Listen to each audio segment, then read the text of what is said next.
Since I was born, but now I am getting youth. Hakuna motangu, hakuna kogabu.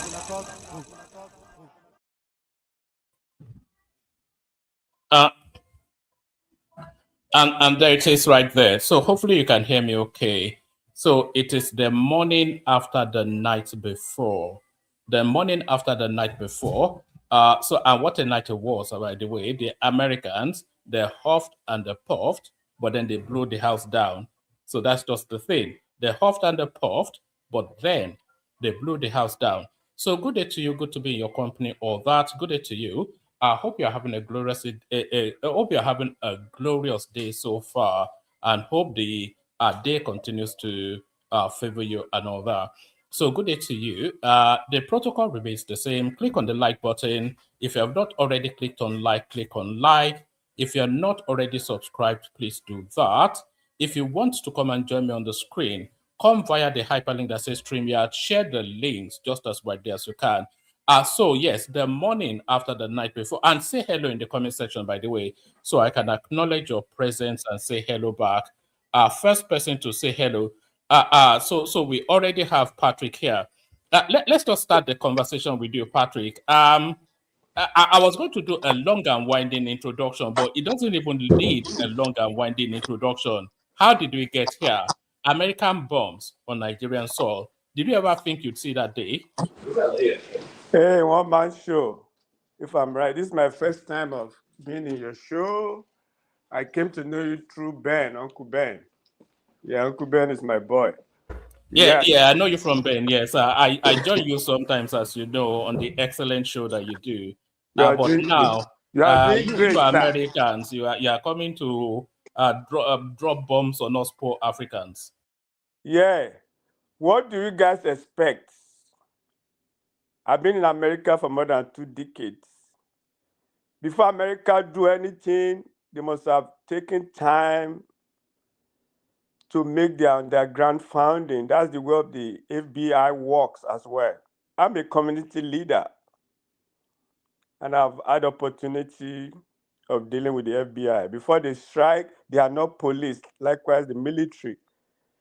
FBI will not arrest you. They link with the police until when they are called in, but they have made their research even American community. They call the African community, this is what we are hearing, this is what your people are doing. We know everything. They have undercover, just like the US military. Before they get to Nigeria, they are there already. I told Ben the last time that these people are there. I've been in management in America. Before they fire people, the Americans, by the time they're firing people from the top, they're going to go down. When the company has lost it financially, it will soon come to you. That's the way American operates. Before they go to anywhere, they will have done their underground. They have people on ground.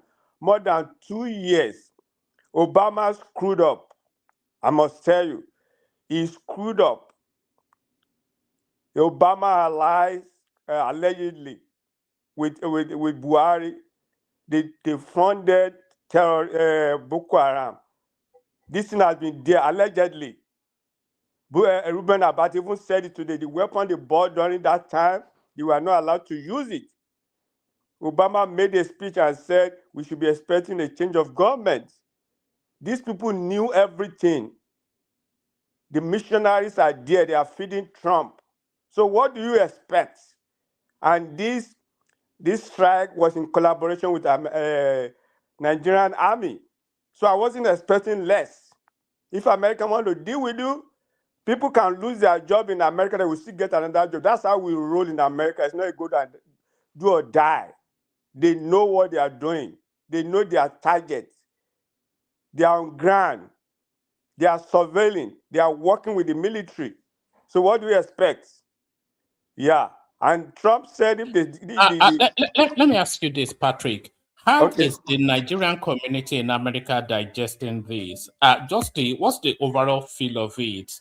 Are they saying it's good news? Are they alarmed that their adopted country is bombing their home country? How are the Americans how are the Nigerians in America digesting this? Nobody's alarmed. When I woke up this morning, I asked my wife, do you know what is going on? She said she's aware.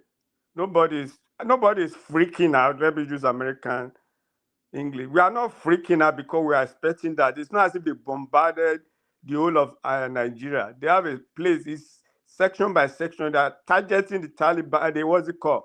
The Boko Haram and other people, the people involved. ISWAP and Boko, they know. They are getting information from the locals.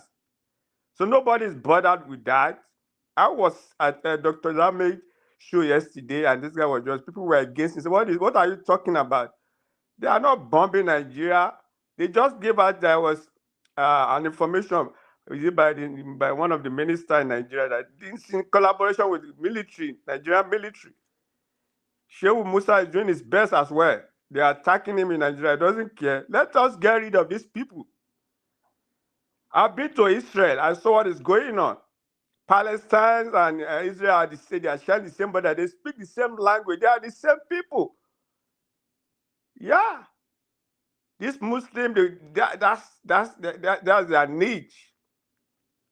All these Islamists, they want to kill. You know what I mean? We don't have to do. We need peace. Nobody's freaking out. Nobody's but there are people sort of railing against that language that you used there because the other guest on the platform, he's a devout Muslim.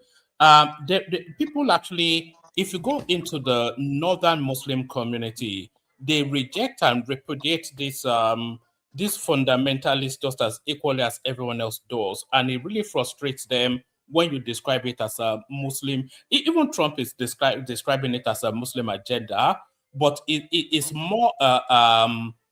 People, the Northerners see it more, and Hassan can correct me. The Northerners see it more as an opportunistic power grab by a particular ethnic stock that is leveraging religion as a bullhorn to attack that space. So it might not necessarily be an Islamic agenda. That's what the North is telling us. One man, good afternoon. I would let you talk. I would let him finish his talking. Like, I'm already accustomed to people saying these things, but it fundamentally is not true and it's not the reality. But Nigeria has a history, and certain people, have been framed as the enemy, and this is what goes around. This is how they think. So let him talk. Well, let him talk. I'll come after him. Yeah, I understand where you are coming from. If the Northerners know these people, let them bring them out. Are they not the ones sponsoring them? Is it not the northern part of people? Cheap. All this below the change, below the change, and everything. Is it not part of them? Let them bring them. Let them bring out the list. Let them separate the chaff from the wheat if they are sincere. I told you I was in Israel. I went to Palestine. These people are the same thing. Then if you say you went to Israel, wait, I will not listen. Camera everywhere, but you are a liar. Each other. People in Israel, we know. I'm very sure. I've been to Israel before you. Listen, I've gone to Israel before. I'm not. Where did you go to Israel? I'm not doubting that. Where did you go to Israel? I'm asking you. You just lied right now. No. Hold on. Let's not. Hold on. Let's not get. Hold on, Hassan. Let's not get rowdy so early. You cannot say he's lying. That is his own lived reality. One man. No. The democracy. Are you telling me that the people in Israel are the same people? So can you hold on, please? Can you hold on, please? You cannot say he's lying. Listen, because that is his own lived. It's telling you his own lived reality. So you cannot say it's a lie. So you might not have. You might not. Okay, I know Donald Trump has, normalized alternative facts. And by the way, what Patrick is saying there, it's an opinion widely held within the southern parts of Nigeria. So it's not just even speaking to his own voice, it's speaking to the sentiments of so many people. So Karen Patrick. Yeah, well, Azan, or what's your name? Sorry. What I'm saying that let the Northerners, let them be neutral. Let them bring out the list of those people involved. Yes, people sponsoring terrorism. I may ask you, are you from Edo State? It doesn't matter. It matters. I'm from Edo State. You're categorizing me as a northerner now, and I want to. I just want to. I'm not saying you are a northerner. Listen, I'm not saying you are a northerner. We are just talking. I'm not saying you are a northerner. You don't have to be fighting this for how many years now? It doesn't work. You people keep generalizing us and saying that we should bring them out, do this, do that. Nonsense. Listen, my father was a Muslim. His name was there are a lot of us that are against this thing, and yet you choose to intentionally blackmail us. Listen to me. My father was a Muslim. His name was hold on, Patrick. So we are not talking about Muslim Patrick, can you hold on? Hold on. Let me just say this, just so we sanitize the conversation. Look, Hassan, what Patrick is saying, that's his understanding, one, and that is the understanding of so many people too. And the reason why they say this is, where is this problem coming from? It's coming from the North. What is the stock of the people creating this problem? They are largely Muslims, and what do they claim that their agenda is? Their agenda is to propagate. That is the cover story that they present. Maybe that's true or not. Maybe the truer Muslims know better. But the agenda that they put forward is to propagate their religion and expand it to the sea. So this is all the things, and this is the understanding. So what Patrick is saying there, is not far off what the general South understands. And what the general South understands is based on the template of what's been presented. So it's not Patrick personally attacking you or the North. It's going off the back of the narrative and what these people are doing. So if you shut him down, you can't shut out that sentiment. So hear it and then present to the contrary. Of course, he can finish and then I'll talk. No problem. One man show. Let me debug this. By God's grace, I'm an ordained minister, but my father was a Muslim. I went to mosque when I was younger. So I'm not attacking Muslim. I'm talking about in the northern part of the area. If they know these people, let them be fished out. We are tired of this. We can't be having this in our country until America intervene. This is too much. We all see it. Yes. We want a stop to it. If that would be bring a stop to it, be it. Yes, I have a cousin that was spy. He was a sergeant in the army. The young wife is here now with the children. He joined the army. He was spy there in the Boko Haram war, whatever. He went there so he was spy. So people's life are involved. You can't continue to run a country like this. Patrick, there's a narrative because we've been tracking this story. We've been discussing it since yesterday. And one of the things that emerged was that when the Americans do their razzmatazz, you know, they're not going to do it for more than 2-3 weeks. They're not certainly, they didn't even fly planes, apparently. We saw the clips. They were just lumping bombs from the sea. So once they've done their bit, which will be about 2-3 weeks, then the country then reverts back to itself. So what happens after that? Does the American intervention, does it give it a weapon for the insurgents to radicalize even more people, to say that they are now fighting against Islam and the North, which would then create a bigger problem than what was previously the case? So what do you say to that possibility, Patrick? So quickly on that, and then with your permission, Hassan, I want to hear from Papi next, because I think that this is the first time here, and then we'll move it around. But does this American intervention ultimately not end up radicalizing even more moderate Muslims, especially if we're seeing images come out of children being, you know the sort of images. I don't want to say to trigger to YouTube. So if we're seeing children's bodies being carried out of the aftermath of that explosion and all of that, so does this American intervention not serve to radicalize even more northern Muslims? No. American has a mission. They're going to nip it in the bud. They are working with the Nigerian military. I'm very sure during this Tinubu government, there's going to be an end to it.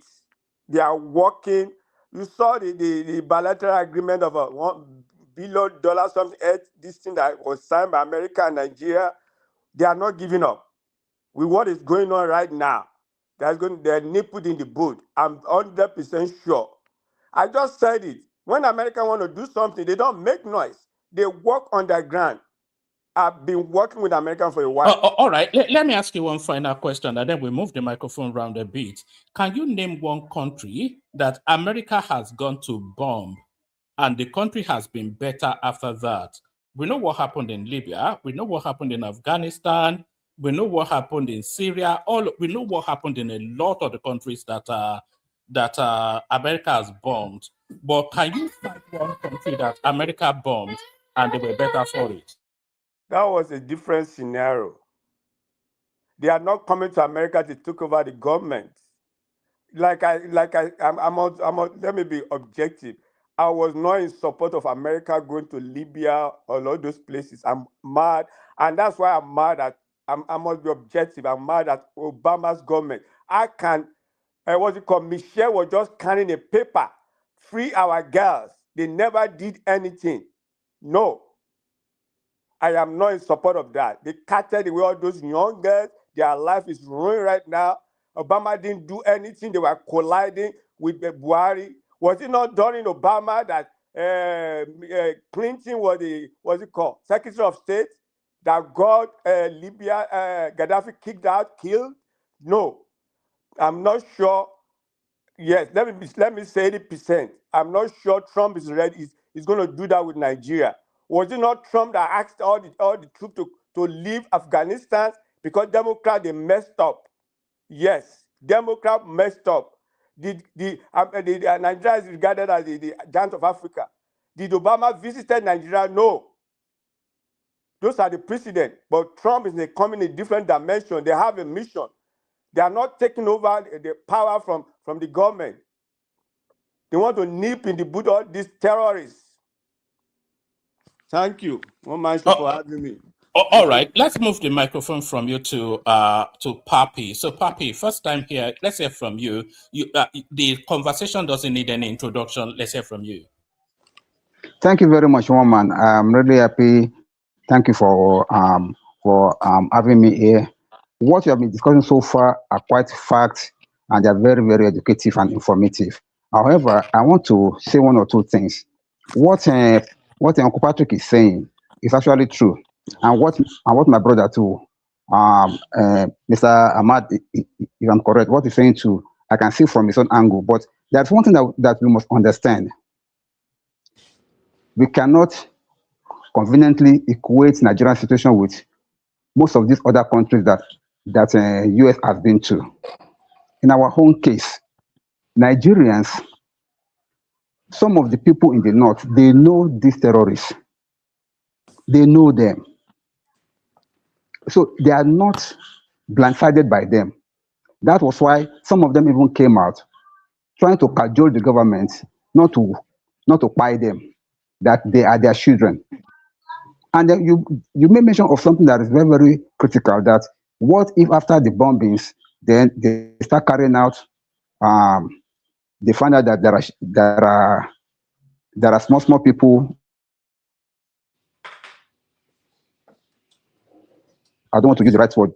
These people they are recruiting them. We saw it.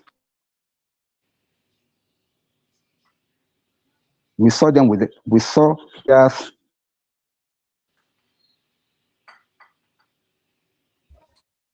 Sorry, are you there? You are dipping quite a bit. So if they're going to, if they're going to buy them like that, of course, we should expect something like that. But one thing that I'm so sure about is that based on the reconnaissance of the US government with the joint effort of Nigerian military, they did their findings. They monitor everything and they make sure that they reduce the collateral damage. So whatever will happen, I can bet you, if there is any collateral damage, it will be minimal or even non-existent at all. You raise a valid point also that won't this make the people in the north to think that it's a war against Islam? I don't think so. And the reasons are because even in the north, an average Muslim does not support these jihadists. They don't.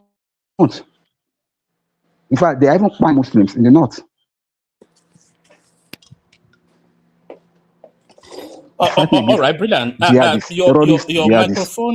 Your microphone is dipping quite heavily. We're losing you intermittently, but I thank you. I'll move the conversation on. I'll take it to Niger, and as I take it to Niger, I'll dip out for about half an hour. Let Niger just hold the station for about half an hour. So Niger, coordinate it amongst yourselves. The morning after, the night before. So it's a battle of managing the narratives now. So actually, if I show you a few headlines, actually, let me show you a few headlines, because the headlines are reading just as exactly as we expect them to read. The oppositions are trying to leverage this to attack the government, and the government, they are trying to claim this as some sort of a victorious thing. So here is here is a government backing platform, Afenifere, that backs the US-Nigeria Christmas strike. So I think that's how they're trying to term it now. For the local audience, they're terming it a US-Nigeria rather than just Nigeria coming to invade or coming to bomb, rather the US just coming to bomb Nigeria. So that's how Afenifere is seeing it. And as expected, Sheikh Gumi is riding against it. Gumi tells Tinubu to immediately stop military cooperation with United States after airstrike. So quite how he justifies that, we'll get into the details of that in a moment. And then, of course, the partisanship, U.S. airstrike, federal government must apologize to Peter Obi, says coalition. The Big Tent coalition, led by Professor Patutomi, has condemned in the strongest terms the glaring hypocrisy, incoherence, and lack of strategic clarity displayed by the federal government in its handling of Thursday night's airstrike against ISIS-linked terrorists in the northwest of Nigeria. It is now on record. So what is it claiming? So that's the obedience space anyway, trying to sort of leverage it as somewhat a victory for themselves. And as ever, Omoyele Sowore, he comes out to describe it as a desecration of Nigerian soil. Sowore falls U.S. attack on Nigerian soil. So there are no surprises in those headlines, by the way. It's the expected partisanship, but how is this narrative managed? Who are the winners and losers? And what happens in the aftermath of the American airstrike against the Nigerian space? So to Nigeria, you may well want to attack that question as you take charge for about half an hour.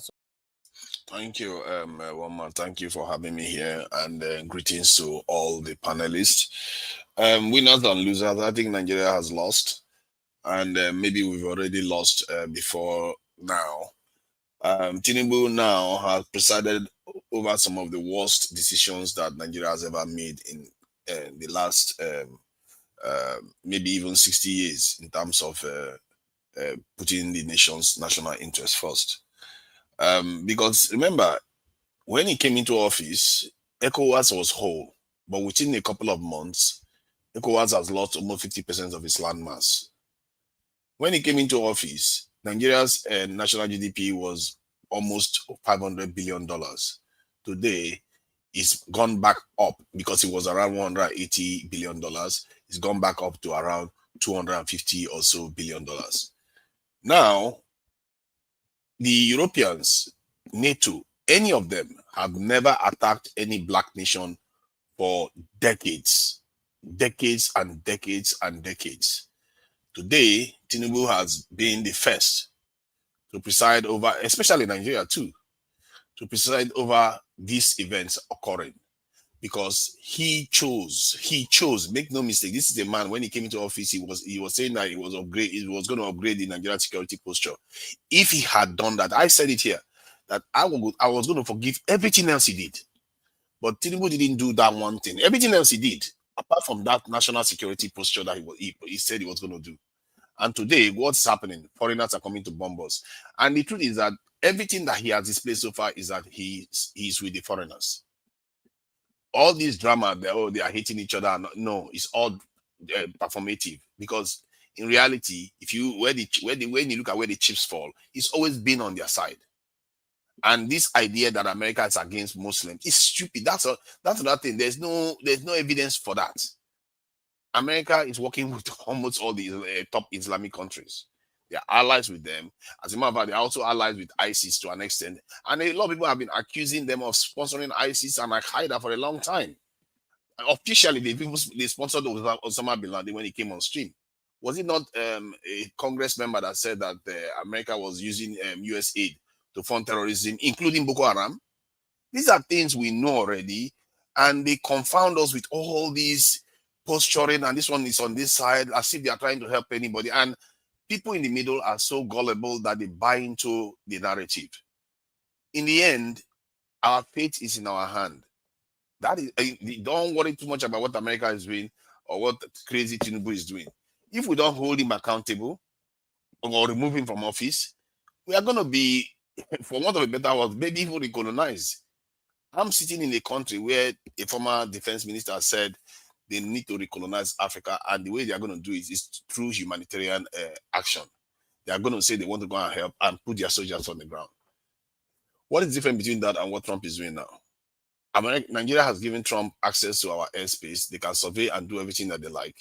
in our airspace, and now they are bombing.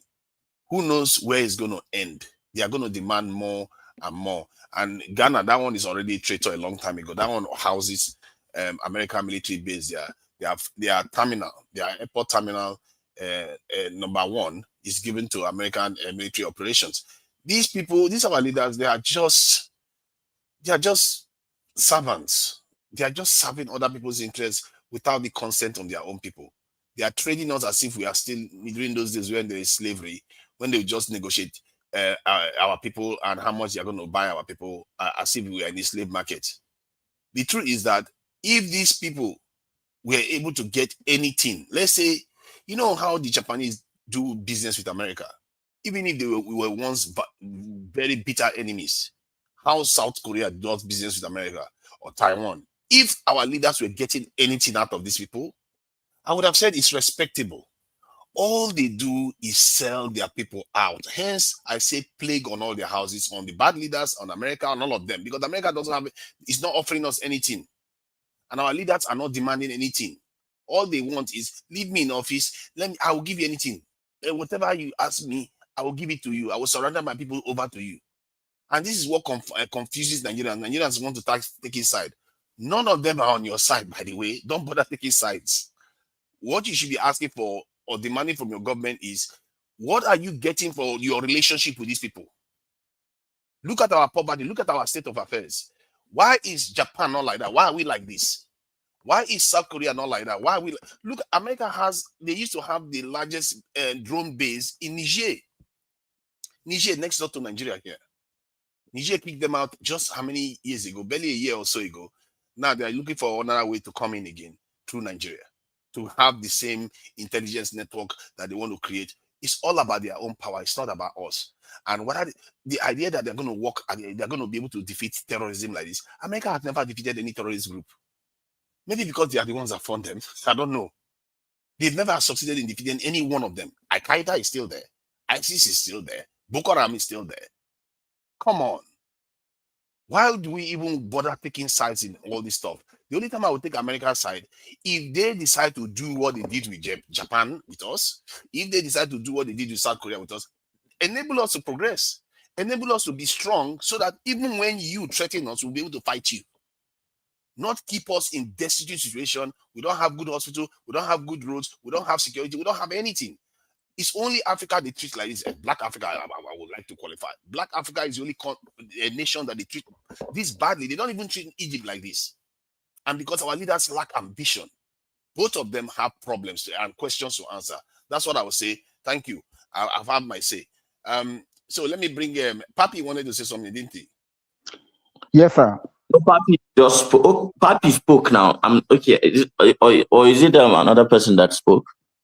No, I spoke just before he spoke. I mean, the last caller made this point. But I want to contribute something also to what he just said now, if you don't mind. Okay, go ahead. I'll come after you.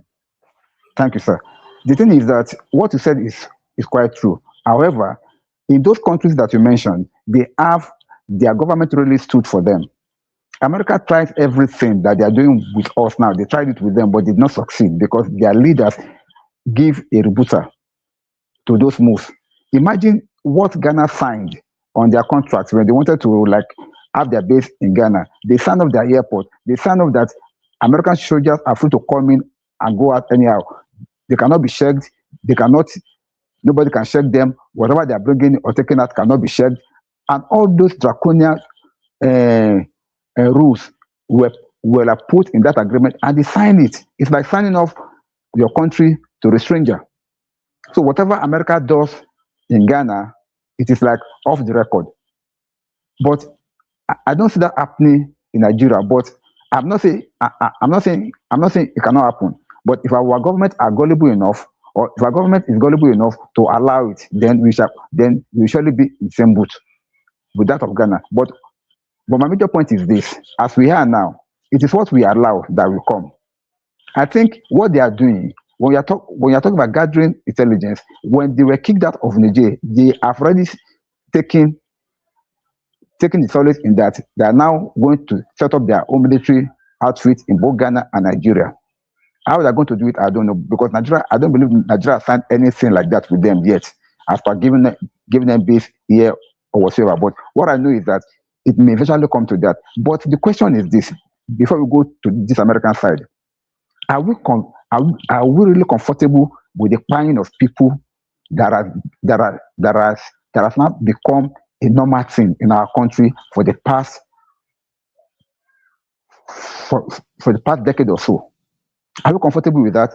Government after government has failed, and this kind kept on continuing. And we are at a kind of a helpless state that even we know that our government was helpless over the situation until the US came in and threatened. That's when we now saw some kind of life going gearing towards fighting these people. We know we have the willpower, but somehow, some people in our government are the one betraying every move by the government to be able to put an end to all this move by these terrorists. They have become so powerful that they believe they can do anything and they can get away with it. If America did not do what they are doing now, I can bet you in the next couple of months or maybe in the next couple of years maximum, Nigeria will just become like a Taliban state, because we are gearing towards that already. Because if you notice, How are you sure just America is not yes, part sir. of the problem? How are you sure America is see, not? I'm not saying America is not part of the problem. Even before they came out to say that part of the USAID money was funding this BH. We know America always strives where there is problem. They will create a problem in the country for them to be able to enter in, to be able to achieve their aim. We know their methodology, we know their mode of operation, but the fact is that the major part of this problem is us Nigerians. We are the cause of these issues. We are, because as somebody just said now, we are not asking what they can do for us. We are an average African leader is willing to sign off his country just for him to remain in power.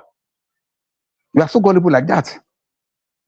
Why did President Obama not investigate the Chibok girls before saying it was because it was allegedly said that he wanted the president of Goodluck Jonathan overthrown simply because they were not supporting this LGBTQ law that they should impose it on Nigeria. It was in the news. So they were blindly supporting another party to take over, and succeeded. So that was why he never did any reconnaissance, he never did any kind of investigation upon the issue. The next thing we saw, Michelle Obama was carrying bring back our girls. So these are the issues. Up till now, America is still doing the same thing, but in a different form. They want to infiltrate, because Nigeria is the largest economy in the whole of this Africa, but they want to infiltrate us so that they can get what they can take also. And that's Yes, why they like to sponsor. Papi, let me ask you something. Well, I sorry, like let where me your just add discussion is this. going. You seem to be among the few Nigerians who actually understand the geopolitical landscape in which things are happening. True Nigeria too also understands, and a lot of people that understand it get frustrated by ordinary Nigerians who, will celebrate this or something like that. Have you read the National Security Strategy of the United States released Don Roe? It's now Don Roe. It's based on the Monroe, doctrine. Have you read it? No, you don't. I think the idea is to control True the Nigeria, hemisphere, have you read it? the American hemisphere. Yeah, I know about it. But the point I wanted to make was about, when people talk about Jonathan all the time, I really feel Nigerians are not aware of where some of the grievances in the north started from, and maybe that led to the kind of offshoots that we saw in terms of banditry or some, making terrorism more virulent in Nigeria. Because one thing one CIA guy said online is that they don't necessarily create terrorist groups. They go in there, use grievances that are already on the ground, and scale it up. That's what they do. They hardly create terrorist group ever themselves. They go, when they see grievances, they amplify it and make it what it is now. So what I think Jonathan did in Nigeria, you see, this is why we as a people have to learn to be upstanding and have a level of ethical and behavior and integrity, because it's very important for society, especially. What Jonathan did, he already knew Nigeria had a kind of north-south rotational system. He already knew that. So, but when Yaradua died, he could have said, okay, let me just serve the term and maybe wait, then step down and let some other person run that is from the north. Because, mark my word, he would have been a president now again because he made that kind of sacrifice. Or he could have said, okay, even the first time he ran again and he won, he would have made sure he never ran again. He, again, probably would have been a president again now because he would have been so popular to do that. But our greed, short-sightedness, while he was doing that, he was pissing off the north. You see, our people don't understand. They don't understand that when you treat other people like idiots, they too want to do the same. And guess what? We are all losers for it. And a lot of people don't call Jonathan out for what he did then. As somebody from the South, and I've seen people betray each other left and right, I just think that we should do better. This generation that is coming, and the next generation, we should do better on that front. Sorry, you are speaking on international platform. All this shit that you are spitting is it? Why do you? Who told you this thing that you are talking about? So if they are fighting, if they have big grievances, so it's bandits. So you didn't even greet us. You didn't even greet us. You didn't do anything. You come here from your good farm and you start talking that all this song I'm talking is international. No, you can't. Yeah, you know, when you don't confuse people. What are that going to do with you? That you are saying, what the fact? No, let me ask you. So it's the Northerners that told you that their grievances for banditry and terrorism is due to Jonathan that refused to relinquish the power? Yes. And see, you don't have to hold on. Calm down. Confidently, you are telling lies. Calm down. I don't agree with that, sir. You will not agree with that, sir. Most of you don't perceive these things. You don't have empathy, but you expect some from other people. See, let me say this. When they run and when they defeat stop all this your theory. No, don't do that. Don't stop me from talking, please. Don't do that, please. Let me just because this is important. We get this thing through because you as a human being, you should know that too. When it's your turn to rule or your turn to do anything, somebody takes it away from you because of death. You are not going to be happy. You are not going to be happy, especially if that person. I know Hassan will be happy that you are supporting the Northerners now. No, I'm not. Oh my God! How can you not understand? Any right-thinking person cannot believe. Your problem is that you can't. Your problem is that you can't see beyond your nose. Do you know that Afenifere sees beyond you? That's why Afenifere supports P2B because they understand that when you are in a society and a country, you have to understand the dynamics and what comes across as injustice. And when you start having people feeling like they're marginalized or there's unjust action being taken, you're going to get this sort of situation you have in your country. You want everybody to feel whole. It wouldn't have killed Jonathan to say, you know what, let me give way for another to take over. And he will still win later on when it's the time for the South. He will be so popular. He will win the election. Because nobody has ever done forgotten something, sir. That is the reason why they are finding their people. Is that why they are finding their people? Okay, you are forgetting something, sir. It's how all this started because people talked about how they went into the Sahel to get militants into the country. It's also about it's also how this in what they call it, Aerofire and the other saying they were going to form a parallel government in Nigeria. Let me ask you to Nigeria. Let me ask you parallel government in Nigeria. The insurgents that they have in the Northern Benin Republic now, the one they have in Mali, the one they have in Niger, the one they have in Burkina Faso, is due to Northerners, Jonathan not relinquishing the power. Yaradua was in power when they started killing people. Don't forget, they controlled the context of Nigeria. It's just rubbish now. Hold on. Simba, the stuff is not in Ghana. It's not in all the countries that even if you go to Guinea or Senegal that even has access to this Sahel. It's not every country that has that dynamic. I told you, a CIA official, I can find the video and play it to you. He said that they don't create terrorist groups in countries. They go there and get these people that have discontent and amplify it. That's what they do. They don't create it themselves. And that's why I say what Jonathan did created a lot of grievances in the North. I have a question for you, sir. Stopping the turn of the North. Like these guys almost killed you. He didn't narrowly escape with a bomb blast. Now, my question to you, sir, is that do you know that what you are saying actually is not founded. Let me use that word. And the reason being that the grievances that you are talking about has been in existence even before Nigeria returned back to the civilian rule. It has always been there. Remember during the time of Obasanjo, when Obasanjo came in after this Abdul Salam Abi, who was our military junta then, the very first issue that broke off was that the northern states said they want Sharia. They know it's not constitutional, but they find a way of just to kind of put Obasanjo off. They said they wanted Sharia, and Obasanjo played this smart. Obasanjo said, "Okay, have it within yourself." If he had refused, since that time, there have been that grievances that we're talking about. So when you say that US did not come and that they only just came to fan it up, I agree with you on that. It is possible for them to just come and escalate whatever is on the ground to make it a grand scale. Fine. Now, guys, let me connect this for you too, so that you can understand the reality and not just what you see. Because me, I lived it. I was born and bred in Maiduguri. Okay, so let me just tell you what happened. Look, if you notice, fundamentally, something changed after 9/11 regarding the status of an average Muslim person wherever he is in the world. And what was that? It is the assumption that he is guilty. He is he is somebody who is just who likes violence until proven otherwise. Until you prove otherwise, the assumption is that you are guilty until you prove otherwise. And somehow you are responsible for all the atrocities that every Muslim has ever committed and will commit in the next coming years.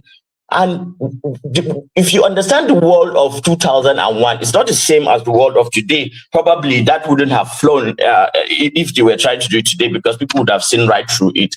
It's a psyop that was done by the Mossad through the United States. Look at even the sequence of the things that happened. They said, and the people that actually, took those planes and went and, exploded on the Twin Towers are actually from Saudi Arabia. Then after that, after what happened, they now declare a war on terror. Instead of going to Saudi Arabia, where did they go? They went to Iraq. They said Iraq had weapons of mass destruction. And this agenda of Muslims, criticism, kill the extremists, a certain person, one man, who has been going to the United States Congress for years, since 90s, that same man was the reason he actually enumerated Syria, Libya, Iraq, Sudan. These whole countries, none of them did America not go and invade and bombed and made dysfunctional. And it was that same man yesterday in the morning. How is that a coincidence? And the Bill Mayer thing, when it started, so they put a narrative out there, they sell it because they were saying they have an agenda in the United States and that they have lost, the war, the narrative war, especially the left has left them. The right, people like Tucker Carlson, Candace Owens, Nick Fuentes, all these people are now against them. So how do they get that back? Okay, let's ramp up Islamophobia. And that was where, in around November, we started hearing people like, when you see something like a psyop, you ought to know. So this, the whole world has been psyoped to feel as if Muslims are fundamentally flawed, and not to see us as humans who have the same equal right, because the world is so numb to Muslim, suffering that a literal genocide is going on, and we have people who are just blessing Israel, saying this, saying that, and all that. And okay, for the average, let me finish. Sorry, Charles. Let me finish. Sorry, right. Yeah. So, for the average Muslim disenfranchised person growing up in that environment where every movie is against Islam. Before 2001, Hollywood was usually the big bad boss was Russian. They speak Russian with Russian accent and all that. But after 9/11, every movie, the big bad boss is a Muslim. So it's psychological warfare. So even the entertainment that people were consuming, the people, and that kept going. Azan, calm down. Let me finish now, Augusta. Please be patient with me. I want to paint a narrative that is something that I've lived my own life, and I have seen it. I have seen how people change towards me in real time. Because during that time, before 2001, when we had to travel as a family, especially if we had to leave the country, it was a smooth thing. But after 9/11, everything changed. And it did not only change in the United States, it changed all over the world. And because there is a history of you know that 9/11 is what I want to address actually, because it's like we are stepping outside the Nigeria scope now. No, I'm back now. Hold on, Alaji, hold on. That 9/11 too has impact on Canada, and even some Western country. Do you know that even as a visitor to Canada before, you will not require visa to visit? And a lot of things, and as a permanent resident of Canada before, you will not even need visa to. So it's not a matter of affecting the Islamic country. And these are the dangerous narratives that people are pushing. Yeah, we know that between Islamic and the Christianity world, you understand, I know that there are some like of competition, but it'd be good if we just focus on Nigeria situation only. You understand?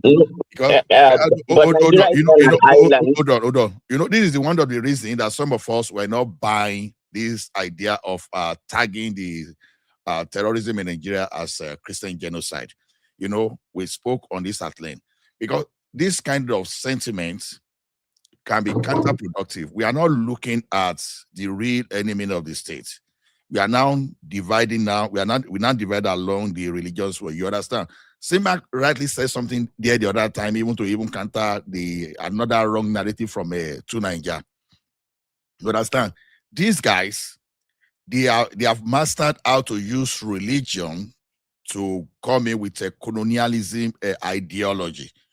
The same thing that the Western people did earlier to us is the same thing that people that are using this religion through Islamic to do.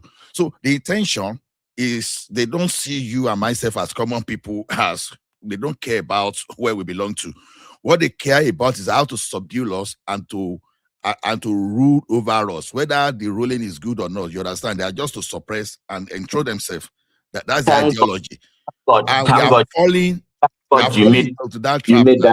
Connection. The connection you made that I like, and yesterday somehow if you did not make it when we were actually in the middle of the argument, was seeing that the Americans are actually classist. There is a class consciousness. The reason why you see America hobnobbing with the Prince of Dubai or the Prince of Saudi Arabia is because these guys are tremendously wealthy.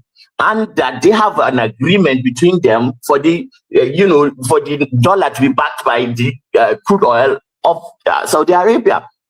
The things that are happening behind and Iraq, Syria were not chosen by accident. Venezuela, that is now under a naval blockade, was not chosen by accident. It has the highest. Let me tell you one thing. Leave Iran and Iraq. No, let's not leave Iraq and Iran outside this scene and let us talk about Nigeria. Okay, let's talk about Nigeria. Okay. Then this is hold on. No, there've been some couple of evidences, or maybe some pocket of evidences that show that we have external influences try to influence what is going on in Nigeria.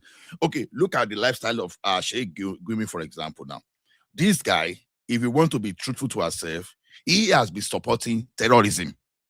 The only thing I'm still surprised is why the government is not picking him up. With so much confidence too. How is he financing his own life? Because when you are able to see people body's language and their lifestyle, you start wondering, I don't really know any significant But Ola, yesterday when we were talking, Baba and Zita, I did not appreciate the way they attacked me and said that we all of us are like that and this and that, and I was really disappointed with them because I then went and did a coherent dive through, and I have a list with me now. Let me just put it on here of all the notable people, Nigerian scholars, and people who have died in countering violent extremism and standing against Boko Haram. Let me paste it here. Azan, trust me. If I told you that I have the list of I have the idea of the victim in Nigeria, trust me. I put everything into research. I will not just come out and say rubbish. You see what happened yesterday is this. You understand? You fall for emotional. That when people are doing that, I say emotional blackmail. Because you happen to be the only person from that place and you fell for emotional blackmail, and you know what can happen within our society. You understand? That yesterday, in case you find yourself in such a situation next time, just try to calm down or you recuse yourself because you knew it was going to be that way. But you see, a person like me, I see beyond religion. Because people, when you mention religion in that country, the adrenaline just trigger as if when you look at everything from the religious angle, that everything will be resolved. These are the people that you are moving between Abuja and Kaduna Expressway. When those people are attacking, when they spray at random, they don't even know who is in that vehicle. Whether the person is a Christian, whether even it's a Fulani person like them or whosoever that is in that vehicle. All they have that is to just execute their evil agenda.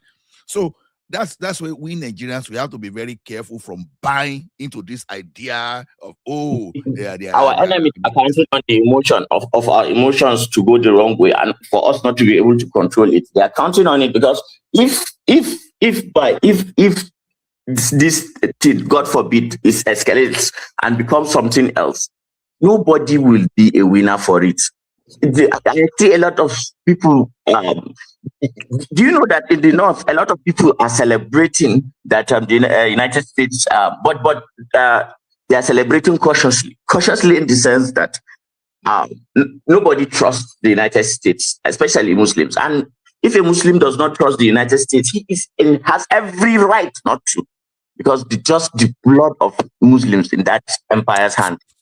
See, Azan, me as a Christian, I don't trust United States. And why don't I trust United States? Because United States of America, we always look after the interest of the United States of America and the Americans. Just take that on. When you know that, you know peace. Whatever America is doing in Nigeria, it has nothing to do with Christian or Muslim. It's purely transactional. You understand? But who are those people that didn't even allow us to fight this insurgency or terrorism to start with? It was another president of United States of America.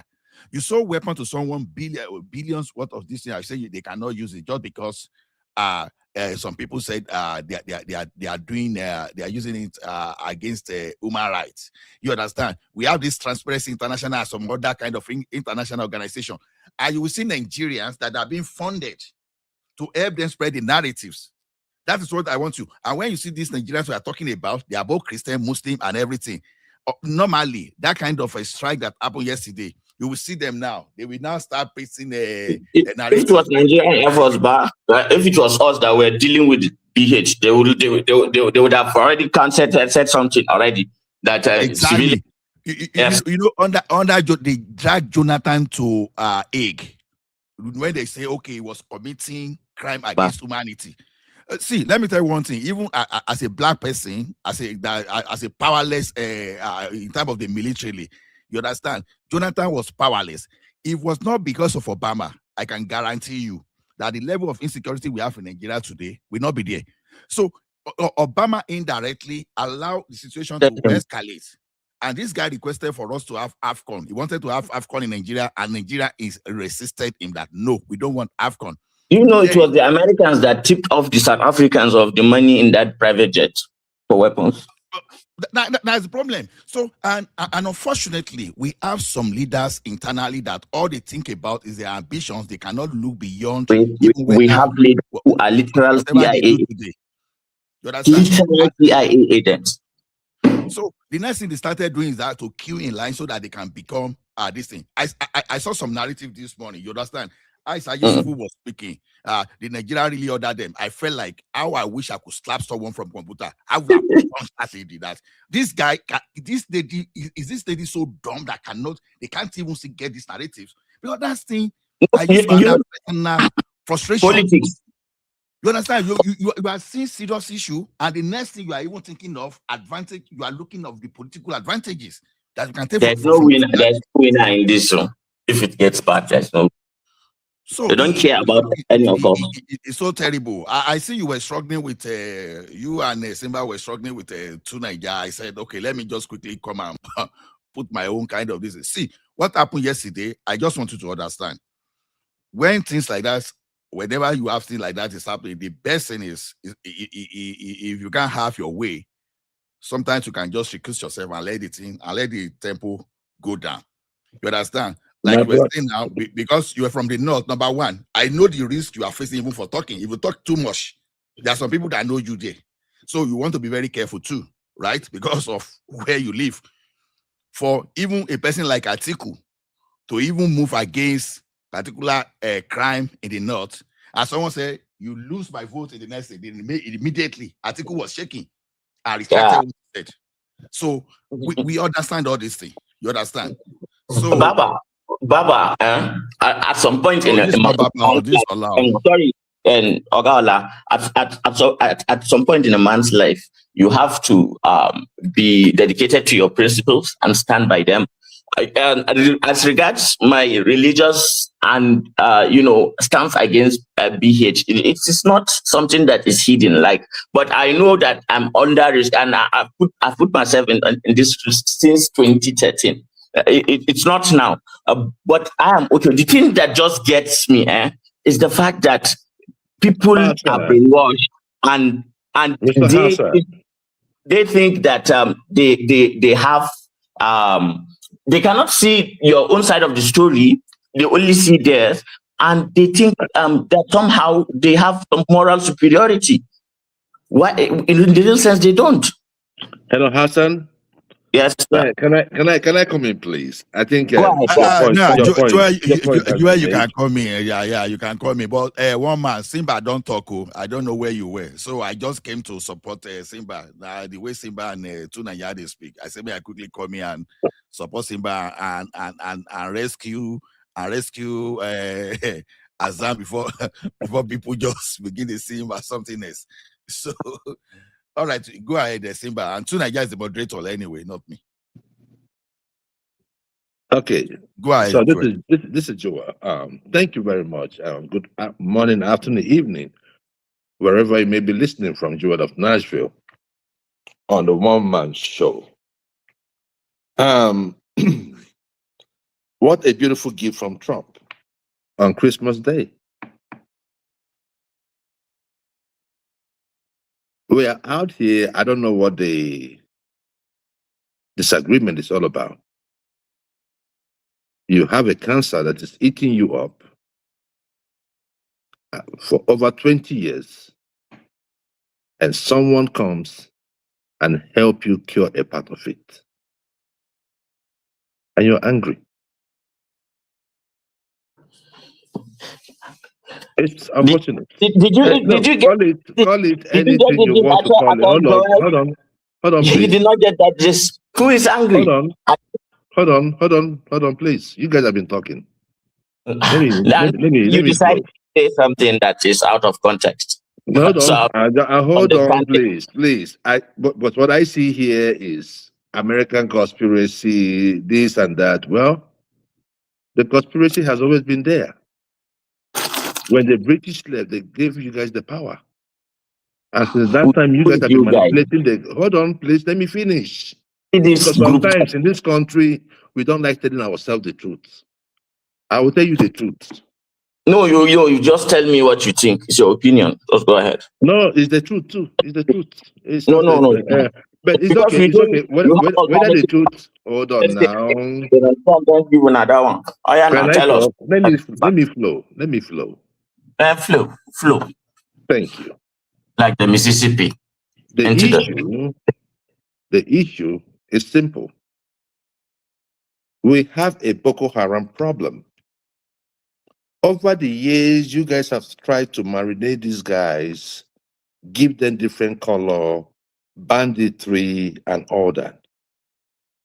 Is it not surprising that a Boko Haram just got tagged, a terrorist group the other day, while IPOP had been tagged a terrorist group for over 2-3 years now, or 4 years? They are a terrorist group. It's an aberration. Hold on. Mine is not about who should be more or who should be tagged. Started whataboutism yourself now by bringing But up that of Boko Haram. Hold on, please. Hold on. It's the same thing you're accusing us. The activities of Boko Haram preceded the activities of IPOP by years. Who is disputing that? So today, what we saw today from Trump was a decisive action, an action our leaders have refused to take. You can garnish it any way you want to garnish it. You can call it a conspiracy. Is it not also a conspiracy that when the British left Nigeria, the power was handed over to the Fulanis in Nigeria? And over the years, you have used that same power to manipulate the people of this country, and you have not developed your place. That is the fundamental. Hold on, let me talk. Who is Fulani here? Because I am telling you, the northwest and the northeastern part of Nigeria, you guys are Muslims now. Hold on. You know, I don't know how to go around issues. I will tell you the truth. Because we are in the same country. Look at the amount of money we have budgeted in insecurity, to fight insecurity in the north. For how many years? It's not only in the north right now. Hold on, please. But we have budgeted more money fighting insecurity in the north. So why is it that your leaders have not been talking? People like you are the ones that go around telling people that you are doing something, and when somebody decides that, you know what, we are not going to go about it this way no more, we have to strike. Look. And you have problems with what I want you to understand. Either you are part of it. I want to tell you this. You are just being disingenuous. Left to you, but just know the this. The issue here is that Trump struck, and that strike was a good strike. And he said that it was going to be swift, and he did it. And if it continues, it's going to happen. It's going to happen. You are the ones that go into people's farms and kill the farmers, destroy people's crops. You are part of the reason why we have high food cost prices in Nigeria today. Hi, this man, you are part in all of this. You have been in power for over 45 years. Hold on. You have been in power for over 45 years in Nigeria, and still you have breeded poverty more than any part of Nigeria or even any part of Nigeria, of Africa. It's a shame. It's a shame. We have to tell ourselves the truth. When it comes to the issue of Nigeria, it's just a wake-up call. Nobody hates the North, but they must do something right. Let us forget this sentiment. America wants to come and take resources. Who is taking the ones that we have today? The ships, the oil tankers that are stealing from Nigeria today. Who are those taking it? America is partnering with the government. It is not a unilateral action. So listen. Hold on. Look. Let me tell you. We all agree that we have corruption. Hold on. We all agree that we have corruption in our government. Who doesn't have corruption? There's corruption hold on, everywhere on please. God's earth. Even in that United States, there's corruption. Anybody, hold on. Let me just say something. I am not saying there is no corruption in any other place. Why then? The issue there is this. No, hold on. The issue there is that ours is kind of senseless. Look at Malami. It was called the other day. $212 billion. My brother, look, let me tell you something. Look, how is that my fault? It's not no. It's not your problem like because when will you ever become civilized? Oh my God. Oh my God. Look, I am not only talking about the North this time around. I'm talking about in general. When I talk about the government in Nigeria, I'm talking about in generality. So stop being hot, stop being too emotional. If you can shut up and listen, you must learn something. No, I'm not being emotional. I'm just putting you back on track. No, just allow me to flow. Allow me to flow, because the issue there is this. What Trump did was what our leaders ought to have done over 20 years ago. And they were playing hanky-panky with these people. Even at the time, Buhari, I think too early to start celebrating that Trump has won, done anything for us. That it's okay. If you don't see it as anything, there is no problem. Why don't you just talk anything you want to say, anything you want to say? We that know that we have a problem in Nigeria, we must speak out. I am not even talking about only the banditry in the north, even the kidnapping in the east. Root them out. So we are not here because the thing there is that it's either you agree that we should have security, or you agree that, look, we have to be sentiment and have insecurity. What is bad should be bad. What is good should be good. That is how we lead this country. You have to accept the problem. Why is it possible? It's not happenstance. Why is it possible that the people, these Boko Haram groups, can recruit people immediately? Why do they have all these people around them? It is poverty. Who doesn't know that? And you have someone who was opportune. Hold on, please. Have someone. Too simplistic. This simplistic argument to be the AGF. Not like that, cool. You were opportune to be the AGF. Look, hold on, please. You were opportune to be the AGF. And right now, you are being investigated for $212 billion. Look, I am not talking that, I'm not saying that he stole that 212. Let me give it 10%. Is that fair? They should shoot him. They should shoot him. Look, let me tell you something. If I were the president of Nigeria,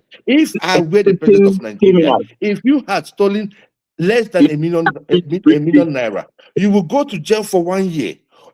Past 10 years is death penalty, because these guys have no shame. They don't have no heart. Mr. Nashville, He is from KB State. Go and look at the poverty rate in KB State. Mr. Nashville, may I ask you something? It is unfortunate. Do you also recognize that this is not a particularly say another problem that the elite in Nigeria? Not at all. Elite in Nigeria are all mostly like this. Do you understand that? No, not at all. I am not saying, look, what I let you see. I have gone past Trump. I have given him his props. And we call for more. Right? We call for more. Now, on the area of what led to all of this, it is clear that it is poverty. That's the reason why it is easy for these guys to recruit them. You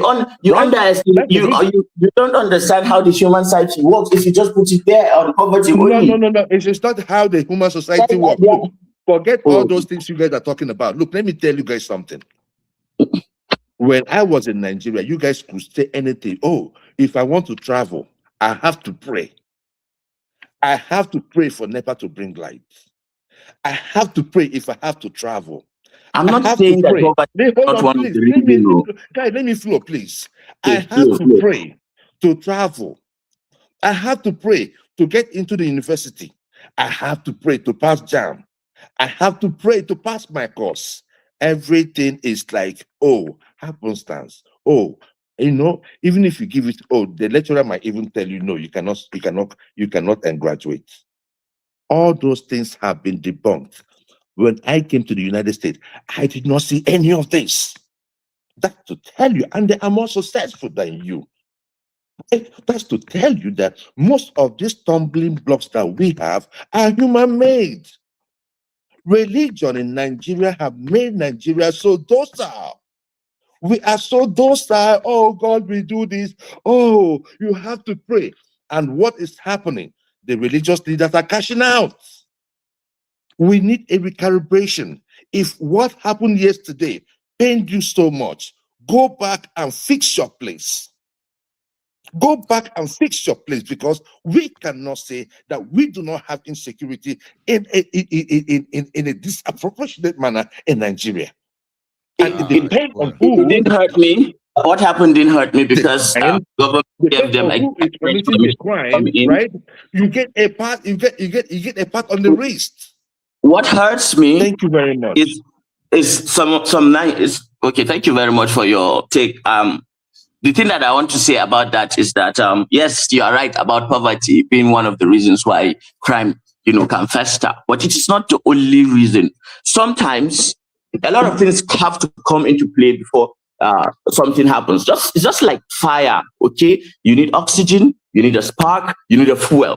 If they are separated in different rooms, it will not catch fire. But the moment one or two of them are there and the third one is not there, the fire will not start. But when the three are present, then it starts.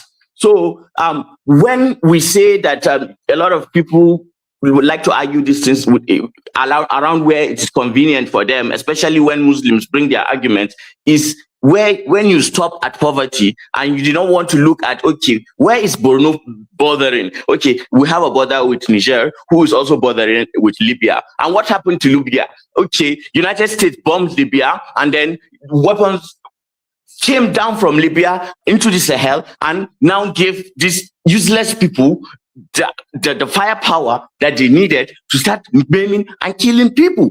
That is also another aspect of it. But because it's the America, God Almighty America, that you are successful there, no, you don't want to go there. Why? And then when we come back and say, okay, our elites have a problem by not, investing in their people, and that the ordinary northerner is not your problem, you should not generalize against him. You don't want to see that. You are so filled with the hate of the North completely that whenever you see a northerner, you are just disgusted to the point that you just want to generalize. So I don't know. Maybe this is some form of and people get. I have never Hassan. You're just now you're not rambling. I have never accused the ordinary citizens of the North. They have been the victims in all of this. So whenever I'm talking about the North, I'm talking about the northern elite, and I have always been clear about it. The northern elite have failed the North. It's just as simple as that. You want to whine it to whine it. You cannot make it, I want to, because that's how you guys do. You generalize it. You forget. If you say that is true, but whose elites have not? If you stay at that, that's true. But you see, that is not only a problem that you would say is just about poverty. You see what I see there. I think on And that elite, on those elites, I've always had that position that it's all about elite. When you see this elite too, it treated it is tinted toward a particular elite, which are mostly Fulanis. You understand? You can put all those people that are real elites in that northern part, and you find out that when you do the thing in the proportion to their population, they be fully Fulani. So this thing, like Joyce says, we should not see this thing as fight against the common people, because whether in the north or in the south, They are all victims. You understand? We have our own problem in the south, and there are problems in the north. Why the focus is on the north is just because the problem of that north is now becoming existential in nature. And all these leaders, they are not seeing anything. Just imagine, you see the rubbish that this Shore is spitting now. You understand? It's one I of don't the know what guys that is I wrong see that. with that guy, and he says he wants to be You president. understand? See the See the rubbish things he published on his paper. just because he wants to be politically correct, and go and see at what Gumi is spitting out too. So you start wondering now. Showore is talking. He has not given you his own solution to the problem on ground now. Oh, you are condemning the U.S. attack. Then I encourage the like of Showore today to go and take the military uniform and join the military so that they can lead them with the strategy. No, it's annoying. You know what hurt me? You know what hurt me yesterday? Because normally, but what I do is when something, whatever happens through the day before I sleep, I usually, just like meditate and then I make myself forget it and then sleep so that I will not go to bed with anybody on my mind. But yesterday, what actually happened was that when I wanted to sleep, I kept thinking about it and I was like, ooh. So my thought pattern was like, wow, I was thinking if the Americans were going to, intervene, I was hoping that they were going to intervene closer to me because this is where I thought, well, I'm selfish, of course, I want Boko Haram done with. And I think that would have been a better use of the United States advanced, whatever equipment that they have. And then I was surprised that you see, Azan, not that I only like the intervention of America, I love it. And I will tell you why. When I keep saying that the president, any leader that cannot lay his life for the country is not worth becoming our leader. You see, this idea of taking them to international criminal courts has always been the fear of any African leaders. And who put us in that position? Why did Jonathan run away? He was afraid of becoming someone they will take to court for for war, for crime against humanity. And the guy ran. So now you really need those people that are behind that narrative now. If you want to go and fight Trump now, if you want to go and take Trump to International Court of Criminal Justice now, go and take Trump to that place. Good luck to you. That is why you see everybody quiet. If I'd been within the Nigeria, okay, just imagine all these criminals, they were even threatening our defense minister. That is how bad it is. You understand? Go and threaten Trump now. So I really love it when it comes to that thing. But we, the common people, must understand where we need to draw the line. When all these elites are beginning to whip up sentiment, we should dissociate ourselves from them because we know whatever they are saying today, they are afraid for their own life, their involvement. You understand? You and myself, we don't know anything about this banditry now. It is people like all those politicians that imported foreign militia. They are the one that have some explaining to do. If you mean there is a lot behind what we are just seeing, and the reason why they prioritize that area over Borno, where the true it's the way they do, how many have you make money from? You are just doing every time. What you talk? Hello? Simba, are you addressing us? Simba, are you addressing us? It's like he. Okay. Simba is nowhere to be seen. Let's forget about Simba. If you ask me a simple question, you understand, and I will be frank with you today, and not just because I have any religion bias.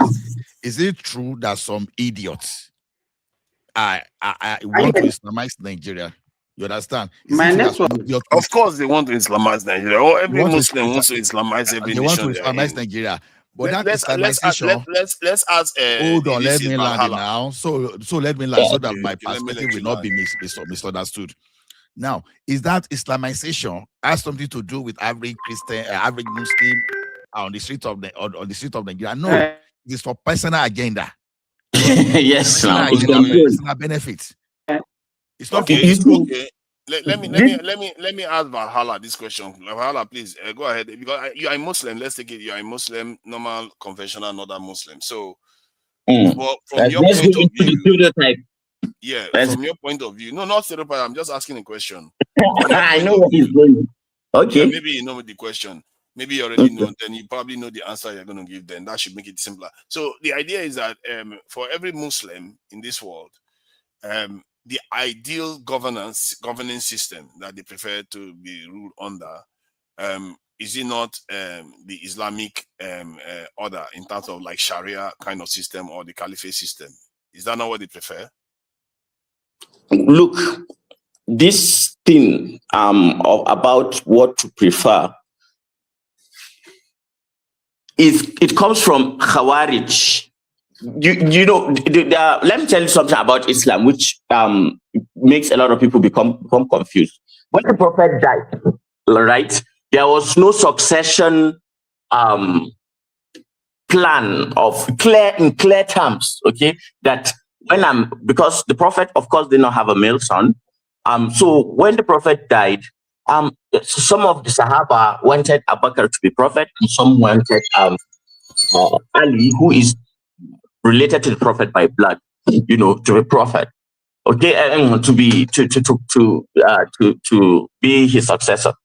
And you know that thing fundamentally sparks something within the Islamic world about what is the true nature of the leadership system, and that comes within because after the Prophet left, of course, nobody else is the prophet. So, and those who came after him, you know, they thought out what they thought out. So the first four, who are Abu Bakr, Umar, Uthman, Ali, these are the Khulafa al-Rashidun. That is the first four caliphs that they are recognized as true, clean leaders of the Islamic faith that have not been corrupted in any way. But what happened? Because of this, you know, civil war, then someone else usurped, you know, the throne. And then there was one ruling in Syria, another one ruling from Medina. And then from then on, what happened. Then, of course, you know, empires that start with, you know, revelation about spirituality, goodness, virtues, about God, then as they become big and powerful and gain more money and interest, of human beings who are in leading positions will always be human beings. They will take decisions that will be attributed to the faith, while in the true sense, if you don't understand the faith, you won't know. You would think they are doing it for the faith. But what I'm telling you is fundamentally a Muslim will want to be governed by the Quran, and it's true, that's Sharia. But there is something very different from the interpretation that our scholars give us around this. The Prophet said you must live according to the era in which you are born. For example, our problem fundamentally with Boko Haram, even when they started, was because they wanted us to live as if we are in 7th century Arabia, which is not possible. You see, the Prophet himself believed in knowledge, and he asked his disciples to follow knowledge, if it means that they are going to trek from here to China, seeking for knowledge, that they should seek knowledge and that they should use knowledge. So by default, we cannot go back to living as we are living in 7th century Arabia. So now, what does Sharia looks like? Okay, in true terms, today, you don't see the real Sharia anywhere. Let me just tell you the truth. Because those Arab countries you are looking at, they're not even practicing the real Sharia. But at least it's the foundation. So there's a lot of misconceptions about what is actually happening, and that somehow every Muslim want to spread his religion. That is true. But at Jihad bil Nafs, the Prophet said you should be of good moral behavior and reach a point spiritually that you become an example of virtue. And that is what is expected of you. Not necessarily to go. So in the teaching, now you have stated the teaching of your prophet, right? In your own estimation, do you think that your the northern elites have followed that those rules, or Elites are mostly, some of them are atheists, some of them drink beer, some of them are. so no. Just- I'm talking about, you're talking about good governance, good virtue, and all that. Because sometimes I wonder, is it the same prophet that, hold on, is it the same prophet that you guys have, right? That we also see in Saudi Arabia, in UAE, in Bahrain, and Qatar, and all that? Because I Oh, want to yeah, I know, get your point now. why is your own different from those people? Yeah, Because yeah. at least if you I guys think give us, the melanin. hello, It's the if you melanin guys we should give look. okay? That's the difference. Yeah, you heard me. I said where you are mistaken is that you should look at the melanin. I think that is the difference, because obviously it is Melanin. only us. Yeah, it is only the black person that in this world, and all the races, that does not know when, to unite under the banner of their race when their race is being attacked. He will fall back to. There is a time where you have to defend your race as a black person, and it is only us that do not understand this concept. And that is why I said we are at the bottom of the ladder in the world hierarchy as it is, because we are so easily manipulated to hit each other and to generalize and stereotype each other. We don't know when to close ranks. The Arabs, they are Syrians, they are Coptic Christians, they are some are Druze. But when something is happening, for example, look at what is happening to black people in Sudan. Nobody is saying anything. But when what is bad is bad. Let us be morally consistent. Yeah, what is bad is bad. When Gazans were being killed and were streamed live, a lot of our fellow people who claim to be Jews themselves, I wonder how a black person become a Jew in Nigeria, but then they are celebrating it online. Children are being killed. So you see, the black person has a problem, and if you are there for the taking, it is the law of the jungle that the strong dominates the weak, and it is weakness, our own weakness. Let's look at ourselves in the mirror as people, and then tell ourselves the truth. If we must succeed in this world, then we have to use rank at the right time. Of course, now that one of us is exposed, we should band together, but we don't get that concept, and it's our own problem. I can't blame any other person. That's just the way I see it. Hassan, you know that. Look, I agree to an extent, because I've asked myself that. I think I've asked that question on this show. I've asked myself, what is wrong with the black man?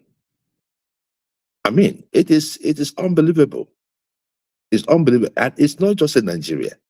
If you come to the United States too, when you go to the Black Egg Cliff, it's the same thing. If you go to places like Haiti, it's the same thing. It's like the lighter they are, the better they're thinking. Like, it's like they care more for themselves.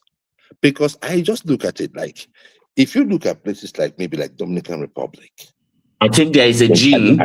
Argentina, at least you look, if you see their capital, you find out that at least some people were thinking, at least it's a clean environment. People were thoughtful.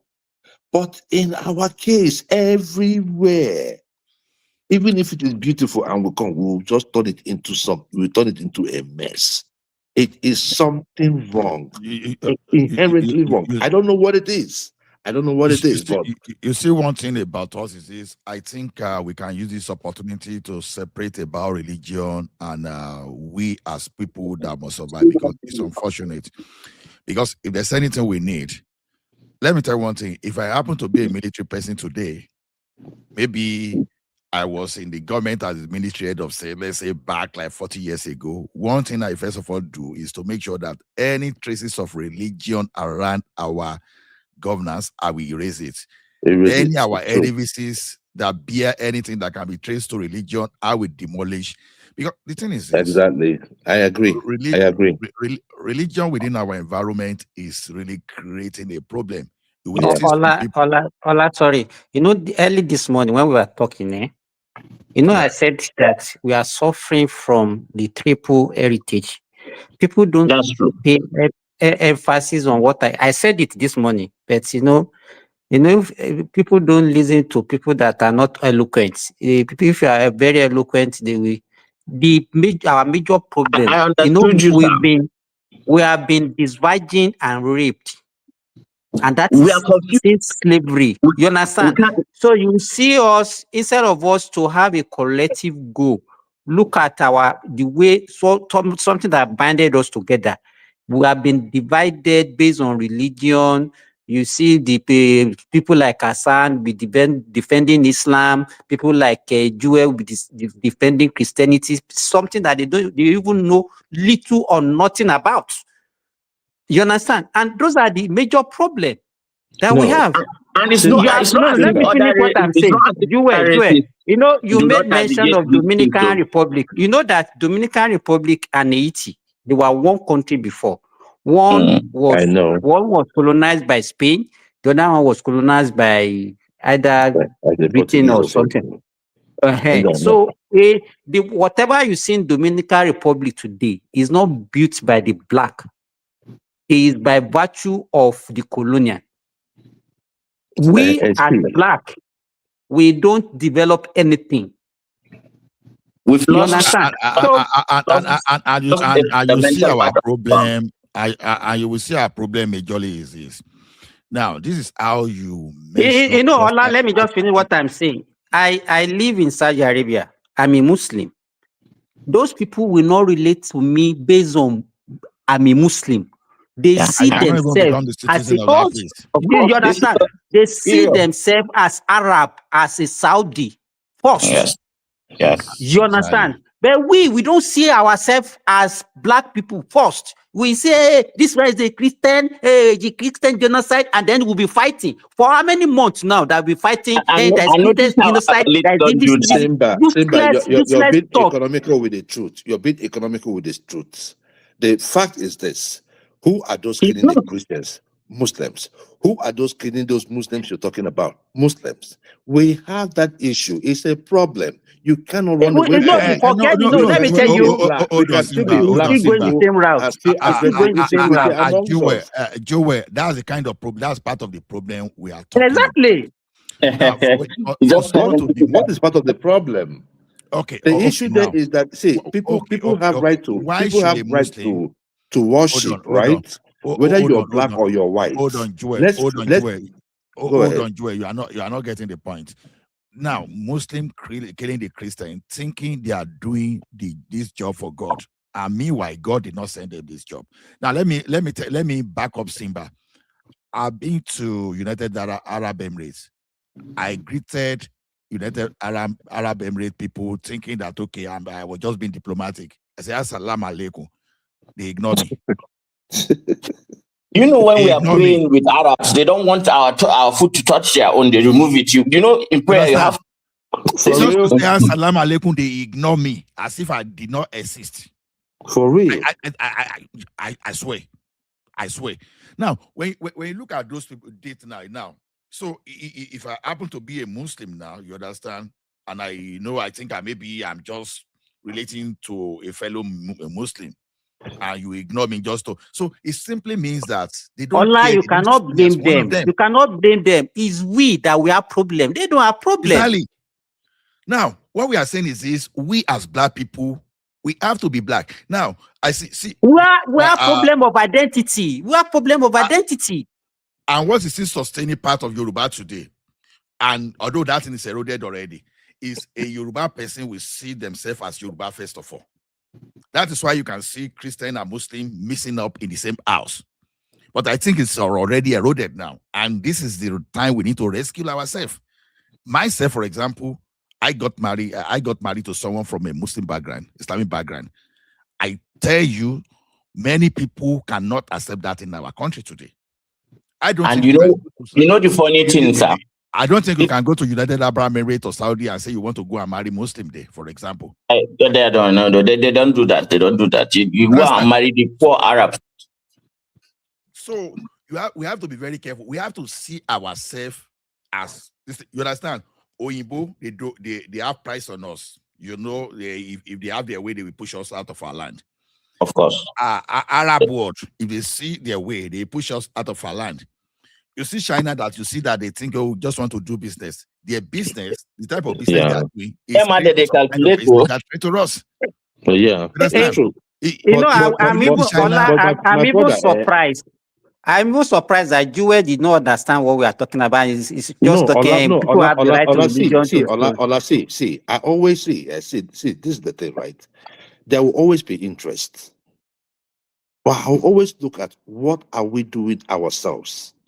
Look, in simple terms, this is what I'm talking about. I was just talking about the environment, right? You said, oh, that they built Dominican Republic. No. After whoever built it, who is keeping it clean today? Who is making sure that the maintenance is So are going you on saying today? that the blacks Right? in Dominican So, Republic? hold on. How many? I'm Let not me tell talking you. about- What is the No, wait. Nigeria, Jewel. Forget the population. What about Argentina? Look, see, let me tell you How something. many whites? See. Let me tell you, the white population in Dominican Republic to the ratio of the black. How are they? Look, see. This is my point. This is The my same point. thing that you see in South Africa. Let me tell you, don't exonerate black people are the same anywhere you find them in the world. I am not at the bottom ladder of I am telling you anything. that it's the same thing everywhere. That's what I said here. You've not been listening to me. I said everywhere you go to, I made mention that even here in the United States, if you go to the black community, it's the same thing. It's something about us. See, we can make any excuse. Oh, we were colonized and all that. I get it. But I told somebody yesterday, I said, I have been in Imo State before. A governor built a road. 6 months after, that road went bad. That is not colonialism. What happened with Malami, for instance, or Ngige? That is not colonialism. At some point, we have to take personal responsibility, regardless of what they are taking from us. If the ones that we have, that we managed it very well, for crying out loud, let's take a look at the North, for instance. 45 years in power under the military regime. If they had the interest of their own people at heart, they had the money, they had the power, they had everything to educate their people, to make their place look very beautiful. And nobody would have questioned them. Or even or something like maybe an agro powerhouse in the world. They could have done it. How much will it take? They did not do it. That is not colonialism. Look at what's happening in Chicago. Hold on. Let me give you this last one. Look at what is going on in Chicago. You spent 1.2 billion over 4 years catering for illegal immigrants. Remember, this is like a black city. You brought in illegal immigrants, they pushed them to your state because you say you're a sanctuary state, you're a sanctuary city. And you spend 1.2 billion. In order to pay that 1.2 now, you have to raise taxes on the majority black population in your city. And it is just crime after crime after crime after crime. You would say, oh, if it was a white man, probably they're trying to dismiss you. No, the city council, the mayor, everyone, mostly black. So we have to ask ourselves that question. And you know, hidden in this weakness of ours, right? Hidden in this weakness of ours, is true strength. If we only realize the potential that we have, even if 50% of us actually realize the potential, because you know, sometimes I talk from the perspective of the ancestors that I have and what they have accomplished in life, and by deciding to stick to something that is originally Borno, originally Kanuri.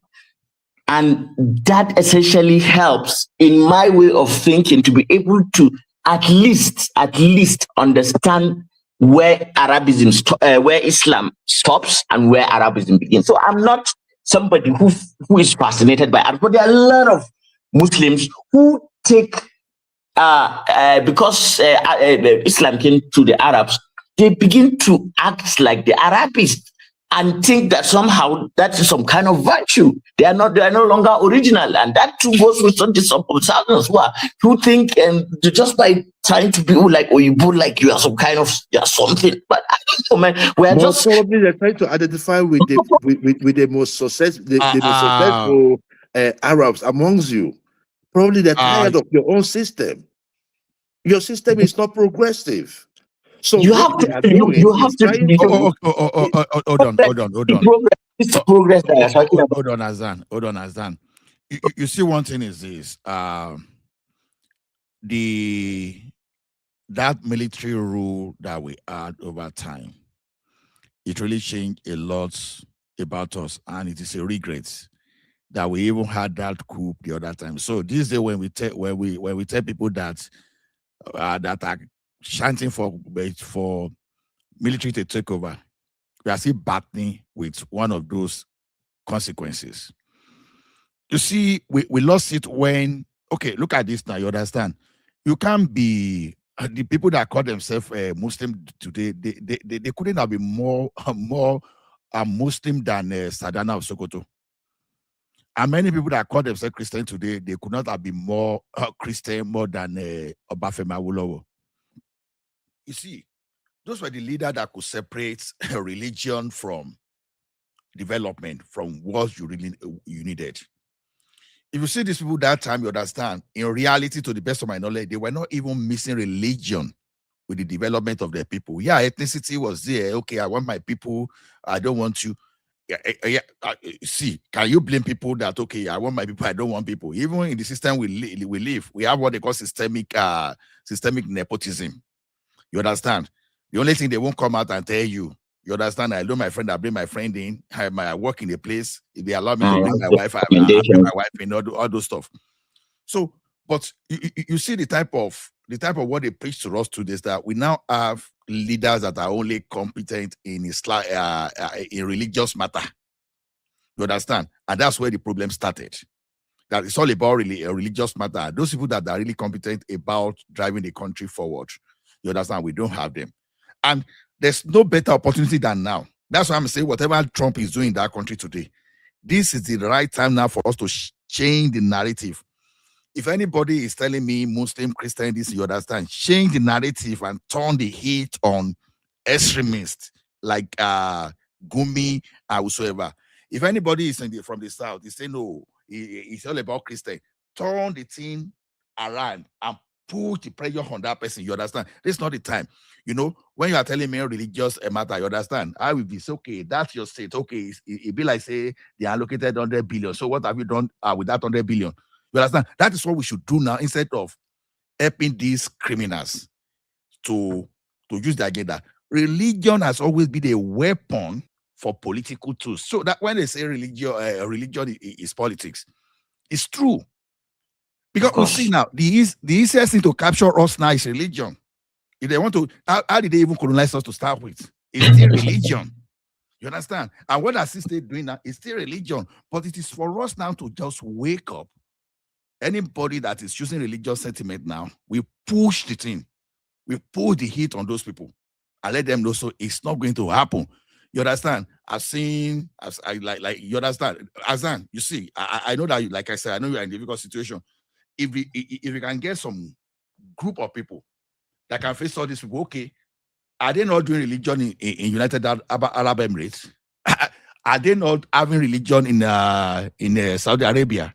They are popular, imams that adopt this kind of thing, method of preaching right now. In fact, you understand. But now look at today. I keep saying this thing. I've said it uncountable times. Ilorin, for example, is a Yoruba land. But what I keep saying about Ilorin, if you want to have Yoruba nation today, I don't want that Ilorin, except you have to radicalize everybody there. Maybe you carry the people there. Go and deliver them to where they belong before I can allow Ilorin to join me. Because, you see, That place is totally messed up. And Ilorin is not in the north. It's a Yoruba land. And it's a Kwara state. Ilorin is totally messed up. Just like you will see average people, average cook politicians in the north that they use the religion to mess their people up.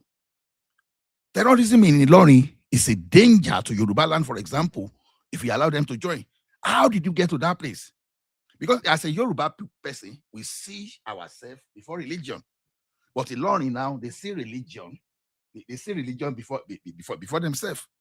Those are the kind of danger. This is time for us to. Do you know what will amaze you, Ogasa?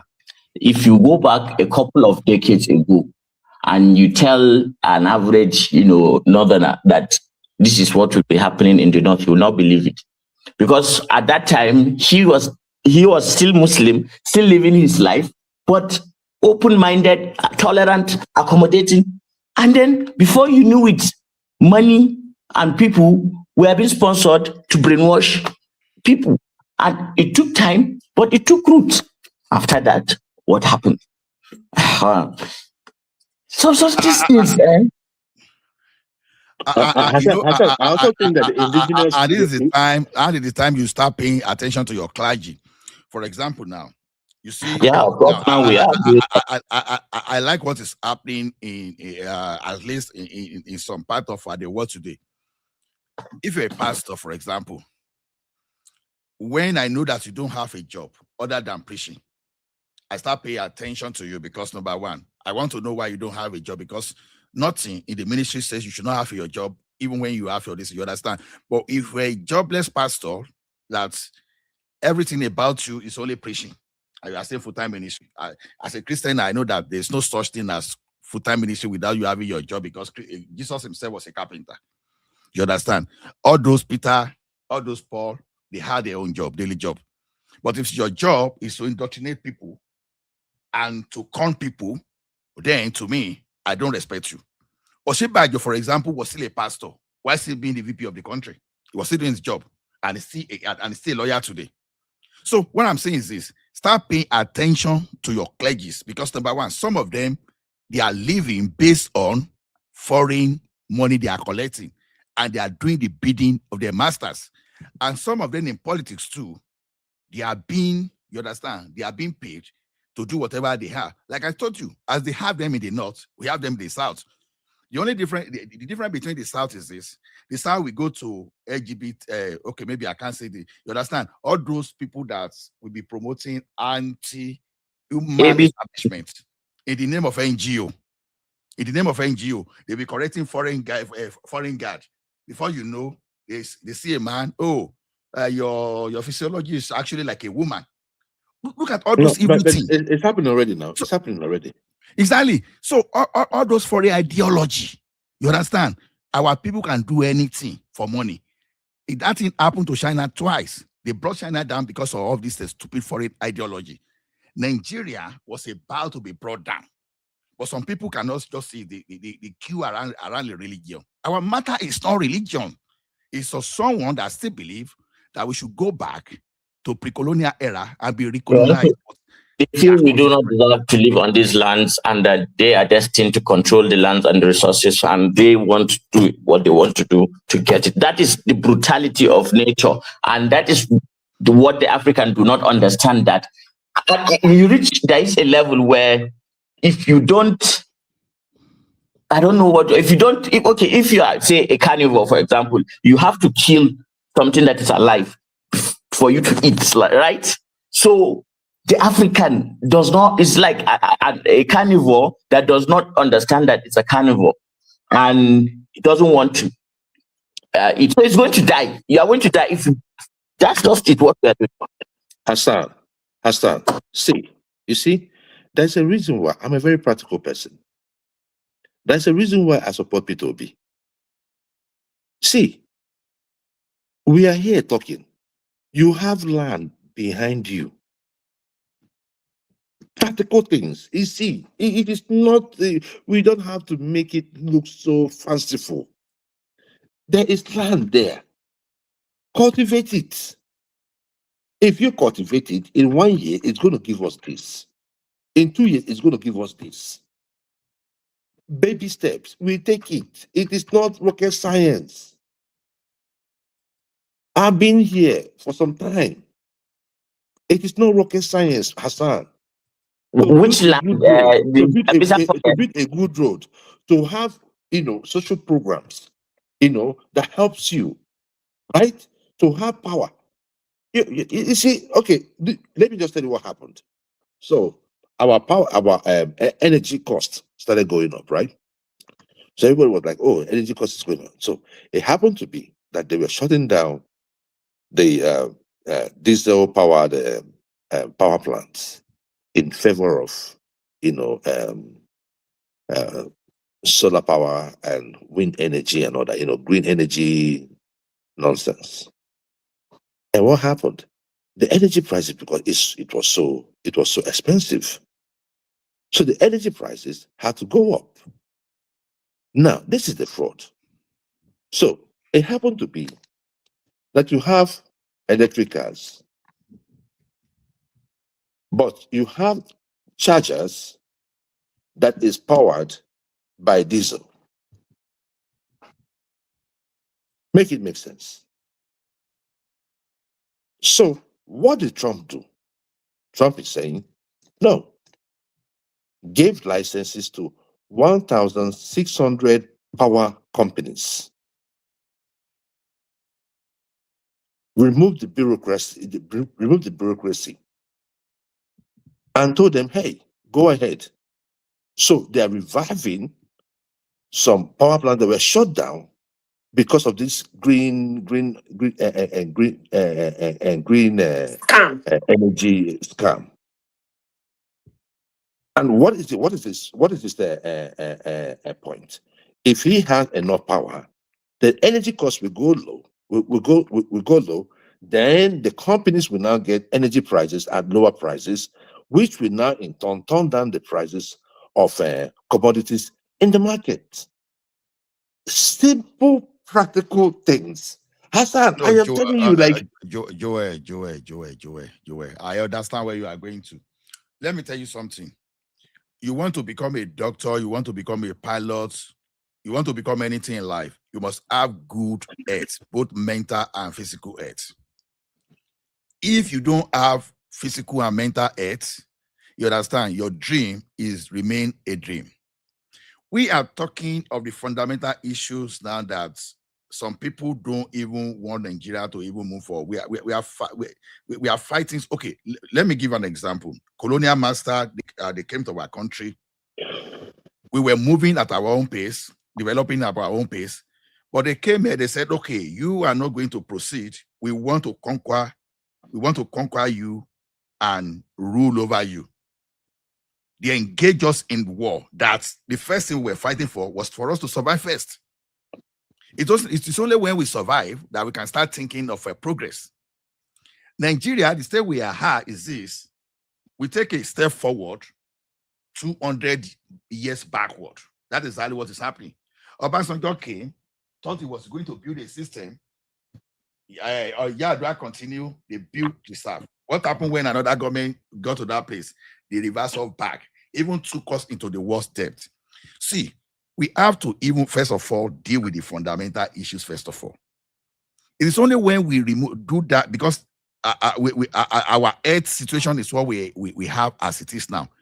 When we do all those things, those people that want the soul of Nigeria, that want to use religion to colonize us, that are using terrorism to make sure that they create fear for you to even be struggling for your life, we have to settle all those things first. And this kind of the people are the one that grab the state resources, they put it at the center so that they can control and make sure you don't have that control. We have to distort them and destabilize the plan first of all. It is only when we do that we can now see those things that we think that is very easy. It now becomes very easy. But who's going to do the destabilization? Who's going to do it? You and myself. When we no. This revolution is led by the middle class.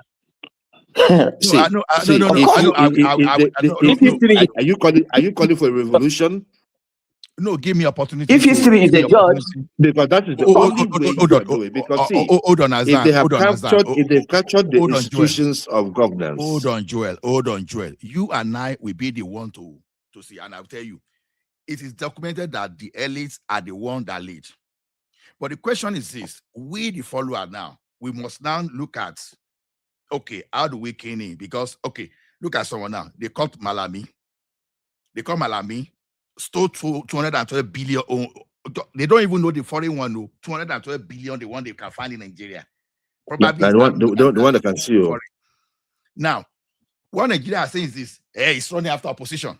What about Yaya Bello? No, it should not be like that. Okay, thank you for catching these people. Let's put this into jail. After that, okay, Yaya Bello. But don't start comparing when we are seeing all those things, because what I'm saying basically is that we don't divide. We don't take a side. As we are seeing this America coming now, normal Nigeria, we are supposed to say, okay, good, America come. We are supposed to use this opportunity to say, okay, let us even restructure this country and take our resources from these people. You know, one of those things that America is doing us is this: if all these terrorists have that continual access to resources in the north, they have enough money. You know, the money if you read the national security strategy of the USN, the money in the hand of Malami is enough to destabilize us. So we are now, what we are doing in Nigeria is that we are now protecting our own criminals. Let us protect our own criminals instead of for us using the opportunity that, okay, this is an opportunity to dislodge all these criminals that call themselves our leaders. But instead, we want to take sides. No, but I don't think it's taking sides. I also think like, no, you've mentioned Peter Obi today. Which I didn't find which I didn't appreciate. If we have to do anything on corruption, right, it has to be sweeping, right? If we caught Yaya Bello, we get him into court, give him his charges, jail him if we have to, and we move on. We don't need to say, that's just an analogy. What I'm saying is that all of us should back America as they are destabilizing terrorists in the country today. And we don't move from that place. That's a given. That's a given. But if we're talking about corruption, you were talking about you were the one that mentioned. That's the reason why it was just an analogy. How we side our own criminals. You understand? Because this one is from the south. Nobody's siding anybody. But all we're saying is that look, I if just you have to do do this, mention if you have to do this, right, we have to do it right. Politics. It should be matter for the progress of the country. I heard you mention Obi. Oh, why I support Obi is this. When I hear that kind of thing now, you understand? We are now looking for political value realization to an insecurity matter. The thing should be, America, thank you. Nigerians, okay, America, thank you. Let American airport destabilize, and we move from that place, and we take our resources away from that center, and let everybody. Let me tell you one thing: if you take resources away from the center, you reduce resources that all these criminal in the other parts, in the other part of the country, of course, have access to. That's the point. Of course. Okay. People want Madam AI to speak. So, Madam AI, if you are there, please speak up. Or maybe Midwest want to speak. Anyone that want to speak. Anyone else. Let's want to speak. Thank you, Ola. You see, the thing is this. What I want to say is this. Nigeria issue is very complex. It's complex because, as you said earlier, like somebody you want to train a doctor, you want to train a scientist, you want to train a, highly qualified people. I feel the most important thing about that subject is the history about what they want to study. I don't think any field in this world ignore history about what they want to teach people. Now, look at Nigeria's situation. We are having a generation that doesn't know where they were coming from. And now to move forward is a problem. To be honestly speaking, we are tribal people. If America is attacking the northern part of Nigeria, the northern people actually, they have a problem. But at the same time, with the way Nigeria is structured, there's that possibility for them to see it as if their own people are being killed. That's why being a serious situation. So take, for example, the corruption you just mentioned. What is this man's name from Delta State, the former CBN governor? I think they've arrested him for so long. And now they go after Malami. Who are they arresting from the western part of Nigeria? You want to tell me those guys, they are not corrupt? If you want to treat corruption in Nigeria, no single governor will remain. That is called, if you want to fight corruption. The one of Malami has something to do with politics. Take it or you leave it. I'm not an Hausa person. I'm not a Fulani. God bless you. So I am not. The one with, what is this man from Delta, the former CBN, is because of where he belongs and the role he played against Tinubu. That's why he's there. If Tinubu is serious, less than 2 months before they hand over power to him, Nigeria was having airway. What happened to those planes? Those guys that were involved, has he arrested them? No. So let us pay the spade. The truth of the matter is that this country, the way it is, either the Mr. President of Tinubu decide to do this way, look, this power is too much in the central. If it is state or regional government, let's discuss it. The Northerners will not take decision. If they need American help, they will discuss with America on their own. They will put their concerns to America. Never happen. Wait, and they will put their concerns before United States, their interest and the interest of United States. The West have solution to their problem. The East have solution to their problem. The Midwest have solution. The South Side, the Middle Belt, everybody have solution. And this is what I believe about Nigeria. But the system of we are together, when power of the center don't come to your region, you become like somebody that is intoxicated with we are left out. Like what is killing the Southeast, for example. No matter whatever you give to us, since you don't give them the chance to be the president of the country, they're not going to be satisfied. Everybody want to be president because once you are there, you start shaping the country. Those military guys who rule this country, they kill the country because they are the one who shape Nigeria to a point whereby the Northerners will become the dominant power. They were just after who we rule, who we dominate. They did not even have clue of problem solving. Now we are now in a terrible situation where we have to solve problem and there's no mechanism on ground. America is not the one telling Nigeria, look, they are buying you.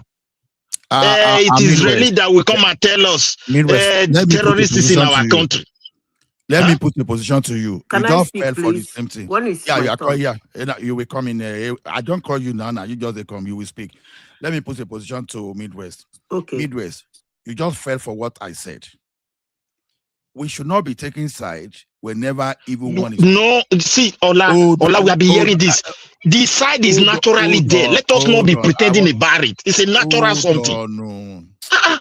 Hold on. I don't understand. I want to move the conversation on to Madam AI, but I'm just telling you that when they pick up evil men, whether they are from your region or not from your religion, don't let us find any political reason because we are all victims. I don't see how a goat should be fighting that why not pick tiger when a lion is accused of spying all animals in the bush. I say, okay, I don't see that tiger is spying too. Don't fall for all those kind of things. It doesn't help us in any way. Let's be honest. We're in a country of suspicion. So everyone is suspecting one another. Any move we move, people will think of their tribe. Just hold on a moment, please. Let me land this point. We have to be honest about this issue. You hold on. You made your point. We are moving to Madam AI after this. Okay. The thing I'm telling you that I just see the arrogance of the three major tribes of that country. You are not even paying attention. We are talking as if Yoruba, Igbo, and Hausa, Fulani are the only person that is entitled to. What about Jukuman? What about Ibiraman? So when we speak sometimes that we should not be the thing is that the rest tribes are victim. Wait a little bit, Ola. You cut me off, but let me land this my point. The three tribes, they were opportune. The British shaped them that way.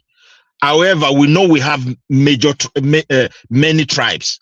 But however, those military guys that rule the country have shaped Nigeria into a place where the Northerners will always have the dominance influence. They were very conscious of it. I was just saying we should move. We should be very sensitive and move away and stop fighting. See, the only way we can be sensitive is to call spade a spade instead of we turning around. These things, we are into a very serious problem. Tribalism is there. How can we solve it? Let's identify it by ourselves now. The regional and religious influence on our thinking is there. Let us admit all these factors on our own and come together and think of solution. Midwest, so you actually believe that the prosecution of Emefiele is tribal. Like after you saw under Buhari government the actions of Emefiele, so you have to come here and say prosecution of that man is tribal. Are you serious? Listen to me. You are just entitled to your opinion. Those guys who bought the airline. Wait, hold on a moment. Those guys who bought Nigeria airline, where are they? They are free men. Those who consume Nigeria data money, they are free men.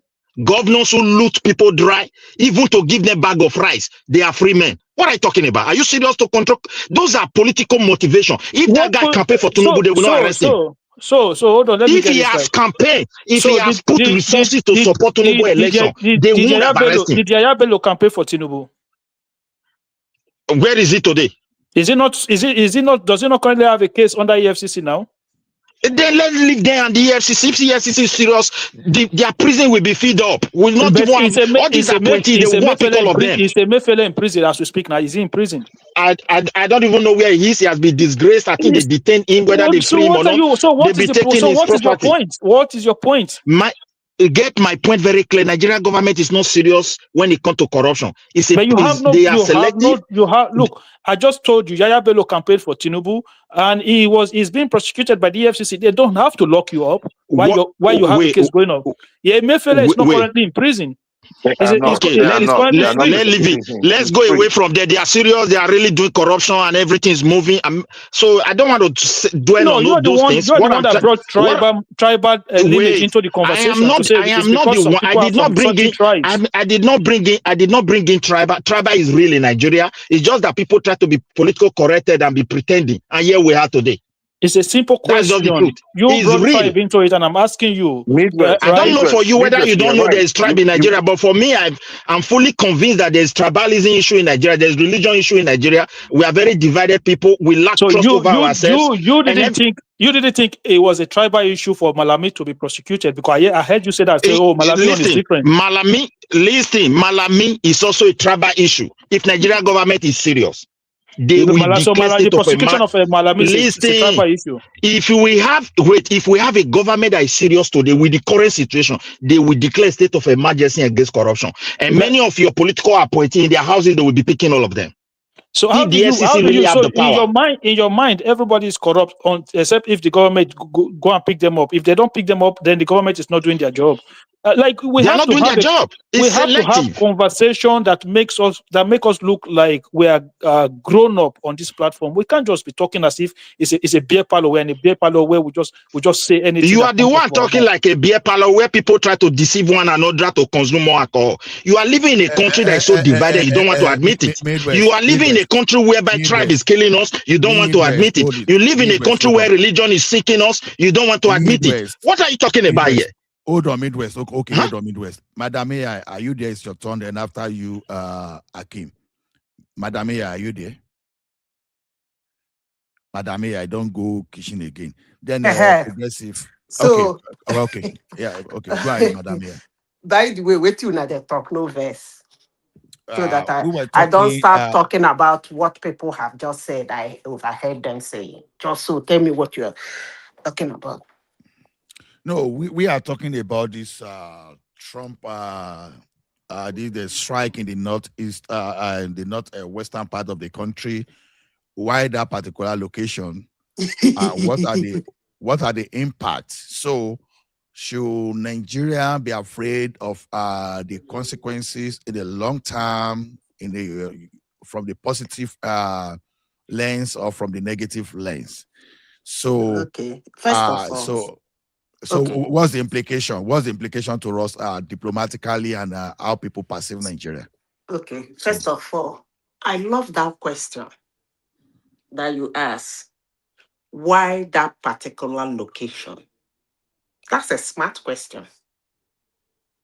I know why you asked that question because every average Nigerian and every average media houses and their propaganda and every content creator believe that Maiduguri is the epicenter for Boko Haram, right?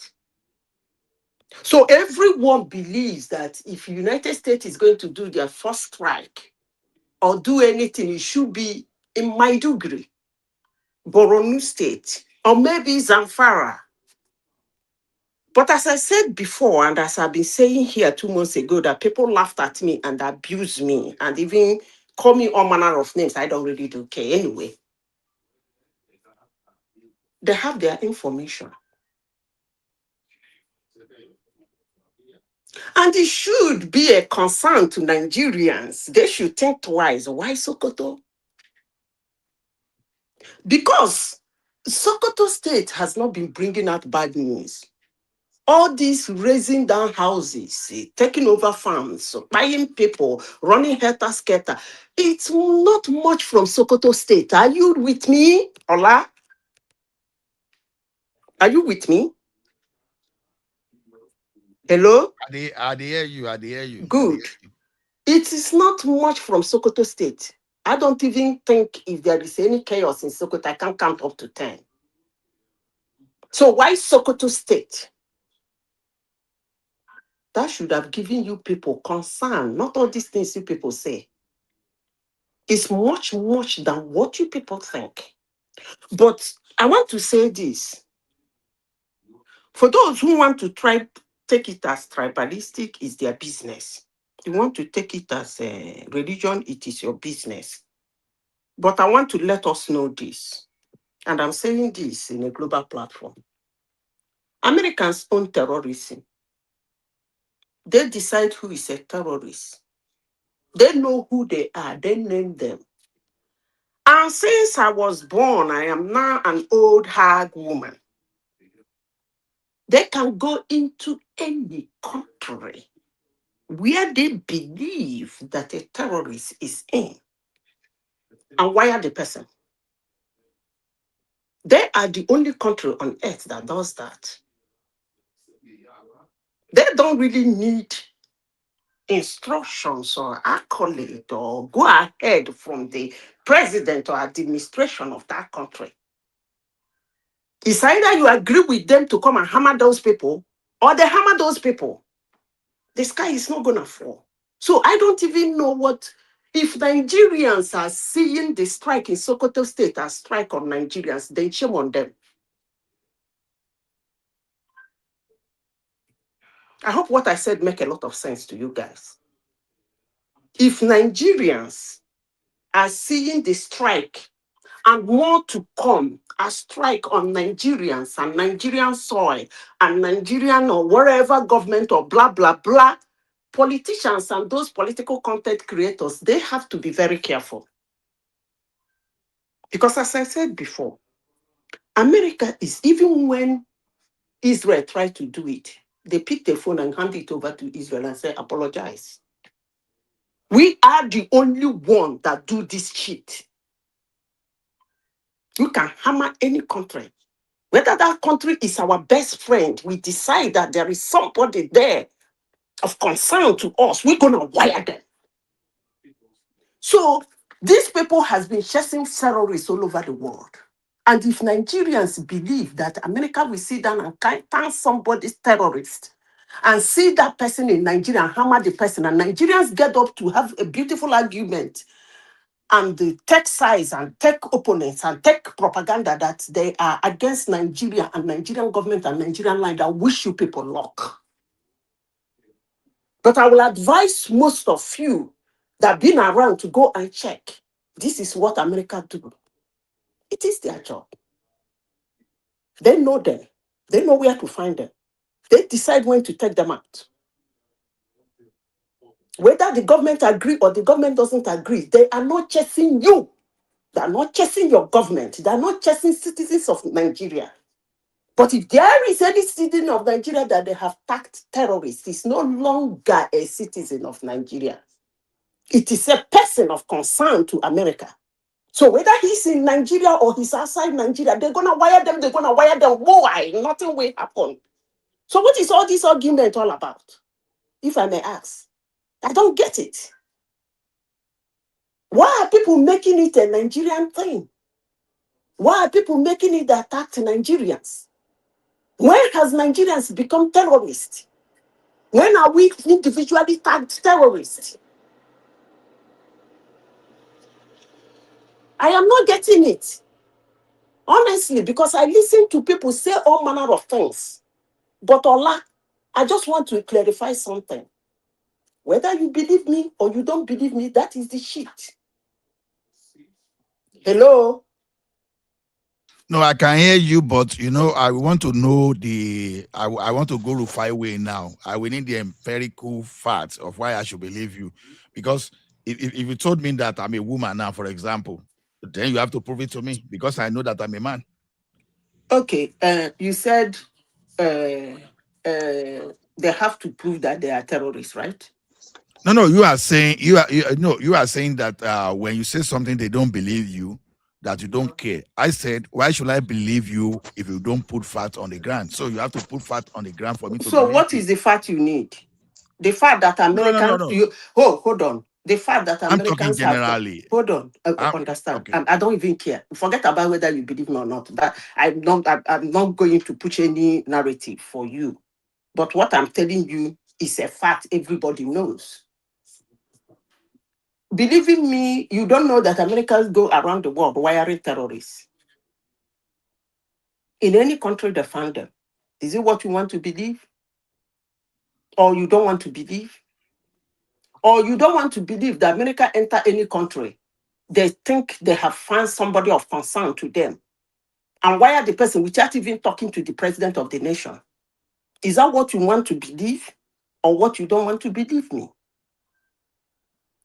Is it No, that Americans... of course, that one is straightforward to believe, but don't forget that So, I can say, hold on, Obama... I can say, okay, good, go ahead. Okay, it's good you mentioned Obama. Please go ahead. Hello? Hello, it's good you mentioned Obama. Please go ahead. I wanted to mention him. Yeah, go ahead. What are you going not to believe or you don't want to believe that even America can decide that their own citizen born in their land, they can decide that he's a terrorist and they wire him? Is that what you don't want to believe? Let alone a Nigerian. Come on now. No. These are what they do for a living. So why are Nigeria? My question is... Madazita, let me ask you a question. So, Go with ahead. this bombing, do you see it like a solution to our problem? Obviously, Will it it's the solve our solution problem? to your problem. It's the solution. Because if you have any other solution that would have worked, you have used it long ago. This thing has Where been America going have on. Hold on now. Hold on. Calm down. Yeah. Nobody Okay. should calm down. Be coming down. Nobody is after Nigerians. But any Nigerian who is a terrorist will be gone down. Period. But that's by the way. If you have any solution for the past almost more than 15 years, this shenanigan has been going on and it's not getting better. It's getting worse by the day. You would have used it to at least calm it down, not making it worse. But from the look of things, it's getting worse. And I want to say this. I said it yesterday and I will say it again. Anything that anybody wants to do with the security in Nigeria, the insecurity and the security of Nigeria and Nigerians, and decide to run it with Nigerian military, it will not work. America has to put out what they have to put out. It's just a situation between the 12 days war between Israel and that's the recent one, and Iran. And US went to throw all heaven bomb in Iran. Two, they didn't throw one. All heaven bomb in Iran. The catastrophe is still on. And Iran has to clear face with its citizens. We will retaliate. Have you seen where you are retaliating to somebody? You have to call the person and tell the person you want to throw bomb to get your face back. And you throw a bomb that doesn't destroy anything, doesn't kill anybody. Your citizens will do, yeah. That's exactly what is going on now. The Nigerian government has to hold their own side. America has to hold their own side. But if I tell you, you should ask yourself the simple question, why so? It is important that Nigerians ask themselves that question. Somebody said it yesterday night. My family on the background were rolling on the floor. They call it is an intelligent It's an intelligent observation. Why Sokoto? I laugh in Spanish. The most unnecessary place anybody in Nigeria will believe there was strike. That shows you how deep it is. No, That shows you how bad it is. Anyway. I know why Sokoto, but at least it's good for Nigeria. Okay, no problem. Since you know why Sokoto, hallelujah, praise God for you. Madazita, hold is on, it not also Midwest, hold on. Let us hear Progressive now, so that we now throw it upon after. Progressive, what's your take on the matter? Progressive, Akin, where you go now? Okay, Hi, Ola. Hi, Ola. How are you? Okay, I'm good. Thank you. Merry Christmas. Merry Christmas to you and to everyone on the platform. Thank you. Yeah. So, what's the take on the matter? So basically, the way I see it, right? I think what we are not looking at is the fact that the lay law. I think the lay law is an act of Congress. So, and that law has been one of the things that have kind of handicapped Nigeria in terms of kind of deploying those certain level of ammunition in certain areas of the country. So, and I think this is the reason why maybe one of the agreements that they've reached with the United States is that if there's an intelligence that these guys are in areas where we cannot go into due to that Leahy law, then the Americans can come in and do the job. In that case, you will not be breaching that that law in the first place. So it means that it's a collaboration between the United States and the Nigerian government, and there's nothing wrong with that. Sometimes you have to prove some level of trust with your partners. Maybe over time they will not reason that okay, the Nigerian army can be trusted to deploy weapons in the right way, and maybe that time will come whereby we will not be subject to that lay law. But for now, we have to do with what it is. It has to be some level of collaborations. So I don't have problem with this, because what I had problem with from that last time was the way Trump spoke about Nigeria and the kind of language he used to describe Nigeria. I didn't like that. If you're going to help somebody, you don't need to dehumanize them. You don't need to talk to them. You talk them down. We can have collaborations like this against those non-state actors, against terrorist organizations. There's nothing wrong with it, and I don't know why anybody would be against it. It's nothing against our sovereignty. We have porous borders.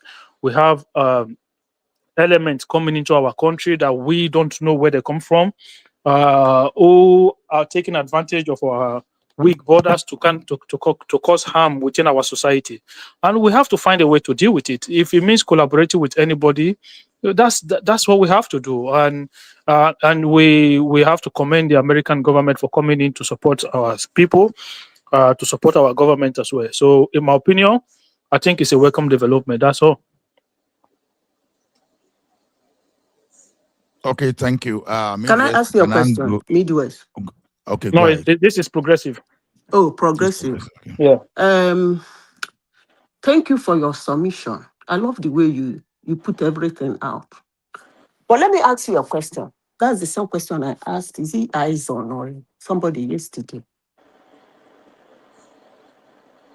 Do you think Nigerian government has an option to say no? I don't think it was. I don't think we were put in that position. And if we were put in that position, I don't think we will be able to say no, because you have to understand that this is not the first time. There was a time whereby an American was kidnapped in the northern part of Nigeria, and the U.S. Navy had to come in to rescue that person. And if they have to do it, because don't forget, ISIS is a world recognized terrorist organization, and there are certain countries where you have ISIS cell that American will not go into. That's country like you're talking about your United Kingdom and your maybe France, Germany. These are Western powers as well. So because they trust those countries with their with intelligence, they trust them with the manpower to be able to clear those cells out themselves. But with the problem we have, I think part of the problem we have is that our military is kind of partly infiltrated, so It's they will not. Boko Haram. So they will not be able to fully trust us with intelligence to the same level that they will trust these other countries. So they will mostly have to come in and say, look, we know that there are certain area, but we cannot give this intelligence, but we're just letting you know we're going to come in and you can be back up, and then we're going to do this job. And they will do it, and then that's it. So until that time comes where this Nigerian military will be able to trust us to a certain level to say, okay, we can trust you with information. We can see that you've done the job, you've cleaned your houses. But for now, I don't think we are there. I think we have to work hard to get to that point. And look, if you look at, like, say, the Egyptian army now, they operate on a different level with the Egyptian army. You will never see them say they want to go into Egypt, because they give them full support, machineries, weapons. It's the way America supports Egyptian army is almost at the same level they support Israel. They have not given them opportunity to do so. The day they give them opportunity, this story you're saying will be very this is what I'm saying, because the Egyptian army does its job. There's no need for that level of interference, whereas the Nigerian army is being infiltrated. And if America can share certain intelligence with Egypt, but they can't share it with Nigeria, because if they share intelligence with Nigeria, those terrorists we have those intelligence, whether you like it or not, one way or the other. That intelligence will leak to those terrorists. So if organizations can get to a Nigerian sergeant, and by that Nigerian sergeant, just like ambush, you have to understand that these are information that have leaked to those people to tell them what about this military sergeant was going to be, the level of security that he was going to have. So we cannot be complaining about the situation that we find ourselves today until we fix the problem from the root causes, and we haven't done that. I think the only area you seem to have gotten right is that we need to get our act together. Tunaja, I can't hear you. Your mic. You are too far from the microphone. microphone. I think what you got right was that we need to get our house in order, and this is why I've been calling for changing our security posture a long time ago, because Egypt operates on a totally different level from the way we do. Egypt is strategic for Americans because of the Suez Canal and the West. And they made themselves strategic because they allowed that Suez Canal to be built through their country, and they demanded more from the West. Like an example of what I'm talking about is Egypt controls about 218 F-16 fighter jets. Nigeria doesn't have one, and we are all allies of the West. Why is that the case? Because we don't have anything that we are offering anybody. We didn't make ourselves strong in any way. If you think about, like, the Suez Canal is useful for Americans and the West, and they want Egypt to also play nice with Israel. Can you imagine what Nigeria can be able to accomplish if they make themselves relevant in Africa? Nigeria is the largest country in Africa by a long shot. The nearest rival is twice less. No, not the largest. You say the most populated country, not the largest. Yes, no, that's what I mean in terms of population. And not just only population in terms of what we actually have. You can also see that the diaspora, that the greater diaspora Nigerians, that are the ones that went into the Americas as slaves. And if you look at most of the other black people around the world, you can almost say 60 to 70% of them have, at one point or the other, a relationship with that location that you call Nigeria. So Nigeria is very, very critical in so many, many ways. And we don't pull that influence and say, this is what we can do. Whatever is going on the continent is through us. You have to be going through. Then but our ECOMOG used to do that now to Nigeria. Our ECOMOG used to do that. So our ECOMOG was doing that in a limping way when the Soviet Union was still around. Because what we used to do then was that we organized our military, basically a Nigerian military, to go and start intervening in other countries. But in reality, what you needed to really leverage power is when you have a military alliance in West Africa. Now, it's not only Nigeria, it's a country, a military alliance of almost half a billion people. That's what we are talking about. You have to pull your weight. You have to show you have influence. Like the Egyptians have a lot of influence in the Arab world.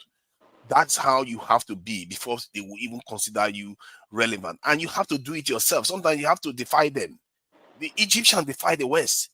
You have, if you don't defy them, they are not going to give you what you want. Okay, let me ask you this question. Why do you think Nigeria, because number one, we can accuse Obama of making us irrelevant because of his activities during his own regime. Prior to that time, we were relevant. So we were never relevant. You said what? We were never. Who said that Obama is the cause? Who is saying that? I say Obama made us relevant. We used to be relevant for you. Why now for me? Why? Say it's Obama that make you irrelevant. Because it's the one that allowed terrorism to fester in Nigeria by denying Nigeria access to the right weapon, by blackmailing Nigeria. The only thing Obama revealed is that we have no clothes. That's what he revealed. We pretend, we just act as if we were strong. We were ever strong. Even when we went to Ecomog, it's basically measuring height among dwarfs. We were never at the level of Egypt. No, to Nigeria, look at it from this angle.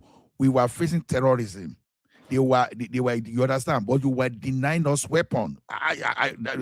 And we used to. Why would, hold on, let me ask Ola a question. Because Ola, I don't know where, anyway, never mind. Why would somebody give you a weapon you are going to hand over to the terrorist? That's just narratives. You understand? Okay, hold on. You say it's narrative. Let me ask you another question. I'm sure you have seen videos of where those boys operate. Have you? That's I'm asking you. AI. It's a simple question. Madam AI, there was a campaign. No, hold on now. Let's do this normally. Have you seen videos of where those ragtag poo-smelling idiots operate? I'm sure you have. That's the point. I sure you have. And you have seen. Hold on. And you have seen the type of gun. Terrorist. Hold on now, Haba. Don't talk over me so that people will not hear what I want to say, because I'm going to say it anyway. You've seen the type of arms they are using. And I want you to go and do your research. You are into the tech world. Go and do your research. That kind of arms they are using, no individual on the surface of the earth is allowed, will be sold. They can never sold that kind of. Okay, Madam Zita. Hold on now. Hold on. You are saying that. No, you've answered. You said what Obama said. Hold on. You said what Obama is a premonition that they said they're not gonna give you weapons because you are going to hand it over to the boys. Your point. Let me you said it's a premonition, and I am not asking you. The guns the boys are holding, is it a gun an individual can buy? Let me respond to you, please. Let me respond to you. Why did you? Okay, look at this. You understand? Nigeria had military pact with you. You were giving us technical support. We got some weapon from you. Even the one we got from you, you said we could not use it to fight. Just because we were abusing human rights. You understand? Now, different between the one, that was why one reason that Nigeria wanted to go and smoke. Well, like it's because you didn't want to allow gay in your country. That's why Obama didn't say weapon. Yeah, Mike, thank you. That's one of the reasons. You understand? Now, I'm telling you that Obama didn't allow. No, Madam AI, hold on. It took General Gowon to come out and say that America said the same thing during the Civil War. It was that time that Nigeria now turned to Russia and military and a private military contractor.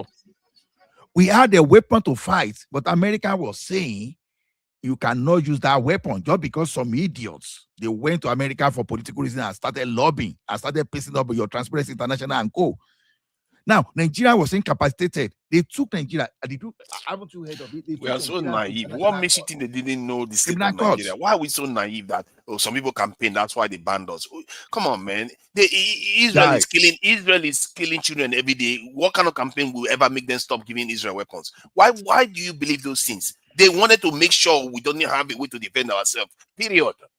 Not that I believe it happened. No, there are two different things. It happened is different between why did I believe that? You understand? Ruben Labati said, this is not even a story. We'll be hearing that thing before. But today, Ruben Labati even said, this is not a I say that I was in the government. That we bought some equipment, millions of dollars. And America said, the equipment was staying there. America said, no, you cannot use them because of this layer, whatever. Now, Nigeria now trying to go and find backdoor now to buy. Now we approach Israel, and America went to Israel and blocked Israel that Israel should not support us. Then they now try to smuggle another weapon using a private jet to go to South Africa. They tip them off and they block off from that place. Now, what I'm saying is this: in our attempt to fight terrorism, Obama was blocking Nigeria until this thing started growing. It was under Trump that it was Trump that gave us weapon. It was one that gave us weapon. It's a weapon. So Obama indirectly allowed terrorism to fester in Nigeria, and it was the one that destroyed Libya. We should not forget too. Yeah. So what are we talking about? Why are we pretending as if we don't know? If Trump gave you, my point is that if Trump gave you weapons, it's not because he had, in terms of ultimate goal against that's for Nigeria, like a good intention. He just did it because of financial reasons. He doesn't like Muslims. He doesn't like Muslims. That's why he gave us weapons. Hold on. For somebody that doesn't like Muslims, he's very, very close to them. In Qatar, in Saudi Arabia, that he went and he still doesn't like them. Yeah, no, believe that. Believe what you want to believe. You see, this is the thing about our people. We see, but he's doing business with the countries now. It doesn't mean he's not just doing ordinary business. He made Netanyahu apologize to Qatar leader because of what Netanyahu when you don't start this your ding dong. Oh my God! Because I heard you earlier saying Mike, Jonathan.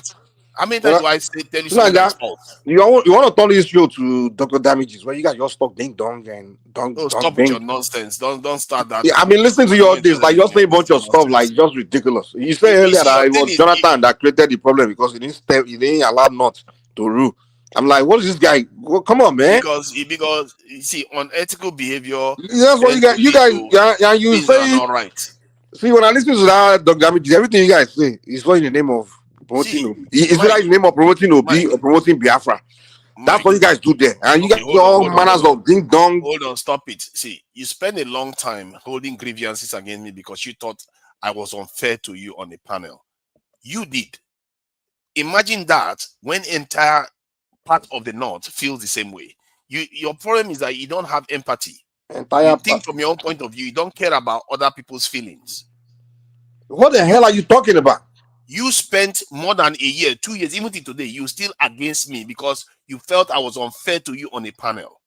What makes you think the Northerners didn't feel it was unfair to them after Southerners ruled for? And he has been attacking you for over a year because of that too. Yeah. Mike always come here to blast you. I don't know why. Come on now, give it a shot. And he can't be honest. What are you talking about? He holding grudge for more than a year. He won't let it go. You know, he expects Northerners to let it go. Because I come to call out the ding dong thing you say doesn't mean I hold a grudge against you. I mean, come on, everybody here was like, I mean, you say things that's like, come on now. You're not talking to dummies here now. Wow. Everything I'm saying is based on fact. I mean, when you guys say those ding dong thing on Dr. Damages, the people buy it, they believe it. You know? Because those people have low IQ, people that follow you guys have low IQ. But yeah, they are talking to high IQ people here. So you have to put that in mind when you come. You understand? See, insult people all you like. It's not going to make a difference. I mean, you got to come on now. It's very insulting when you think you can just say some ding dong things here and think people like me or what Jonathan did may have created the avenue. It doesn't mean that it wouldn't have happened still. But that's the one that they use to foster this instability that we are seeing today. Because when they feel like they are being marginalized, you see, they did that even in the 1960s. So Jonathan is the reason why we have banditry. So because Jonathan, so just like Simba responded, so because Jonathan didn't give power, did not create banditry. They created I think he accelerated the environment. Wait, to Baba, to Naja, look, what you are saying, you are not far from the truth. Because over concentration of power in the central make people to feel once they don't have chances to eat, it drives them to a point where they believe they are being marginalized. Take, for example, if the former Senate president is the president of the Nigeria today, is not from the western part of Nigeria, everybody from western part of Nigeria, their voice and tone will change. So we have to admit this fact. Now that America is the western part, you talking about Southwest? The entire, I would have said the entire South anyway, because the entire South was already seeing it like power must come to them. Let's put it that way. Midwest, Southwesterners, they don't reason like that. I'm sorry. No, wait a moment, my brother. That is what you will say, because for now, when Jonathan was in power, the guy isolated the Southwest. Now we didn't go and start doing. Wait. Let me land this point. See where I'm going, Mike. You hold on a moment. Hold on. Nobody civilized for that as far as Nigeria is concerned. It's just that when you have the cake, you pretend. I think you live in Yoruba land to understand that we are. No, you don't. Your political leaders will not tolerate it. If they are being isolated for so long, they don't have the federal cake. They're going to change their tune. Take that or you leave that. We can't argue that anyway. Decades. In fact, we're denying. No. In fact, listen. No. You lie. Because since this dispensation of this democracy, you have produced president for 8 years. Deputy for 8 years, another one for 8 years now. The Northerners can only boast. Let us be honest. Hold on. Stop. This thing is just too dry and somehow we have over 500 ethnic group in Nigeria, for goodness sake. So if there are people now, they can now start showing that, okay, because we are not in power now, the next thing, start buying people, start creating terrorism. I did not talk about. I did talk about pie. I'm not talking about pie. Don't bring pie. I'm not in a. I know Yoruba will not be buying people if they don't give power to them, but they are not going to be silent. Don't bring pie to it, please. This kind of. But Midwest, they didn't give us power from independence to when do we get power? From independence. Wait. What from 1960? It was until 1970 before first Yoruba man become president. Were we crying before? Were we brewing everything up because of that? And then after hold on now. Wait. Obasanjo came into power by circumstance, by assassination of Murtala Mohammed, and then you only ruled for 4 years or so or less. And then wait. From then, we didn't get power since 1979 until 1999. We didn't cry in between. I mean, who cares? I mean, come on now. No, Mike, wait. Mike, hold on.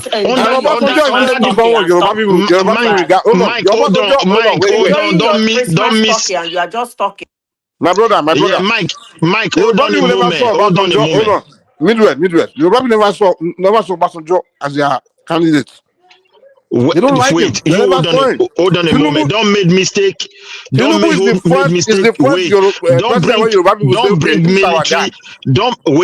bring military administration into it. Because why?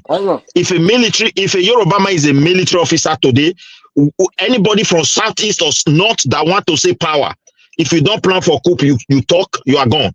So don't bring them in. They have their own different way. You understand me? But if you talk of Midwest, see this argument of this is because I listened to two Nigerians saying the same thing. For goodness sake, Google Jonathan is an Ijaw man, for goodness sake. An Ijaw man was leading the country for the first time. Where was it written that Ijaw man could not lead, that everybody now gang up against that man? Look at you are taking my point. Wait, let me collect that notion. Just give me a minute, please. I'm not against Jonathan being the president. I'm not talking against it that he's not qualified. So project your statement very well. Hold on. We have to move away from this ethnic, because one ethnic group is not leading and because they now have right to terrorism and all those stuff. It's BS. Let's just talk of what you understand. Every Nigerian, it's just like you are saying, because a German man or maybe a Scottish man, as you know, America is a multicultural environment. Canada is a multicultural environment. We have more than we have more than 400 type of people represented in either country. So just you are now saying, okay, an immigrant of an American that have the ancestor of a particular origin is not leading, so every other people, they have right to do whatever rubbish they are going to do. That is BS. Let's just move away from this rubbish. You understand? Let us face you. No, you didn't understand my point. Look, a country you wait now, just hold on a moment. The Canada you use as an example, you have to look into their structure. Why they decide to be quiet. Where I live today, I live in Sweden. This is Scandinavia country. They have history just similar to what we are facing in Nigeria. Very similar. So that is why they have an arrangement that will not give sense of belonging to people based on their space, because they have some specific levels of right to decide critical issue. So who's responsible for making this arrangement? In Nigeria situation, those who have the political presidency as a tribe, they can shape Nigeria into what they want. That is what the military guys did. That's not true. Shape The Nigeria. president, no. Wait.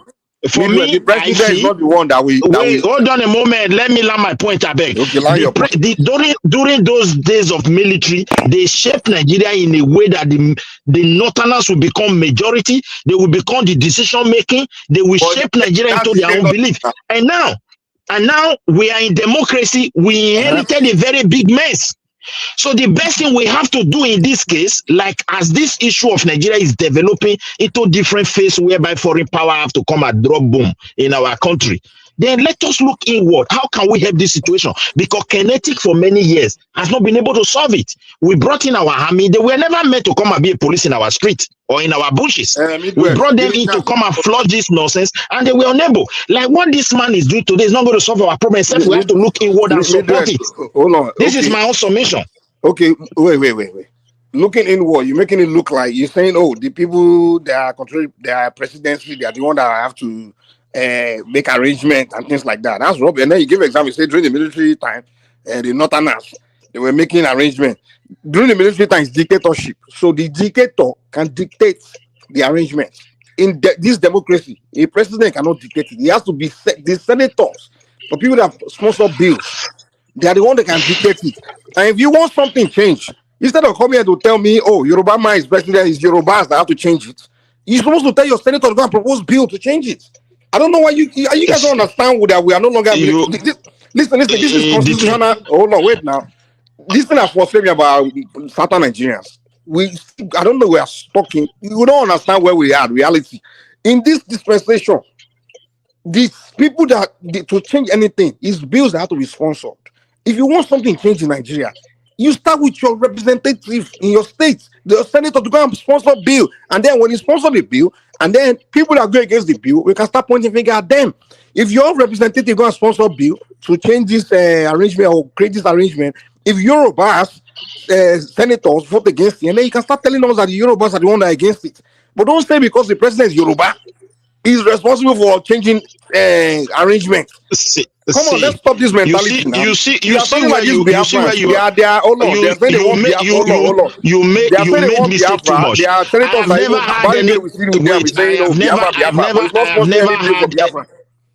Wait, I have never had anybody come here to say because Yoruba is a president, this and that, and what you are just saying. You're getting people wrong. When Fulani Man was there, the past president, in fact, these things were getting worse. They were playing different game of tribal and religion and affiliation. We know how they treated this issue with soft glove for many years, and here we are. So we still have a president today, yes, who is a Yoruba man. Get what I'm saying? Who is a Yoruba man? Who is from certain part of Nigeria? They have to look inward and say, why are we in this mess? How can we solve this problem? For me, this is the hard time to restructure Nigeria. The Northerners have solution to this problem. Take it or you leave it. If you want to restructure Nigeria, who's responsible to restructure Nigeria right now? The president should know that this country, they can't govern it and achieve success with the structure on ground. So is the president that will restructure Nigeria? Wait now, hold on. There is too much. Mike, whether you like it or not, there's too much power in the hands of president of Nigeria. They can decide what to do. They can decide. They can influence. They can take decision. Even the Senate, as we speak today, the Senate president. Let's calm down, man. Let's calm down. Let's try to understand what we are saying here. If we have to restructure Nigeria in the sense of region, whatever, maybe who whether is the it's state, wait let now? state go. If Let me land now. Let's not do argument. Let's not understand. Let's not do blind arguments. Let's understand each other's position one at a time. I'm trying to make it simple. If you want to change Nigeria to maybe regional whatever structure, is it not law that the constitutional things that is going to be through bills, sponsored and things like that? You create a bill to say, okay, this is what we want to do it. Just like some people want to create states. Is it not senators that are trying to sponsor it, and among themselves they have to vote, right? So you telling me, wait now, you telling me that if president can wake up one day and begin to design create states like the military time, or say, okay, from now on, region this, he can do that. We live in democracy now. It's different. Mike, wait, hold on a moment. See where I'm coming from. We must agree that this current system is not helping situation. Okay, now if we agree, it is our time. Those who have power, it can be president, it can be senate president, it can be someone representing me, it can be somebody. Hold on a moment. You hold on a moment. It can be somebody that is representing you. They have to see the reality that look. You listen to, no, wait, you can't take Nigeria president away. They have too much power. And that is the real problem we have. That is the real problem. There's too much excessive power in the hands of president of Nigeria. You take it or you leave it. I'm telling you, the president cannot make law. He cannot make the law.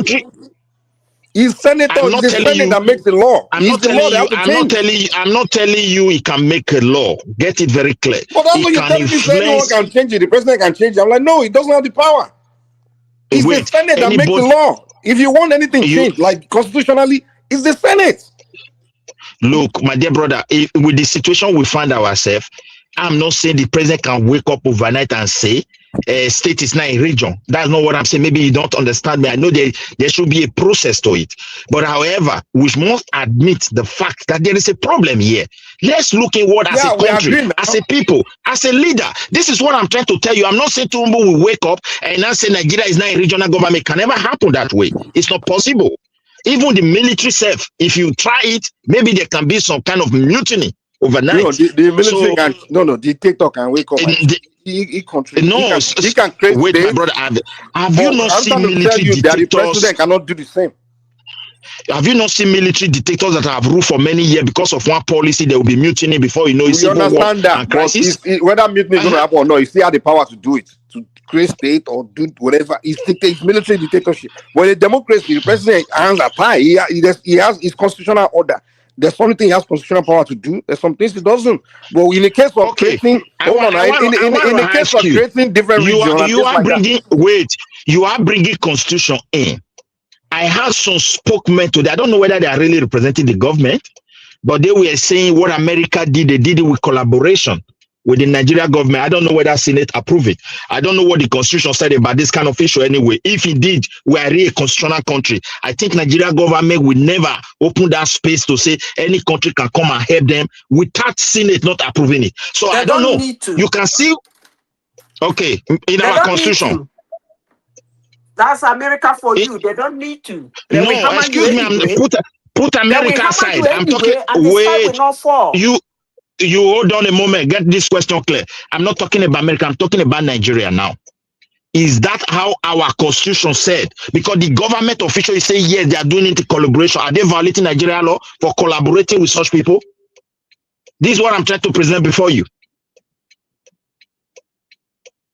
Are you hearing me at all, Madam Zita? Is anybody hearing me? And I said that's the way America operates. Put America aside. How does Nigeria operate? You're not understanding the point. You are not understanding my point. I'm talking about our country. Excuse me. Wait. You didn't listen to what I said earlier. Listen to me. You didn't listen to what I said earlier. I made a statement earlier. You can't remove America because it's America that strike your country. Now, let me say this again. Maybe you were not listening when I said it before. America is a country that owns terrorism. They know them. They know where they are. Yeah, I agree with you. Hold on. They define hold on. it. You didn't agree with me. Hold on. Because if you agree with me, you wouldn't have said what you said. They enter anywhere in the world to strike any person of concern that they have tried terrorists. Whether your government is agreeing to it, your government is not agreeing to it. That's your shit. But they're gonna strike them anyway. Madasita, hold on a moment.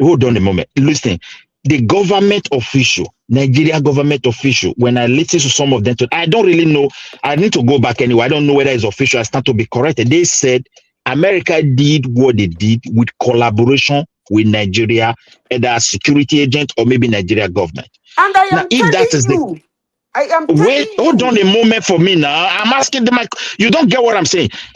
If that is the case, do we need Senate to approve any such military collaboration or whatever before any action? Or do we need president collaboration? Now, if America does it on their own and our statement is saying, look, this is America helping us, and somehow distant this government, it means you are not violating our law. But if the government is collaborating and the Constitution said the Senate must approve it, don't you see we are violating our law?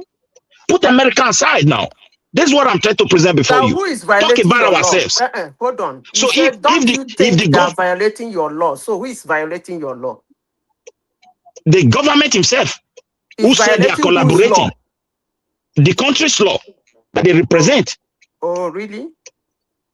Okay, if the law, wait, Zita, you don't get, you are putting arguments. I agree with you what you are saying. You are just bringing unnecessary argument here. Listen, I listen to you carefully. You said they Put are America aside. The law. They are violating the law that they represent. Yes. Right? If they say they are collaborating, for example, listen to what I'm saying. I am not saying, for example, just put it, for example, I'm not saying fact here. But if the Constitution of Nigeria address it clearly, that in any collaboration of any military intervention, that the Senate must approve, just for example, and somebody decided to act on their own without the Senate approval, and the government official is saying, yes, we're in collaboration, and the Senate did not do their work. This is what I'm trying to present. Forget about what America is doing. Midwest. I understand you. Why not ask Madam Zita, 1 second. Why not put it as a question rather than as a statement? If you had put it as a question, then somebody would have told you that, okay, the Senate does not need to approve it. Then the whole situation will be fine. But you make it look like you are making a statement. No, I don't make it like a statement. If you know that it's a question, you answer it. If you know, know the Constitution in regard to this. The Senate do not need to approve it because Nigeria is not attacking foreign country. Where the issues is about internal security. So the Senate don't need to approve anything. Okay, if that is our law, they are not doing anything wrong. You understand me? If anybody can just come, if anybody power like Russia tomorrow can just decide to say, yeah, our intelligence gathering, boom, maybe in your state. So it doesn't mean. Can you listen to me? Can you listen to me? The Nigerian government came out and said we collaborate with certain country to help us with getting rid of terrorist element. So if the Russian government came tomorrow and the Nigerian government also collaborate with them, it would not be an issue. Why? So what's the? I don't understand. Yeah. As long as the Nigerian government is say we are part of it. The fact of the matter is America does not respect anybody's law. They don't care about anyone's law. No, Mike, I agree with you. America is not issue here. It depends what our government is doing, how they are handling the situation. You understand me? This is what I'm pointing out. America do care about people's law. You have to understand that. They do. Listen. Let me explain something. American interests come before your law. Let me explain something to you. Let me explain something to you. There was a young boy that hacked into the American security system, a British citizen. The case went through court system in the UK. And the court said, no, it should not. Hold on. But you said they don't respect anybody's law. So why did they not just go to UK? Why did they not just go to UK and grab the boy? Why did they not just go to UK and grab the boy and take it to America? When it comes to American interests come before your law. What I'm saying. Yeah, but this is what I'm saying. Why did they not just go into the United Kingdom and grab the boy and take him away? If they have to, if they feel that's what it takes to, they would do it. They can't do it. What are you talking about? They will never do it. When it comes to terrorism, oh my God, they won't respect your law. Yeah, but Mike, you just answer the question. You don't understand. Wait, now, if that is what it takes, they will do. When they went to Pakistan, did they respect Pakistani law? You were talking about Pakistan. Listen. You're talking about third world nations. They know that this. No, that's what I'm saying. I made a submission earlier. Intelligence is about trust. So intelligence is about trust. And if they're in a situation whereby they cannot trust your country intelligence, They will not tell you. But they have whether they trust you or strong. not. If it's No, in their interest, it's to not. tell you, they will do what they want to do. America cannot go for whatever reason enter United Kingdom say they want to do anything, whether terrorists but or not that's terrorists. United, because United Kingdom got nuclear bombs now. Because, So and because they United, trust their capability to Exactly. get This is things what done. even if they don't I'm trust saying. it. No, Hold on. no, that's not true. Okay. Do United States, do they trust Russia? But America going to Russia, They won't go into Russia now because they know that's the might. Because but does it mean they respect Russian law? They don't respect Russian law, but they know Russia is mighty. They know the consequence. Exactly. This is what you are What coming I'm to saying, coming to my now, what I'm position saying now. is, listen to me. The only thing America respect is might, not your law. They don't respect law. Hold on. A country that gives you sanction and sees your ship does not respect your law. So I don't know what you people are talking about Russia. Period. You say they respect law, they don't respect law. A country that sees your assets and put sanctions on you unnecessarily does not respect your law. Exactly. So I don't know what what you mean by they respect Russian law. I don't get it. No. But That's what I'm trying to say. If that will make you happy, that's fine. Madam Zita, that's my point now. Zita, try to listen to him.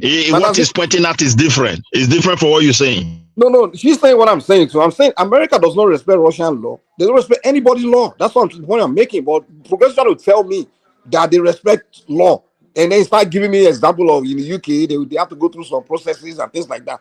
I'm like, no, America does not respect your law. Anything that threaten their interest, they don't care about law. They don't care. I'm just telling you. And progressives was trying to tell me, Madam Zita, progressives trying to say it's because we are third world. That's why they don't respect our law. And I'm trying to say, Russia is not third world, and they don't respect Russia's law either. Okay, hold on, guys. I didn't say that, man. I specifically used the word trust. I said trust. If they cannot trust your intelligence. Akim, hold on. To me, this argument of whether Nigeria, American respect our law, I don't really see why it's necessary, and I don't really see why people are so occupied. This is not even the time to even start saying this thing. We know what is happening. Nigeria is paying for whatever America is doing in Nigeria is there. I even thought it was going to cost Nigeria about 100 million yesterday, but I got to learn that the strike of yesterday was around $60 million. Whether it is true or not is another thing. Listen to me, Ola. Hold on. Even Iran, hold on. Let me land. You are the one I'm even addressing. Hold on. No, I know I'm the one speaking. So let me land. See, this idea of trying to pay Nigerian government. Ola, what kind of thing are you talking about? What is $60 million? No. Allah trying to tell us that America couldn't have done it. You didn't pay them. No. He's telling you that you're going to pay for the boom in your country. So that's all simple. That's nonsensical, man. No, that's nonsensical, man. That's not even the point. This idea that Madam Zita is painting that America just jump out and went to Sokoto to strike is the narrative. Why is this narrative that we must now pay No. I didn't say they jumped out too. The guy just jump on us. I asked you a question. Do you have a window to say no? That's the question I keep asking. Yes, of course. So why didn't you say no? No. Come on, man. Don't be like that. No, hold on. So why didn't you say no? If America wants to strike, even if you say no, they will do. Hold on. Please. Let me finish. Let me correct an impression you just said. You asked me a question. Hold on. Hold on. You don't have a window to say no, please. Let me say this. Let me tell you please. why. Let me say correct what you have just said. Stop quieting me. Ola, when America strike your country, you pay. Even in Iran. If you don't pay, they hammer you sanctions. Period. So this question of Nigeria is paying for it. It doesn't. I don't know the propaganda you are trying to push, but I wish you luck. Can I now please respond to you? Right. Now, America could as well gone. Could as well, could as well go ahead and strike without dragging Nigeria to round table to discuss the strategy as well. If America could just wait, we go to Nigeria, God bless him, without Nigerian delegates going to them to go and make a deal and arrange. Immediately Trump talked that day. He should have send a drone to go and start bombing Nigeria just because of that. See, there are some things sometimes I don't know why we like the marketing ourselves. Let us even have a little pride in ourselves to some extent. It is true that America forced us to the round table. It was true that America forced us to the round table. but they still, first of all, we still negotiated. Is that pride that you are struggling to have that All is right, so making it's you about push the pride, it's not narrative? about fact. The pride you are struggling to have is madam. trying to make you put all manner of Madam. propaganda aside, Madam. which you love. Please, madam. We don't have the right weapon to do that. America denied us. They forced us to the table. We had an option of going to Russia. We have an option of going to China too. Okay, I don't hear you. But the thing is, Nigerian government fear America so much that they won't even go to Americans. That's not the point. We will still find the war, but we could have still gone to another country to do it for us instead of arranging with America. Let's not just stop thinking as if Nigeria, we are that useless. I don't think that strike was because Nigeria chose to align with arrangement. I think that strike was because America wanted to strike. No, you see, the narrative is so diminishing. It's now. No. The narrative is so diminishing that America just woke up yesterday. To be frankly speaking, America is not coming to solve our they are not coming to solve our problem. It is we that will look inward. Guys, stop this. Let me land. Don't just divert the topic at your own wish. Please stop. The question why I'm saying this, just because of politics, because I don't like this thing, because we are not paying attention to what will happen when we play this dirty politics, and some politicians pick it up. They did that for other Jonathan. You see, let us be paying attention to the beneficiary of whatever we are pushing out now. The question is this: Did Tinubu approve the strike yesterday? Is the point. But we are saying Nigeria has no option. Nigeria has no option. We don't need that, man.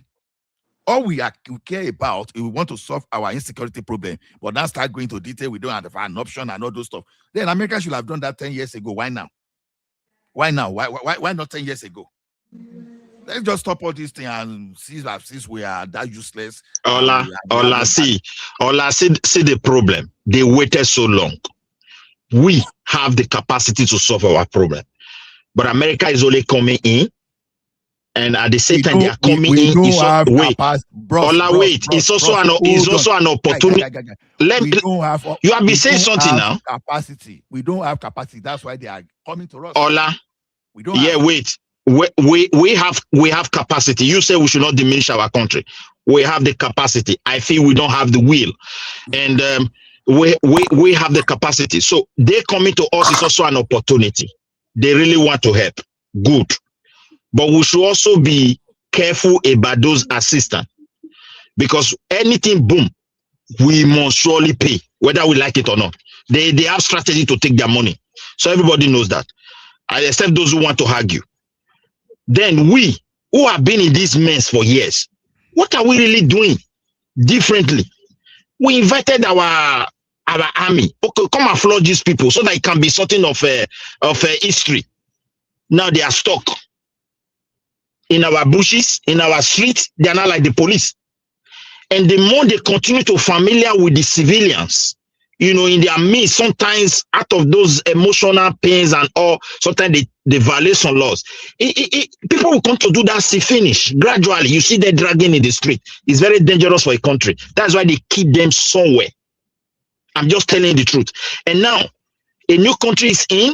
What are we doing differently? Now, nothing. We are now waiting America to come and solve it. It's not going to work that out, because there's a political dimension to it. There's a religious dimension. There's ethnic dimension.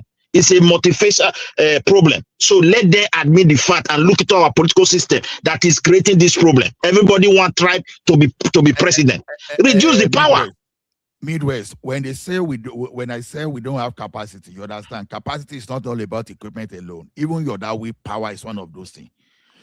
JEJ, instead of him sitting down and face these people head to head on, you understand, he ran away. He said the blood of a single Nigeria is not worth my ambition. When you even knew that this problem will escalate to this level, he said Boko Harams were in his government. So when your military, your security architecture, you understand, already infiltrated, you can't claim to have capacity. It's not about weapon only. It's even about coordination, where a brigade commander was isolated from his troop. Should I not even tell you something? A brigade commander. We are not even talking of a rank and file soldier. A brigade commander, not second lieutenant, not lieutenant. You understand? With heavy security. You understand? You should be asking, how was he isolated? how did ISWAP terrorists get to that guy before Nigerian military could even get to? So when you have people leaking information within your organization, you lack capacity. It's not all about weapon alone. You understand? Even Like you are saying different things with both sides of your mouth. You no, just sir, said no, something very fundamental now. The next moment you shift to the other end. What I'm fighting is and you believe that when such situations are being wait now, wait. That is what I'm when fighting. you believe that when such situations, hold on, you believe that when such situations are being seen happening in a country, and another country wants to come and take some people out of that country, it will collaborate with such military. Really? Why not? Okay. So that they go and tell them. Okay. The way they fight a whole brigadier commander. When they you people are just okay. Get you say you should try to have shame, your pride. Get your pride. That will make you happy. Please hold on now. You are still saying how a brigadier commander was being fired in your country in a global platform, and you still want to have pride. They are talking about pride, but you are also telling us how the compromise. She doesn't have a point. I will tell you why she doesn't have a point. Now the question is this: when you are talking of general military, is different from where? Okay, now you are in a group. Your commander in chief, which happen to be Tinubu, your chief of defense staff. Maybe you have five of you in a room. Now you know that this thing clearly now, and you form a strategy. If that thing leak tomorrow, it's either your commander in chief, which is Tinubu, or chief of defense staff is the person. It's different from when your brigade commander is talking to his troop. You understand? That maybe one of those troops then go ahead and leak that thing. They will say inform your president and those people that were involved. If you have limited people involved, just like they were using those foreign mercenary to tackle when they leak initial information that time when America wanted to help us. America wanted to help us under Jonathan to start with. And they got to that place. The foreign mercenary. They were supposed to give them gas so that they would sleep. But before these people could get to that place, the terrorists were already wearing a mask already. That's the kind of thing where I'm talking about. But what did they do? It is still the same military, the limited people that still work with that foreign mercenary to still go and fight that thing. It's not as if they will totally isolate us. What are you talking about? The fact that we all agree is that there are people in the military that are looking intelligent. People want to try to convince us that it's the low-ranking ones that are doing it. We don't know. It could be the high-ranking ones. We don't know. Don't try to convince us that it's low-ranking. The fact that the military like that is a problem. Wait a little bit. Wait a little bit. Hold on, Midwest. You will continue. Out of 12 disciples, there was still a Judas that still that still. But don't try to tell us Judas are the low-ranking soldiers, man. Why can't it be the high-ranking? Or don't get yourself occupied in analogy. Don't get yourself. Wait a little bit. Ola, what do you think that will motivate a fellow Nigerian, an army officer, to leak such crucial information to those kind of people? Anything. But I feel it is power. It is power. Yeah. Because people feel there is a vacuum. They must occupy some certain space.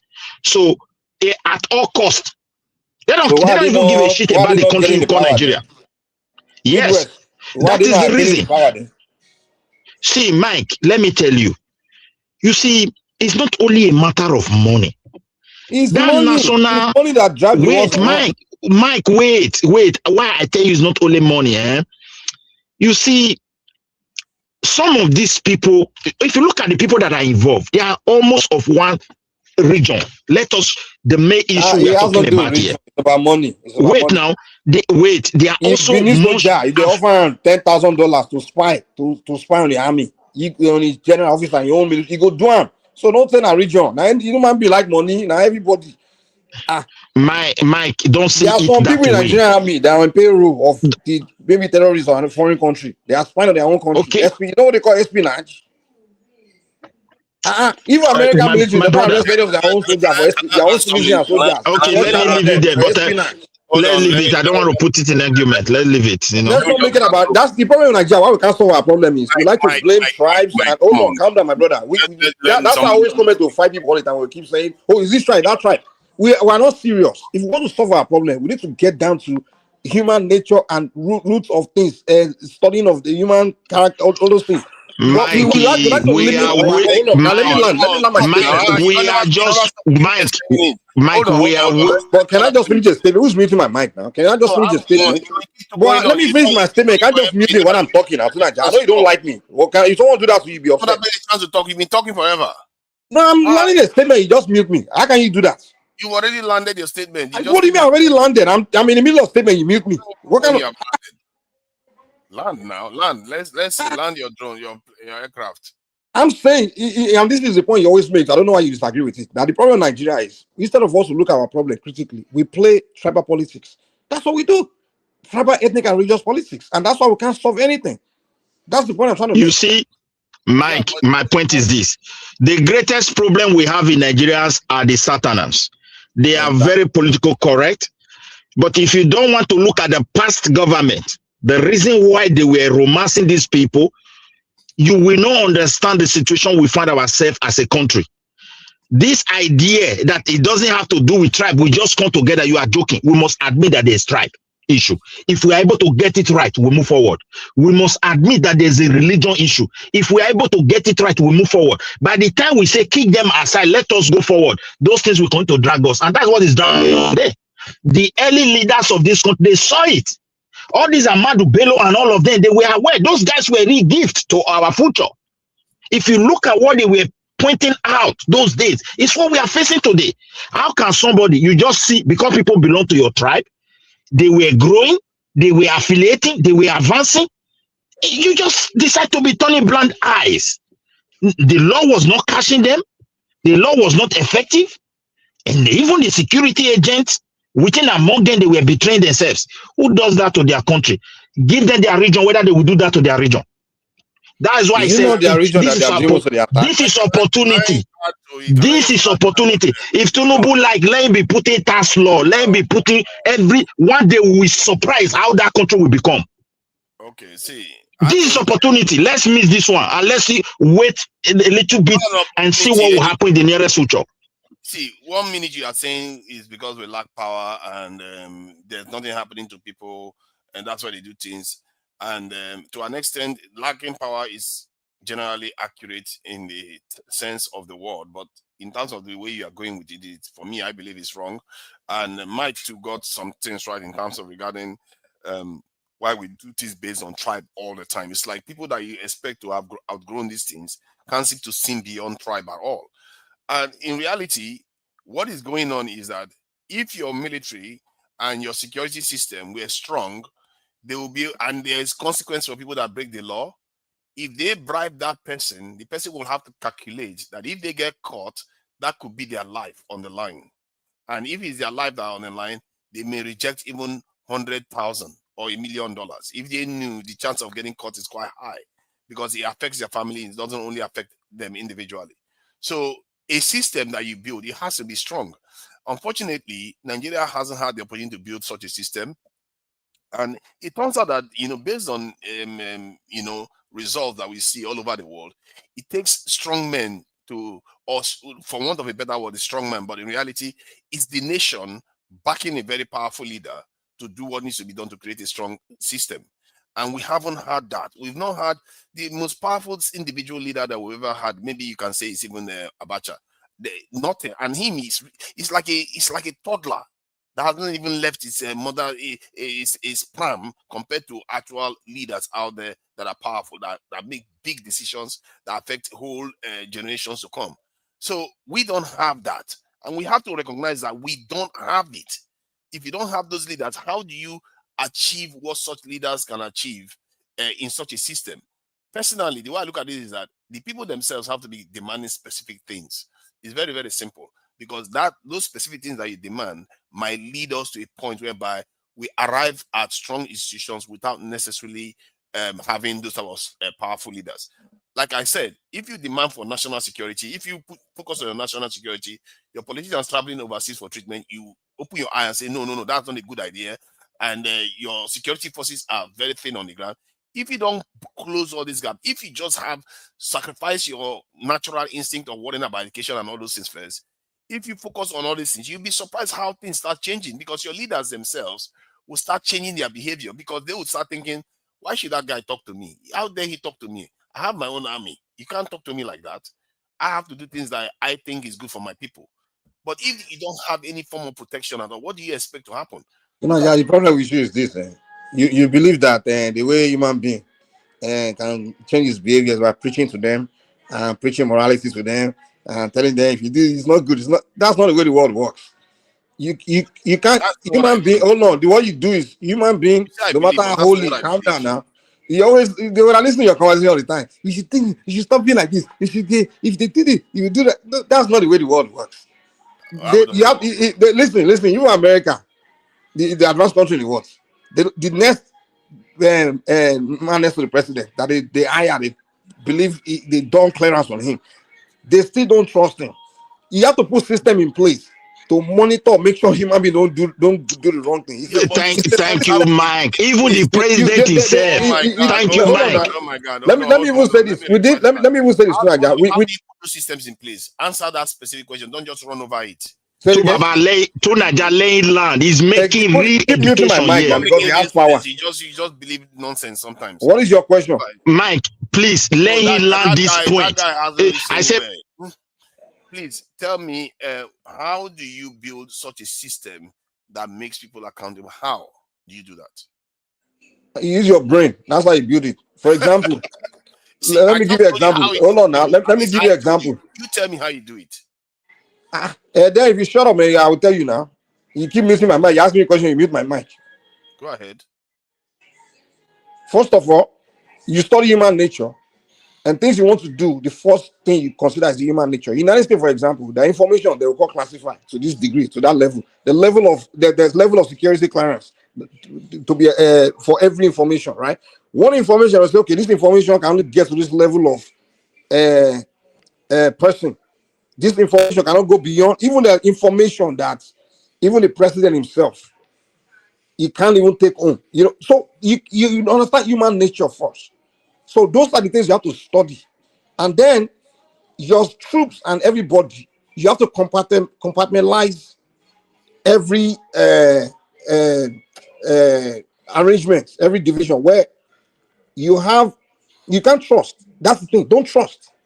That's what I call a system. A system where it's you will spy within your own military, your own system. You have a department that's found everybody. You spy your own ministers. I guarantee you, Sonaja, if the son of Hamas leader can be on Israel payroll, spying on Hamas, the son of their leader. Imagine how many. I'm talking about Russia, even America themselves arrest many of their own politicians and soldiers where for espionage. Imagine how many Nigerian politicians or even soldiers that are on the payroll of another countries. What do they call it?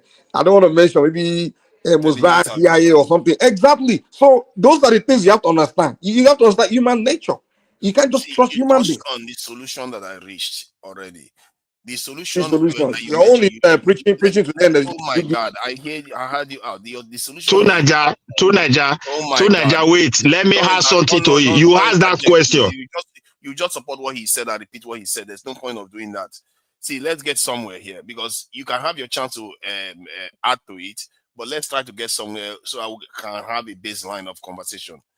What you said that makes a big difference is setting example with people, and specifically powerful people. There is a reason why when a bully or somebody wants to take over an environment, they look for the biggest person that has the biggest influence and they defeat that person wholeheartedly. After they defeat that person, everybody else falls in line. That is why the people that can be able to do those type of things tend to be powerful leaders. If you are not powerful leader, how can you go after powerful people? It's very, very hard to do that. This is why I told you the top of the chain is powerful leaders. If you look at other countries, the pattern repeats itself. From Mao Zedong, Lin Kuan Yew, what's his name? Even in Ghana, Jerry Rawlings. You saw the system he put in place is still intact. And if you look at in the Americas too, you have to have powerful people that don't fear anybody, that are willing to prosecute anybody that does anything wrong. After that person does it, sets an example, that person goes away, the system will still remain functional because if so person has been prosecuted by this system, who are you? that comes after that person that shouldn't be. Okay, Mike, let me come in there. Not Mike Tonaja. Look, my dear brother, what Mike is saying is this: when Mike is referring to a system, how it is being done. If you want to gather information, where should the file go to? Who should you ask? If you collect this information, who should see it? Who should be responsible? Any attempt to go away from that chain, you are violating a law already. You can even be killed. That's why he said, even the president office, there are files there. If the president don't have right to take it to his house to go and study anything you want to study about that file, you sit in the office, you study alone. And if that thing leak tomorrow or anything related to it, those who are in charge to find out who and who should be responsible for the known to target. You see it now. Now, that is why you have people who read history, people who read philosophy, people who read sociology and anthropology. When you get to a country who is telling you they don't know what anthropology stands for, that's why they can never progress. I'm just telling you the truth. You get to a country, you train a philosopher, all you want is to go and end up as a custom. Even to a point you kill history from your school. So you want to have a system idea? The answer is no. He is telling you the real problem we are having in Nigeria today. We want to go into task. What system do you put in place? Just to copy law, bogus law. And at the end, you create task force that will be using stick and cutlass where you did not be number until they pay your tax. Can't we use common sense?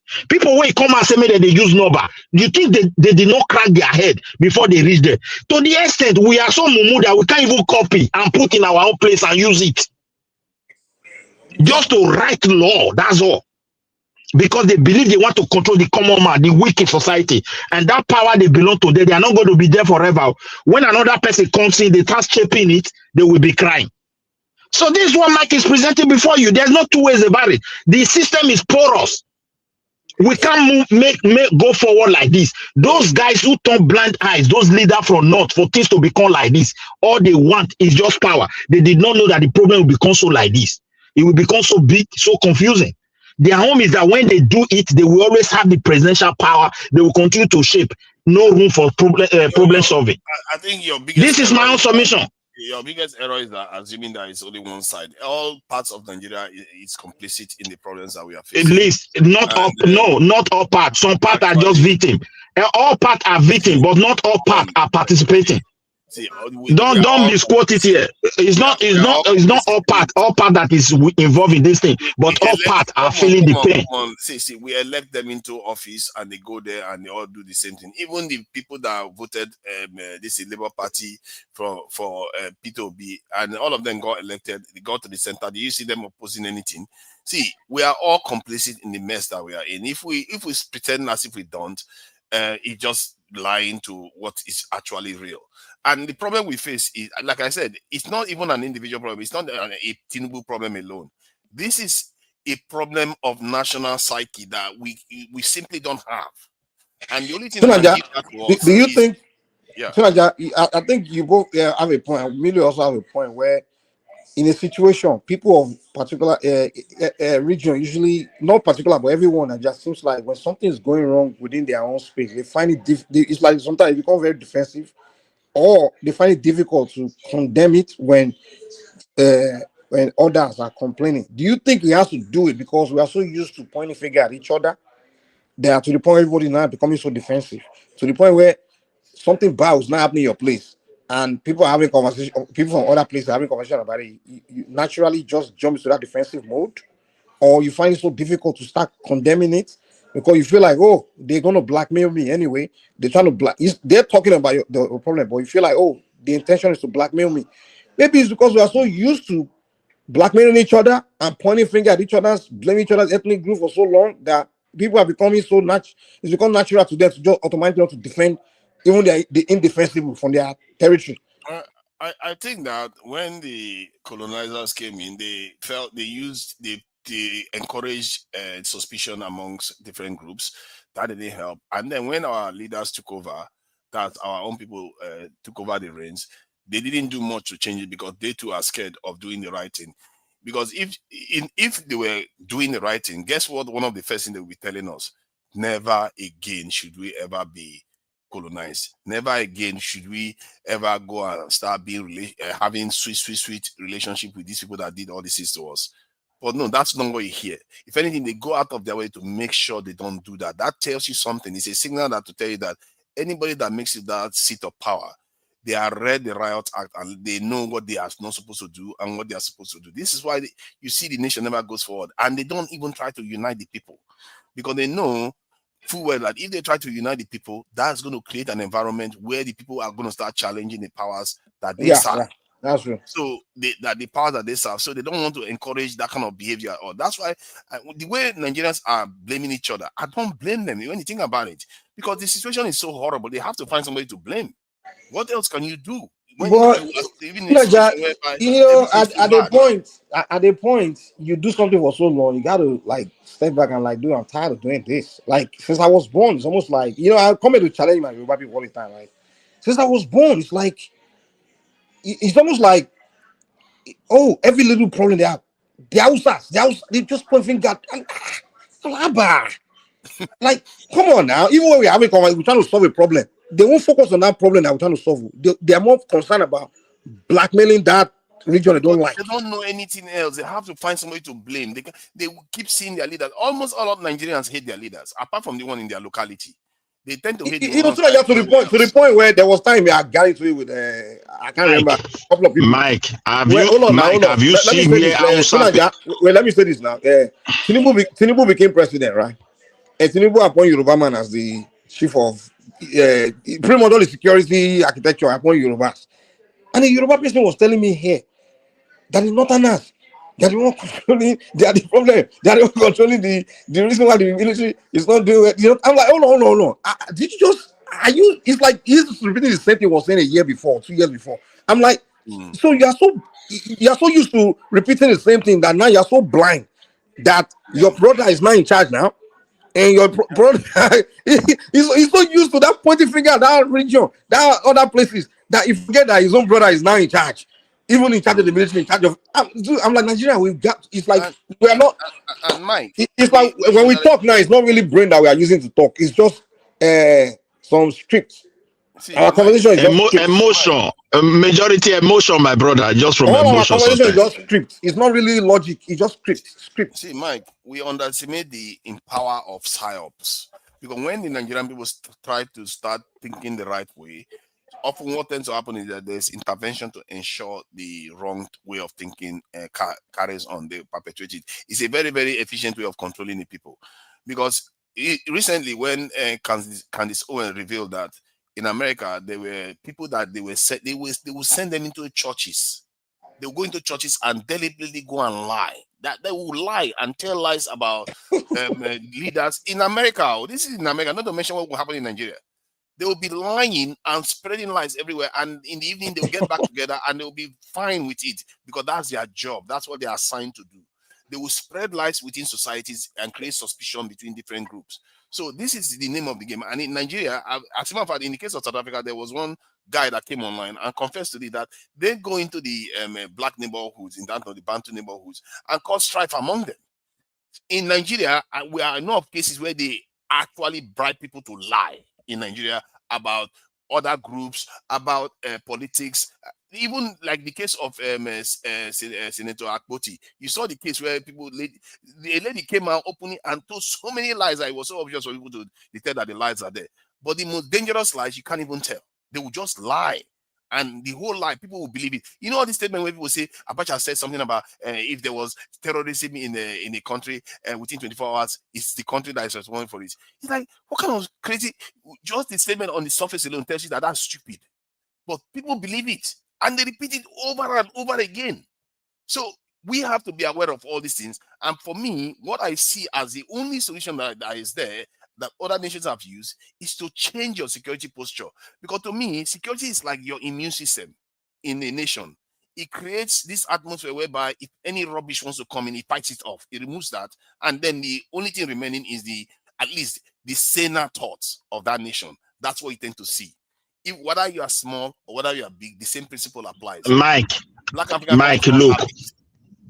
Yeah, Mike, my brother, if we want to create a formidable army, we must change the system. we must put a system in place how they should be checked, how they should be balanced, how there should be accountability, not just by appointing people into office. Take, for example, you want to be the formidable army. Most of us, we write Nigeria Defense Academy exam. We did not even see result because of the tribe we are from. In our own country, today the army is having army is having challenges, and they want to recruit the low-ranking officers from every part of Nigeria. Some people feel like, no, we have been neglected. I don't think there's any need for me to give my child out at this time because the trust is not there. You get what I'm saying now? I get you. So all these things they are playing role. If you want to make a difference. But here's what the problem is. I agree with you, but here's what the problem is. The thing is, you lay out the problem and you say we have to create a system. Yeah, fine. But the problem is when you now bring Nigerians together to have conversation about that solution, what they'll begin to do is something different. They'll begin to do ethnic blackmailing. They begin to have conversation about ethnic. It's that they will not focus on the actual thing they're claiming that they want. When you start to have the conversation about, hold on. When we say we now bring it together to have conversation about this system, how to structure whatever, they begin to, discuss. Oh, ethnic. It's all different thing that will be discussing. At the end of the day, they will not get to the solution of it. The reason is conversation will be about blackmailing each other. Mike, hold on a moment. You see, that's what they will be discussing at the end of the day. In the beginning, the idea was, let's find solution. Let's create system. Okay, now let's find a solution. But they will not put aside their internal, personal feeling and things that they had, their ulterior motive. Their own ethnic ulterior motive. They won't put it aside. So that's why we can't solve anything. See, Mike, that is why I said there is a tribal issue, there is a religion issue. And most of the things that fuel that very point you just raised is tribe, is religion, and maybe partially regional. Let me just put partially regional. We don't supposed to, we should understand that we are not just the same people. So, peradventure, we are not the same in one locality. But we must identify those differences so that we can be able to move forward. The attempt of saying, let's just ignore it. Take, for example, Tinubu is ruling today. I'm not from Yoruba, I'm from South. If whatever the Tinubu is doing, the next election, a Northerner want to take power, is going to play into my psyche because of what they did to Jonathan. Whether you get it right or not, let it remain. I'm just talking for myself now. I'm talking about myself, and I feel many Nigerians. Wait, Mike. I feel many Nigerians from certain part of Nigeria will look at it very well. For this people to come carry and make this man continue.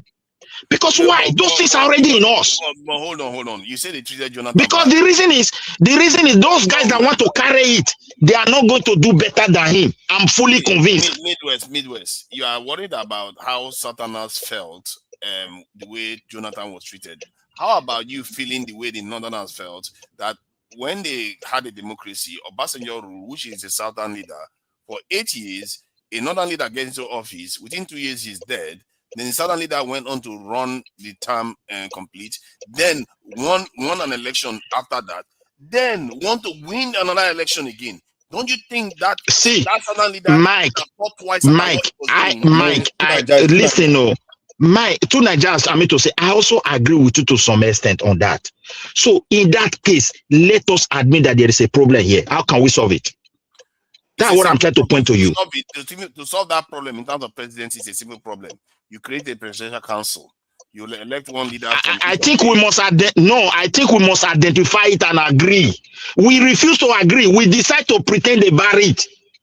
That's just the truth. No. I'm just telling you now. You say what's the solution? I told you just now. You have a presidential council system where you have 6 leaders at the same time from all the 6. I have 6 head at the same time. Yeah, but wait. That may not even solve the problem. It may not. It may not, because the reason is this. Wait, Even like if you want, I think only Switzerland is the one practicing that, but we need to go and ask them how they manage to make law, because that's why they don't make law from their parliament. If you want to make law, then you have to do a referendum with the people you want to pass law on. So it's a very complex. Huh? Yeah. See where it is, Mike. You see the situation we find the situation we find ourselves. Like you now, you have submitted a solution. Good. Another person will bring it so because we have admitted that there is a problem we must solve.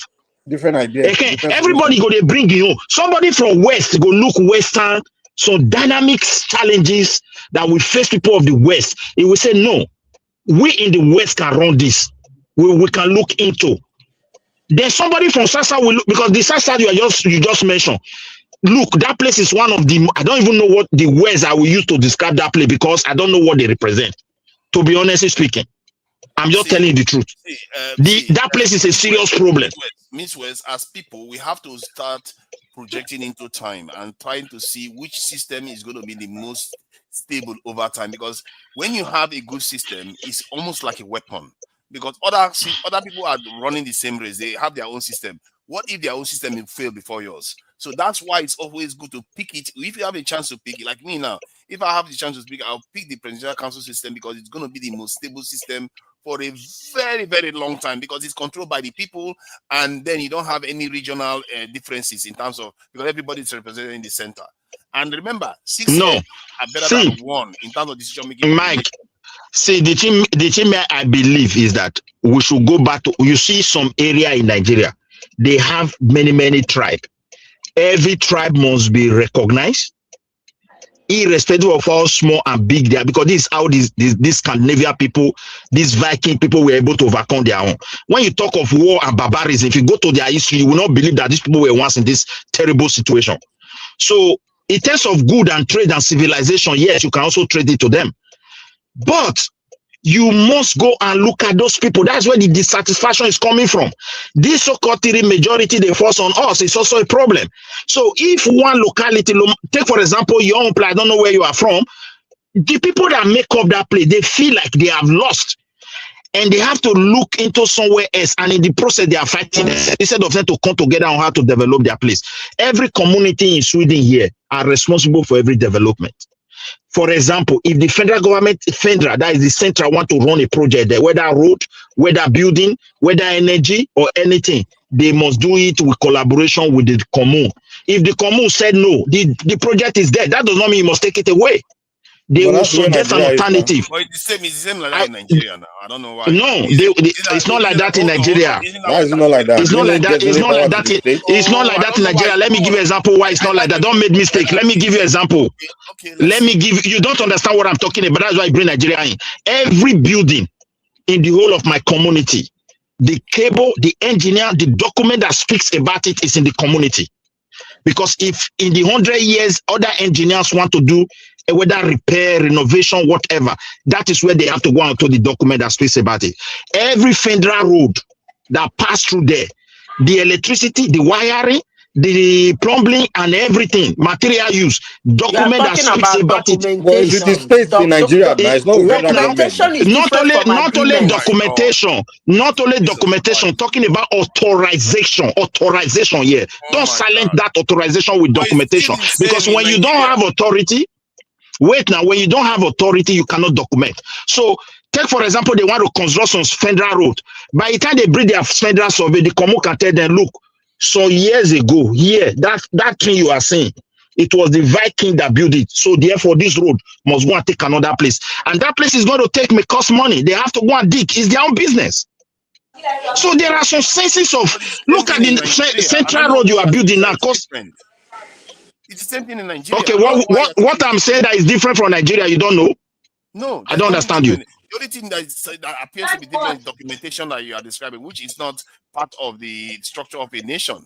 Nigeria, Dangote was supposed to be in other states. Because the state wasn't accommodating, he moved it to somewhere else. Look at where this one is talking about. Now he's talking about Dangote. You don't even understand what I'm talking about. That's why you went to that level. We are talking about different things entirely. It's not the same. Please, you can talk about private investment. Midway, what he's telling you is that it's similar. We can That's hear what he's telling you. It's me. not. It's still similar. It's not similar. They are not. They are far away. It's not They are federal far government away. that control everything in Nigeria. States How control can you not things. know See, what is That's the see, point he's like? Mike. making.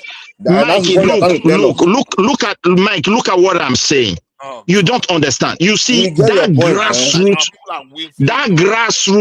that grassroots authority, Nigeria have stolen from our citizens, whereby they don't really know who exactly is responsible for their day-to-day need as people under government. That is why it is easy for the state. Wait, that is why it is easy for the state governor to tell you it is Mr. Tinubu, and Mr. Tinubu will tell you it is telling you Mr. because Governor. you are not educated to know. It's not because You're Nigerian wrong. state. The day to day, who take the day to day of their life, they don't care to know. But They don't whether care to know. there It's are people ignorance like now. that, there is. You have to think long term. That's why I keep saying, if you want a system that is the most stable, I believe that the Swiss system, no nation is going to break that nation up except they choose themselves. No nation can. Because now it's not only about one family, it's not about one leader, it's about the people themselves. It makes them extremely resilient people. They are not going to take nonsense. Well, Hold on. because like let me explain something. Let me show you something. They are the only country in the world. Because of that, you said they are the ones that run only that system. Now, guess what else they did? They are the only country in the world that if they start a war today, all their citizens have bunkers where they are going to go and hide. All of them. They didn't cater for only one. Everybody is catered for. That's the only country that has done that. Can you imagine that? That tells you what happens when the people have power. They fight for no, themselves. Mike, it's not like that. The thing is this, I agree with you. You know, when people, the reason why they designed that system, you have to know their history. You have to know those who surrounded them, how powerful they were, and at the same time, how they fail to respect laws, like Hitler's, Germany, So they France, design their everywhere. own system based on their own unique circumstances, right? So why do Yes, you on want to their go own and copy and paste their circumstance. system? So, Hold on. Why do you want wait, to go and copy and paste their own system when you have your own unique circumstances? No, Mike, you have to know whether their circumstances is similar to ours. You understand me now? It can't be. It's actually It quite is. similar to It ours, is. actually. It is similar do to they speak ours to 300 some different level. languages? They are diverse. No, listen, look at what Swiss did. Swiss was in having problem. See what the Swiss, why they go into that problem. Swiss citizens, there are the ones who speak German today. They don't speak French. There are parts that speak French. There are Roma indigenous, which is like partially like Italian Roma of ancient time. They don't refer to these are components, like another tribe is also there. So when those kings came together, there was a lot of distrust, like the way we are in Nigeria. So they now agree. You see the situation now. They now agree, okay, but we can't go on our separate. If we go, we become too small. So if we can agree and form a system that can bring trust, then at least with this our size, we can survive these people and concentrate on how to protect ourselves instead of we to be fighting ourselves, because they know the people who surrounded them. So this idea motivated them and other factors. They now agree and says, okay, when we create a political party, that party will be mandated to take people from every tribe. The other party, the same thing. So if we elect that party, automatically we are having 6 heads, not that 6 individual. You see the way it is now. So when they elect those 6 heads, they're making law. They will not say if the law is affecting one particular region, let the people vote and see whether they Nigeria, accept we have 300 heads, man. So I just give you an example now. So that when I say we were peculiar, there was that distrust. We have distrust in Nigeria. We do have distrust, yeah, it's a fact, yeah. Yes, so this foundation was what, like in our own case, this federal system that we are practicing today, I don't think we are actually practicing federalism. I've lived under a federal system that look like parliament, because even the federal, the way they teach us, when I look practically like what Spanish is doing, that is practicing parliamentary system, and yet they are federal, me, I'm a little bit confused. Practically. Can I say something about Switzerland? So that You understand me? So I think we have to look inward. No, we have to be honest. New people now. Yeah, let me just share this video about an ideal system. If we as a people embrace such a system, because we are diverse like them, and also for us to be resilient, I think this system, if we had it, I'm telling you, man, Nigeria will be unbreakable. I'm telling you, it will be invisible. Let You me want to show go you. and copy and paste somebody's system, and you believe Nigeria will break it. Of course, you have the Nigerian peculiarities now. They are not as big as Nigeria. They are not as this thing. Well, how do I put it? They are not as diverse as Nigeria. Nigeria is even more diverse than they are.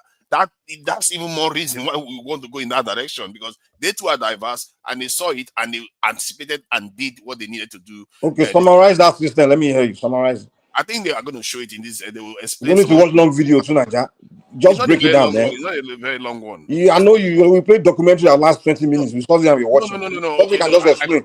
Hold on. It's not going to be more than 10 minutes. But you can explain it now. You don't have to play videos. Okay. I've already explain what it is, and we know.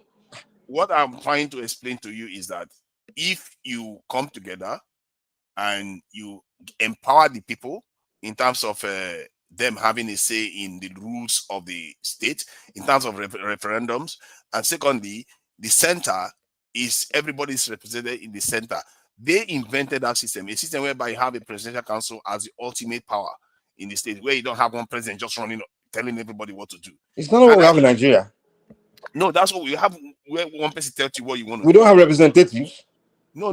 They have representatives too, but the presidential council is different. The president, when you elect a president as one person, they have 7 of them. So it means that it takes that 7 of them to decide anything the president wants to do. Okay, so this what Tunaja is saying will take Nigeria to solve all our problems. So we should have how many presidents in Nigeria now? 6. We have 6 geopolitical zones. Okay. We can elect 1 from each point, and they all go to the presidential council. They don't have to be from the same party. Okay, wait. Almost like the government of now, let me ask you this all the time. We have one from Southwest, who will be a Yoruba man. Yes. We have one from Southeast, which will be an Igbo man. Yes. We have one from Northwest, right? Yep. South. We have a bunch of ethnic groups. So we have wait. In the South we send Esama. We send Ijoma. Ijoma Shekiri. Now Ijoma will go and speak on behalf of Shekiri, Calabar, Bini, Ikwere, Ijo. I'm sorry. And they will say, okay, that's what we send you there to go and do. You will speak. They will still cry. They will still cry. No.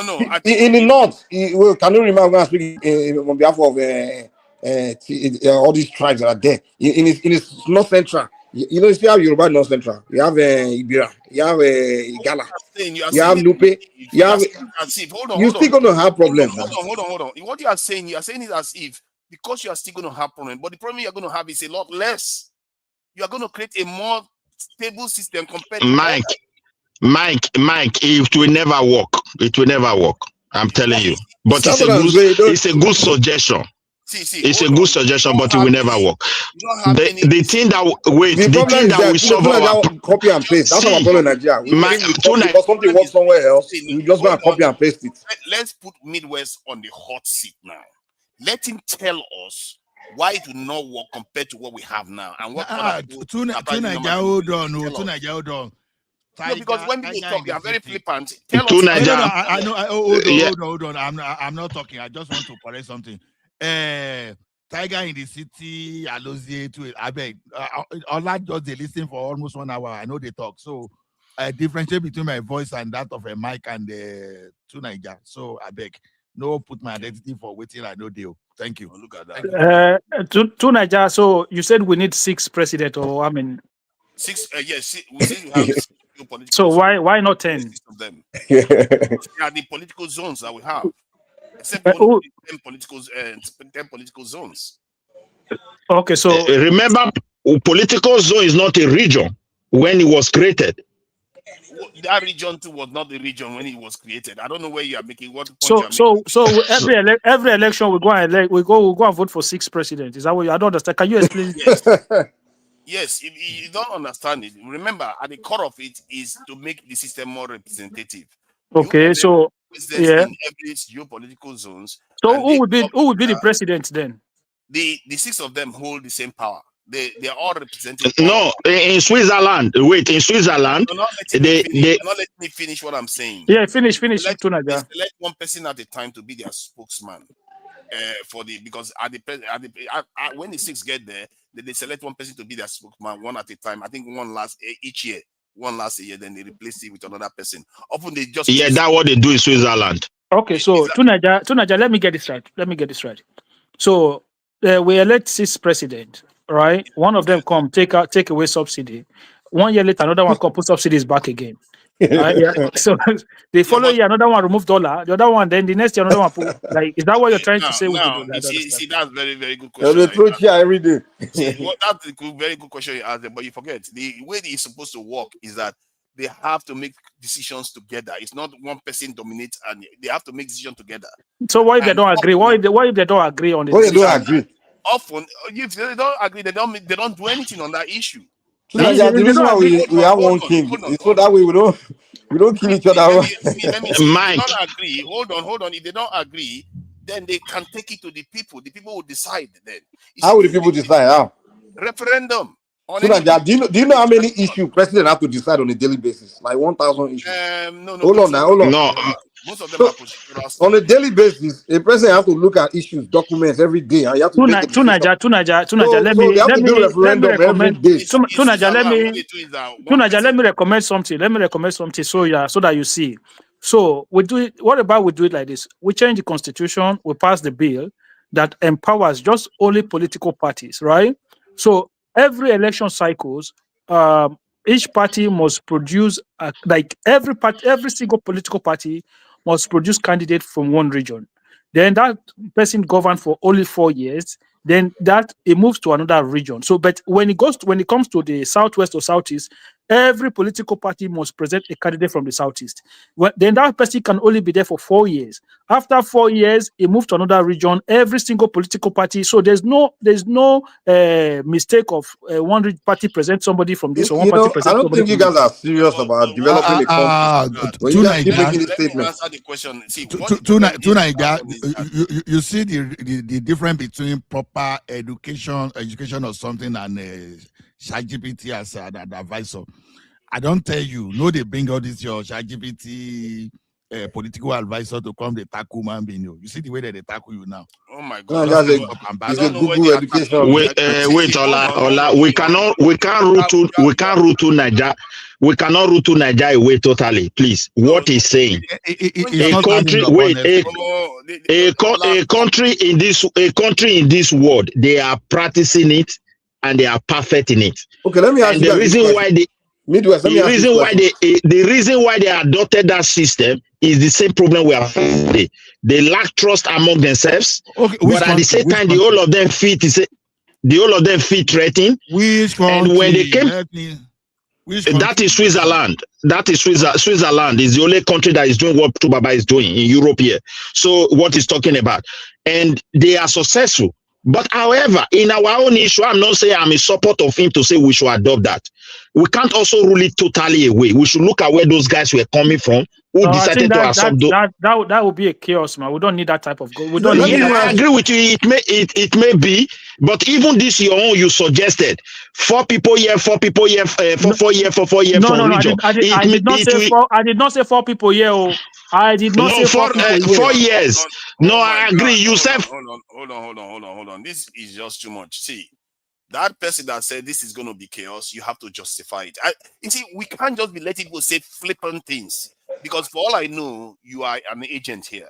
Now, why are you muting people? What's wrong? So we can't be interrupting each other. We keep interrupting each other. Yes, you interrupted somebody to mute somebody. What's wrong with you? I'm interrupting so that we can reset. Yeah, but you are muting somebody to interrupt. You're muting somebody to interrupt. You're the one.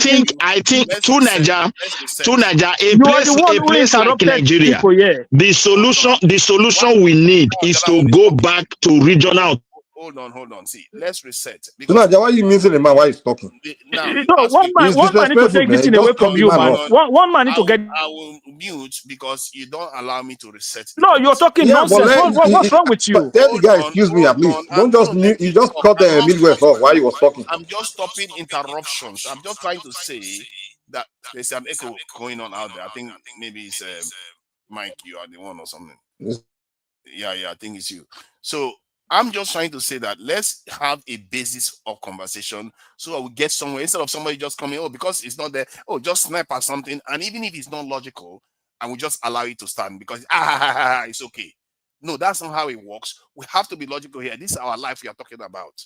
And viewers are out there watching. So my point is that when you say it's going to be chaotic, I would like to know why you think it's going to be chaotic. Like I said earlier on, when there is a disagreement within the presidential council and they can't reach a unanimous decision on any issue, then they send it to the people and the people decide. What else do you want? You don't want the power to go to the people. You want it to go to powerhouses, emirs and obas and chiefs, so that tomorrow you will start complaining again that the elites are controlling you. They are giving you a solution. You are seeing a solution in the real world and you are rejecting it. Because okay, let him tell you why be chaotic. We heard you. Let him tell you why. Mike, sorry. To Niger, I'm going to report you to one man. This your nonsense Hitler attitude that you're carrying out. What's wrong with you, man? What kind of nonsense is that? If you want, how can you just come in want to speak? You just come in want to speak and then muting people. What kind of nonsense is that? I've now reset it. Now nobody asked you for fucking reset, man. What the fuck is wrong with you, man? Stop you. Yo, shut the fuck up, man. What's wrong with you? Why are you behaving like an idiot? Stop insulting people. Why are you behaving like an idiot? I don't like it, man. How you coming in? How you coming in and just behaving like a bully? That's bullying. That's a bullying attitude, man. What's wrong with you? Okay, guys. Hello, everybody. Now. You need to be the one No, to it's not over, man. You cannot be bullying people on the platform just because you have access. What's wrong with you? Are we kids here or what? Okay, guys. I don't want to make any point. I want to tell you how stupid you are. Okay. It's okay. Message saying, let us go back to the please. Let us go back to this thing. To Niger, I beg you to know the mood person again too. So no, because it has to be orderly. We can't just be interrupting each other constantly. We understand, but that's not what you did tonight, yeah. That's not what you did. That's what No. What you did is this. You want to come in, right? While someone was talking, instead of you to say, "Excuse me, let me see this," or you just mute the person just to make your own statement. That's what you did. So that way you can be the one to have the conversation. Just to have your own. We are not saying we are not saying it's wrong to mute, but at least say excuse. It's very rude. It was very like what's wrong with you, man? Excuse me or trying to bully people try to bully people because you have access. What kind of nonsense is that? I'm not trying to bully you. Yeah, but you just that's what you did, man. That's what you did. Let's forget about personalities, okay? Let's focus on the points that are being discussed. Now, what do you mean? Let's forget about personality. When you behave in such manner, who want to have a conversation with you? Insulted me. Is that not yo, get the hell out of here, man.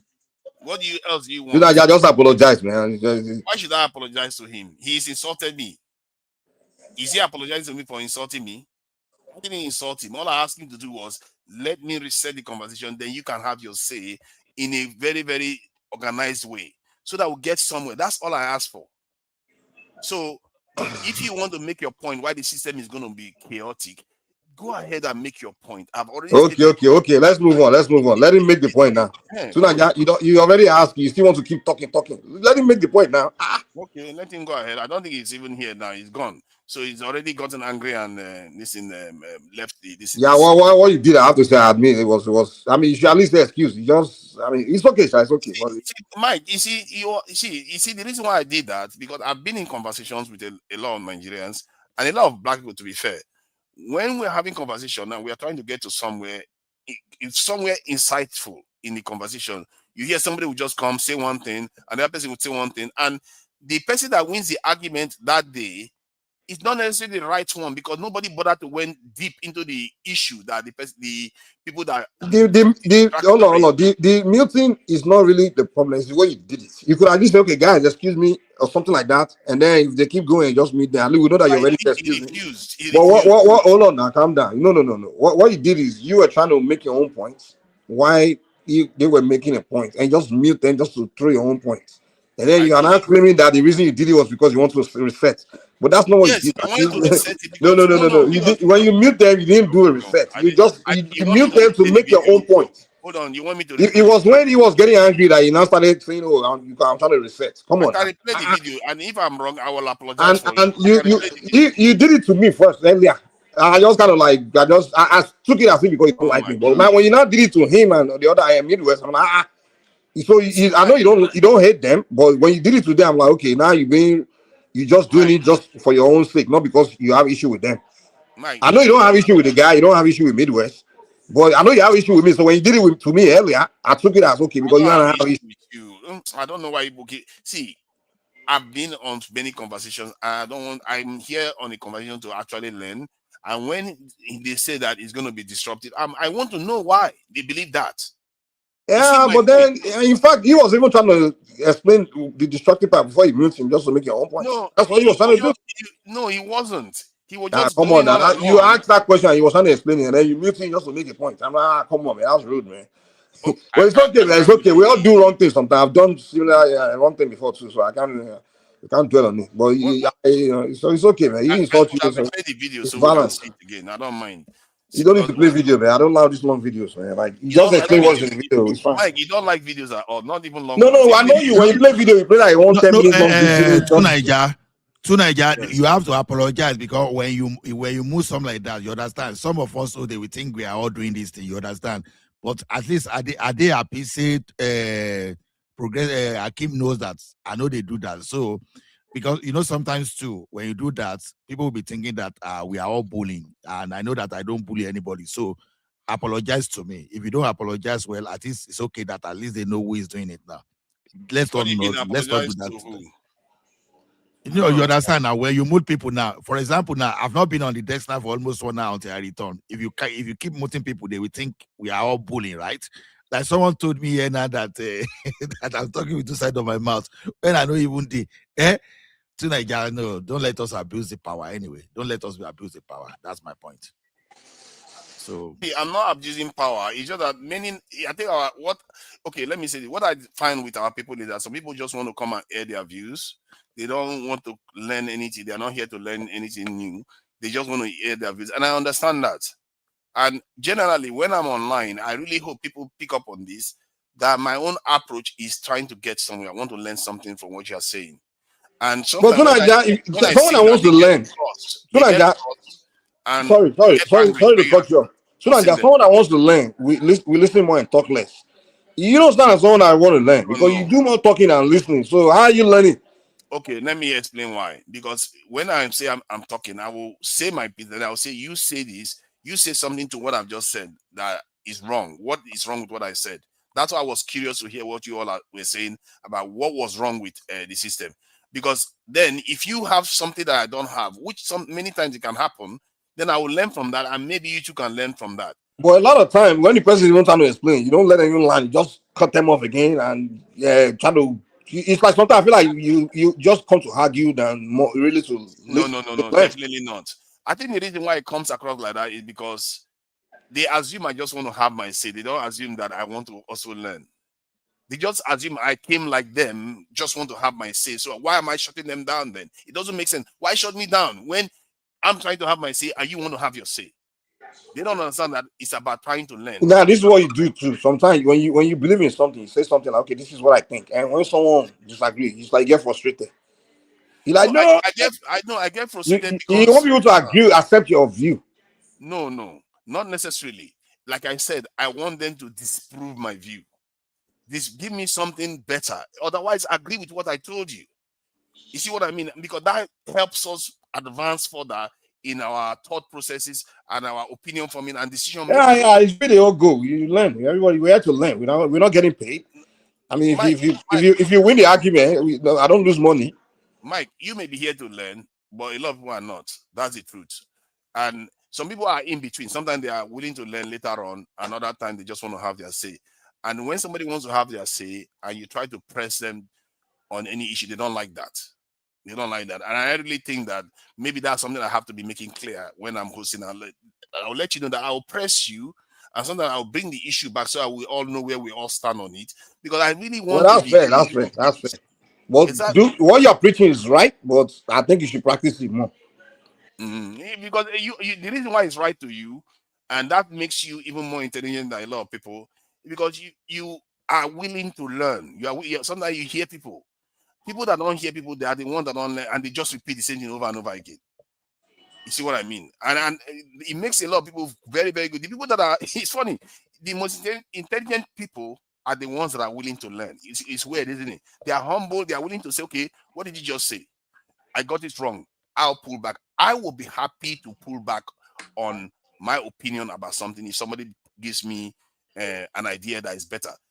Mike, we've had conversations that lasted hours, and often it's after the second or fourth hour before you start coming up with gems of ideas and all the rest. So, but we go on to start actually learning from each other. You start suggesting ideas that I've never heard of before. Stuff like that. That is how it's supposed to be. That's what I truly gain from, because that is the whole point of talking. You want a solution to the problems the country is having. It's not flippant. It's not vain. It's an important thing. Let's not treat it as something that is just whapping our mouth left and right, because you don't know who is going to be. You might be the one that is standing in the place of Tinubu tomorrow, and the last thing we need is the only thing you have in your head is the argument you've had before, and a stunted argument that didn't even shed light on any solution, and you just go and repeat the same mistake he made. Maybe if we become thought leaders, you actually go there and start doing things that nobody has ever seen before, because we dared to dig deeper into ideas. And that's how it works. The truth is that is how the world works. That's how people that transform the world do it. How do you think Karl Marx did it? He didn't do it because somebody wrote it before him. He did it because he came up. You learn. Yeah, that's true. Yeah, you have to come. It's true. I get your point, man. I get your point. Yeah, I mean, to me too. That's why I believe. That's why sometimes some people, when they talk, they just talk just to talk. I get frustrated. I usually trying to throw comment at them like, oh, because to me, I want to listen to shows so I can hear something new, or some unique idea, or even something that already exists, or how you improve on it or something. But it's like conversation, people repeat the same thing. It's not people that complain but don't give any solution or don't give any idea. They just complain. I just get frustrated. I'm like, why am I listening to this, man? I just turn off the show. I've gotten used to that. I know when those sessions are on, and I pull back because they just complain. No, and the same complaint they've been complaining. I've heard it over and over. I'm like, why you call on the show? You don't have something to say now. Like I wouldn't call on the show if I don't have it. I just leave. If I have something to say, when I come in, and when I have nothing else to say anymore, I leave the show. But some people want to just be there. It's like they just come and run their mouth and just to talk. I'm like, dude, people are listening, man. People want. That part of it, I've also made my peace with it, because what Dr. Damages does is that he does this have your say session. And you find that a lot of people like it because they just come and air their views. They don't just come and have their say. They don't have nothing to say. Yes. Because people just want to let the steam out sometimes. Yeah. Some people just gonna let it steam out. Yeah, hatred and frustration, and some of them maybe they're angry with their wife. They just want to come on the show and steam out something. And it has value. It also has value, and I have recognized that too. And when I'm in those type of sessions, I try not to press people. I just let them have their say. Sometimes I even zone off, and then they finish their say. Then the next person goes. But when I'm in the mood to want to actually learn, especially on critical topics, like security. Yeah. When you start to do critical topics where you want to really get something, that's when you should kick out all this, have your people away and bring people that really come to, sometimes you have some people that are dead, and that okay, they want to open their mouth and talk. You get some logic. And then it will mix it up with the have your say people, and then I'm like, oh, I was just enjoying this guy. This have your say guy, don't enter. Just make the show. Or a pinpoint. When you want to listen to the show, you have to be forwarding it to when that person has been instant. Yeah, you know how it feels. That's exactly how it feels. That's how it exactly feels to me sometimes, and I have to be better at making it clear. To Niger, shut up. Shut up. Mike, shut up to this guy. You guys haven't done a retirement, guys. Shut up. Jide retired. Jide don't come for retirement. These guys, you guys have not done a retirement. How many years? You still talking about critical conversation? Jide, are you recovering from all the things that you I said Jide don't go overthrow for Biafra Cameroon, man. I don't know. Mike, I just came back though. I was in Cameroon a few months ago, man. It's crazy. Wow. That they say wahala, man. Nothing they happen. For Bia, you teaching Cameroonians, showing Cameroonians. You know, say Bia don't win election again. I'm 99. Nothing they happen, Mike. I say everybody is just in hiding, man. You cannot say anything in Cameroon. Really? Anything is Sometimes Tunaja, we Nigerians sometimes, we look at Nigeria, look at the countries that surround Nigeria, most countries in Africa. They don't have it as good as we do, but we are the one that complain the most about our country. And I keep trying to tell Nigerians that sometimes We complain the most, we condemn our but if you look at the country next door, man, they don't want you to make good. You don't have that kind of freedom. Look at Nigeria, we've changed president for the past how many this now? We still complaining that okay, you're supposed to be. We're still saying we need 6 presidents. Cameroon can even get rid of one way they get for the past 40 years. In as much as we have to aspire in as much as I blame Nigeria well, but when it comes to freedom, man, it's just Nigeria where we insult our president every day. Fishing on the street, they insult the president, they insult inspection area police, and people say Nigeria is the worst country. Go Cameroon, go try that one. Do you guys think that we should shun the Cameroonians because of the disgrace they represent? Which disgrace? Yeah, disgrace. This guy talking about this. Not disgrace. A 90-something-year-old president, still got himself elected in their country. You know, the guys have been in office for years, decades, and he still managed to defeat all Cameroonians. We will complain that president coming from this place, that place. For Cameroon, that president come from one place for 40 years. Mike, you haven't gone on retirement. Two Nigeria haven't gone on retirement. Everybody has gone on retirement and come back. And these guys are still kicking it on YouTube. What the heck is happening, man? I say this, we should stop talking to Cameroonians. There's no point. Because they are people, they are completely useless. They allow their leaders to after many years. Every young man in Cameroon should be ashamed. Wow. You know our president they have to leave power because Nigeria will give. We will talk.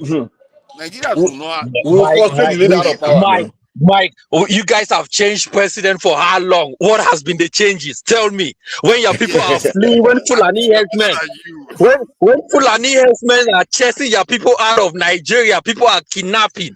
You know, Boko Haram, ISWAP, everything is happening. With how many presidents? None have been able to make Nigeria a peaceful country. Come on, man. It's because those ISWAP, they all come from Boko, they all come from Cameroon because there's freedom in Nigeria. Nigerian people they come to enjoy freedom in Nigeria now. Yeah, our freedom is what they all came for. Just like everybody in North America. What are you saying? Nigerians are even saying that it is their people that are sponsoring ISWAP and Boko Haram. See, Mike, you know when those Nigerians that like to complain, like freedom of speech. Mike, you remember when they say Tinubu goes to campaign, he cannot even make a proper speech. The Cameroonian one doesn't even go anywhere. They use a doll. The guy lives in France, man. He lives in Switzerland. That is so bad. But they say Tinubu have gone to France more than Paul Biya has gone for 5 years during his 5 years tenure. They say what are you talking about? They say Tinubu has gone to, but how can you even allow France to be running your tax system and you want to talk about Cameroon? A country that are running away from France. You guys are embracing France. Are you France run your central bank? Don't forget. How can you be embracing France, Mike? When other countries are running away from France. France, what is your own? You live in a basement. That's what Cameroon is doing. Unamumuno too much Nigerians. Our mumu is not as heavy as that of Cameroonians. My goodness. I know it's even funny. You know what these other African, they were online telling us how our mumu. They're going to tell us like this. Some of them are going to tell you that. This guy will tell me about my movie.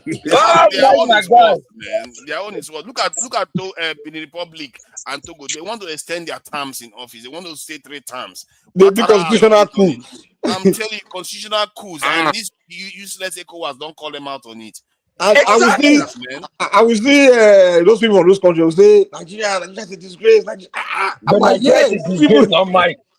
Mike, even you yourself know that Nigeria is a disgrace. Come on, Mike. No, Nigeria has its faults, but it's like, compared to the others, compared to the others, what we are saying, man. Like compared to which others? Give me the comparison.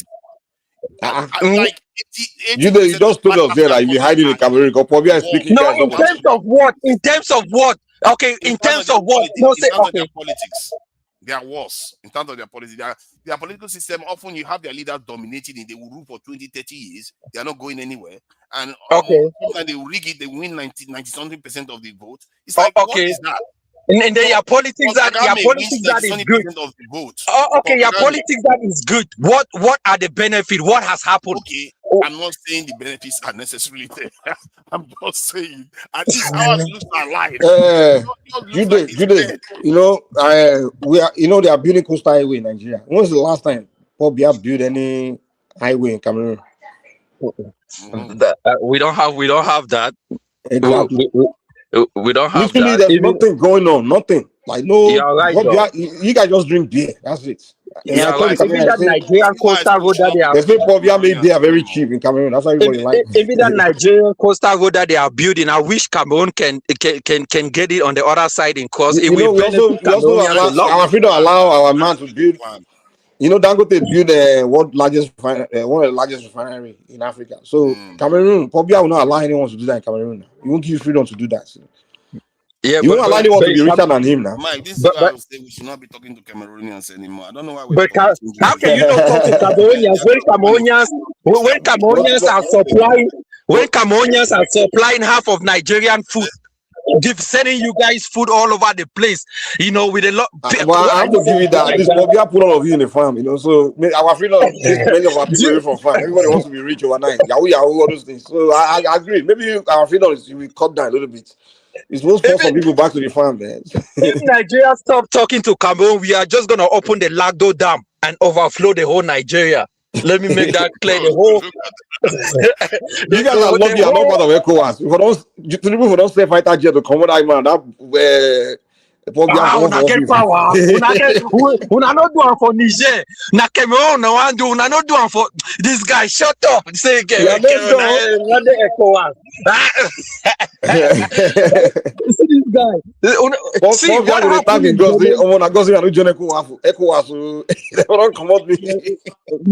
Mike, shut up. What happened in Benin? What happened in Benin? Mike, let me tell you, what happened in Benin was which ECOWAS? ECOWAS won and if you take over Guinea-Bissau, Niger, Burkina Faso, Mali. You say ECOWAS, these guys are almost stop now. Why are you even talking? Everything you describe of Nigeria, yours is worse. It's like there's no matrix you talk about for Nigeria that Cameroon is not worse. You did just play, man. You're true, man. No. When it comes, hold on, let me finish. When it comes to security, okay, to Nigeria, hold on. To Nigeria, when it comes to security, Nigeria cannot compare with Cameroon. The security in Cameroon is top notch, better than that of Nigeria. I'm telling you, when it comes to security, Cameroon, Nigeria cannot come. Yes, your politics is good. Yes, their economy is a little bit, but there are certain things that Nigeria have a lot of flaws more than other African countries. You know why there's security in Cameroon? They go there when Al-Qaeda gets there, they say there's no point, they're already dead. Let's move on. Which Nigeria, which Al-Qaeda? Is there Al-Qaeda in Africa? Where you are talking? I saw them go to Cameroon like, oh no, they're already dead. You know, Cameroon are the training ground for Al-Qaeda, man. That's where they all train. Oh my guy, I miss you guys, though. I miss you guys, man. Back in the days, I miss you guys, Mike. Jude was the general of the diaspora war. Jude, MBA, man, miss you, man. Look at that, man. Even that lady from Haiti, what is her name? That one that used to do YouTube back in the days, man. Oh, Bijou, whatever, Bijou, something Bijou, like that. Yeah, Bijou. Man, my guy. You must keep there. I don't know, man. Anymore. She's not doing live streams anymore. She just does a little bit of short clips now and again. She doesn't do live streams. That woman should go to Nigeria. With that guy from Gambia. With that other guy from Gambia too. That Dow guy. No doubt. That one. That is still around. He's still around, getting busy. Pan-African and LDA, man. Lies here too. To Nigeria, are you still Pan-African? Are you still Pan-African? Of course, I'm Pan-African. Sunaja was banned out to FDA, man. Sunaja was kissing like Mrs. Street. He apologized like Mrs. for slavery. Hello. the caveat I will add there is that I'm a nationalist Pan-African because I believe that as a nation you have to be So Naija, if you move come America, you all use guys in UK, black UK. Now we Why? You know, as me and you used to say, the people they that be support these begging, FBO guys are these Africans in Europe. You know, like they be these begging Africans black that are not Americans from to unite to Pan Africa. Yeah, they see black Americans as their superior. You know, And they are superior, exactly. One voice now, one voice. I'll see all this jargon, all of them. They'll be pandering to black Americans. If you move to America, man, well, you get to know those people, man. You go change your mind. Oh, come on, Mike has started now. He started now. Yeah, Mike is living in So Naija, if you move from America, man, when you interact with black Americans, oh boy, you go change your mind. Why not? Black Americans have tortured you when you were younger. You won't let it go. Eh? No, right? Why not? I can't deal with you, oh boy. This guy. He doesn't want to let that one go. Eh? When they come online, you are happy with them. Oh, Akata. They should come and develop Africa as if they even have the skills to develop Africa. Man. So, they see them as before we came to America, we think they are these people that are so smart, superior, intelligent. We see them. We think of America. We think of them like this brain people, very advanced people. Until you come to America, you're like, these people here, they are very backward, man. Come on. Just say they can't develop in country for them. Tonight, just say if they unite, they will come and develop Africa. Wish they get money. Where they get money? Oh my God! See, we like it or not, they can prove very, very strategic for Africans. We strategic. No, because they have proximity to power. One. They don't get anything to any power, man. That's what you think because because you live in UK, you're from far. You think they are already citizens of the US. That's proximity. Don't be so you work. Okay, so you are citizen of UK. Doesn't mean you have proximity to UK power. Africans have more proximity to America than black Americans. What are you talking about? Actually, no. Black Americans have it than we do. If you move to America, you'll find out they are not as relevant as you think, man. Trust me. They have to be, except they don't understand their power. That's a problem. They don't. They want their minority. They put them in pockets of places. Even if you come to America, they are really very, very underclass. They're not as you think they are. Like this, on TV you see them all those things, but you move to America, it's completely different. Somebody is echoing, man. Someone has to move. Show me the law. Show me the law. Let's bring show me the law in. I don't know. Show me the law. Please have your say, please. I don't know what you. No, they only do have your say for you. They do logic here. Are you hearing me? Yeah. Okay. There's something in secret. I don't know. Maybe not from Tutin. Thank you. Well, my Jama with you, so. Maybe my Jama with you, so. Oh, Niger man, is that you? Oh God, Niger man. Some of the people like Niger man, they have welded in their. But why is the man echoing, man? I come for Judy. You come for Judy. Mike, I come for you that Judy. I told you last time. I fight you. You come back today. You went to what do you went to do? You went to go and refill your energy and come back today. Start talking about Nigeria. Who is it? Shut up. Okay, Nigeria is a Boko Haram country. We are talking about Nigeria, a Boko Haram country. Who is this guy? But you are 100 years old president. You are talking about Nigeria. Your country. You cannot talk no freedom of speech. You cannot talk about your president. Let the guy will run because when he go to his country, they will catch him and jail him forever. They ban them, no media, nobody, no citizen. In Nigeria, people criticize our own president, call him all name, nothing happened. When I went to my hometown in Cameroon, is taxi driver. The richest man in Cameroon. During the election, they were giving them bread, not even a loaf of bread. They were giving them a shepherd. They don't kill the opposition guy now. This is the guy will run against Bia. The Abazonia is like this, like high pop in the south. These people disturbing them. No, They don't do genocide of Amazonia now. They are women. They only want their women dream. Let me tell you, their women dream. They only want to marry rich guy in Nigeria and buy the man and inherit his property. That is why they're angry with Nigeria. Because Nigeria don't give their women that chance. When I went to my hometown in Bakassi, the people were happy that they left Nigeria, man. Come and see rejoice in their face. Come and see rejoice in their face. And you'll be happy. See them now, see these people. The richest man in the country, the richest man is also the taxi driver. That is what is happening in Cameroon. I'm not like, no. You know, I'm saying the truth. I told him the last time. I showed him everything. So, which is no. A country that they told you 100 years is ruling you. And they told you none of you should criticize him, none of you should talk about Cameroon. None of them, no Cameroon man or woman can talk about their president. They're not born aware. It's fact. Ask him, it's fact. Not propaganda. I have journalists that asked him. He told me this thing many years ago. Even there's a woman in Switzerland, she tell me the same thing. None of them, they didn't born them well. Because if you criticize the president, anytime you come to that country, they will jail you. Many people are in jail in that country. They never jail people in Nigeria before when they talk against Tinubu. They never jail people before. No, don't you see? No, see. A Nigerian guy was jailed because he talked bad about Tinubu, even when Tinubu was not president. No, see, what are you saying? You want to narrate your Amazonia propaganda. You cannot work. My guy, shut up now. Your Amazonia propaganda cannot work. Go on, who are you? The whole Cameroon, if not in Nigeria. Who is Cameroon? Nigeria. It's not because Nigeria just take all you people say, come, let me take your brother, cousin. Who are Cameroon to talk? That even Kabaka in the state can crush the whole country. Only one Kabaka with his can crush the whole country. Crush. Your militaries are running away from Nigeria. You say crush. Which power wanna get?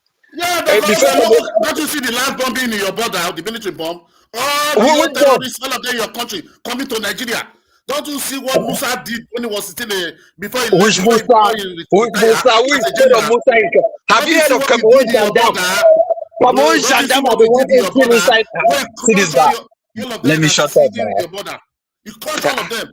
All those mothers you beat, you crush all your Cameroonians, all of them. They run there and say everyone is your country of terrorism. They run to your Musa.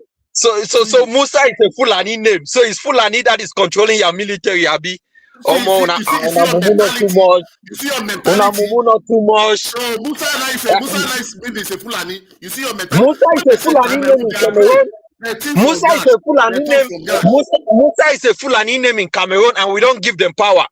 We eliminate them. It's a Fulani name in Cameroon. Let Nigeria teach you how to talk. You say no. You just can't. He said we should go and be asking. The last time I fired, he said we should go and be asking evidence for 2 Nigeria.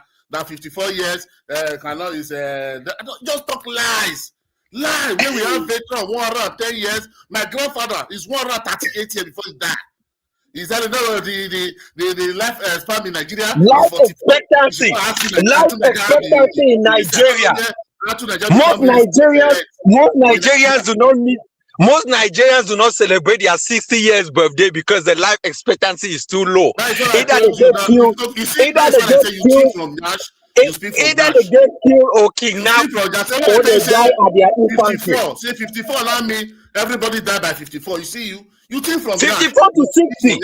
54 to 60, you may have few that might go up to 70 or 80. I'm not telling you, my grandfather now died 138.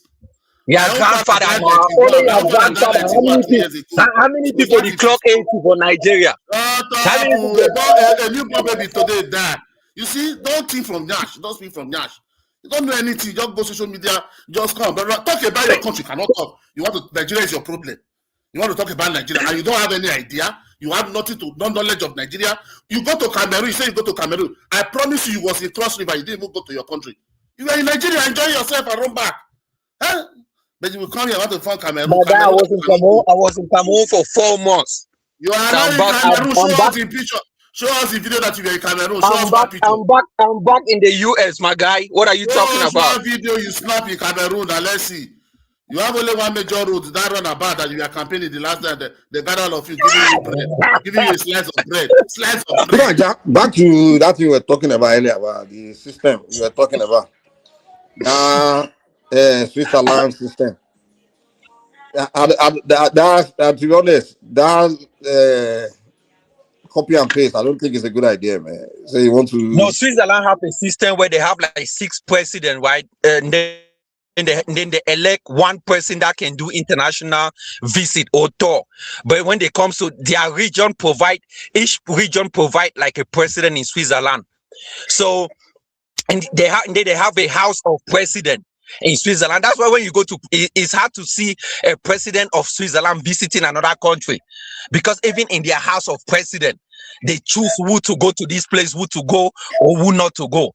So that could be another good system for Nigeria, where regions come together, every region elect their own president, and then you have a house of president. Where now, then, I mean, I don't know, but it's working for Switzerland. It might not work for Nigeria, you know. But because Switzerland also have different international languages, they speak French, they have another side that speak German, and they have another side that speak a different language.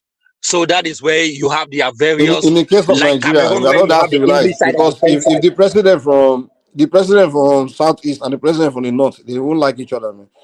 They will go to No, but in the they will house of declare president, civil war. no, but in the house of president, they choose, okay, you have this role. You are the one controlling ministers. You are the one controlling when it comes to international policies. You are the one to talk on it.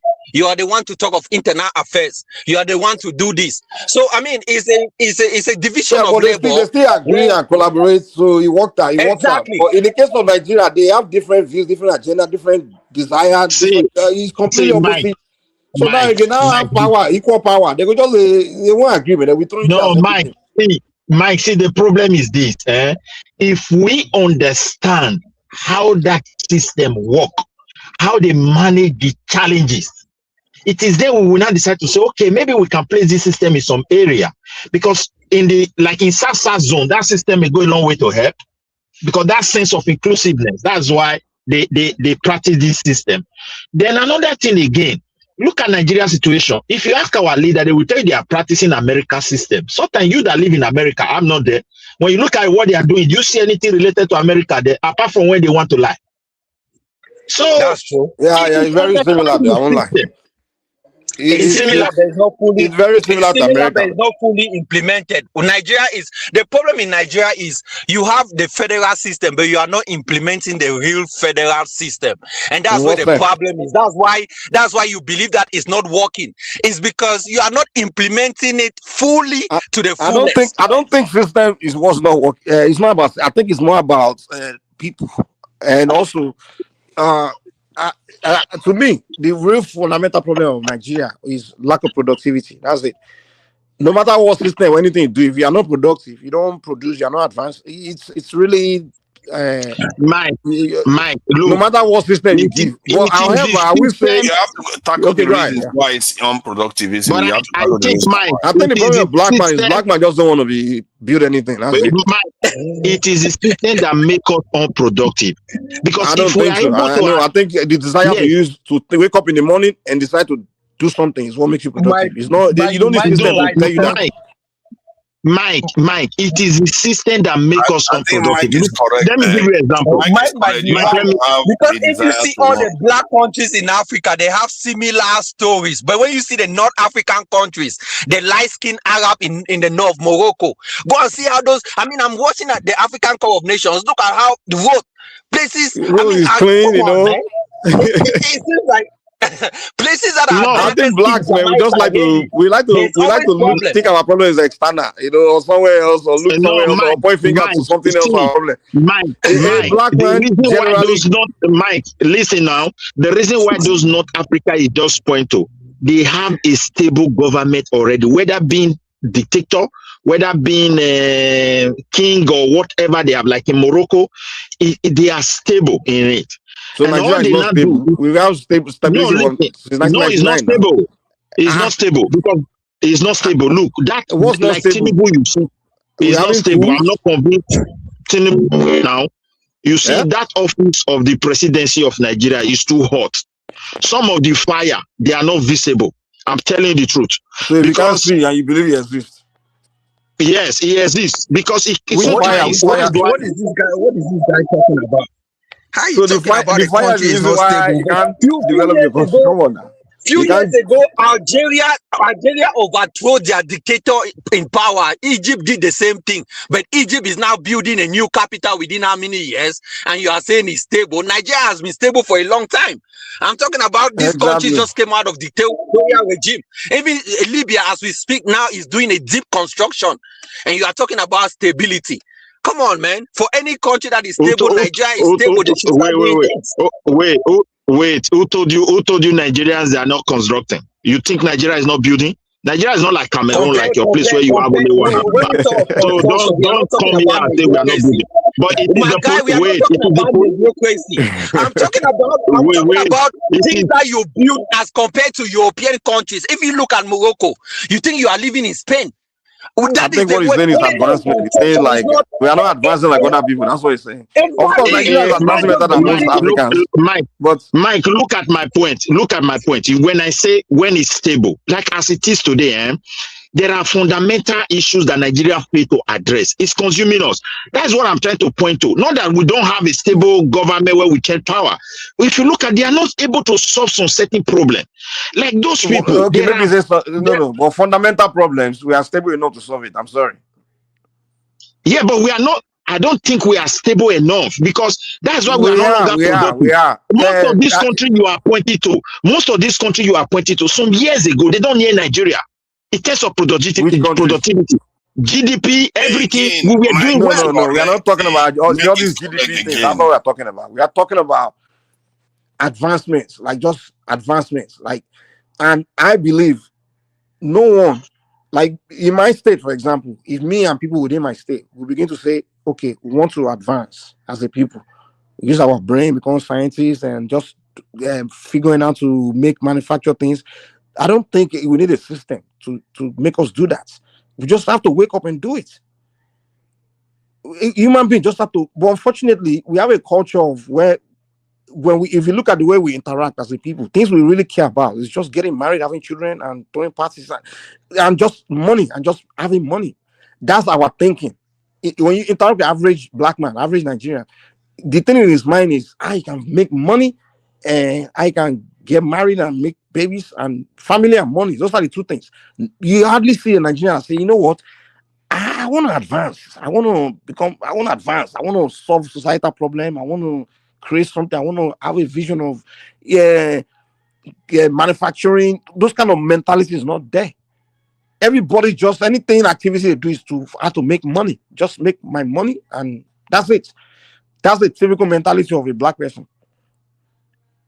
But the reason why I think we are like that is because we have not had the kind of necessary experience to do better. Like that statement he made, you have to wake up in the morning wanting to create a system that will last decades ahead. And if you don't have the mindset to do that, you can't. See, Mike, can you imagine when our people, when they got their independence, they were basically houseboys equivalent, that they were handed the keys to the mansion. They don't know what it takes to build a nation. Those people, they've never built nations before. They were the only people they inherited it from was from the Igbo people. And why would the Igbo people give you the master key and the master heritage that is going to acknowledge, that is going to make you actually want to build a nation? Because if he does that, the next thing you're going to do is oppose him. Why would they give you that? So all the people that they handed power over to, they trained them, they educated them in the way that yeah, serve them the best. And most of, if you notice, most of the British really set us up in a sense where what they did was, you know, when they were doing their so-called colonizing, they were working with the kingdoms. They already established individual nations, right? They were working with the traditional rulers indirectly, using them to indirect rules, right?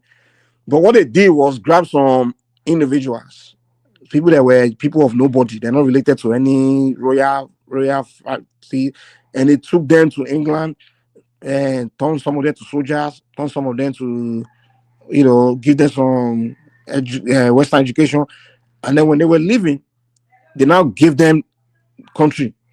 Like, okay, you guys, they make them the politicians and the military men, and they give them the power over the people that are already running, already established empires for thousands of years of experience. You understand? So, I'll give you one example. I was having this conversation with some people the other day.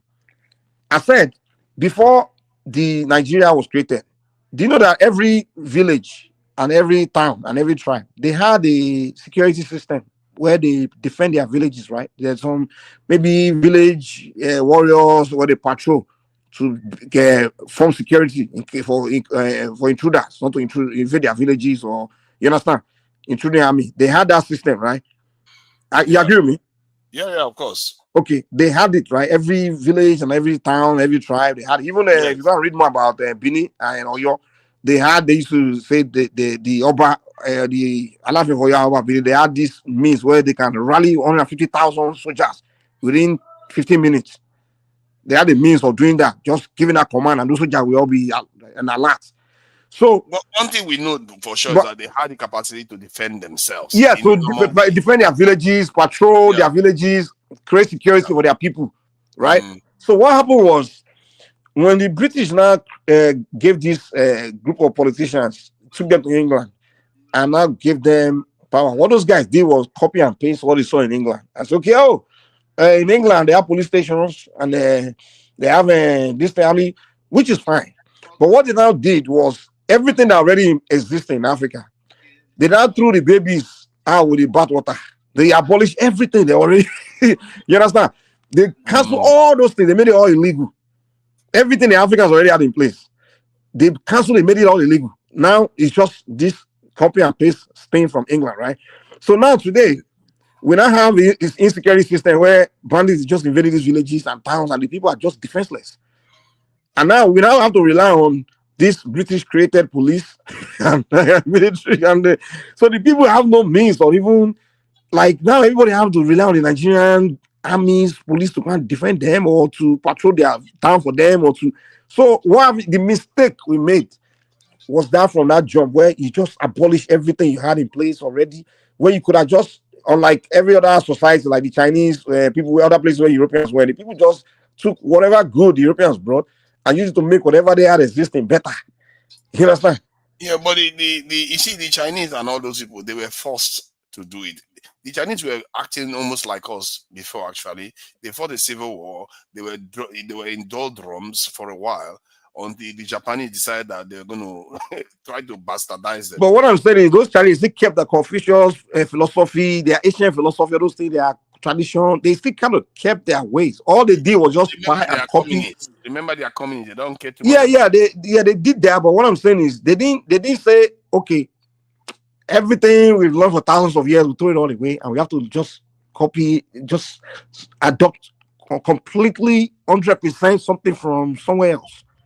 I think even if including language, even if you try to replace everything, you can't. So there are remnants, but it wasn't conscious. They were not like saying we have to be good tag into our past. They were very radical. They wanted to do things like they didn't even bother with socialism. They went straight to communism.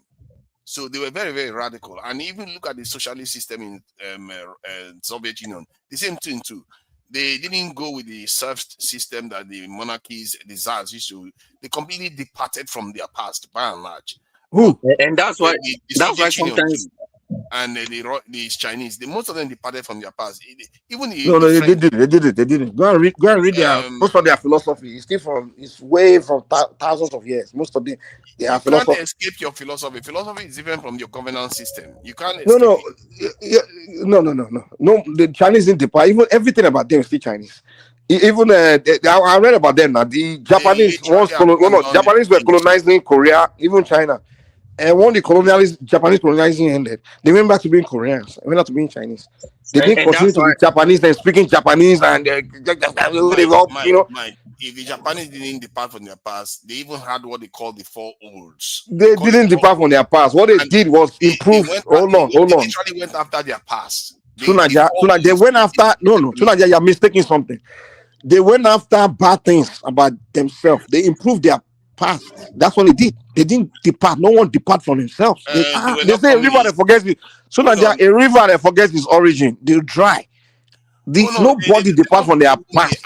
They don't forget who they are, that they are Chinese, their language. They evolved. That's what they did. They evolved.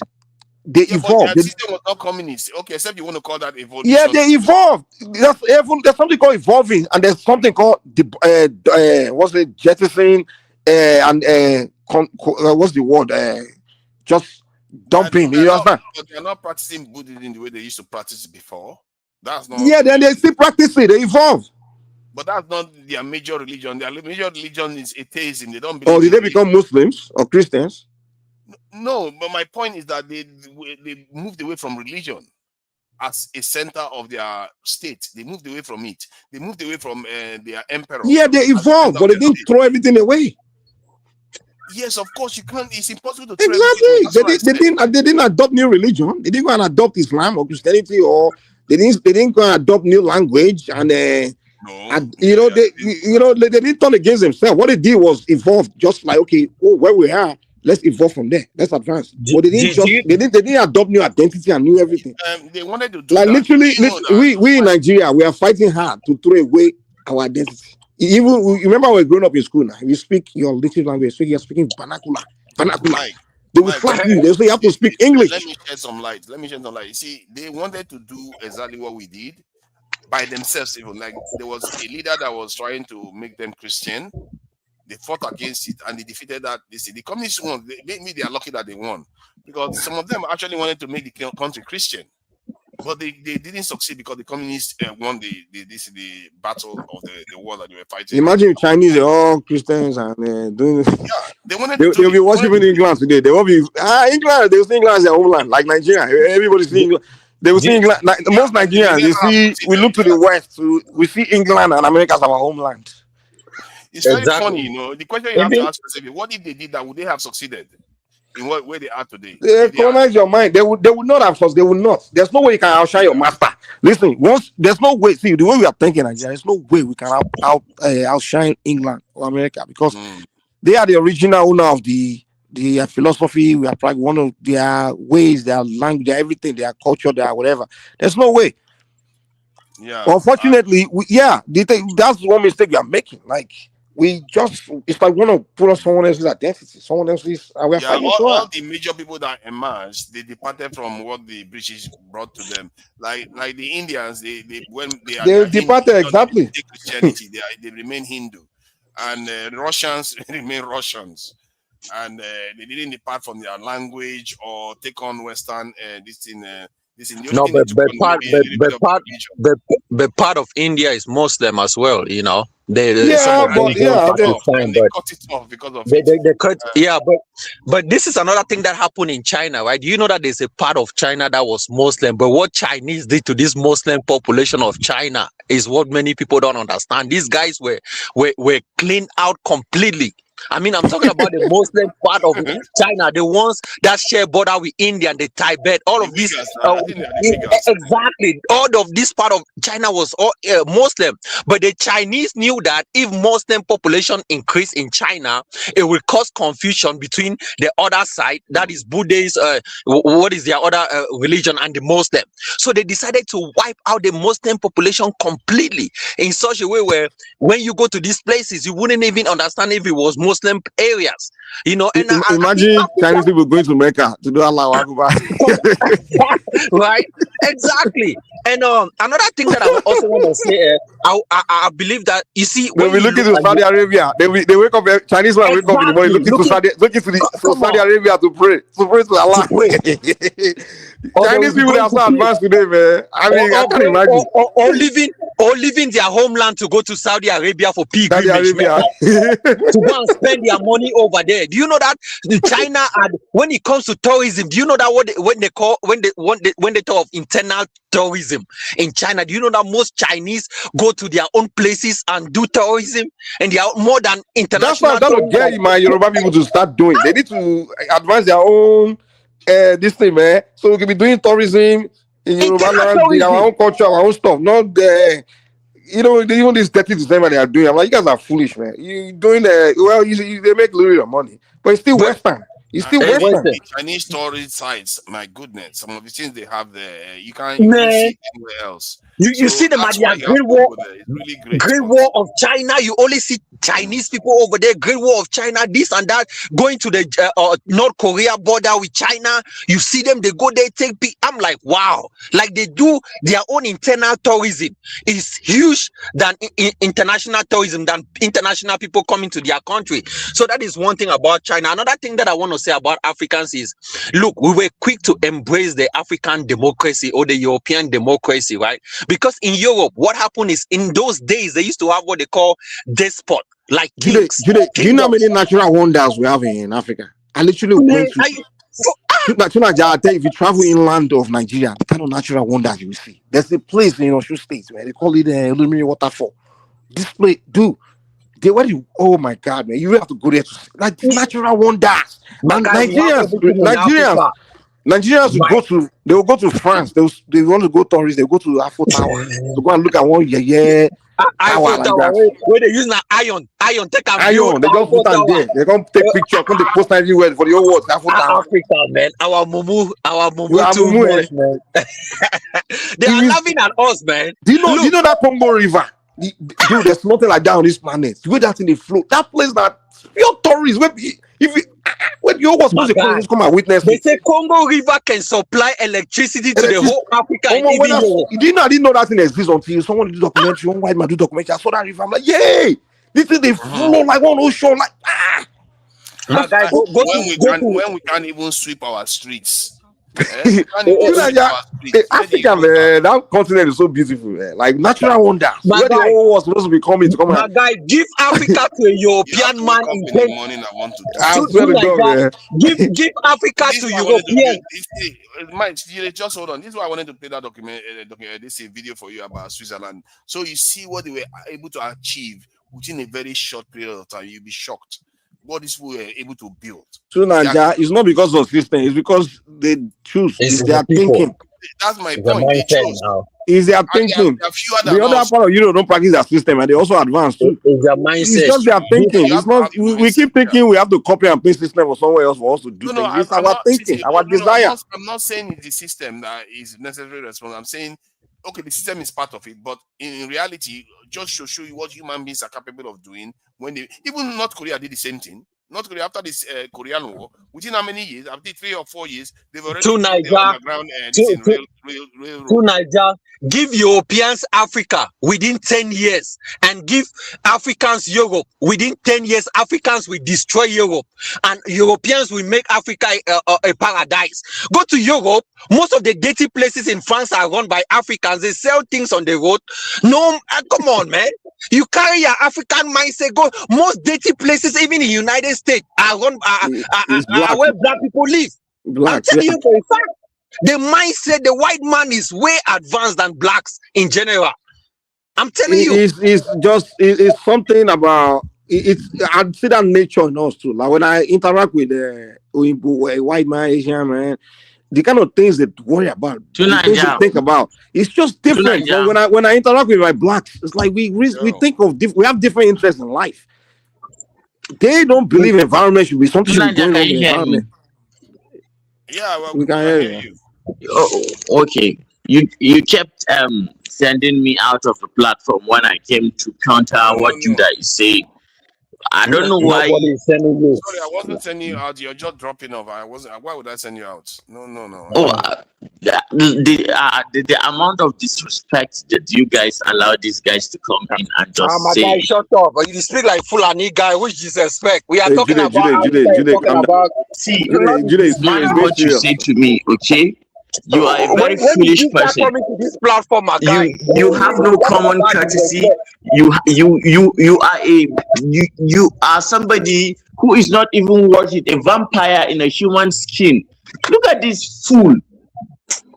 How dare you come here and start talking bad about Nigerians and saying all sorts of nonsense about us? If you live in a glass house, you don't throw stones. No, Hassan, he's joking. Hassan, Jude come here to joke a lot, man. Really don't know him. He doesn't know. He's joking. He doesn't know Jude. That's why. Bump this guy, you won't, and then you allow him to come and be screaming nonsense. I've been coming on this platform more than you. What are you talking about? Who is this guy?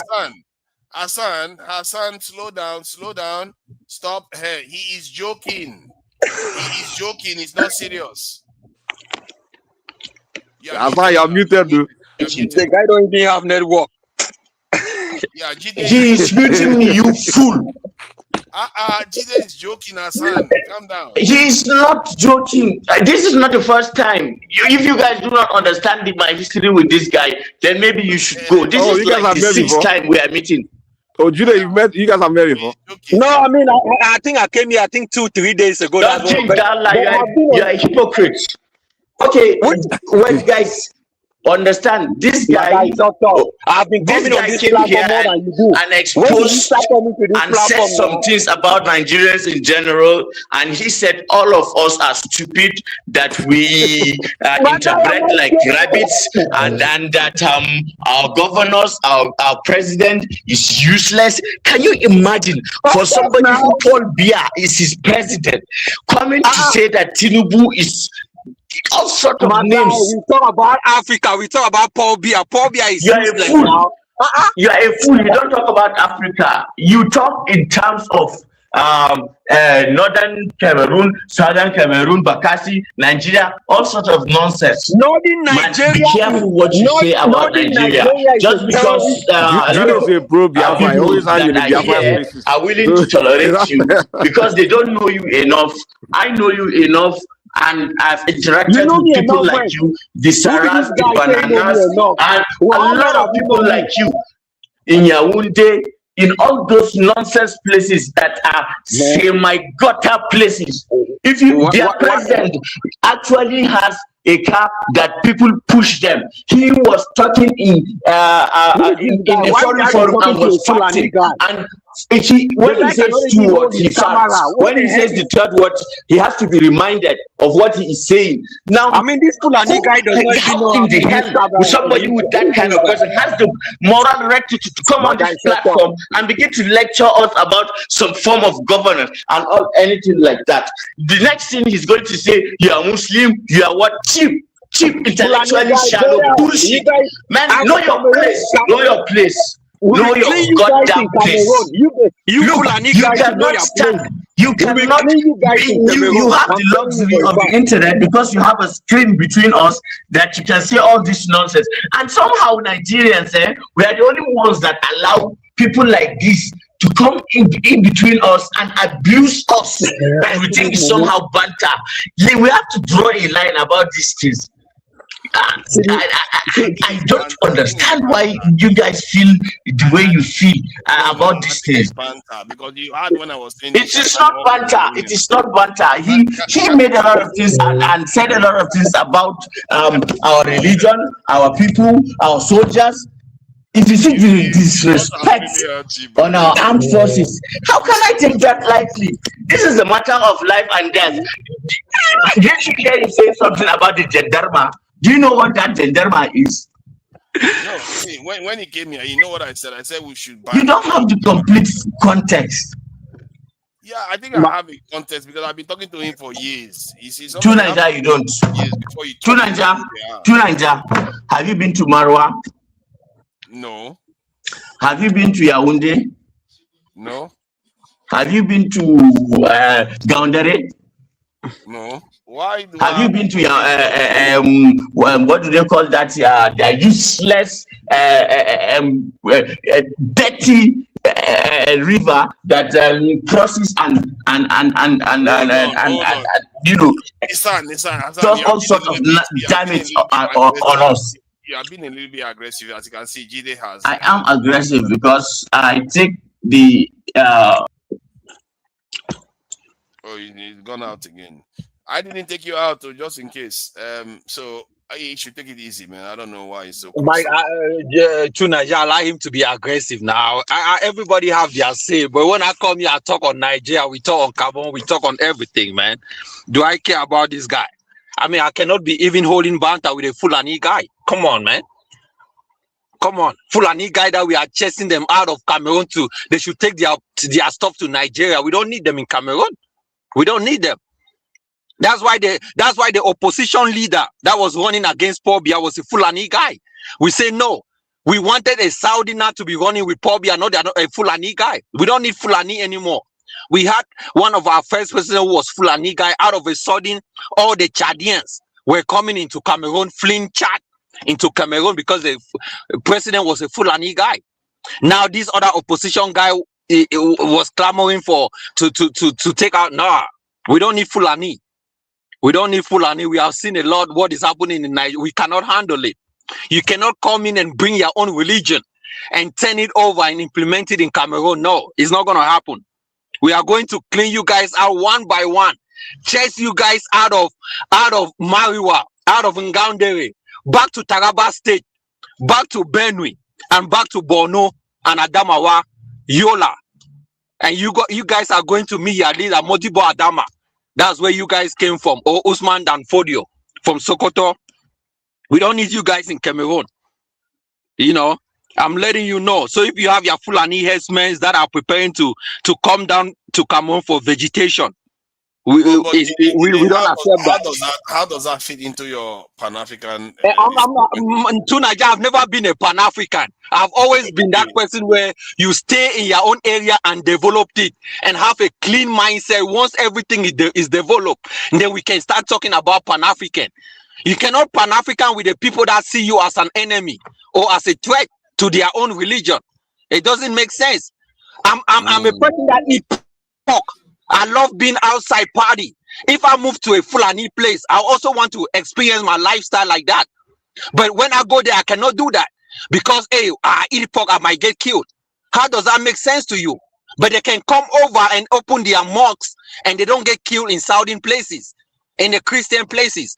But I cannot go in their own place and eat pork or and go out and party or talk about what is happening. Are you kidding me? It's not going to happen. It's not. That's why my belief is that one day we should clean out these people completely and produce a one African religion system where there is no Christianity or no Muslim and produce an African religion that can dominate. You know, that's just my mindset. Zero religion completely. Yeah. So, exactly. We cannot be fighting over two. Yeah, we shouldn't target any ethnic group. That's the point. You cannot say it's Fulanis or anything because it's all Nigerians. No, but the majority of what is happening in Cameroon. Let me tell you what you don't understand. In Cameroon, right? When you go to let me tell you now. Go on map or go on an American website. There's a red line between the Nigerian border and the Cameroonian border from north all the way to Cross River. That is the Cross River State in Nigeria and the southwest of Cameroon. That's where I'm from. So, but apart from that southwest or Cross River, when you go up of Cross River, you have Benue State. And then that's where you have Adamawa, because Cameroon also have a region that they call Adamawa in Cameroon. And then, where in Ngaundere is the capital, and then you go up, you have north. So all these places, it's crazy, man. Like the way these people kill people, it's not only happening in Nigeria. You know, the Chadians are doing the same on the other side of Cameroon. Did you ever heard of the Central African War between the Fulanis and the Central African, the people in to Niger? Did you hear about that war a few years ago? Pardon? Did you hear about the Central Africa War that happened, where people were fleeing Central African Republic? Yeah, I heard about it. So did you know what happened? No, it was between the Fulanis and the Christians in Central African Republic. They called them the Saleka rebels. Were Fulani in Central African Republic? I didn't think. Of course, when you say Fulani, come on, you think they are only in Nigeria? These guys are in Chad. They flow all the way. The Fulanis are the ones that flow away from Chad, and they wanted to take part of Central African Republic, and they were unaliving people, causing the war in Central African Republic. It looks like I will check it just to confirm if that is true. Go and check. Go and check about the Seleka rebels. Is the Fulanis. So these people have caused problems in Africa. It's not only happening in Nigeria, even in Chad. I'm talking about the Christians in Chad. Republic are also complaining that the Muslims in the north are doing the same thing to them. It's just because you guys don't follow French medias. Muslim So is like, a do you think, Jude, you think this two religion, kind of like, it's just like, okay, even when you interact in Nigeria, when the Christian person talk, they will tell you that the only way to heaven is through Jesus Christ. Like, you know, and then when the Muslim talks to them, say the only way to Jannah, to paradise is through, you know, Islam. So that automatically already teach you to be intolerant of someone else, you know, others. But I'm just saying, I mean, there's some people, most people I don't know, of course, they are not out there kind of, Mike, me and you live in the people or US. anything like that. But to me, I just feel like that element of the religion, if they can just reform it, like, hey, listen, exactly. Only God knows who will come to heaven. It's not just practice your religion doesn't, you know, like others are not inferior or they are not going to hell or heaven. I mean, if they can take away that part, because in our own traditional this thing, it doesn't exist that anyone that does something else, something is wrong with them, or they are not going to heaven. You know, it just doesn't exist. That's why we, the traditional worshiper, we don't have problem with someone else.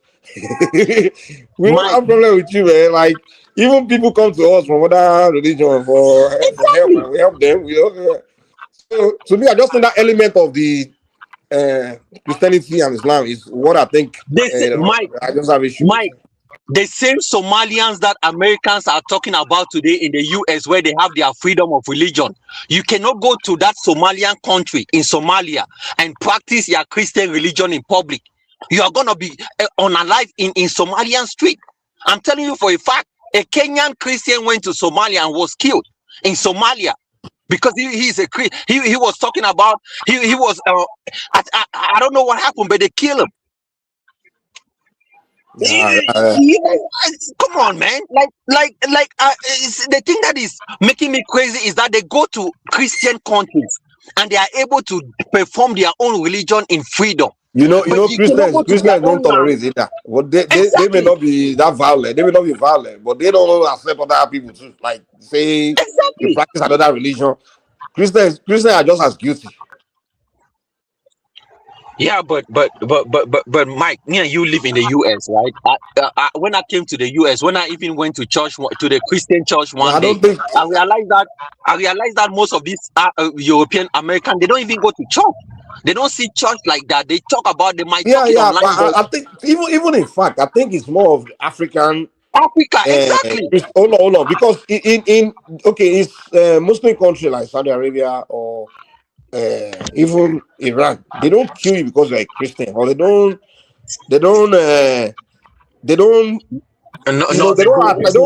take an attack like, okay, you have to. They don't do that. To be honest, the only thing they can do is maybe if you're gonna break their law, maybe they can prosecute you for that. But I think it's in Africa. I think it's only in Africa that the Christians will be telling you are going to hell if you're not a Christian, and the Muslim they try to attack you because you're not a Muslim. They believe those shouldn't exist. I think it's only Africa that do that stuff. I'm sorry. Mike, those countries do. Even in Qatar, when they were hosting the World Cup, they came up with their laws that people shouldn't drink, people shouldn't do anything. You cannot hold a girl. But they are not telling you that you cannot be Christian and exist. You cannot hold a girl hand in public if you are not married to that person. How does that make sense? So those are norms. It makes sense. It makes sense. You respect the law of every land. Exactly, law of the land. Even the Europeans, the Americans, they agree to it. They understand that those people are protecting the land in Nigeria. That is a law. That is not the law of the land in Nigeria. But why should I be killed because I hold a person hand in Maduguri? No. In Nigeria we don't have those laws. Are you not referring to Middle East? They unalive someone because she killed someone because she said something about Muhammad. Why shouldn't you? Isn't that freedom of speech? No. See now, wait a moment. The reason is this. That is why in Nigeria case, we have a very serious problem when it comes to the so-called secularism, because Nigeria is like a place where one is trying to conquer the other. We fail to admit that fact. So those people believe in their fundamental ideology. Why not give them their region so that they can take responsibility for employment? Take responsibility. Wait now, wait, Mike, a moment. They take responsibility for job creation. They have to take responsibility for security to some certain levels. They have to take responsibility for development. So in that case, it's left for them whether they will start buying people. If they do that, industry will leave them. They come to my place, I have a right to deport them, even when we are still the same country. Or they should tell me what they want to do in my place. If they have a job, you stay. You have a business. If you have a registered business, you have a right to stay. If you are coming to live with somebody, you get the whole point. You get the whole point. But Jude, the guy in the north that's saying if you insult Mohammed that they will kill you in the north, that guy will not come to Benin City where Midwest is from, or Lagos where I'm from, and tell me that if I say something like Mohammed will kill me there. They don't do that. It's in their territory that they attack you. You understand? So Midwest is right. That's why we have to allow everybody. That's why Nigeria, we have to create like we did in the beginning, where people control their own, governing their own space, their own laws, their own rules. That's how that's why I agree with Midwest. We should acknowledge that that's the way. But the idea of telling everybody, oh, secularity, we are one, and this and that, you are free to go anywhere in Nigeria, you can go and do whatever, knowing the reality that in our different regions, we have different rules and way of life. Like, if you go back to those ways, you will fail. Which way are you talking about? Like you said, you should go back to the system that you were using before. You are already failing. You are failing. You don't want to repeat. You are already failing. What do you mean by you will fail? I'm not saying the boss right now. He doesn't want to have conversation. Okay, go ahead. So the point I'm making is that if you have a system that failed before, which system? Be specific now. The regional system that you had, and even before that regional system, remember what was happening there. But Tuna, let me correct you before you go further. I'm sorry. I didn't say we have to go to exact same region or something. What I said was allow people to create laws on their own territory, their own spaces. Or so are you talking about state that's the point I'm making. It's already happening now. States have national assembly, state assemblies. We know that they pass their own laws. They take their own tax. They do so many things. State governors. Yeah, we do, but there's things. Okay. Anyway, go ahead. Mike, wait. Mike. Look at the point. Look at where we come. You decide, like Mike, if you look at the northern part of Nigeria, there is no single state that said if a Nigerian citizen makes also statement, stone that person to death. No state that have it. Now, but at the same time, people can enforce that law and the state will protect them. That's to say something is wrong. Exactly. Because those states, what they are doing is illegal, but you can't challenge them because of the structure of ground. You have a situation like constitution versus culture. That's what you have situation. They have the Islamic culture in the north, but the Nigerian constitution does not allow them to fully carry out the Islamic law. You understand their ways. And it's a problem because now me as a Southerner, I understand Nigerian law. That Nigerian law give me freedom of speech. And I'll go to their territory, and I mean, I wouldn't do that. I'm not that stupid. But maybe a low IQ Southerner will not go to the place and like, oh, the law allow me to say to hell with Muhammad, right? But the people in their own moral law, their own religious law, is a death sentence. So midway is what we are saying. So there's a conflict between the Nigerian state and the people's way of life in different respective regions. So I mean, I get it. I get it if that's law, right? Because in the United States, I live in the state of Utah, right? In this state, the marijuana is illegal, but my next state, Colorado, weed is legal. So I get it. If you go there and get weed and come to Utah, it's a crime. It's a criminal crime. If you go to look at it. No, my brother, there's a difference here.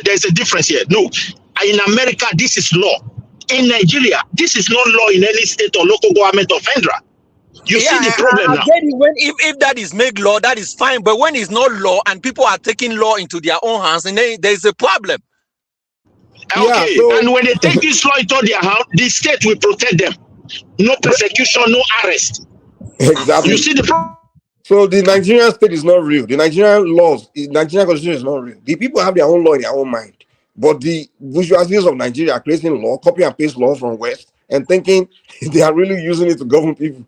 But they are not. The people don't accept the law in different, So we are not. You see, we are not dealing with reality in Nigeria. We are not facing reality, and that's why we keep having problems. The only reason why we are having problems, even if you create whatever system you create, it will fail. I keep saying it because I've seen.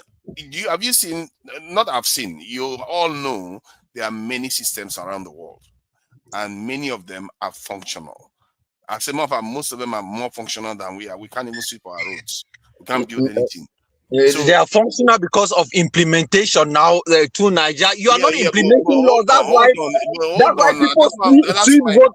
Oh my people God! Sweep vote today in Nigeria. The next morning they don't sweep, and they are not accountable. Go ahead. Sorry.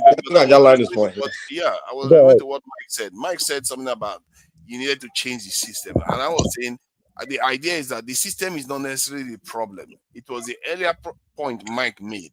That you have to wake up in the morning and want to transform your system. You want to make it work. If you don't have that drive to do it, forget it. The rest is just detail. You're going to change any system, will wreck it. It will still not work because the system is bleeding. It's not strong. It's not made up of people that want to build anything. That's not what I said. I said if you want to advance. I didn't say wake up in the morning and decide to change system. I'm saying to advance as an individual or as a community, you just have to wake up in the morning and make that choice to advance. Meaning, use your brain to think, to manufacture. That's what I'm saying. But when we're talking about system, meaning the laws that govern people, way of life, the rules, all those things. And that's why I said what you're saying is more fundamental. It's more you have to make that choice. The law that governs people. A system that governs people, that's a whole different conversation. That one, you have to study the people and you have to make the law that matches the way of life of the people. And in the case of Nigeria, it's almost virtually impossible to have one law or way of life, one way of life that can govern the entire Nigeria. No, it can govern all of them. You see, the Chinese will have China. Russia had more than 100 million tribes and very, very massive. Yeah, they are able to use one system. Very massive country. They are able to use one system to govern this. Wait, to Nigeria. Let me land my point. You can speak. See, Mike, the point I'm responding to is when you said you have to wake up in the morning and decide. What the drive to decide is very, very important, because I see that in children to where you ask yourself, what can you do to inspire this child to be self-driving?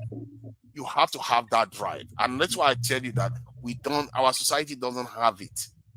We just don't have it because we have not been given a reason. Since we don't have it, so that kills your argument.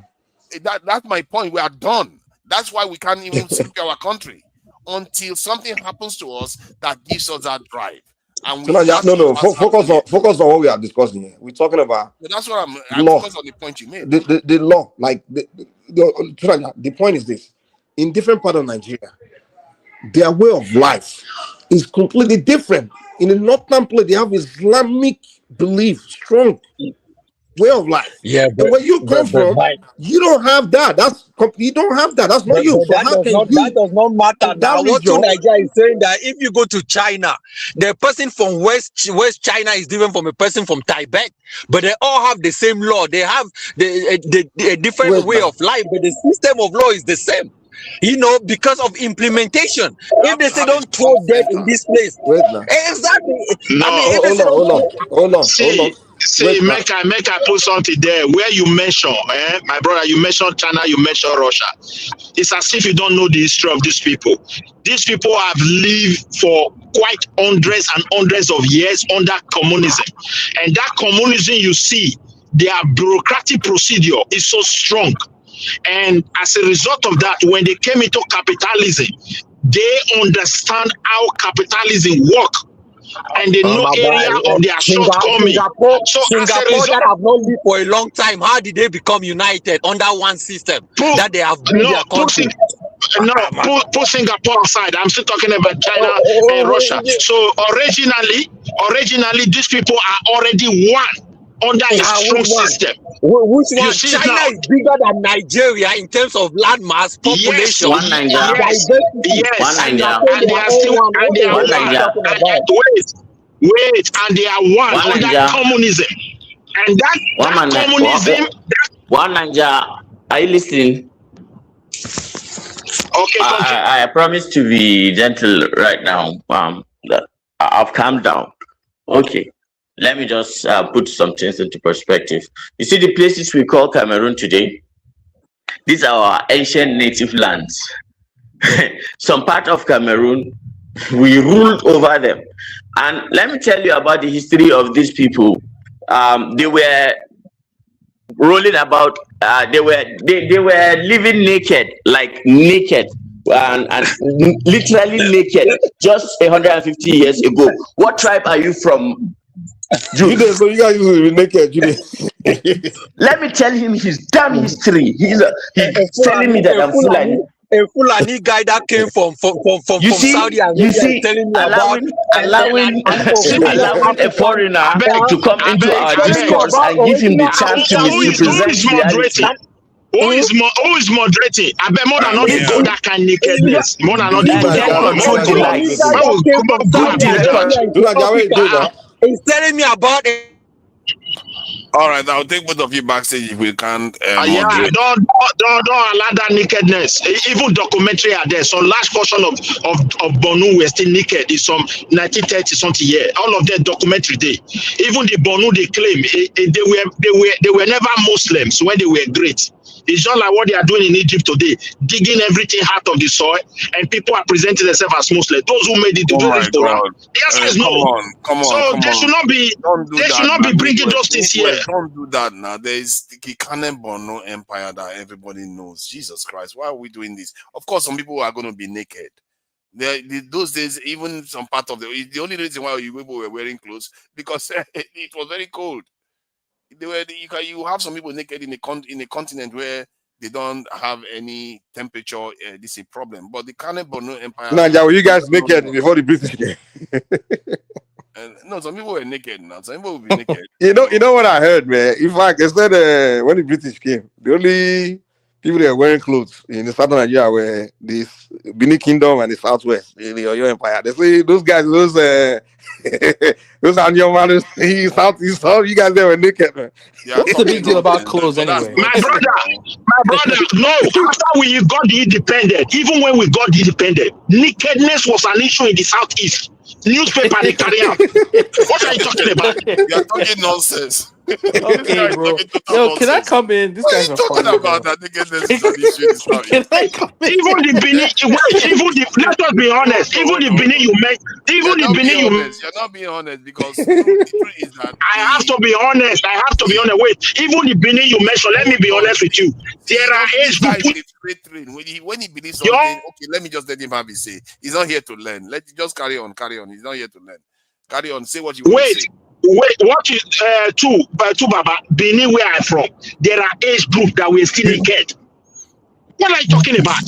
Let us be honest. Even the Oyo, they were age group. They were age group. They keep quiet a lot. You guys need to tell people what actually is the reality. The age group in Western region as civilized as an Ojo, they were still age group that were naked. So all these things, although there are age group that cover their body very well, the women they cover to some extent. You get factory where they manufacture clothes. Is it not this animal skin they were using, and maybe a few of other things that they use to cover their body? They've been doing fabric in Southwest for thousands. You see, a lot of people from Benin, they have lost so much of their prestige and power and all that people today will look at them and they disrespect them. But I do not disrespect them because I understood what they stood for, the kind of history that they have. So a Benin man is an honorable and accomplished person over generations and generations. He has every right to talk and put things in perspective. But I don't think a lot of Benin people do that today. But that does not change the history. my brother, when you talk of nakedness, a lot of tribes within Nigeria, whether north, whether south, whether east, people we are seeing jungle, they don't even interact with others. They were naked. Videos are there. But the thing is this: when you talk of civilization, we can't take Borno away. We can't take Oyo away. We can't take Benin away. And so many empires in Nigeria. You understand? Even the Calabar, where the whole Nigeria was from. I get the feeling that if any foreigner comes to castigate the South and castigate the North, you guys like it. It's just like throwing red meat at carnivores. You like it, you swallow it whole. But if you were to be attacking the Edo Kingdom or something like that, you would like it.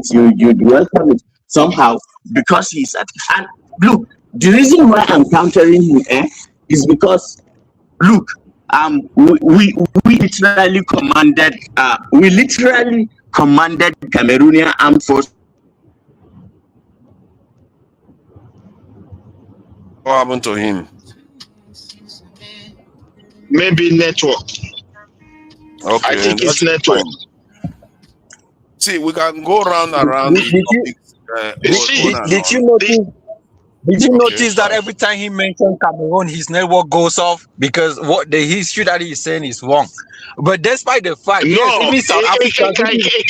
cannot also be so wrong. Let us be honest. Large portions of Cameroon still voted to join Nigeria. They did not do it because they don't have connection.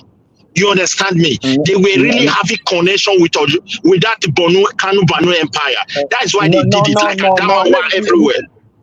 See, these countries even came about when? It may be after 1960 when most countries gained independence. But before that, I could tell you that the Kanem Borno, because even the Kanem, do you know where the Kanem is located right now in Chad? There's a region in Chad called Kanem, and there's a state in Nigeria called Borno, and even part of northern Cameroon, Kuseri, was all the Kanem Borno Empire. So you cannot say that part was all Nigeria. I mean, if part is in Chad, maybe that could also be Chad as well. Maybe that was also Cameroon. I don't see the big deal in all these civilizations. No, we did not say. Wait, we did not say. I'm not a supporter of people who say it's part of Nigeria. Nigeria is a baby when you use the word Kanem Borno Empire. So it's like Oyo Empire. So I'm not saying they were part of Nigeria, but they were part of the empire of Kanem Borno and the last portion of. That's true. Yeah. But wait, I don't see the point in all these civilizations because, no offense, at least the Oyo, we know they did iron stuff. You know, we hear about these empires, what they actually built. No offense, but some of these civilizations, the only thing they brag about is doing stuff related to Islam. That's not really a big deal to me. I think so I don't Borno Empire was quite advanced in many ways. I in think what they were way? one of the most in terms of military technology. In terms of jihad, technology, not jihad. No, and Quran. Military technology is they were not actually carrying out jihad. Actually, they are practicing the. I'm talking about like literature, or they invented something, not like jihad and Islam. That's not really. No, the thing is this. Don't do that, please. When I stay quiet for a long time, then I want to talk. You start interrupting me. It's not very good. See, the point I'm making is that. Just because they have weapons doesn't mean it's always for jihad. Even if it's for jihad, so what? It's still an advancement that they are using. And they have a rich culture where they control a lot of territories and they carry out a lot of trade from this. They were mostly peaceful, to be fair. They were mostly people. That's why I don't think we should give in some of these I mean, I want to be polite, but some of these civilizations, the only thing they did was do jihad and do Quran investigations, which is cool, but you can't compare that to civilizations that actually invented stuff. Look at the Benin Empire. They built walls. I mean, I'm talking about building infrastructure, not just, we investigated the Quran, we did a jihad against these people. That's not a big accomplishment for a civilization. No, my dear brother, look, the thing is this. Those people did more than that. They were already civilized before the religion came. The religion was not the one that built it. So they also encounter, civilization, you grow to a point, you encounter strange things. If those things empower you, they start changing you. So there was a time they started encountering those things. And even when they encounter that Islam, it's of different version. Some will come as a trader, some come as a friend, and they also have their own culture, and they also buy into it. It's just like what you have in the western part of Nigeria today. Everybody living side by side. Perhaps tomorrow, another group that is true fundamental may look for a way to establish different things. Before you know, it start growing into different things. So these are human nature. The thing is that we can't take Kane Bonu away from Africa civilization. No way. It's just because we don't want to know where we are coming from. And some of these things are our problem today. The North Africans know where they are coming from. And that's why they are advancing. They understand the governance more than us. We can't clean our streets. We cannot develop anything, just budget and borrowing, and at the end you go there. Even when they build new thing, there is no culture to maintain it. We just celebrate it. We just pray, oh, it's good, it's good, it's good. But no, if you look at it, the culture on ground to maintain, like what they are doing in Morocco, Algeria, and all those places, you will not see it there. They may try. As time progresses, you will start seeing the failures. As far as the money is flowing, they can try. But I know Lagos is trying. I give it to them. I pray for those kind of people to continue to be an example to the rest of Nigeria, and other people will follow. Because we can't take Lagos away with what they are doing now, with the way they are progressing on it. I understand that it sees challenges, but we must give it to the leaders who try to put these structures in place. Everyone in Nigeria is rocky. You see the roof is zero. Everywhere, poto. And you see they show you one center that they are built. We can't continue like that. That is, for me, we must know where we're coming from. And what really happened to our people. How do they lost everything like this? Yeah, I think they were originally the Kane Borno Empire started somewhere in Chad. They later on moved to Borno as we know it today, and that was over 700 years ago. But that said, it was an advanced civilization. There was a time it was actually as high as all the way to Libya. That is quite a wide area that they were dominating. Yep. Yeah, So they dominate. it's not a small influence that they had, and the Benin Empire manufactured quite a lot of things too. So empires are different. You can't say that they have to be the same. But let's bring it back to the modern situation that we face. Based on the evidence we see so far, when nations want to advance, they often change their systems. Like in a way, if you look at the Russians, the Chinese, the Singaporeans, but the Indians didn't necessarily change significantly. The Indians carried out a democratic system. Yeah, go ahead. My guy, go and fix your mic. He has a mic issue, man. Why do you like going at this Mahala so much? Let him be. No, we also have to respect him because maybe it's from our side. Sometimes the network there somehow. Yeah. Yeah, it's on the ground actually in Nigeria. Well, Tunaj, I want to comment on the fiscal responsibility stuff. Like when we were talking about policies, if I go to this state, I can't do this. I feel like it's because of fiscal responsibility and those allocations. Because I don't even think when you say, oh, you can't, buy and sell beer in this area, or oh no, you can't do something related to Jesus Christ in this area. Who's funding these ideologies? Because a lot of the reason why the UAE and Qatar are not like radical is because they can't afford it. They just can't afford it. They want the World Cup. They want to be modern. They can't afford to have these barbaric ideas. And I think maybe in Nigeria specifically, because of those allocations, people are having policies that are not fiscally sensical. If they had to, pay for everything they're doing, they couldn't have those ideas. What do you think? I mean, even tourism, like they don't even have a tourism Now, industry. if that postulation you just said is true, you hear about if dirty it is December, true, then you would I feel like if understand. people were forced to be more fiscally responsible, I don't think you would have these ideas. They're not even fiscally. You can't even afford it. You know what I don't think you can afford those ideas. You can if you change your way of looking at it, because when you say you can't afford it, it's going to cost you more. And they maintain their real identity and navigate it. I mean, think about, so let's say every state in Nigeria was its own country, right? If every state in Nigeria was its own country, they will be more concerned about their identity to the public. So when you hear about beheadings, all this other stuff, that's bad propaganda but because other states can kind of help them, they can do bad things and they can still afford to do those bad things. I don't know if you kind of get what I'm saying. See, my brother, let me go ahead. okay. See, you have to understand the reality. Too much propaganda is there. The real problem of the northern Nigeria, they are their leader, not the people. Those guys who did those things to that young girl that we use as an example, they committed crime. If the leaders switch into actions, persecute them, the history will be different. There is no northerners that will sit down today and be making law, stone this one, cut his head. I don't know whether you understand, but naturally from their understanding, fundamental of their religion, there are some basic area they feel the law should be very, very strong to protect their heritage. It is not left for Nigeria government to find a balance instead of tormenting people psychologically, whereby they feel that you have entrenched into what they believe and they have to take action. You understand me? The leaders were somehow romancing, and at the end, because of internet, they interpreted it like this is how Northerners is. You see the propaganda there, and they are not actually like that.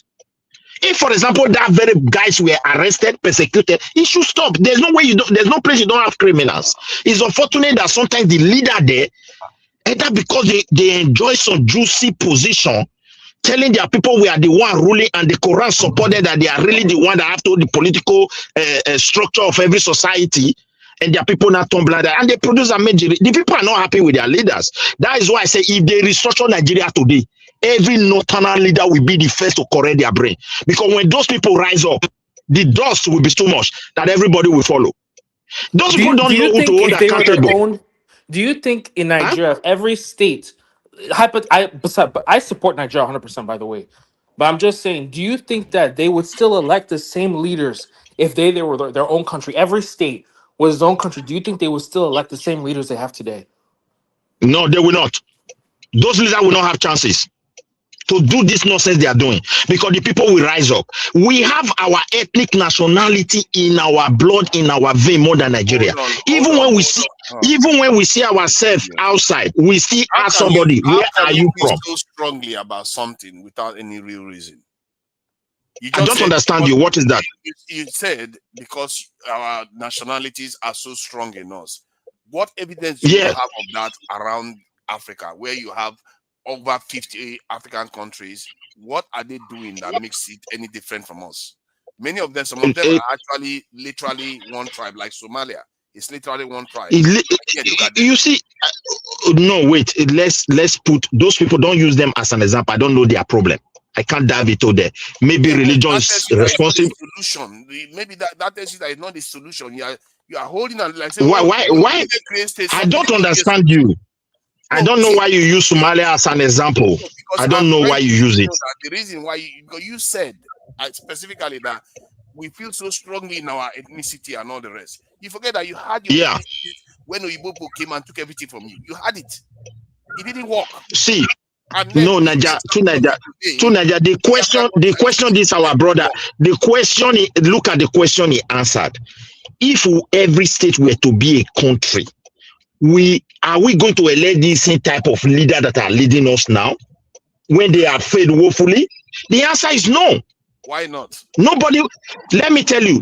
What are you talking about, my brother? You see, are you not electing House of Assembly members? Okay, wait now. Wait. Why the governor issue? Nigeria issue is this. Why we still recycle these leaders? You see what they are doing now? They are not trying to meet the president party. They are switching already. Why do you think they are doing this? Their own political interest, not their people. They understand that when you are close to the ruling power, there are chances for you to retain your position. Even when you fail your position, people can appoint you tomorrow. And that's why they are lying. It has nothing to do with their people. It has nothing to do with the country. So in that case, if every state, let's say not even a country, they have some levels of responsibility now that you, and it is very clear, well defined, generate money to finance your people, to take responsibility. That's where the laziness is coming from. Even state that doesn't have, if the federal government is releasing money to them, it will demand for proper record. proper accountability. Me, I will not be so selfish not to allow the other part not to grow as far as everybody is growing together. As time progresses, that place that is poor will become rich because you will attract industry with those support. You see it now. In a situation where everybody just vote and as governor, you are waiting for allocation and every month is coming. You engage in project and contract that does you cannot even follow up. At the end, at the next month you are waiting for more money. The other month, it make them lazy and they transfer those laziness to the people they govern. That's why we are not productive. If they want us to be productive, let this governor, as it is today, let them start generating money and start financing their state. And anyone who could not meet up and the federal support them with the percentage given to them, let the record be clear. And give them, let us know what they are spending their money for. That is how it is in Sweden here, because every region they are not equal. Every local government are not equal. There are local government that are seeking for federal help as we speak now to meet up the standard of the country. And the government is clear about it. They can see their record and they will tell them, look, by law, you make this as local government. Take, for example, a woman put to bed. You say your local government will pay them 1,000 euro, for example. They will tell you this is not national law. So therefore, you have to cut that expenses off. All those expenses you make as a community, as a local government to make your place so juicy. That means you can no longer afford it. The federal cannot fund that for you. So when you remove it, they will not see the level of money that will come to your coffer and they will cover the rest. This is what they are doing here. Where I live, sometimes some local government almost defaulting, but the federal will not allow it to happen. As far as their book is clear, no corruption. So I don't, in our own case, let us. Okay, continue. Let me engage you for a second. I think what's his name? Midway. I will help you out with this a little bit. What Sunaja is confused. Now, Sunaja, we gave an example of Midway gave an example of that girl in the north that made a blasphemy statement and those young men killed her, right? And then the leaders there didn't want to. They know they broke the law, the Nigerian law. Those boys broke the law, but they refused to carry out prosecution. Now, what does that tell you? It tells you that the law in the mind of those leaders and those young boys is the Sharia law. That's the law in their mind. But the law that they put in the book, agree with us to put in the book, the Nigerian law, is not what they believe in. So the Nigerian law, where did it come from? We decided to create a law, copy and paste from somewhere else. So other places in the world, before they make their law, they look at what is in their mind, right? What they believe in their mind, and they make the law based on that. So that way, the people can live with the law. So they can believe in the law. So what Midway is telling you is that in the case of Nigeria, the reason why we have to copy and paste one law, usually take it from somewhere else, or just make one law for everybody, is because we're trying to do this unitary, one Nigerian thing. But in that north, that place where those people, that's the law in their mind, that law, that is a Sharia law. But where I come from, that's not the law in my mind. In fact, even the Nigerian law itself, some of it is not the law in my mind.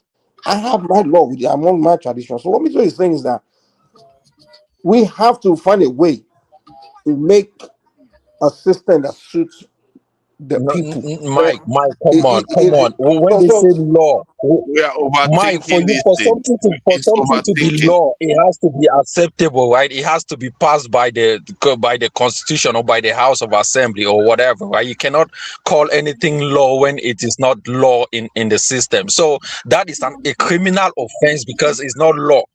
You know, so in my traditional religion, right, we also have our own traditional laws. You don't understand what Mike was saying to you. You try to listen, my brother. If you understand it, you will not come from this angle. Exactly. In my tradition, right, we also have traditional laws that says, okay, if you give birth to twins, even that law they're saying is Sharia law. In Qatar, they say Happy Christmas.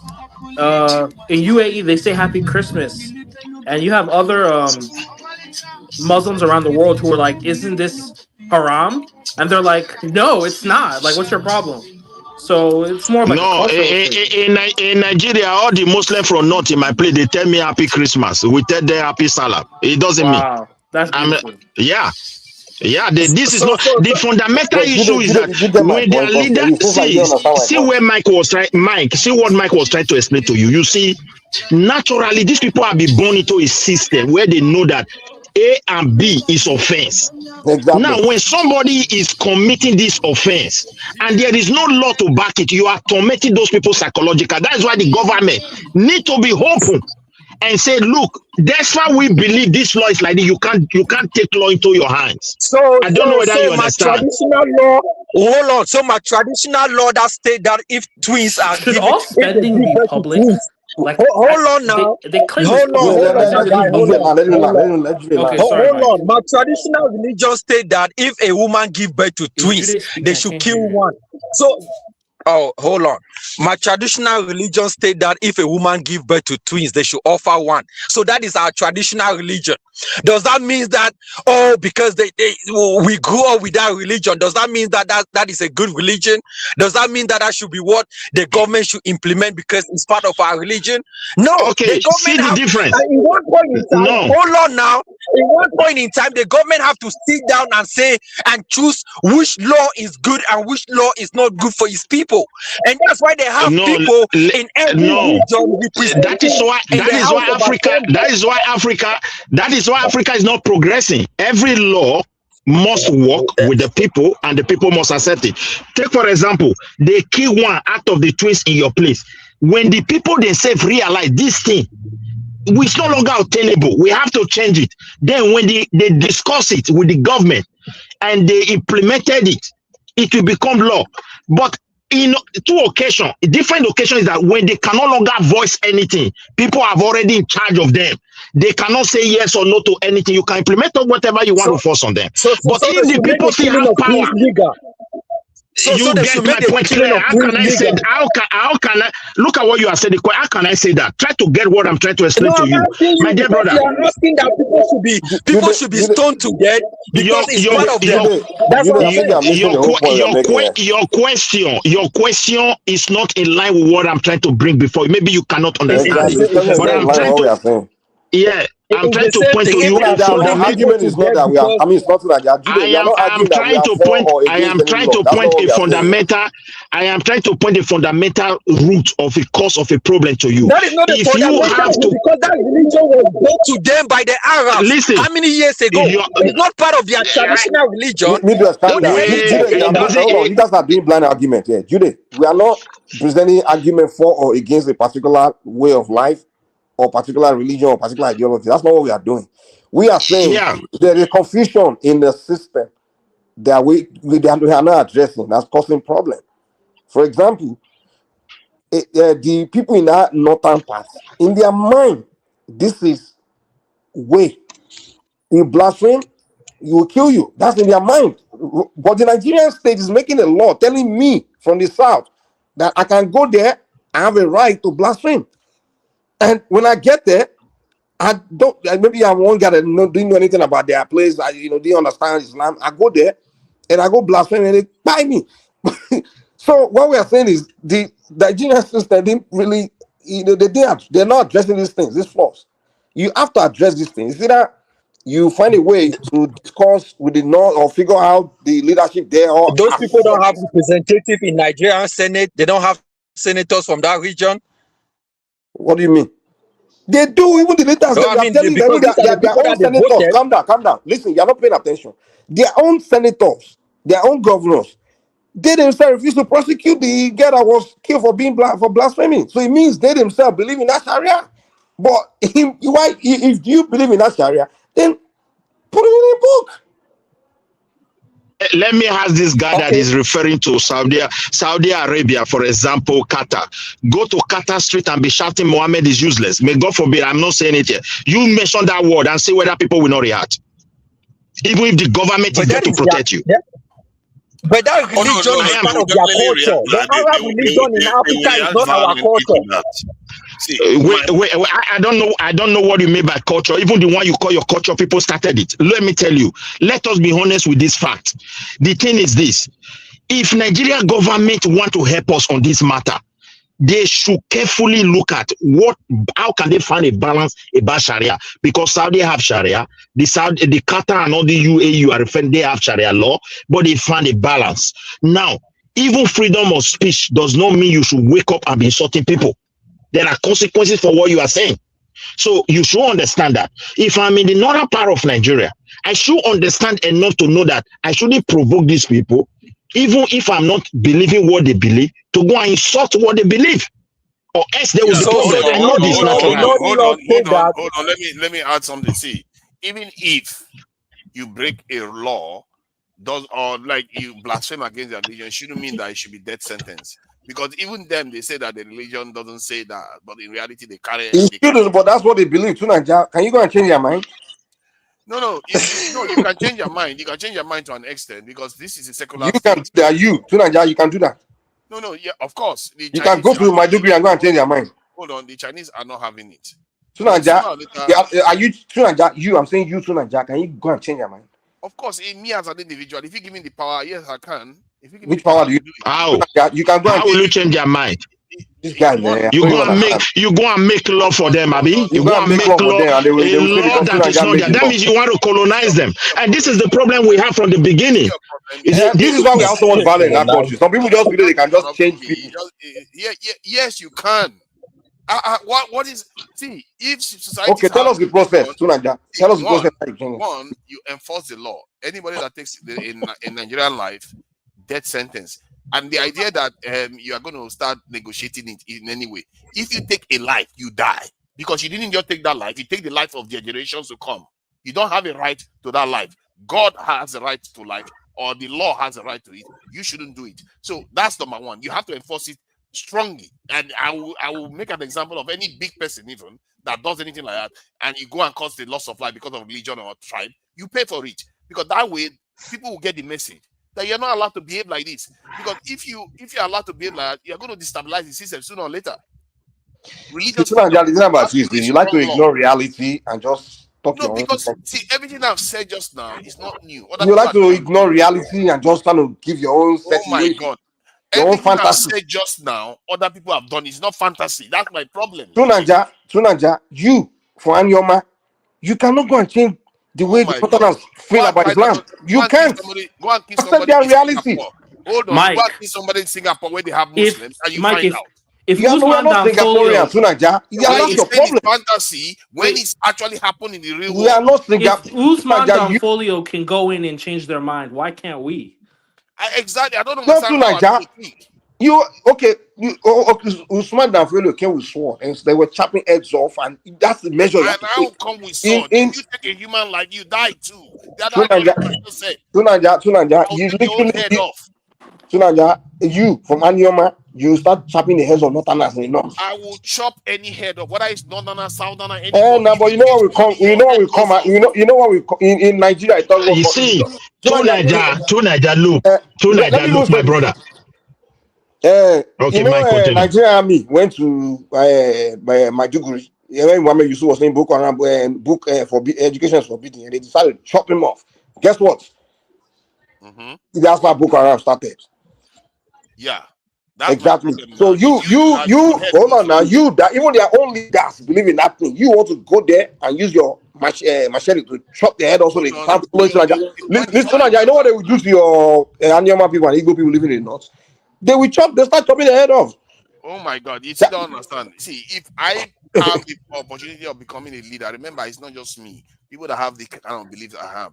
And the goal is very, very important. You have to have the goal that you want to build a nation that everybody will be better off. You have to have a vision for that. You can't just go and start to people say you can't force them. You have to first convince them. No, you have to make them buy into it. See, by the time you pass the law, law. Yeah, that's the law. The law is not what change people, man. It's force. Hold on, I agree with you. That's you why literally have to go there and force them to dump what they believe. That's the only way. Listening, I just told you, you will give them a vision of the future that they are going to buy into. That's the whole point. Everything you are saying, I've just said it already. You give them a vision they are going to buy into, and you have to achieve that vision. There are going to be rules. So if you from the start are going to give them vision and they will buy it. See, any leader can do that. Any leader that has the right. The Nigeria we live in, People don't listen to Like anybody this from guy, another Usman place. and Fodio did it. Come on, I don't So understand. you're here's the talking thing, about there. era where this guy will come into villages. Hold on. White man can come and do it for us. Usman and Fodio can do it for us. But somehow To we cannot do it. Naja, I don't understand. to your Naja, rationale. listen to something. You are making different comparison here. The Is my colonization, mic working? Can you hear the me? colonization you refer to, our army, our people, our civilization have to fall. So when the 4 people possess you, that is what is bad in war. You understand me now? Now, if you want to change people, you want to make law. I don't know whom do you want to look like you. That means you want to colonize them. You should be ready to make sure their system collapse first. Are you able to do that? The answer is no. So the best thing is for you to consult with the It's for you to consult with the leader with the existing system and look for a balance. The balance is simple. Look, if anybody stole anybody to death, it should be persecuted. If we practice this, it's not going to work. That's what they are doing in Saudi. Take for example, you go to like a Qatar now. You make this blasphemy. Mike, can you hear me? If you're a foreigner, I think Yes, if they don't jail you, they will deport you. If they don't jail you, they deport you. But if you do it in a tight corner, the people may take law into their hands there. But the authority will still arrest those people, find a way to persecute them. But in the northern space, the leader, because of what they have in their mind, they are born into it. It becomes very complex. Yes, they believe in the same thing. To hold these people, to hold their people accountable, it becomes a challenge for them as well. And which you understand me? So you can just Midwest, stop. Jesus Christ. So that when you are on the move, you don't like to stop. See, all these things you are saying is because you literally think that there are some kind of exotic species that are special. But Arab people can brainwash them, and Fulani can brainwash them, but somehow a Southerner cannot. That's what. See, people like you. Yes, we cannot. People like you. To Nigeria, people like you are the greatest problem we have in Nigeria. They have accepted this culture. They've been living with it for more than 200-300 years, and you are here. They were brainwashed. That is an insult. And these are the reasons why we have problems today. When listen, the same Northerners were trying to point to you. People like you are the one that destroyed this country called Nigeria. When they were pointing to our leaders of the past that we are different, let us understand area we are different. Exactly. We thought we can teach them how to live.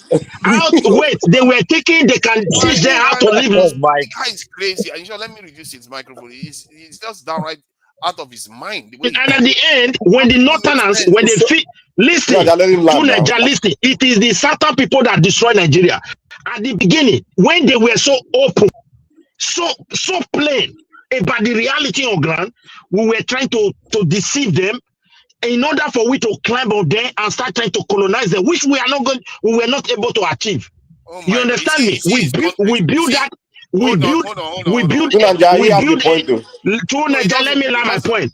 These certain Nigerian leaders were building that hatred against these people's civilization, using the same word you use, that they are stupid, they don't know how to read, they don't know how to write, and they believe they are nobody. Or to a point when they created a coup, a pregnant woman was pleading for it, they cut the woman off and do all sort of evil, and we are unable to get out of it today. My brother, they must live like whom they are. They are the one that we are just whom they are, and we will. Your nonsense. You need to shut up. You are so irritating. You just go on like a freight train, and it makes no sense. I've never seen anybody like it. He goes on like a freight train. He doesn't even care whether what he's saying makes sense. Okay, so that which part of what he said does not make sense, right? What he's saying that doesn't make sense is that they are somehow their belief cannot be changed, and the idea that but he's saying not by you. That's what he's trying to say. Can you let me finish what I'm saying? Okay, go ahead, finish. Go ahead. Goodness, that somehow a Southerner passing a law can somehow become colonization. What kind of crazy thinking is that? Nobody's saying that. Hold on. Nobody's saying that we are going to colonize them. We are saying that if you kill anybody, any Nigerian in this country, if you touch their hair without the permission of the state, you die.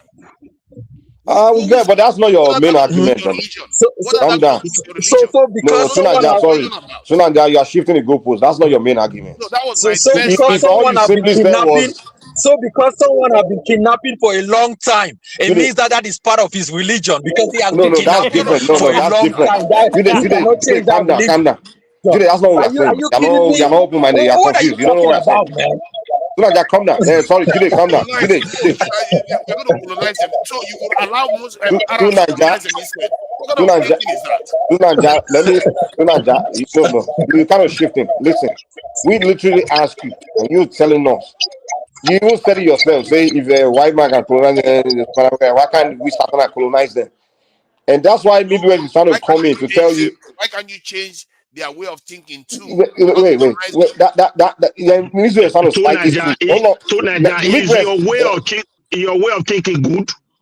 Hold on, Wait, so I want to say that I but you think guys that give me a chance now. I think that Southern Nigerians. But Sunaja, give me a chance now. I don't think Southern Nigerians have actually. I think that's the biggest flaw of Southern Nigerian cultures. They don't colonize. They'd rather just be better than you and say, "Ha ha, I'm better than you." But even in modern day Nigeria, you see demographic changes. Look at Adamawa State in the 90s. This is a state that's like 80% Christian. Modern day Adamawa State is actually 60% Muslim. So in the past 30 years, you're seeing massive demographic changes. 5 years from now, Adamawa State might say, I want Sharia law. And everyone's going to be shocked and surprised. So it's actually the Arabs and Islam and Christianity that actually taught us how to colonize. Before, we just said, hey, my tribe is better than yours. No colonization attempt. So, that's my thing. I think the Muslims are the first ones in the Nigerian area to actually understand the technology of colonizing. Southern Nigerians didn't know how to do it. Okay, come down. Let me just go in. Yeah, I think you got it. That last one you made, I didn't know how to do it. Maybe that's a key point. Midwest trying to present it to Nigeria. So that Midwest just gave me history, cited history. In the early days, when they came together, the Northerners were telling the South, like, listen, we have our way. Leave us alone. And then Azikwe was telling them, no, let's forget our differences. No, we can. You trying to sell this your same thing you're trying to sell, like you have to change them, right? And it led to the mess we are in.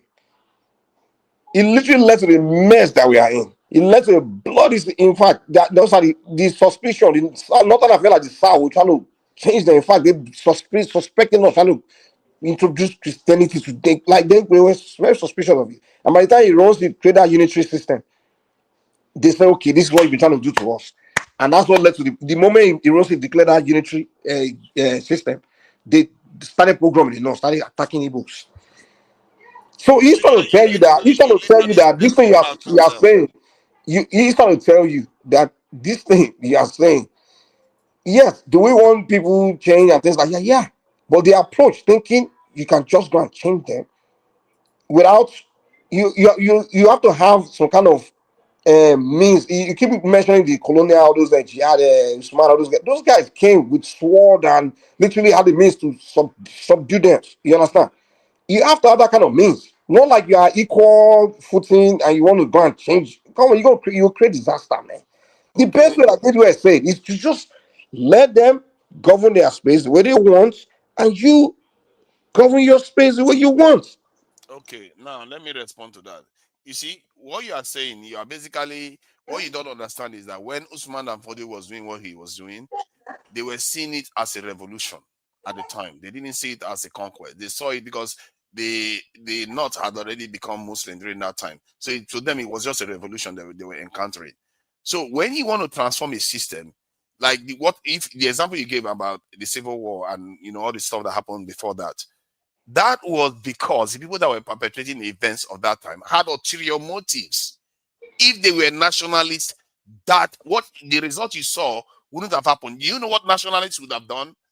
The person that killed the first prime minister of Nigeria, they will bring that person out in front of everybody and make sure they set an example with that person. Never again should anybody raise a hand to the leader of the country. The next thing you're going to do, the rest of the coup plotters, you punish them severely for doing what they did. And if it was a tribal thing, you make an example of them that nobody should do something like this. If you did that, but do you know that let me ask you, do you know that the northern leaders met the leader of that time at demand? Why can't you punish these people? That's my point. I just told you. That is my point. If you have an ulterior motive, they are not stupid. They are men. But the reason they did, But the reason for the program is not even the coup itself. It was when he created that unitary system. When he declared that, Exactly. that's what really disengaged. Because now they say, okay, now you are conquering us, you want to change us. The idea that because first, hold on, no. Okay. Go ahead now. Since you have not spoken anything. So I listened to you guys. So I guess the question be to Mike: are you saying it's too late now? Now we have a unitary system because, for what I understand so far, we think the Northerners were like backwards. They are Mughals, and you can see the way Agui Rossi behaved and the Southern leaders. So are you saying we've created this monster in the North as a result of our own actions? And at this point in time that we have one Nigeria, is it too late now? Because, they have that Sharia law in some parts of the country. And trust me, they believe that the Sharia law is superior than Nigeria's law. That's just the bottom line. Yeah, that's a fact. Yeah. Okay. So at this point in time, it sounds like, just like you guys said, it's the Southerners that think we are smarter than they are. We should have left them alone and just let it be. But we said, no. We're smart past everybody else. So is it too late? That's my question. At this point in time, is it too late? In fact, not Southern. It should be Southeastern people. It wasn't Southern. Awolowo wasn't part of that mess. Atoninaro wasn't part of that thing. Come waiting for we to discuss it. It was that's a fact now. The Southwest, in fact, Awolowo was promoting like, hey, let the North just they there because we don't know them. Awolowo was trying to say, okay, even if we are to experiment it, let there be a referendum in our constitution where people can say, I don't want. They were kicking against it. He's sounding like Tunanja, Azikwe talking like Tunanja. Exactly. No, you can change them. Yeah. We just figure. No, actually, Nnamdi Azikiwe. Antonio said, let us have a clause for a referendum in case if everything is boiling out of hand, anybody who choose to go, so we can vote. They one way or the other. That is why if you look at the first election, it was even a coup. The way Azikiwe and Tafawa Balewa became president and prime minister, it was almost like the first coup in the country. In America, they never criticize. In America, they never criticize the first president of the country. Who are you as a Satana person? Look, my dear brother, we were dealing with a very, very educated people, but because we speak English, we thought we were educated than them. They were advanced in politics more than any other Nigerian region. All right. See. The real issue is equity and justice. We didn't have nationalists. Even Awo was a tribalist. A lot of the people that were operating around Zik was a tribalist. It doesn't mean Zik wasn't right. Zik was right because look at where we are today. How do you define nationalist? How do you define nationalist? Nationalists are people that put the national interest first. Because he put the Yoruba nation first, so he's a nationalist. He put the Yoruba national interest first. He's a nationalist. Exactly. But this guy again, wait. You see that? This is what I don't like about this guy. What about the Nigerian nation? Nigerian nation was forced on us. It wasn't our. Hold on. This guy has an agenda. He's a tribalist that believes in an ethno-nationalistic state. He doesn't believe in Nigeria. That's the reality. Hold on. That's what you do to Nigeria. Hold on. That's not what I'm doing. What I'm doing is very, very basic. Why are you always harassing people when people are trying to talk? You just had your own say. Okay. When you want a country that is stable, we always learn the wrong lessons. Like what Zik was trying to do was the right thing. We were clearly the Mumu people in the house won the argument, and look at where we are today. The crazy tribalists are the ones running the whole show. Most people on this panel, they are all ethno-nationalists, and they are running countries to the ground. Let me tell you this: the people that are going to save this country are not your kind. Oh God! If your kind and the spirit that drives you people win, we are all done. Because we're not going to get anywhere. Okay, I get your point. You know the problem with people like you and Azikwe and those kind of people. You be saying one thing or fantasy, when you're in reality, what you will practice in your life is the opposite. Zik himself, that was preaching the whole bullshit, nationalist, claiming nationalist, he was looking at more for the interest of the Igbos in Nigeria. His entire action was interest of his people. His entire action, his whole policy. Then he's not a nationalist. Then no. The thing is, I meant many people say we don't consider Pan-African. Oh no, wait. Your kind, even today, if you go to Nigeria and they want to do something against, they want to do something that will affect. Okay, you from wherever you're from in Nigeria. I know you probably from Anioma. Let's say you're from Anioma. I know you don't like to tell us, but I think you're from there. Now, they're asking that, hey, a flood is about to happen, something's about to happen. We have to pick where it should happen. Now, they put Anioma as an option. They put another territory as an option. They say, hey, Sunaja, where should we land it? You're gonna tell them, no, don't let it land in my land. You're gonna look out for the interest of your territory. It's a fact. That's a human basic nature. Sunaja, wait. Let me land, please. Let me land. That people being that natural instinct to look out for where you come from first. It's a human basic nature. People that come to start preaching all this, put the interest of everybody first before your own. If you say your interest of your own, then you're a racist, you're a nationalist. Yeah, it's just politics. Human basic nature, people natural instinct is to look out for, first of all, you look out for your family. That's one. You look out for your streets, you look out for your village, and then you look out for your state, and then you look out for you. That's human. In fact, you start with yourself. Hold on. Let me the last statement. The first law of nature is called self-preservation. You will start with yourself. Your first instinct is for you to be alive. Yourself first. Before you start saying, I love my fellow humanity and saving everybody else. You want to save yourself. That's human nature. All this preaching you guys always do about, no, we are one. Yeah, we are one. We can be one. But the reality never change the fact that people, first instinct is to look out for the interest of their, where it comes from. You know that instinct of yours that wants to go on for longer, trying to search for a meaning in what you are saying, because there is none. What the truth is that if you want, let me tell you what you are. See, I don't disagree with one word of what you said, but your only mistake is that, you see, that's the reason why you keep going on, because you can't seem to make the extra leap. The extra leap is you are missing the fact that if your nation does well, your tribe does even better. That's the mistake. I don't miss that. You miss that. Now, which part of my argument did I miss that? Hold on. Where you miss that is you push your tribe first and you don't put your nation first. You see, because you think that they are mutually exclusive, while in reality they are compatible with each other. See, we know that. Tunaja, can I come in? Tunaja, that statement is not correct. It's not true. Can I come in? If the nation does, Tunaja, should I come in? It doesn't mean that let Prince Adi finish.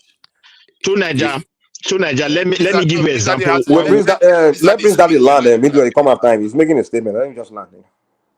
Yeah, I was saying to what Tunaja said. If the country is doing well, it doesn't mean necessarily that a certain tribe or region would do well. That is not true. Overall, on average, you can say that the nation is doing very well, but doesn't mean your tribe would do well. To Mike's point, self-preservation, self-interest is just natural. It's human instinct. You can't deny that.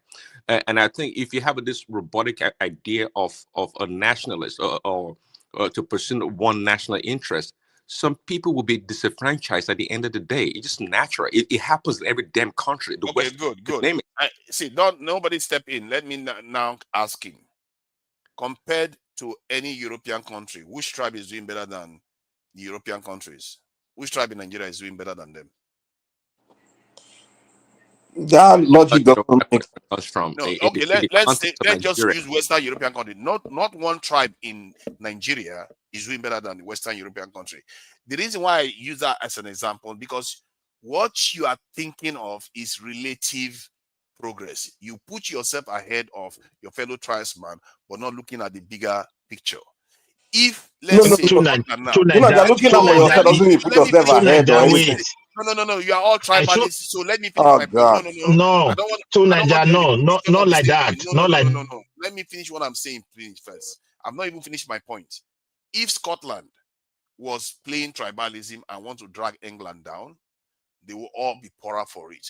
But because Scotland didn't do that, guess what? Scotland is still better than all. What the hell are you talking about? The Scottish that are looking out for the interest of Scotland above the interest of England. Hold on, they are not looking at. They're not looking for the interest of Scotland above that of the United Kingdom. England. We say England. We didn't say United Kingdom. We say England. You see the problem. Tunaja, please, can I come in? Tunaja, wait. Don't stop interrupting me. I don't like that, because I have to finish a point before you just jump in and because you're all tribalists. I'm the only. You are not tribalist. You're a liar. I'm not. So when you kick me at that day, when me and your Igbo brother were arguing, you kicked me and kept him. That's not tribalism. Oh my God, you are still going on about that. Yeah, now you did tribalism before. Now that's what I'm just blind. The discussion we're having now. What I said about Scotland is that because Scotland is one of the tribes in the United Kingdom, single Scotland is better than every single tribe in Nigeria. Maybe even put multiple of them put together. So my point, based on what I'm saying, is that because you are not, Scotland is not looking at it from the point of view that, okay, I have to be better than England and sabotage the United Kingdom. Because you're talking about sabotaging. No, because of that. The argument. Nobody else wants to sabotage anybody. Now, because of that, both of them have risen above us because they put their national interests first. Please give me. I'm sorry, guys. Let me say this. I'm sorry. Midwest, before you go. Can I reply to Naija? I don't like when you do this. You like to do strong argument. You have to present argument that no one is making. Nobody here say that we want to sabotage another region or another ethnic group. That's no one present an argument. Actually, that's what you're presenting. That's not what we did. That is not. That's what we are saying now. What do you mean by your tribe always have to come first? That it means that you're it doesn't mean I'm sabotaging you. Yeah, that's what it means. No, it doesn't mean that. No, it doesn't mean that. Mona, wait. Oh Lord have mercy. Mike, let me reply to Naija with this what is it called? This presentation. Look, to Naija, the country you just used as an example, England, Wales, Scotland, before they become what we call United Kingdom today, they were far worse than what we were facing in Nigeria. That's why you hear of Good Friday, 17th century, they were really in battle over identity. Because of lack of trust. Now, related to Nigeria, Ahmadu Bello saw us like that. You see, what he didn't tell you that. You see, this is what I find frustrating with Midwest. It's like a freight train. What he didn't tell you was that while all that was happening, these people were ruling the world. That's what he didn't tell you. So Nigeria ruling the world has nothing to do with and then united with other people. They were not. No, England didn't rule the world because they united with somebody. Hold on. Why is to Nigeria? Hold on. The point I'm making to Nigeria, you should stop muting people. This point is very, very important. The point I'm making is that when it comes to national issue, they put their general interest first.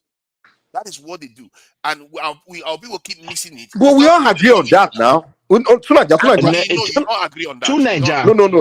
To Nigeria. Listen. Oh my God. To Nigeria is not getting my presentation. Listen, you should also listen to me. He's not getting anybody. Before they get to Nigeria, hold on a moment. Before they get to that level of putting United Kingdom interest first, they were able to fix the bottom problem. Nigeria failed to fix that bottom problem of ethnic nationality. So that is why the nationalists of a Yoruba man from Oyo that have governed themselves for close to 500 years with evidence, and you introduce them to a new country, they feel like that nationalist they are as a Yoruba, or maybe Oyo that time, no matter what changes, should be preserved. There's somebody from North who felt that they were already having a system. There is a need to preserve it. They are also nationalists. Anybody from Southeast was also a nationalist. We would have put our heads together to see how we can find a common ground. Rather, we were deceiving ourselves that those people's civilization must be thrown away. It's useless. That's why we have problems today. Because the Southeast, they didn't have system now. They never had a system. That's why they were all doing national. Yeah, look at the national football of United Kingdom. England have their own national team. I think Scotland have their own national team. Representing them, that is different nation. Nationality you are talking about, nationalist, is still playing there. They find it. That is what we are campaigning for. Let's go back to a drawing table where we can have that sense. Everybody will now say, okay, I'm satisfied with this. Not this deceiving ourselves. The Northerners, they were the first to be a victim. And they will never allow it to happen again. Whether Nigeria good or not good, there are laws you push. They will first of all remember of that, and they will say no. Even that law is going to promote economy. They are afraid. The mentality you have is you just believe that Nigerians are out there just willing to break the country up. That's all they care about. So no. And that's what you are thinking. That's your mind. Your mind is that anybody that I mention his interest or whatever, oh, he's trying to break the country up, or he hate other people, he want to sabotage other people.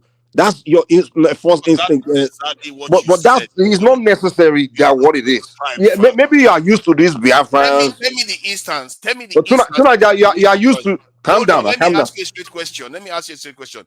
Give me instances where you put the nation first. Tonight, your problem is that you are projecting the thinking mentality. Hold on now. No. Okay. What is your? Let me make my statement and ask that question because I don't want to lose my train of thought.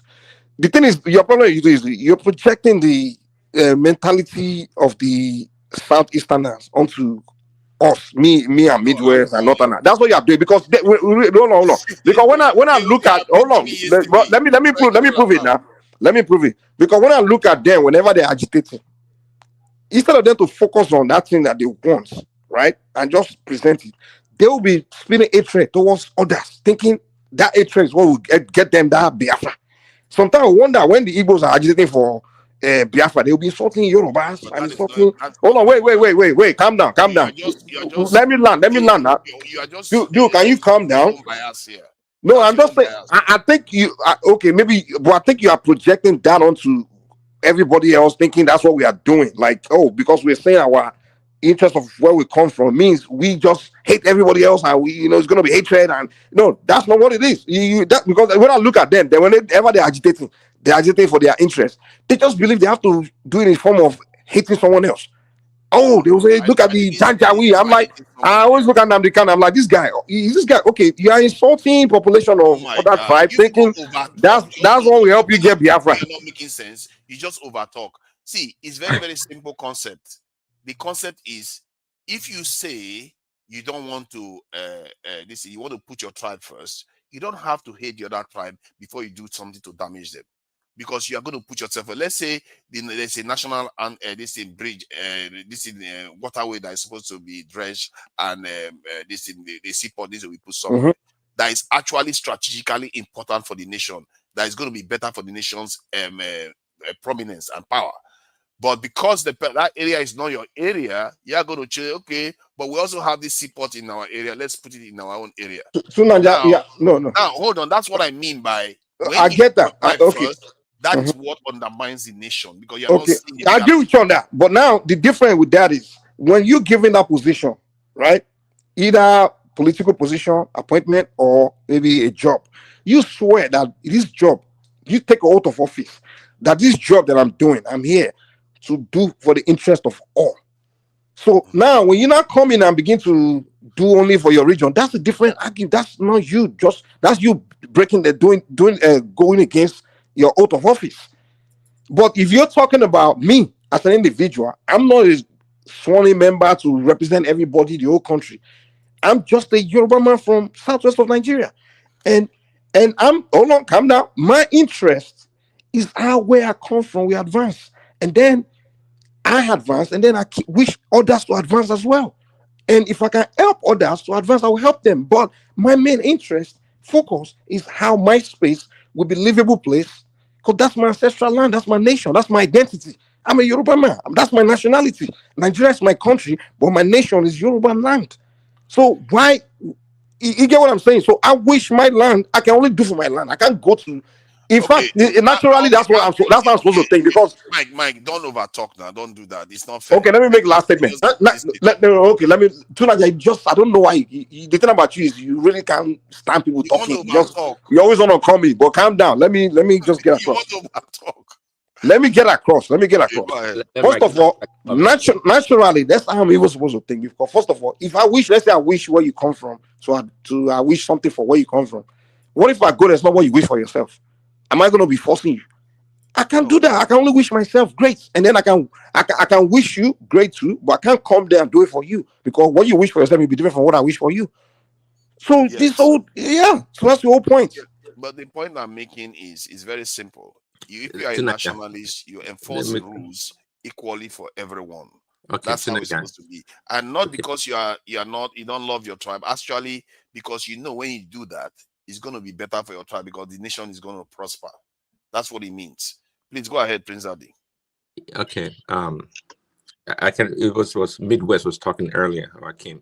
See, when you give example of England or the British people as being united, you forgot about the history, as the other person was trying to point out. And someone made a good point about even as United Kingdom, all the different ethnic groups that make it up, they all have their own national football team, right? They do acknowledge their differences. They do. And that's why the Irish, even to the 80s or even maybe the late 90s, they were fighting against the British government. But when you talk about the national state of mind right now, so to speak, well, they've worked away their problems up to this point. And you can have an argument, yes, nationally they are prosperous, but you got to keep in mind how far they've come. They've come a long way. So it's kind of disingenuous for you to say, oh, look at this example and that example, not factoring how far they've come and what they've done to get to that point. At the end of the day, Nigeria as a country is still a really young country, given the turmoil over this many years from military, rule and this and that. We're still growing. We've not figured ourselves out yet, and we don't trust ourselves as much as you want to make it sound like, oh, let's all be nationalists and believe in one cause and do the same thing. It's not that easy. We can get there. I truly believe we can get there, but it's not something that just happens overnight. It has to come. It's not something you impose. Yeah, it has to grow organically, and we can get there. But at this point in time, we're not there hear yet. what you are saying. The terms you are using, trust. What was the other term you used? United. See, the way you do these things, you don't have to trust each other. You don't even have to like each other. Like the Scottish made clear, they don't like the English. The English piss them off all the time. The Irish, oh my God, don't even get me started with the Irish. They can't be asked. So, but yet, just like Europeans do, and this is where that's where their superpower is right now, actually. Naja, I'm sorry. Let me finish my point. Okay, finish. Go ahead. Yeah. So that's where their superpower is. Europeans, what they tend to have mastered is that they are able to dislike each other, distrust each other, and still be able to work with each other. They've mastered that trick. So Naja, you didn't master anything. The reason why these Europeans are not hacking each other is because they practice imperialism against the rest of the world, and they are so wealthy. Why are you not learning that? Hold on, calm down. Is it their fault that they mastered it? You can master it. So Naja, they got weapons. That's why. There's no one that doesn't master imperialism. In fact, on your empire will do imperialism. No, yeah. So Naja, there's nobody. I want you to talk now. Can you let people talk to you? You talk and I'm talking. You start cutting me off. The reason Europeans are laughing at all these Western Europeans are laughing at each other, clapping, is because they are wealthy countries. When they become broke, they will smile. It's because they are wealthy. If the rise of all these other nations now, European economy collapse, all these things, they will start looking at each other with frowning. When you are doing well economically, everything. The reason why black and white are not hacking each other in America today is because everybody got a job, everybody is working, the country is rich. You got a bunch of people in America, neighbors don't even side to each other, people don't like each other, but no one is hacking each other because we all got jobs. When the country is prosperous, no one have time to be, to be remembering that they hate someone, even though they hate the person. So when you're trying to tell me that the reason why Scottish and English, man, they all get along, everyone, they see each other on the train, they are smiling, is because they find a way, they master unity. No, there's no people more intolerant than Europeans. Africans are really way more tolerant of each other than Europeans. Look at Yugoslavia. They broke apart. I'm telling you. Come on, man. But okay, you say Africans are more tolerant of each other. Then why can't we figure out how to be tolerant of each other in terms of? See, the thing is this. Look at it. They met us somewhere. So Nigeria, you should understand. They met, see, Nigeria case is very different from a lot of Africa countries because they met a lot of civilization within that space. People have been used to their way of life for many, many years. So as they were trying to change us to this their new way, this new environment, they were also checking for the part of convenience. They don't hide it from our history. They will tell you for administrative convenience. That's why they allow this. That's why they have to balkanize. Everything was for their own interest, how to do it. Then when we got the independent, or be proud to the independent after the Second World War, because if not for the Second World War, no black man would have even think of independent, because when we fought along with the British, along the French, we mastered some act of war within the African space. So when those guys started returning back, they believed that these people can also die. You understand me? That boldness started with a few educated people.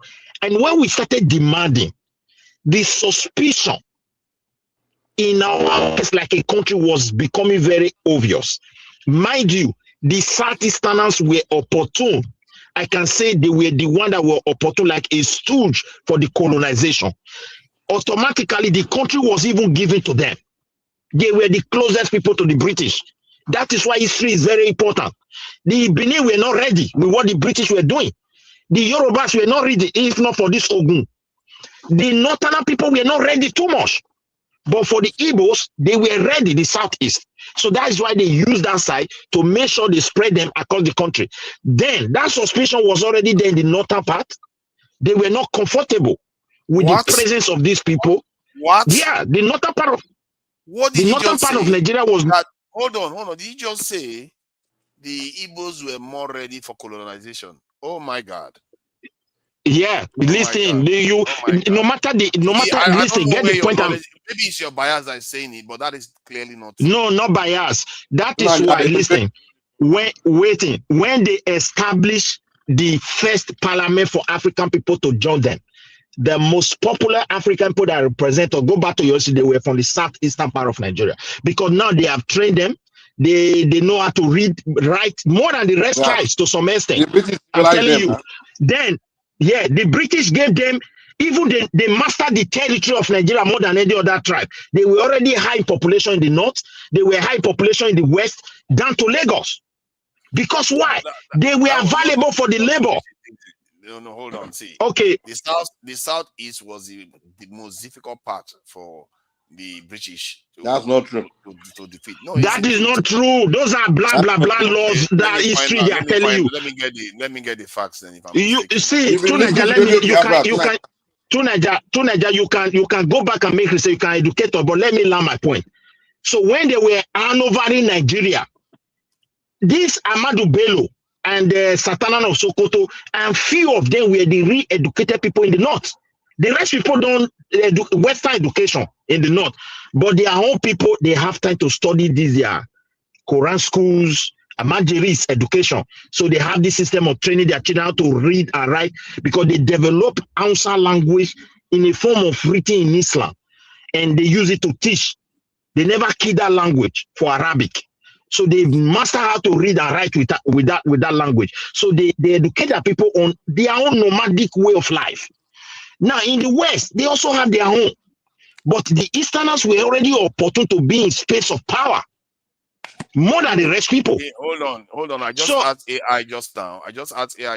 Let me ask the question. Which section or tribe of Nigeria was the most difficult for the British to colonize? Let me read now. He said there is no single uncontested answer, but most historians agree that the Igbo area of southeastern Nigeria was among the most difficult for the British to colonize. Is the most historian? Yes. Who are the majority of people going online? Let me read it.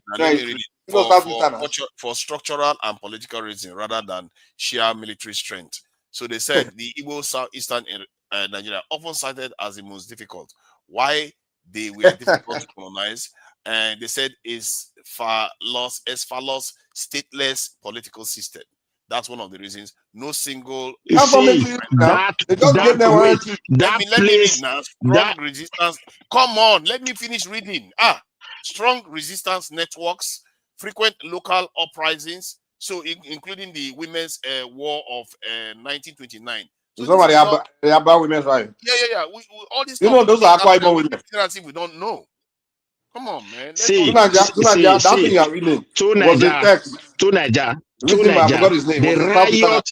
Wait, to Niger, you can't have the riot to part of the colony. It was just a policy of task that drove people to go mad. That does not mean the people from Southeast were not ready occupying. They were not ready occupying. They were not ready occupying spaces of like Uncle Sam. You know, Uncle Sam were the people that were very close to the white people. They feel they are like the white themselves. They understand the master more than the rest people. Yeah, The but what you don't Northerners you understand is see. that even Europeans wrote in their books that the Southeasters were the most difficult people. Which I book? don't Which book? understand what they Which book? Go and Listen, find out. Go and wait. just search I British to Niger, don't writings to about Niger, the Southeasterners. to Niger. Wait, to Niger.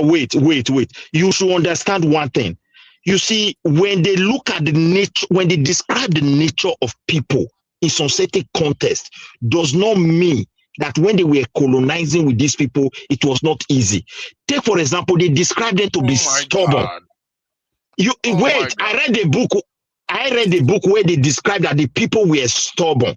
They are very difficult in terms of trying to get some certain levels of understanding. I agree with them with that. But when they were handovering this country, if you look at it very well, they hand over it today because they were with the white. Oh my God, not Fulanis anymore. Okay, we've changed our position on that. Okay. No, So you think they hand over? What they told us now. Because the lies they told you about Fulani, who hand over Nigeria to Fulani? Were they your Senate president? Now. Oh my God, Nigerians, you guys are crazy, man. You So are Niger, let's go and look at the list of the people. To Niger, look, it is the Easterner that throw Nigeria to the Fulani. It is the Easterner that throw it to Fulani, not the British. The British knew very well that these guys, they told the Northerners that if you allow these people to take charge of power, they understand that. That's why they educate the Northerners to some extent, because they were also in love with them. They make them to understand. They try to stand for them. They understand the Easterners were pushing. They push so fast. They don't longer consider the interest of the master that raised them. That division were already with them. That's why they were romancing with the North. Okay, they try to do census. They have to help the North. Then the Northerners themselves were not even ready for the independence we asked for. They make it clear, okay, you Satan, go and do your own, we'll wait. There was a reason. Not that they don't want the British to go. They gave up about certain people. Let us be honest with this matter. And when we want to get independent, why they didn't want, you see, the way you talk, that's what bothers me about it. They gave their specific reasons. They were the least developed. They were less educated. They had so many metrics that they were behind in that they felt they couldn't compete with the South. That is their reasoning. And it was a valid reasoning. But when you say this, you just make it look like, oh, it was kind of deal that they were striking. No. They had genuine concerns. And that's why the British, when they wanted to leave, they had to reassure them and actually support them to win the election. Because they didn't want to join Nigeria, because they felt like if they join Nigeria, the southern part is just way too much more advanced than they were. Do you know the amount of let me give you your mistake. To Niger, I think you are making a mistake. 15 seconds. 15 seconds. 15 seconds. Did you know that when the British were leaving, that the schools in the South versus the North, I think they said they had about 700 something schools in the South, but not even up to 10 in the North when the British were leaving. That is how bad it was. Okay, why would anybody want to join that kind of nation? To Niger, so you're saying that okay, I'm trying to understand what you're saying. The British felt is it sorry for the Northerners, and that's why they did what give them power.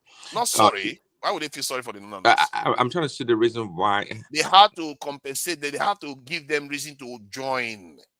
So that's why they did what they did. They have to give them something to say, okay, this is what you can hold on to while you join this nation that you have been complaining that you don't want to, because they are more advanced than you. Okay, see what you say. Okay, number one, I'm not one to believe the colonial masters for the reason why they did something. Okay, but you're making some points. But I'm trying to see. I mean, why so much push for the Northerners to join the unity of Nigeria as a country? And I don't believe, for the reason why you gave, I don't believe that they had their ways of doing things. They have their own ways of doing things, and there was no doubt that Islam was predominant in the North. They were advanced in many ways in the North. Maybe not so much to the Western educational system, but nonetheless they were advanced. I don't believe the reason you're giving. I don't believe that reason. There's something beyond that I don't know. No, you see, the part that you don't know, it means it doesn't exist. See, my you're not hearing me. Hold on, to Niger. I didn't say it doesn't exist. Because I don't know doesn't mean it doesn't exist. That's not what I said. I said I don't know the reason why, but the stated reason by you, I don't believe that's the reason why the British did it. I don't believe that. No, see, the thing is this. Look at what happened. You see, that time when the Northerners wake up, all their offices, the clerk, they are all Southeasterner people. Most of the few bank they have or institutions, the Northerners were not there. So it did not settle well with the Northerners leaders, being people that understand politics very well, structure very well, and development very well. On their own, just as you said, they were really developed people. They have their own civilization.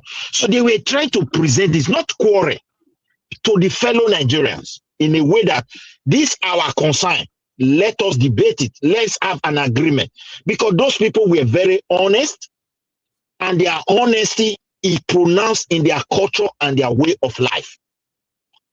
Now, the certain people, even this Awolowo and the rest, they've seen Tony Naro. They also cited crisis, paraventure, or problem. They said, look, okay, whatever we're going to agree upon, there should be a column for a referendum in case if it's not working the way we expected it. People that have the power and say then, they push everything aside. Now, these worries of the Northerners about education, Ahmadu Bello was so plain about it. And when he said it, because of that, not that they don't want to join Nigeria as well, but they want to be at the realm of power, not just becoming nobody. So when Azikiwe approached them with the position of that, let's form a merge with the political after the election, and you be the prime minister, then I will be the president, not knowing that the British will try to make that presidency very deep ceremonial, support it in a way to support Tafawa Balewa. And mind you, this time the regional premier have power seriously over their people. So that one also gave them some kind of confidence. After all, we are the one in charge of our region. But we're operating the same army, and the army then they were just like family. No, nothing like worries. They trust themselves. They enter their house like, oh boy, you their house. They come irrespective of tribes.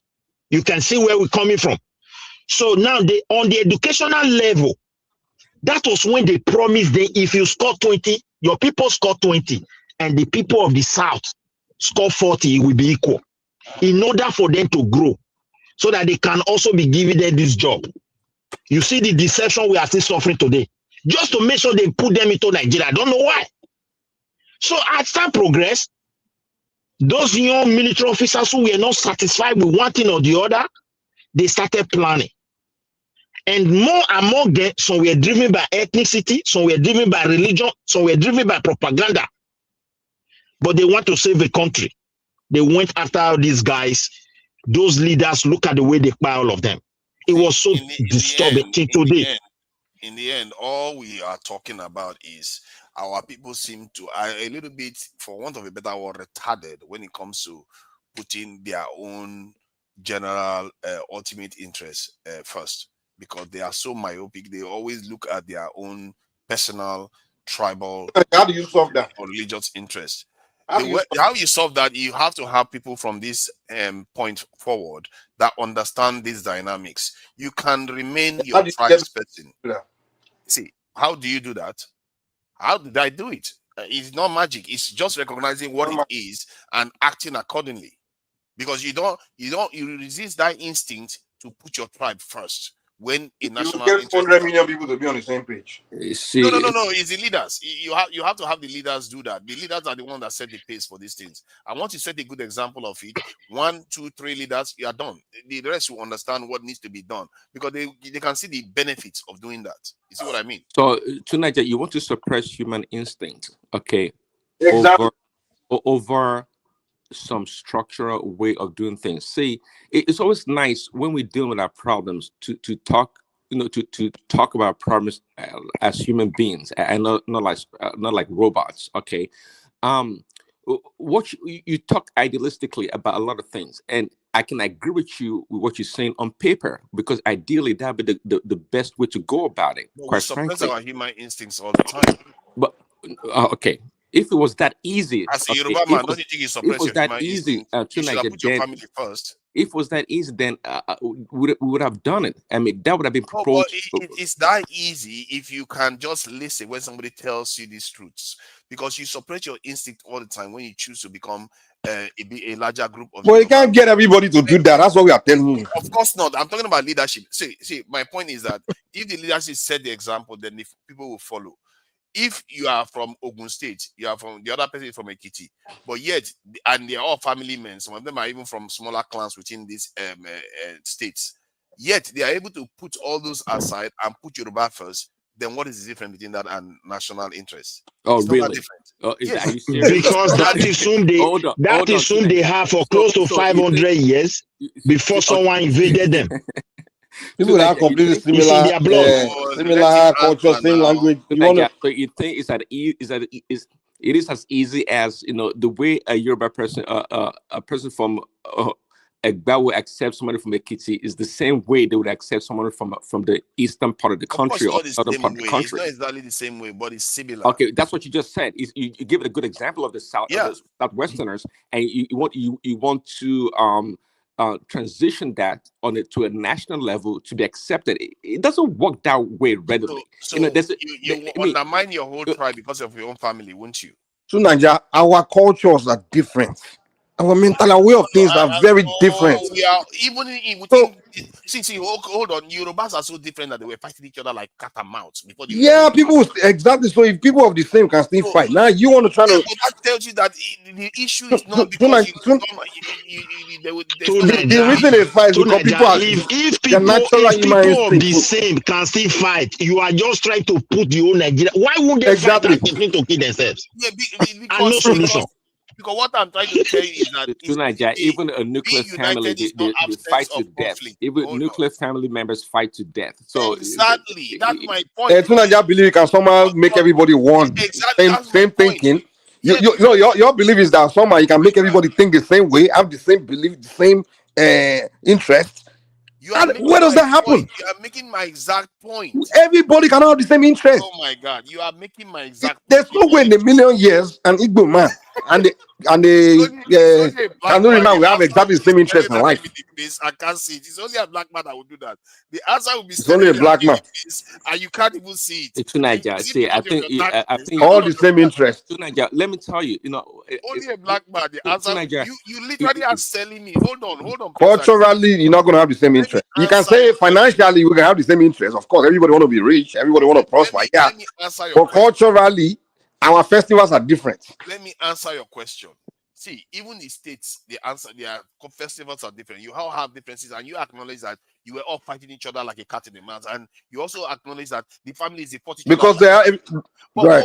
hold on. But yet, Yorubas found themselves when they discovered that there were other ethnic groups that are not exactly like them. They're able to unite when it comes to the threat that the other ethnic group poses to them. So that's not true. No. You can't say because you post threat towards that way. No. What brings us together? Hold on. First of all, we always knew each other to be people from Ile-Ife. What brings us together is our culture and our way. It's a culture, not because of the opposition. What he's doing is that hold on. That is not it, because you were all fighting each other, even if you had the same culture. You were fighting each other like a cat in the mouse, even worse than any other part of the country at that time. So my point is that we agree. Let me finish my point. Let me finish the point. You're not letting me talk. If you are able to unite, because you now understand that we are Yoruba, there is other people that are Igbos when Nigeria became a reality, and the Edos are their Edo, the Northerners are their Northerners. Why can't you also do the same when it comes to Nigeria? That after you've seen your Yoruba tribe now, you've seen the Igbos and everything, but now you have another macro group, which is a Nigerian group. No, see, let me finish my point. Oh my God! See, when you see, you are thinking what to say, you're not listening to what I'm saying. Now, when you have a Nigeria as a group, after you see your Yoruba and you as an Edo, you see yourself as an Edo. I don't think you will listen to our argument. Oh my God! Can you just let me finish my point? When it comes to the Nigerian group versus the rest of Africa versus the rest of the world, why can't you just translate it to that too? That, I'm also a Nigerian. I also need to defend the Nigerian interest. But that's what we do. We're not against the Nigerian interest to Nigeria. The argument here is not what we being against Nigeria interest or against. Calm down. Listen. You don't. I don't know.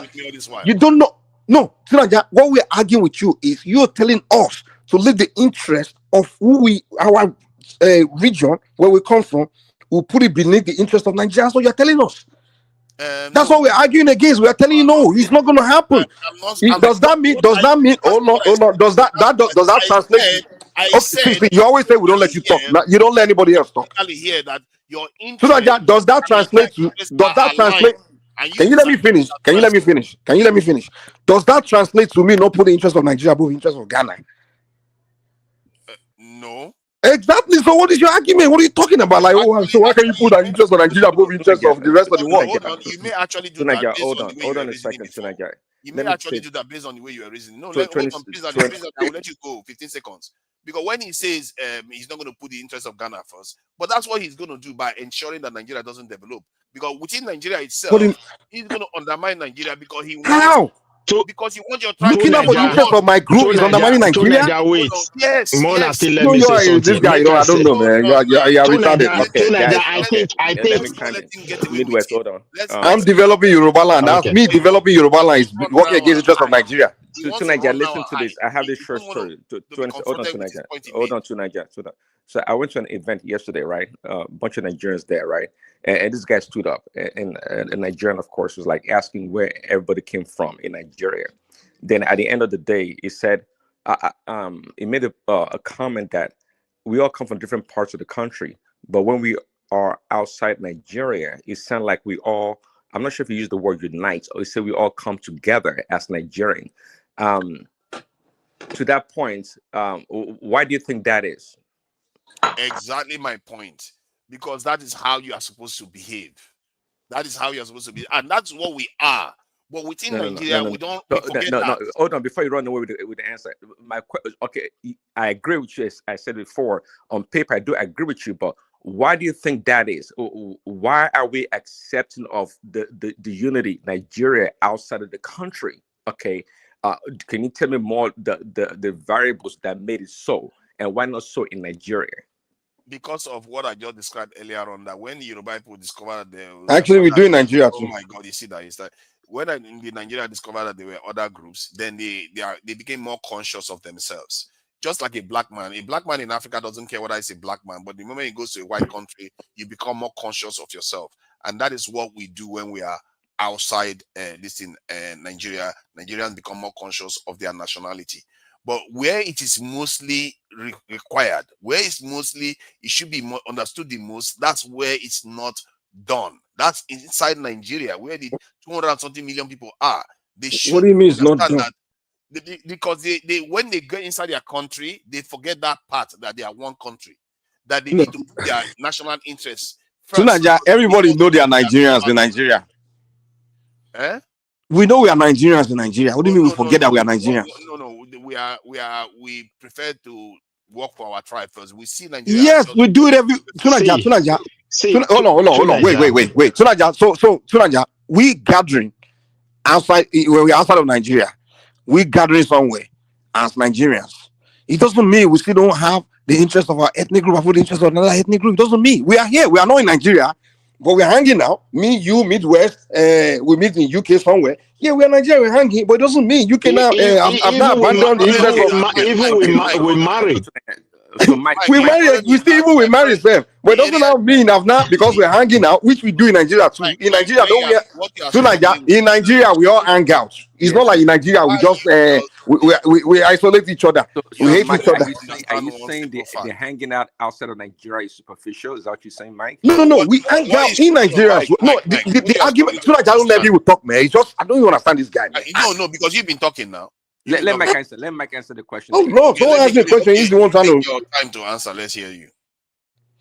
There's no difference, Prince Daddy. Nigerians don't hate each other. The argument is not even that we hate. We should hate each other or hate each other. That's not the argument. What we are telling to Nigeria is that people naturally care more for the interest of where they come from than the interest of somewhere else. But it doesn't mean they hate somewhere else, they wish someone else bad, or they don't hang out with others. In Nigeria, we all hang out together. We live together. We intermarry. Outside Nigeria, we do the same thing. We meet each other. We hang out. We relate and intermarry. It's the same thing. But through Nigeria is trying to make it all about if you put the interest of your where you come from above interest of the someone else. Tunaja, look at Tunaja. Let me also say something. You have been talking. Please let me also say something. Look, the point is going to be lost. I'm not going to be able to respond. Yeah, the problem is this. You see, we have not been able to move forward simply because we did not allow the components of region or people or nationality that make up this country to really define the way of life that they want and in line with what we want as a Nigeria. Rather, we are using the top to force everything on people, and that's what blow up the country. And that's what I'm trying to present before you. If, for example, those guys, they sat down very well, they understand the fundamental understanding of Quran of the northern people, the kind of Sharia they want to practice. Maybe in discussion, we will not say, brother, this must go because we are already together. They may look at it and reason with it and say, yes, it must go. They will accept it as law because those people then, they believe in agreement and trust. Let me define them to you, the kind of people you are pointing to, because of the way we live today. Too far now. Come on, man. Why do you do these things? I'm supposed to be responding to Mike. Now you want to start a totally new, different discussion. Why do there is no new thing there. The problem is this: you are trying to make a law. You say you want to go and change people. I'm telling you, we end up in disaster. We are still on that track. Good for you. Because let me finish with Mike. Let me finish with Mike, please. You've had your time to respond. So the point Mike is making is that it doesn't mean any harm to any other tribe. Hence why he can carry on doing what he's doing. But why he can carry on putting his tribe first. What he doesn't seem to understand is sometimes you have to take something because you're putting your tribe first while undermining some other tribe. And when you undermine the other tribe while doing that, that tribe will feel like, okay. Well, you have to give me an example now. See, like when there is investment in the country and people prefer to put it in their own neighborhood, their own part of the country, and leave the other part of the country underdeveloped for whatever reason they will claim that they are doing it. Like if you look at the Nigerian space now, the owners of the oil wells are not often the people from that oil region. They are from other areas. Because why? Those people are putting themselves first, not trying to be equitable or whatever. You realize saying that you're helping my argument. You see this because what we are here saying is that if they allow, what is the point of the argument now? You see, Tunaja, it's not the point we are trying to argue. If we allow the South people to control Tunaja, I let you finish talking. I give you your time to finish talking. Okay, finish. I thought you were done. Sorry, finish. Finish. How can you think I'm finished when I've not even come close to it? I just started talking. God have mercy.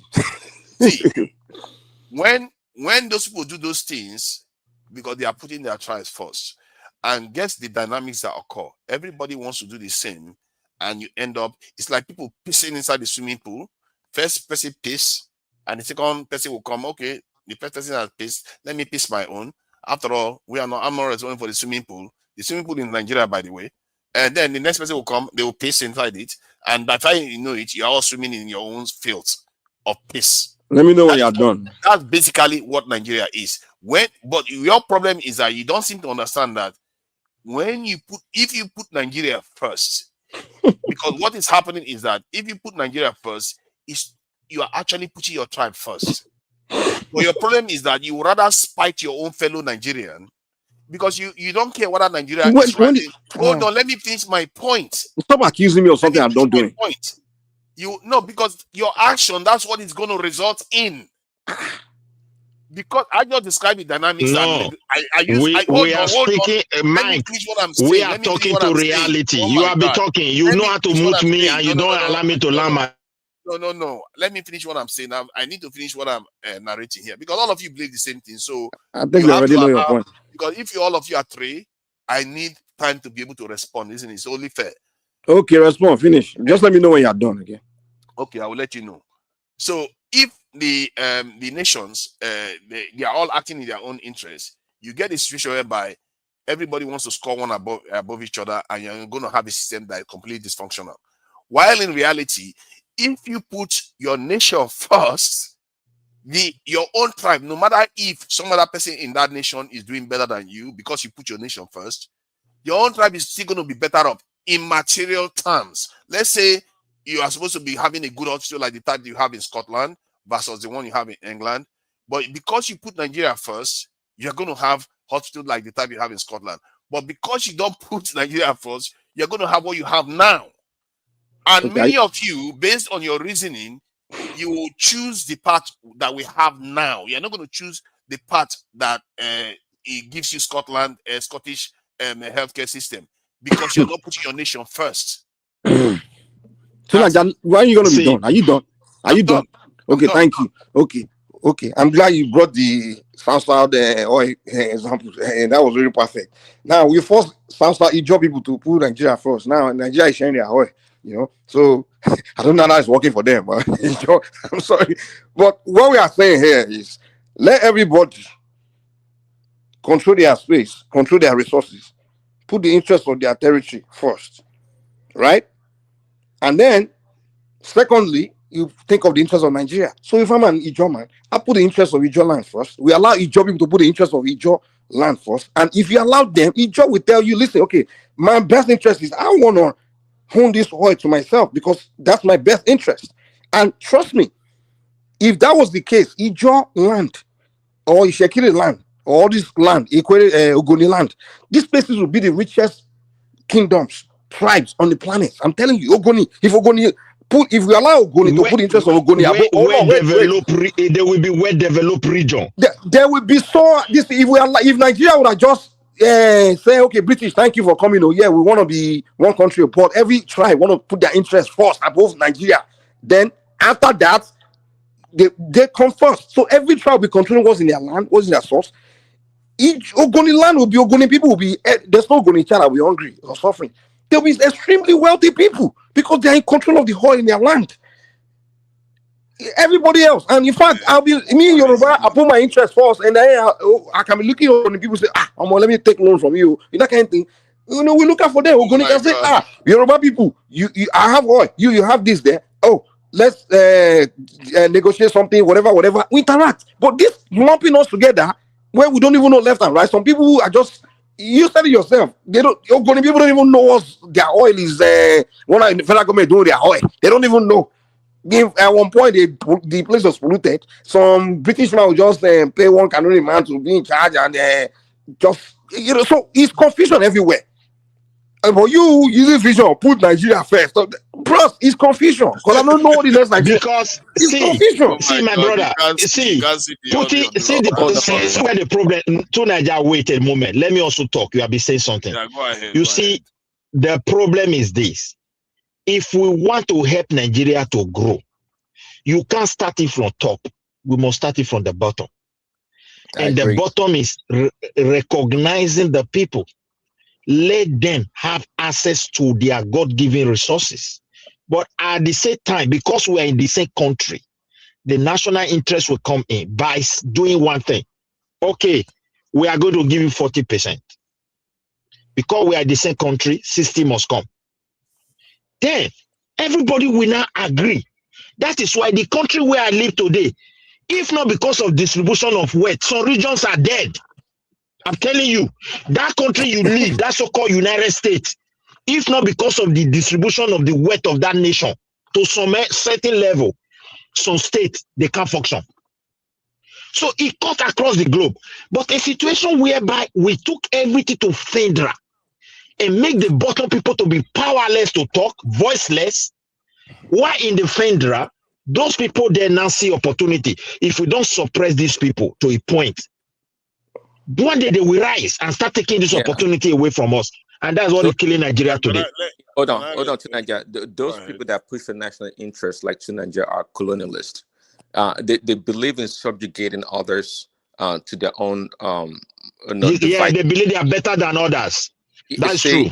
And I think we've proven in the past. We've proven in the past that when we had a regional government, that we operated very well. Actually, each region to itself did very well.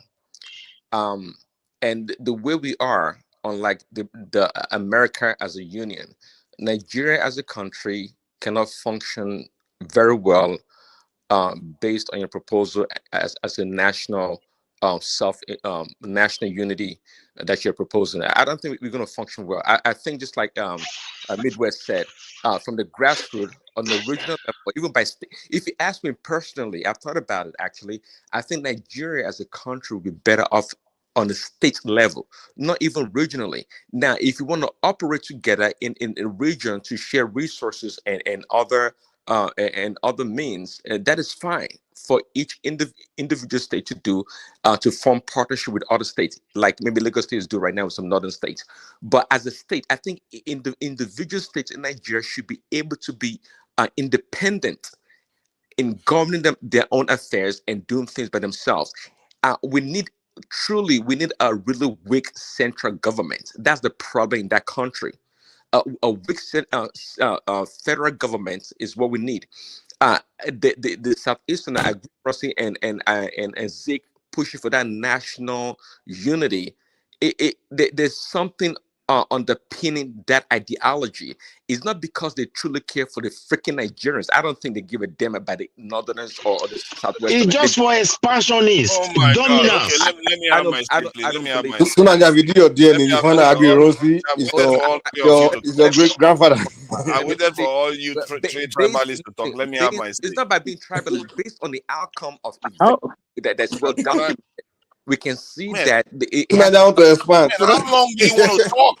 Jeez. Land grabbing. Yeah, just let them finish. Let the person finish. Let me Three land. of them against one person, and one of them One is going on for how long? one person is speaking. Just let him finish. What are you We doing here always now? respect you to talk. We Damn. always respect you to talk. Let him land. Actually, I you don't like the interrupt way me all you the time.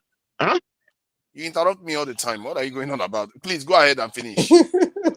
Okay. So to land that point, I think we demonstrated in the past that as regions we can function very well. And I'm proposing that rather let's go on a state by state. I think we're better off state by state. We need a weaker central government because we don't need an overlord over the states. We are different people all across that damn country. Okay, we are. So the push for national unity, it's not going to work. It's only going to serve the people that are at the top, as we've seen in the past in governance. That's just my All right. So now the original point Mike made about the South, they are stealing their national resources because they didn't put their tribe first. What he fails to understand is even the area that they are stealing it, because of the dysfunction of the system, that people are not acting nationalistic. Those people are also impoverished. None of the people that are stealing it are even better off. They are all poorer, and the nation is even poorer for it. In terms of putting the national interest first, because clearly that tribal it doesn't work, because the corruption that is in the center will also go to the local areas, even if you pass it to the local areas, because it's been demonstrated that the local areas, they are even more irresponsible than the center. You see that local governments, governors are destroying House of Assembly, not paying their staff, abusing the law here and there, closing down debates in their states. This is something that we all have seen in the local and state level. To say that when you put the state first, in terms of the way we are thinking, our own state interest first, so that whenever you want to do anything inside the nation, you argue for your state, don't care about what happens to the nation. That is recipe for disaster to what we have now. Now, the results clearly have shown that people like you have their way in Nigeria today, and the results People like me? out. Yes, the tribalists. Okay, give me an example. Believe that their tribe has to come first in terms of when the nation, and to me, tribes come first. Even in my own opinion, tribe come first. But you also you don't let it become toxic, whereby you use it to contaminate your national interest. But who did that? Okay, Tunaja, did that tell you that I'm making it come first to where I'm just detrimenting you? Did I say that? You see, you didn't say that. You just said you're going to.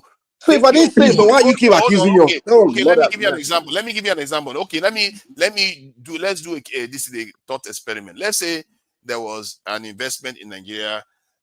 Let's say a massive seaport, the biggest seaport that will ship 10 times more goods than all the seaports in Nigeria today.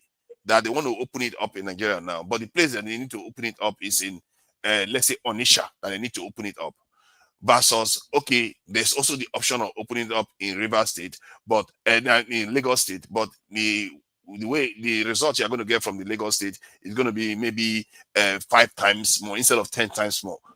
Which one would you choose that they should do? Who's trying to open this report, first of all? You see, a simple concept. He is asking. What is it? No. You have to put this in context. Experiment. Let's say it's if you cannot explain yourself properly, you rest. The question is whether it's 10 times more shipping versus 5 times more shipping in Lagos. Which one would you choose, Onitsha or Lagos? Onitsha, okay, I'm a governor of Lagos. If you don't want to put it in context, I will have to use my own context. Is it Lagos or president? This is what I say. Is it exactly as a governor? He purposely do it so he can create a crazy argument. That's what he does. He doesn't want to. He doesn't want to have conversation. He just want to create crazy argument. I agree with you that you have to contextualize it. Now, let's say you're a president. What would be your decision as somebody that is from somebody that is who you are? What would be your decision? If I'm the president of Nigeria, it's Nigerian interest I have to put above my tribal interest because I'm the president of Nigeria. What would you do? I'm the president of Nigeria. I will put it what's best for Nigeria. Because I swear into office. Let him answer. Tunaja, as the president of Nigeria, I swear into office to serve Nigeria. So I'm going to put the interest of Nigeria above the interest of my tribe because I'm the president of Nigeria. Where would you put it? Oh my God! Who should I be saying? Where will you put it? Where will you put it? He hasn't not told you. Hold on. You see, because he's being dishonest. Now, am I being dishonest? Okay, Mike, just tell him you put it in Onitsha so that we can move forward. I'll put it in. In fact, I'll put it in Calabar. You see how you catch people that are lying. He said he'll put it on Onitsha. Hold on, because he had the freedom. He had the freedom for more than 4 or 5 times to say he will put it in Onitsha. First of all, your question. In reality, let's get. Tunaja, give me my answer. He's going to put it in Lagos. Tunaja.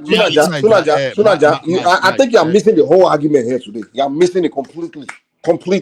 You know it. You had more than 5 times to say it was Onitsha, but you didn't say it. I didn't get your entire question. The places you mentioned. I just know that you said you want people somewhere.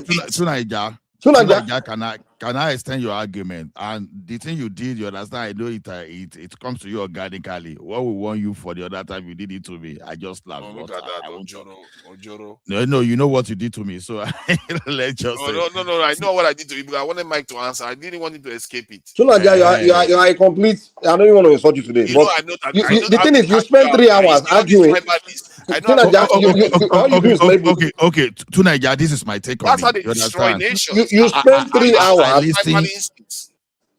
Tunaja, hold on now. I listened to Prince Daddy and I listened to Midwest. They were talking of resource control. You see, one thing is this: you have to take a decision whether you want to restructure and do resource control, or you want to keep a unitary system. Because I see you still deferring to the president and all this show Nishaport and all this distributing the point you'll be talking about. This thing has been your project for a very long time, and I think you are not getting it. Let me start from the concept of resource control. Resource control does not necessarily mean natural resources. It can be anything to how you license to people to come and start business in your area. The decision you make generally. Now, if a business person, because let me tell you about my talk to CNN in Atlanta. You understand? We asked them why do you have to put it here and you put in another place, because they were telling us that that Atlanta is one of those areas that has a complete processes of CNN. You know where they told us? They said number one, the cost of business there is very cheap. So those people, they made decision to put their things there because the cost of business is cheap, and operationally it was okay for them as of then. Now I won't say, because when Mike told you that I will do what is best for the country, what is best for the country could mean where you are going to get the highest revenue and the most efficient. You won't say just because I want to please Onitsha, even if I will just have maybe traffic of 1 million there in a year, while I will get traffic of 10 million in Lagos in a year, I will now use a cost that was supposed to create the same infrastructure in Lagos, and I put it in Onitsha just because I want to satisfy. No, Ola Tunaja actually said that Onitsha will give you more revenue than You see, Lagos. how? So If Onitsha will give more revenue, I'll put it in Onitsha. 10 times more output. Sunaja, I think you're missing my whole argument today completely. And I don't know why. The thing is, when you argue with people, you hold on, wait. You failed.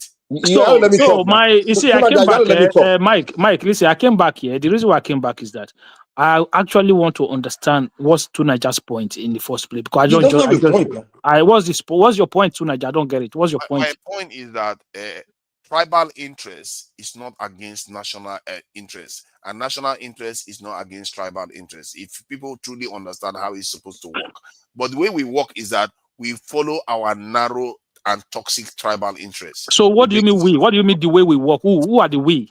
That people like Mike. Tribal interest toxic. Mike, I don't know about you. I don't know But about you. Mike is not in government in Nigeria. Why exactly? Is he but he might making it in government. Or somebody like him. What about the people? What about today? Today, like, how do you think our leaders are tribal in the way they govern the country?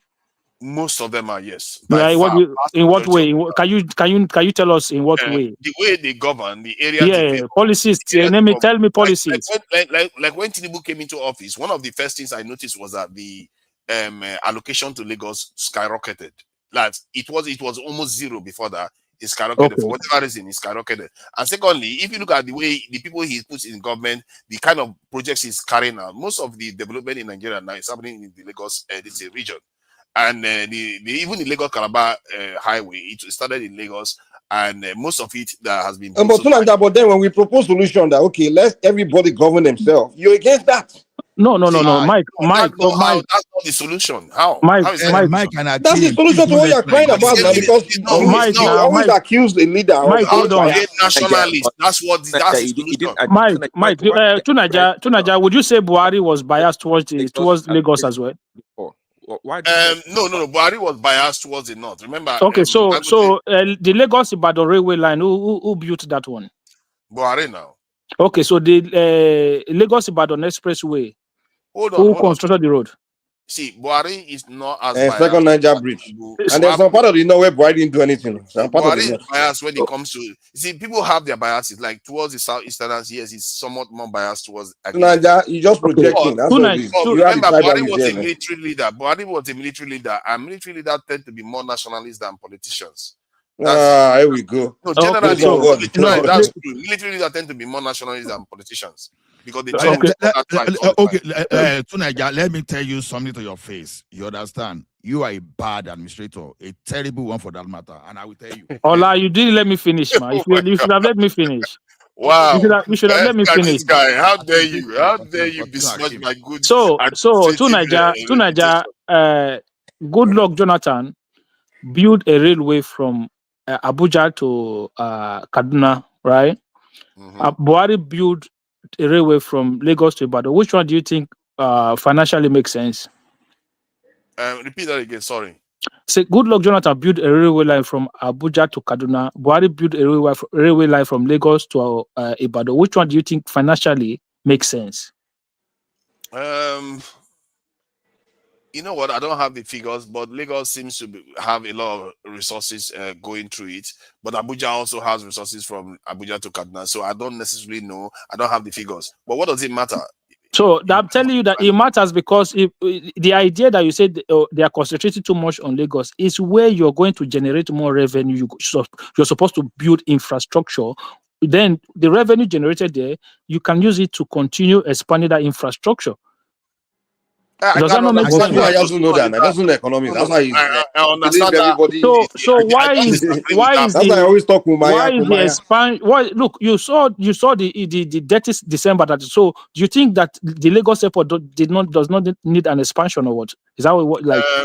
No. The Lagos expansion. Okay, so the Lagos airport expansion is okay, right? I never mentioned the Lagos expansion as an issue. I use a thought experiment. That remember, Lagos is an anomaly. Lagos was a capital of Nigeria, so that's very, very different. This is don't lie. You want that this to be Papa. You have to look at other. No, I don't care about this being anywhere else. So Tunaja, hold on. For me, I just want to come back and forth with you. So the same government that you say is building the Lagos Calabar Coastal Highway.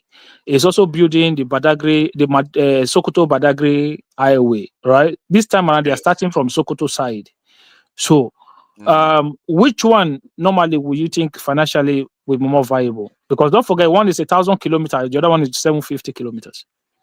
Which one is going to be more viable? Of course, the coastal ones are going to be more, and in terms of financially, it will be more rewarding.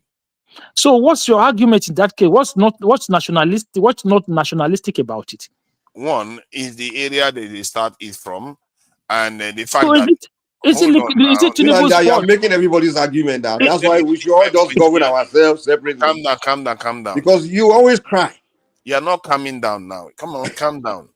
See, the point I'm making, I didn't even make those points based on tribal this thing. My own thought experiment. It is, man. See, I didn't see Tinubu government. We all know that his appointments, the kind of work that he does, and everything that he does, it seems to be favoring a certain region. And maybe he's going to do in the north, obviously, because he needs the northwest for quite a lot, political capital too. So that is also important. But don't pretend as if this is not happening within Nigeria, because if you look at the way Nigeria is developed today, you can see that the way it was developed is on long political lines. Ideally, so what's the solution? Let's see. The solution, like I said before, you put your nation first. Don't worry too much about who? Tribal interests. Who's going to put nation first? Everyone. How do you make everyone do that? Like through this sensitization, learning from what happened to Nigeria, sharing knowledge. Because the truth is that it's not against your tribe. It actually enriches your tribe. You are not serious. We are telling the human being. You're going to have Mike, it's not even that. So the solution is you govern yourself. You control your resources. So you don't have to think about it. You don't have to deal with this. Mike, and you're against that. Mike, the way the system is designed has already taken care of all what Tunaja is talking about. Okay, so 90% of the road we ply in that country are state road, state or local government road. Majority of your schools are state or local government schools. Majority of your health centers, hospitals are built by state governors. So majority of the things that you need to kind of really have a better way of life is under the state control, not the federal government. So all the federal government need to do is just have policies, economic policies, immigration policies, security policies, and things like that for every Nigeria. So this idea that leaders are not nationalistic and all of those things, like, it doesn't make no sense. See, of course, the leaders are not. I didn't say that the Nigerian leaders didn't make an attempt compared to other nations. I've said it before. On paper, we did make an attempt to a kind of share resources and have everybody participate. That's why we have the national character within our rules. But if you look at the way we operate, the way we talk to each other in Nigeria, we all know that full well. Any Nigerian you ask today, they say we are so divided. The reason why that is the case is because we make decisions based on tribe. And because of that, it blinds us many times that I can tell you right now, many Nigerians will be happy to take weapons from foreigners to kill fellow Nigerians. Why do you think that is? Because we have so many of us indoctrinated against each other. And if a nation is like that, how can you grow? Yeah, but you're talking about individuals that are kind of personally brainwashed, right, with different forms of propaganda, and you are using it to generalize a nation of over 200 or something plus million people. Do they tell you that every Nigerian think like that? No, I didn't say every Nigerian. I said you're talking about a minute. It's not minute actually. It is minute. Majority think like that. No, that's not true. Okay, now let me give you an example. Look at this government now. Abigail Daberi is sitting right there. She retweeted a tweet where they are saying very, very nasty things about our own fellow citizens. This is a woman that represents Nigeria. They were saying things about our fellow citizens, and she retweeted it and was laughing about it. Yeah, but she's stupid. Doesn't mean that other people are stupid. And she's still in office. Nobody's holding her accountable. You claim you're not a tribalist. Well, you're exactly a tribalist. No, who says I'm not a tribalist? But I understand. Oh, you are not. You are. I told you. Oh my God, you don't understand what tribalism truly means. When I use tribalism, I are you? See, hold on. So you understand where you're coming from. I said toxic tribalism. that is so there's difference, huh? Yeah, there's a difference. Because I didn't say you should not put your tribe first. Remember, I never said that. Oh Lord have mercy. Now you say, oh shit. So the old day now. I'm just saying that what you've been saying the old day is not what you've been saying. You are not. You see, you are struggling to The understand entire day you are saying don't put your tribe first. Now you are saying you didn't you say are that. struggling to understand the simple concept. I try to simplify it as much as possible. The way you put your tribe first, you have to understand that when your nation does well, your tribe will do well. So because of that, because you are putting your tribe first, you have to put your nation and first. when your tribe does well, your nation does well. Okay, Tunaja. Not necessarily. You see, that's my point. Oh, really? Yes, because if you do something against if I begin to advance my if I begin to advance Yoruba people, like I figure out to create scientists in Yoruba land and begin to produce, manufacture, don't you think that will help Nigeria? Definitely. Begin to manufacture, build everything the world needs. That will help Nigeria. That you see. Okay, so I'm advancing my tribe. So what is wrong with that? Hold on. But in the process of advancing your tribe, as long as you don't deny other tribes something, in the process. What have I been telling you all day, Tunaja? I'm not interested in other tribes failing. I'm only interested. But the way we operate in Nigeria, that's not true. But that's not where I'm operating. I don't care about how another Nigeria operates. I'm telling you, when I asked you that question, you struggled to answer it. 1 second. It shows you will operate like that. Tunaja, listen to Mike's example. Mike uses the resources of the Southwest, for example, to build Southwest become a great place for the Southwesterners, for example. Now, if that were to be done on a national level, it will actually lead to the marginalization of other regions to do that. Like, for example, the Ogboni people we were talking about earlier, taking their resources to build the country. See, so your idea of this nationalistic development that you're talking about is not really kosher. It's not really, it's not there. And it's Midwest said it earlier. We should build organically from outside and up, not from top down. Your top down approach is not ideal, especially for Nigeria. I don't know what you mean by top down. What does that even mean, top down? Because you want all the resources and the management of the country to be done centrally. That's what it means. That means taking resources from other parts of the country. You have to do that because that's what's been done right now. That's what it means now. When you put Nigeria first. Hold on. See, you have to understand where I'm coming from. I'm not welded to any system. I've already said. You don't have to understand. That's the way it's done nationally. No, I'm saying you should understand where I'm coming from. You should understand where I'm coming from. You can't have your cake and eat it too. Where are you coming from? Borno, Maduguri. Hold on, you can't know where it's going. Hold on, you can't pigeonhole me. I don't care about the structure of the nation. I don't care about the structure. I care about what works. Because if you want to create, like me now, if you say you want to create a police, state police, I don't have any issue with state police per se. But you have to have a structure to control it. If you don't have, Nigerians will just wish for something. But now you are shifting your argument to structure. No, you just say I don't care about structure. I don't care about the final structure in terms of, let's say, if you want state police, I don't care about that issue in terms of you want to have a state police. But you have to have checks and balances to ensure that thing doesn't become a problem for the state itself, the nation itself. You see what I mean? Like you now advocating for a weak center. You are saying you want a weak center. That's extremely dangerous. What you are saying, that you want a weak center. If you have a weak center, like it's like saying you have a weak heart. You die as a human being. Not true. Not the same. We used to have a weak center before, and look at where it got us. Tonight, what I'm saying is not even magical, because you know what? That's the system we have right now, and be working with a central government that allocate resources and take from other sides to distribute across the country, and it's not working very well. No, it is working. Hold on, you see, that's the thing. Most Nigerians think Nigeria is not working. No, I didn't say that. Well, okay, well, go ahead. Let me tell you something. You think Nigeria is working now? I would tell you every day you guys come on Dr. Damages and say Nigeria is not working. I come here to say Nigeria. Perspectives matter, isn't it? So because like now perspective matter. Of course, perspective matter. In everything in life, perspective is very important. You guys are joking. Okay, you have to contextualize it, because I can say Nigeria is working. I can say Nigeria is not working. You love the way we have right now, so it's working. So there's what I mean by that is, you know what I said. You go on Dr. Damages tomorrow. Nigeria is not working. Hold on. You know, when I say that Nigerian security forces are overperforming, most of people will like, why would you mean? How dare you say that? Then by the time I contextualized it, I said, based on the amount we pay them, based on the manpower that they have, based on the welfare, based on everything, they are overperforming. Then you understand the context. You see what I mean?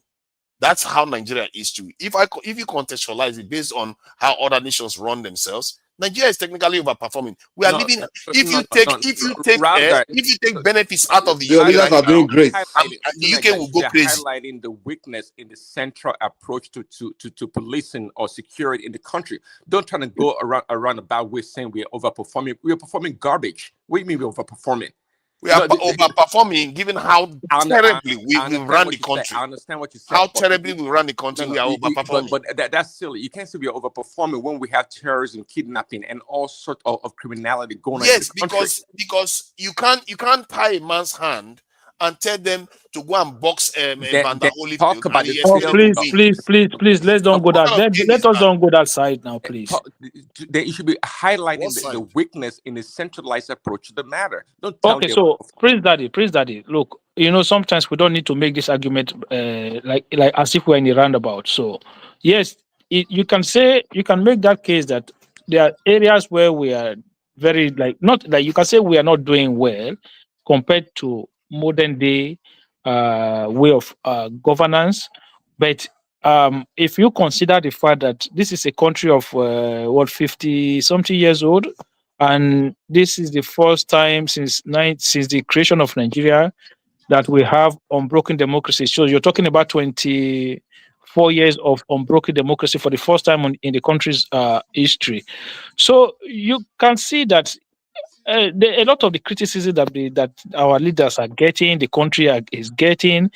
In my opinion, I don't think that we kind of look at it prospectively from where we're coming from. And don't forget, in this same time of independence, we've had civil war as well.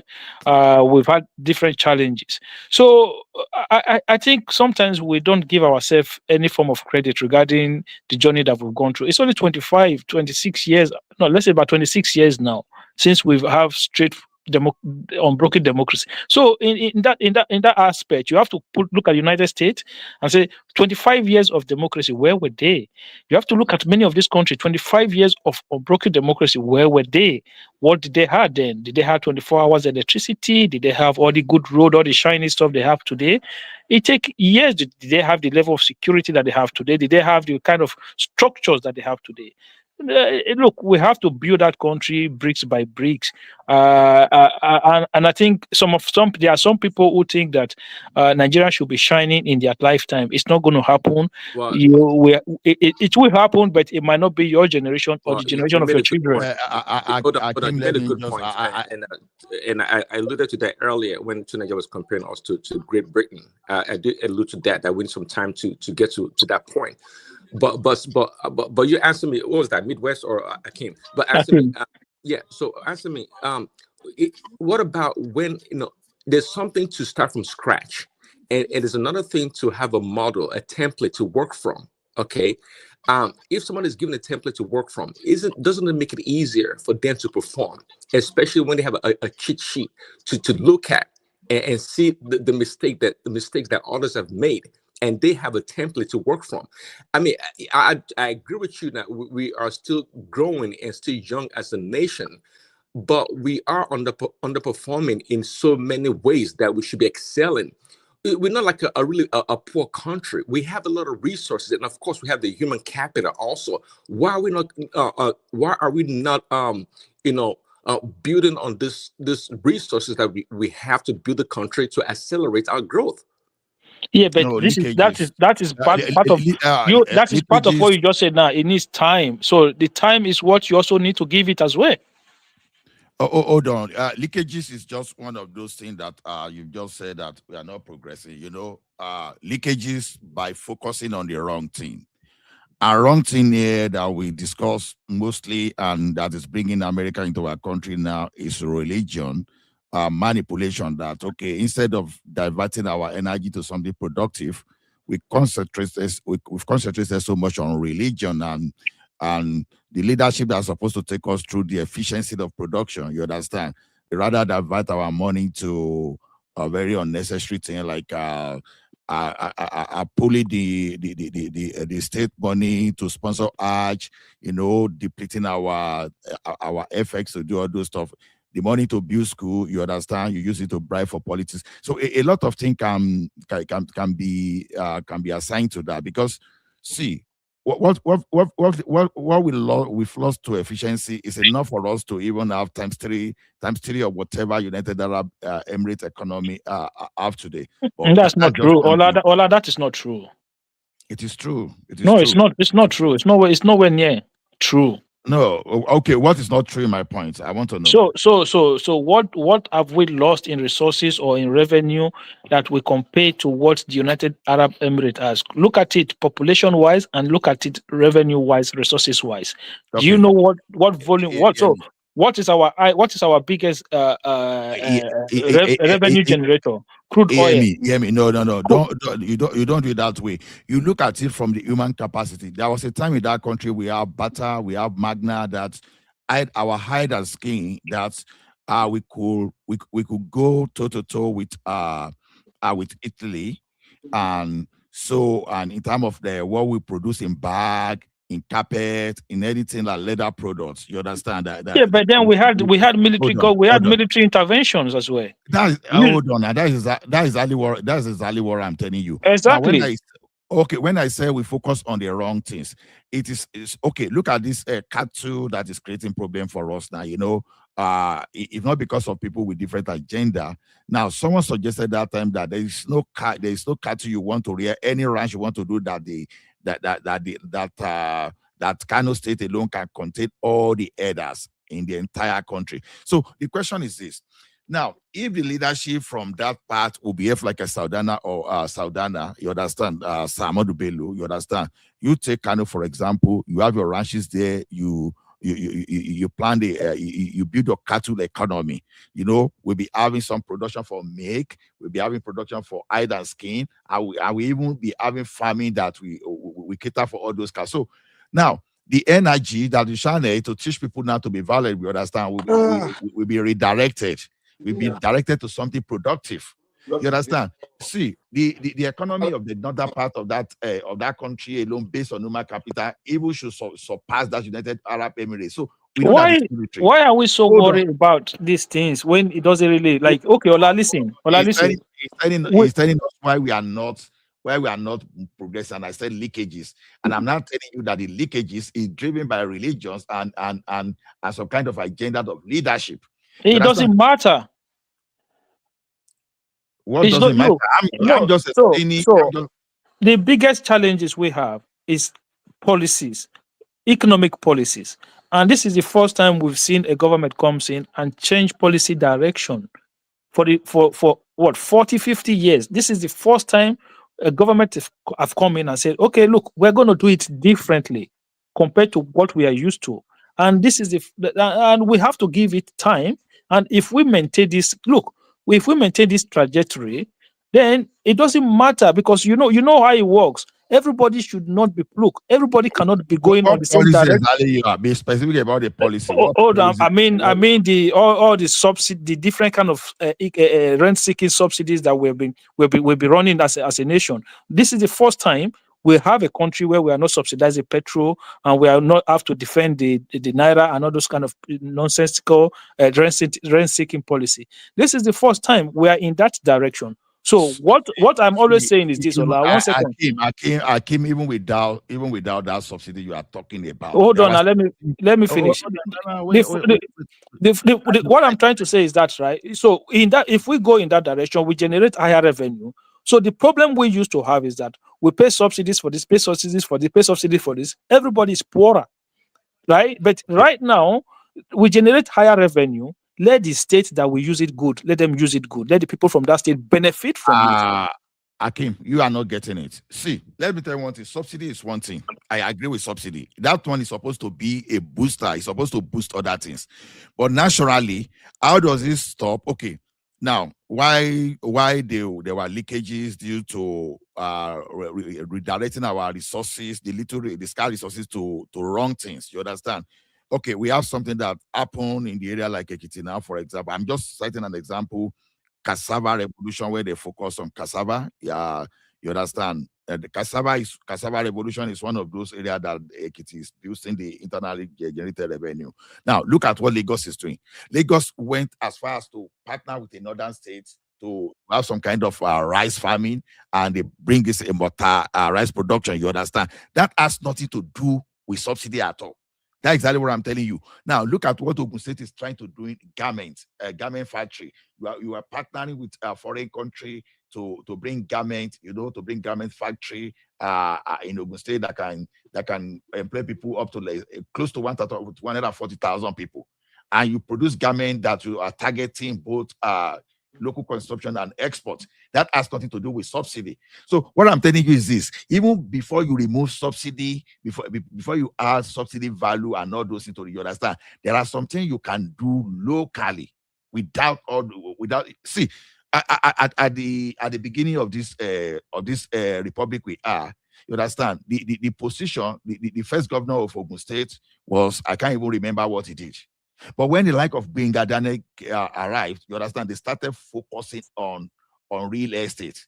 Part of the target was to move people from Lagos State to Ogun State. And you see the real estate in Ogun State today, you understand. I think this thing is quickly forgotten, you understand. So there are a lot of things. Now, when you build real estate now, Ola, you're getting it all. Ola, you're getting it all wrong. All wrong. So you're talking about attracting investment into your state, right? Fine, people are going to get job.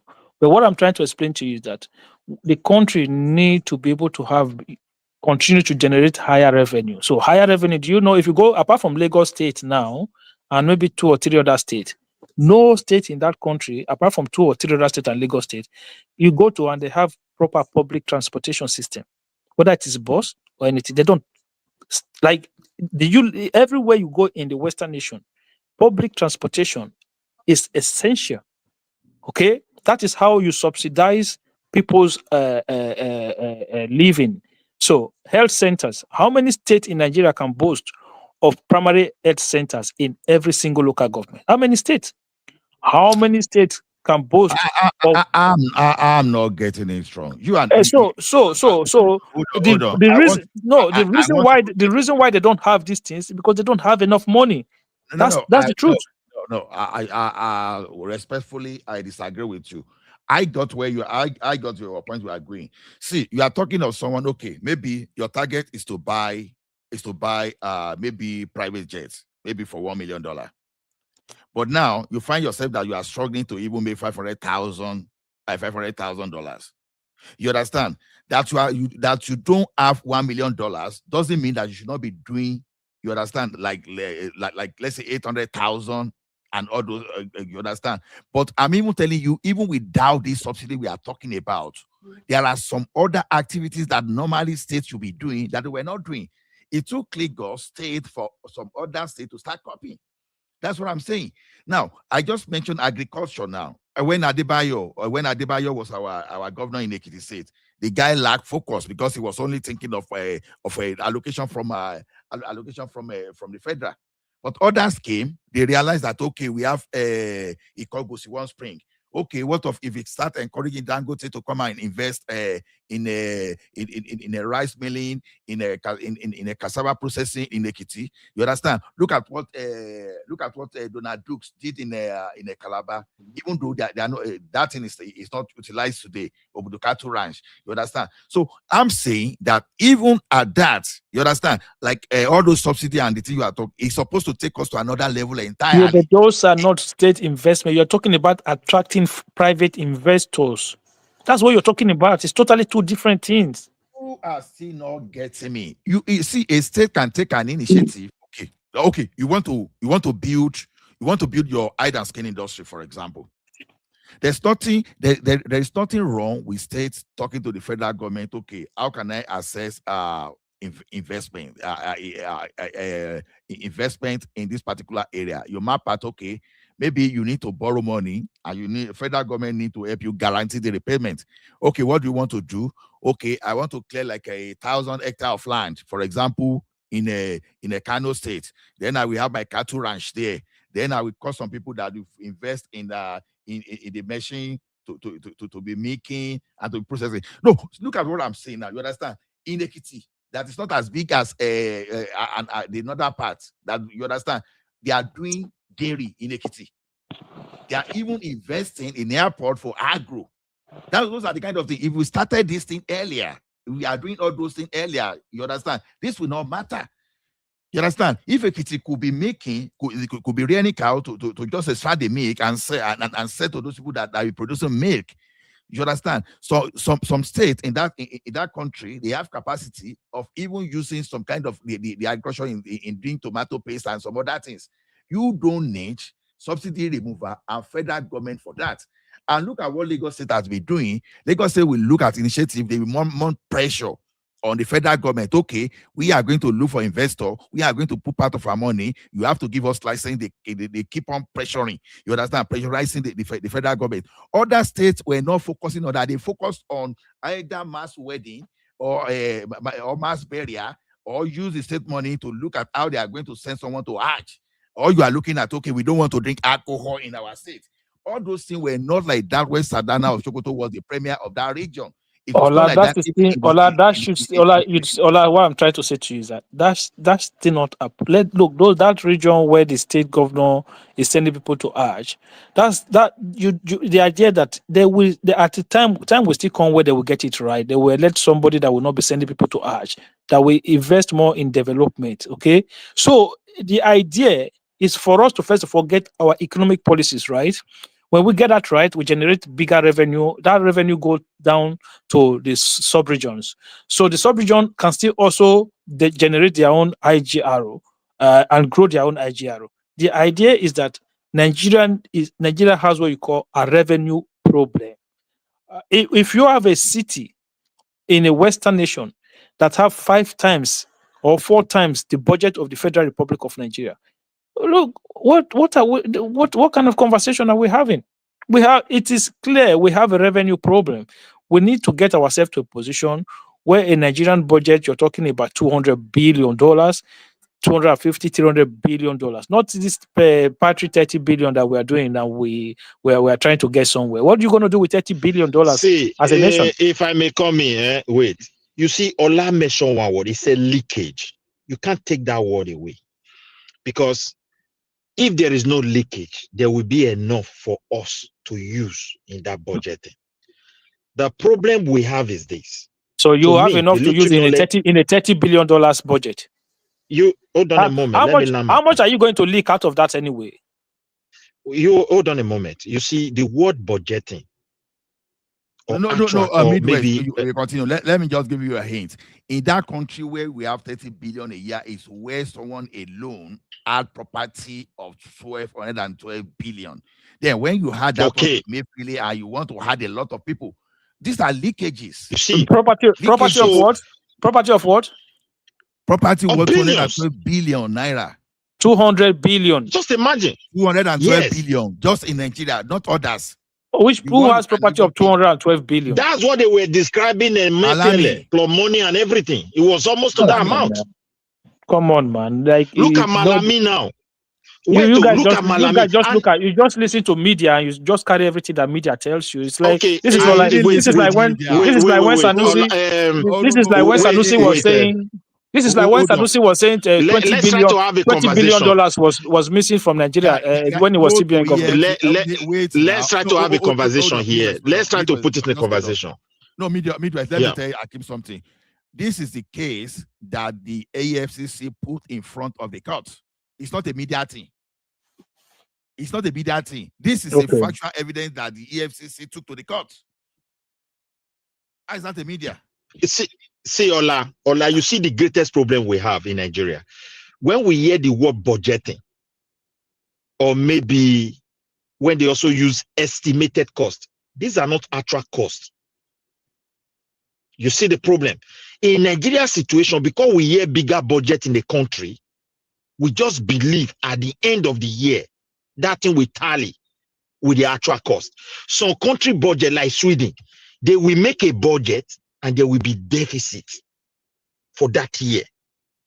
But following the following year, when they start operating that their balance sheet, the government will have surplus. So I think there are so many things we don't even understand as a nation. Because you hear other countries, how do we spend the small one we are budgeting? Do we really capture it? The answer is no. So as a result of that, there are leakages everywhere. The small one is not increasing. If the small one is used properly, it will start increasing. Something is not enough. It's not enough. You say it's not used properly. You have to first of all have enough before you can use it properly. How do you wait? If they budgeted little and people can loot what is more than the budget in inside a country, how could that be possible? How do you loot more than what's in the budget? This is the problem. This is what I don't understand. How can you loot that is to make you to, understand that we don't capture what we are generating. 1 second, 1 second. Nigerian budget is about 54 trillion, right? Do you know how much is revenue projection in that money? It's about 28 trillion naira. We don't even have enough revenue to cover nearly half of the budget. Akim, the point you are pulling out. Let me add this one to him. It is how do we spend this budget? Do we really capture the expenditure? The answer is no. So therefore, people can bypass sometimes, and they start leakages, converting it to their own year in, year out. That's the situation we find ourselves. If we use that budget, let me respond to Progressive. You said how can we lose more than what in the balance sheet? Of the balance sheet loss is what you want to think. You think it's not possible. I will give you an example. Now, by my estimates, you understand, when I show some people the paper here when I try to gather data right and left and those stuff. When I was trying to support why Nigerians should fence based on what General Musa said, you realize that conservatively, Nigeria loses $15 billion annually due to insurgency and terrorism. You understand? Because number one, you have to look at the economy of people chased away from their farm, the stolen solid mineral resources, and the fertility and all those stuff and other things. So it is possible to steal more than what you see in the budget. And an example of what you can see with the budget, although this one is a developmental, is all the balance sheet. It's a PPP model. You understand? You call it okay, to make it easy, let me say deferred payment instead of saying EFC or whatever. Now, the thing is this, you ask the contractor to go and start construction of the road, get the money from where you can get it, and keep this so that we pay you the money later. So that is why you see a lot of infrastructural projects going on that you cannot really relate. You cannot really put on that paper. You say of the budget, of the balance sheet financing. You understand?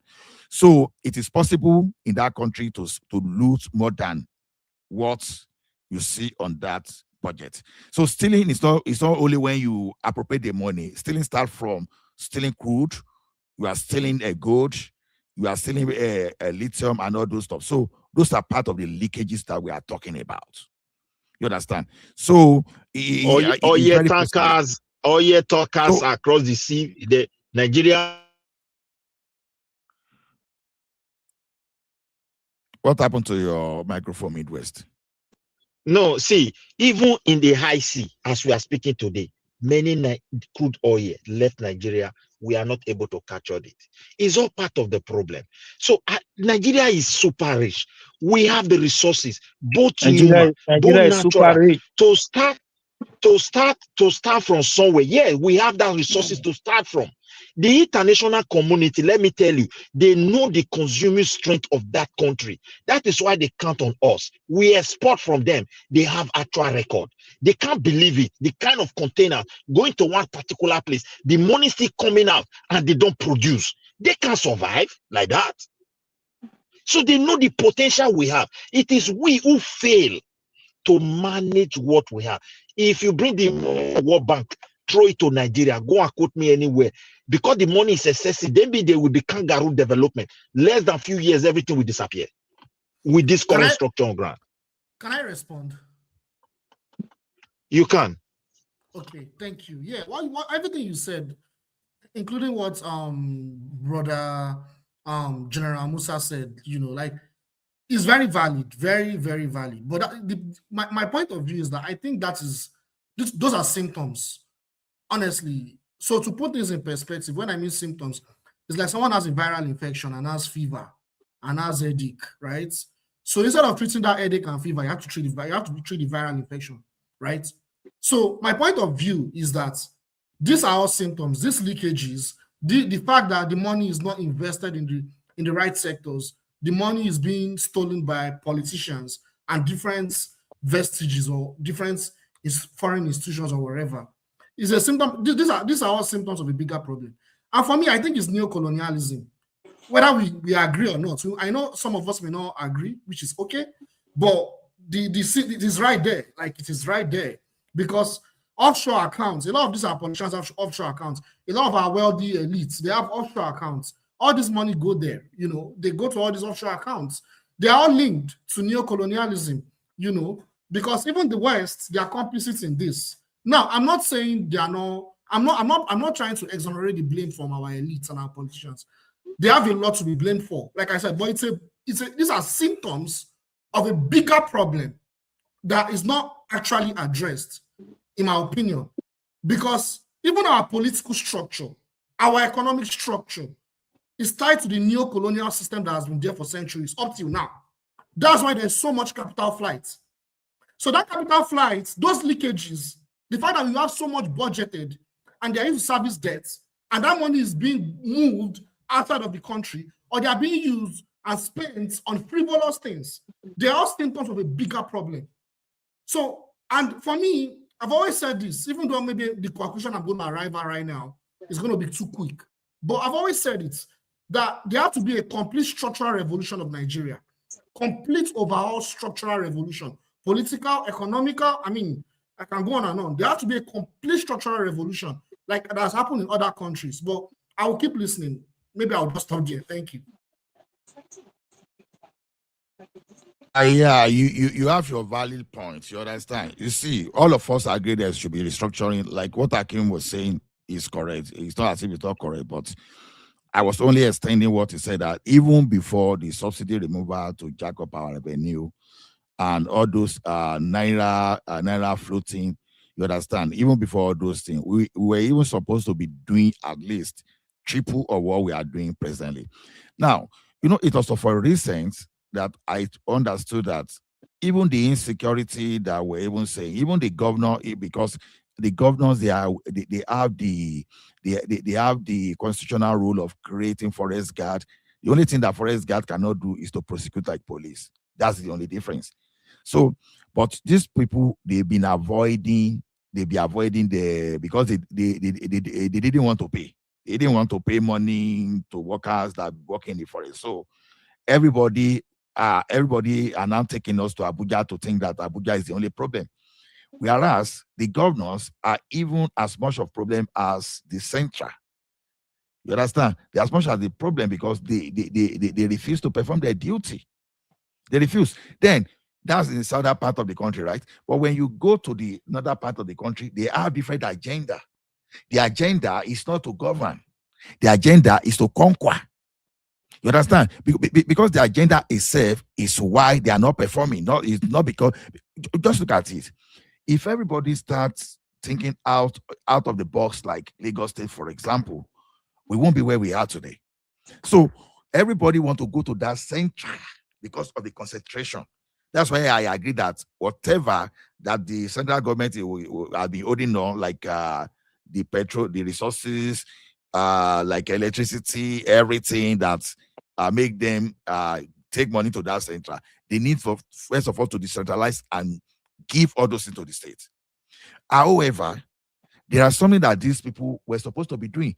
There are a lot of them. Okay, let me talk of Ekiti now. There's what they call Ogbese in Ekiti now. Now, or when Ariba Basin now, why were those things being constructed in the Second Republic? Was just to have 365, irrigation, 365 irrigation, in the sense that during the dry season or whatever, there should be no excuse, for example, not to plant tomato, not to plant corn, because that water is there for both to feed the water corporation and for agricultural purpose. You know that thing is ignored. Now, ask yourself a question. What stopped those states from going and put money there? You partner with private people within Nigeria or whatever, and you develop your agricultural value there, value chain, and generate more money. Because just imagine you are planting corn now, you can turn your corn to different. Maybe you want to convert that corn to, okay, let some people create the what do we call this ranching somewhere, and you start so you are planting corn maybe purposely for the purpose of feeding cattle, or you are planting grass, that hay that you can use to feed cattle, or you are planting tomato that you try to bring someone around the tomato paste value chain to bring to that place. All those things, we do not need federal government to do all those things. That is exactly what I'm saying. You only need to find the right thinking, the right kind of initiative to encourage private people. Now, that's the key I'm giving to you now, that they are supposed to be channeling the money to that. Now, look at others. The money they're supposed to use for the similar thing there. You look at those people that are going for Hajj. You look at those people that are not married, that are yet to get married. Yes, okay, go and marry. We pay you. So, wrong purpose. We've used it for wrong purpose. That is exactly what I mean. And that's one of the reasons that the type of power that everybody is looking for, that want everybody to dominate everyone, first of all, remove that power from Abuja. I support that entirely. And let everybody go and develop. See, if I have my way, I will close my eyes. I will just say, Niger Delta, please, I beg, take your oil. Take your oil, take your oil. Take your oil and just pay it. You understand? Anybody take your resources. So see, now, I think in the what you are describing, I think if we this is why before we start describing something, we should look at the system, because we all say the center has a lot of power. Do you know, when I did the calculation based on the American system, the American government takes more out of the state than the Nigerian government takes out of the state in percentage. So our problem is that I don't have any problem with weakening the center. This is why I preferred a presidential council system and a kind of direct democracy, to take power out of the politicians' hand and give it directly to the people, not to any region, to the people themselves. They make their decisions for the center. And for the point of view of reducing the power of the center, you can reduce a lot of things, like financial aspects. Like, to be fair, the center is relatively weaker than the American one, like I gave as an example, than that of Nigeria. It's already weaker than that of Nigeria. This in Nigeria. However, you can also take away even further financial part from them. But in terms of the security aspect, you need to increase that, because that part of it is the one that is the glue that holds the nation together. If you let that one become weaker, as it stands, it's already very weak. If you let that one become weaker, the whole thing will fly apart, because you have to have a central core that holds all the independent bits together. Just like your hand needs, your fingers need a palm to hold everything together. Without your palm, to Niger. Yeah. If it warrant everybody going apart so we can progress, let it be so. Yeah, but it's not. So. But that's the point. Now it's not going to progress, isn't it? That's the point, because no, in nature, it will progress. Hold on. Let me progress. Let me see. When you scale things up, you tend to be more progressive.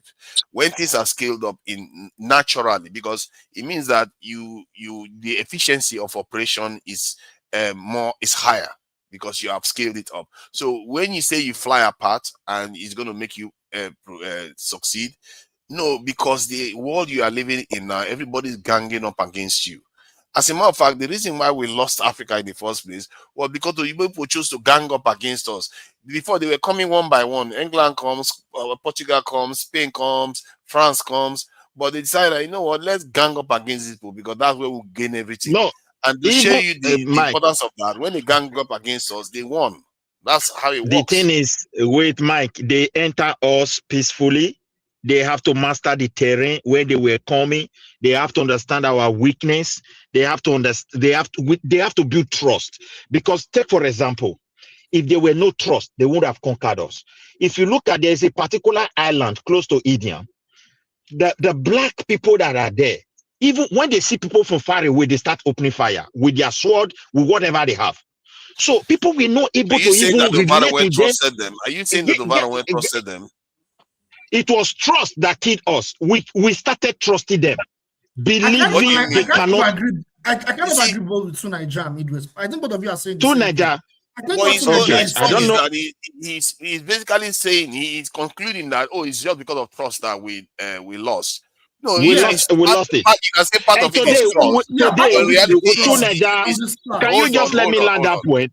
Can you let me land that point a little bit? Let me try to land this point. You already made the point that trust. You already said it from the very beginning. The trust issue.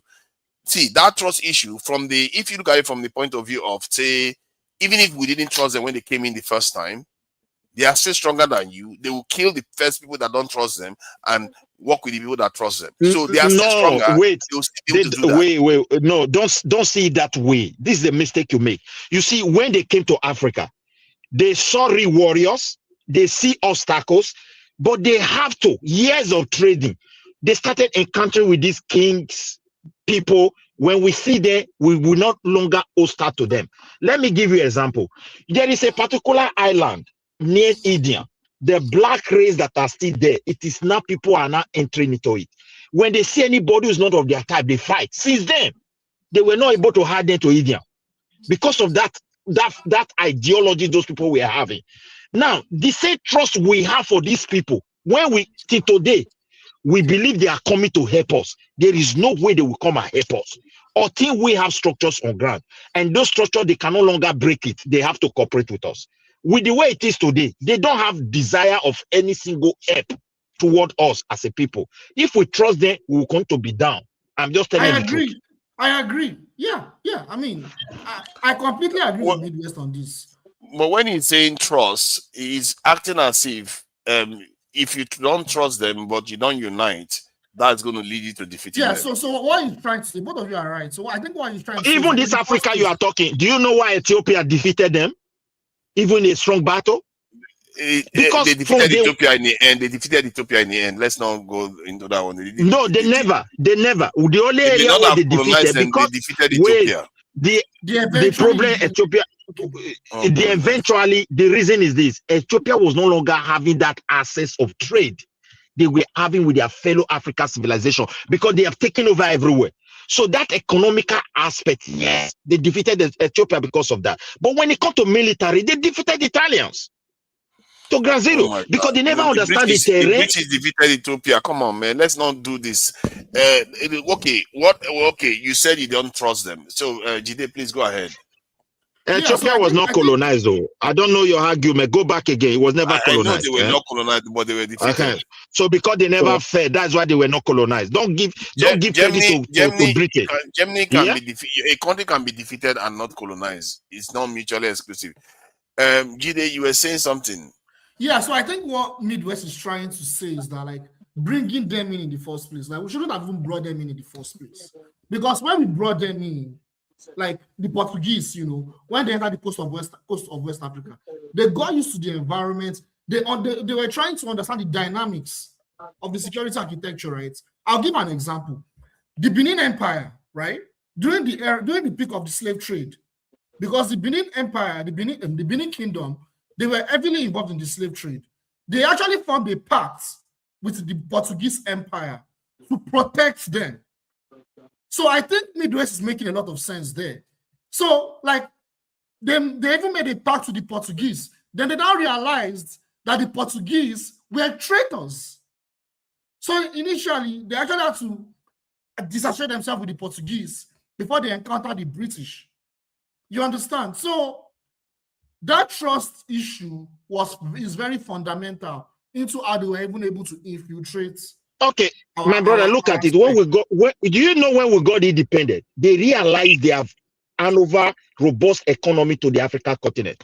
What they did was this. They came back to us with IMF. We were doing well. $1, 75 kobo. Oh, when we give you more money, you will develop, you will create jobs, you will disvalue your currency you produce. Our leaders were signing rubbish. They were signing traps.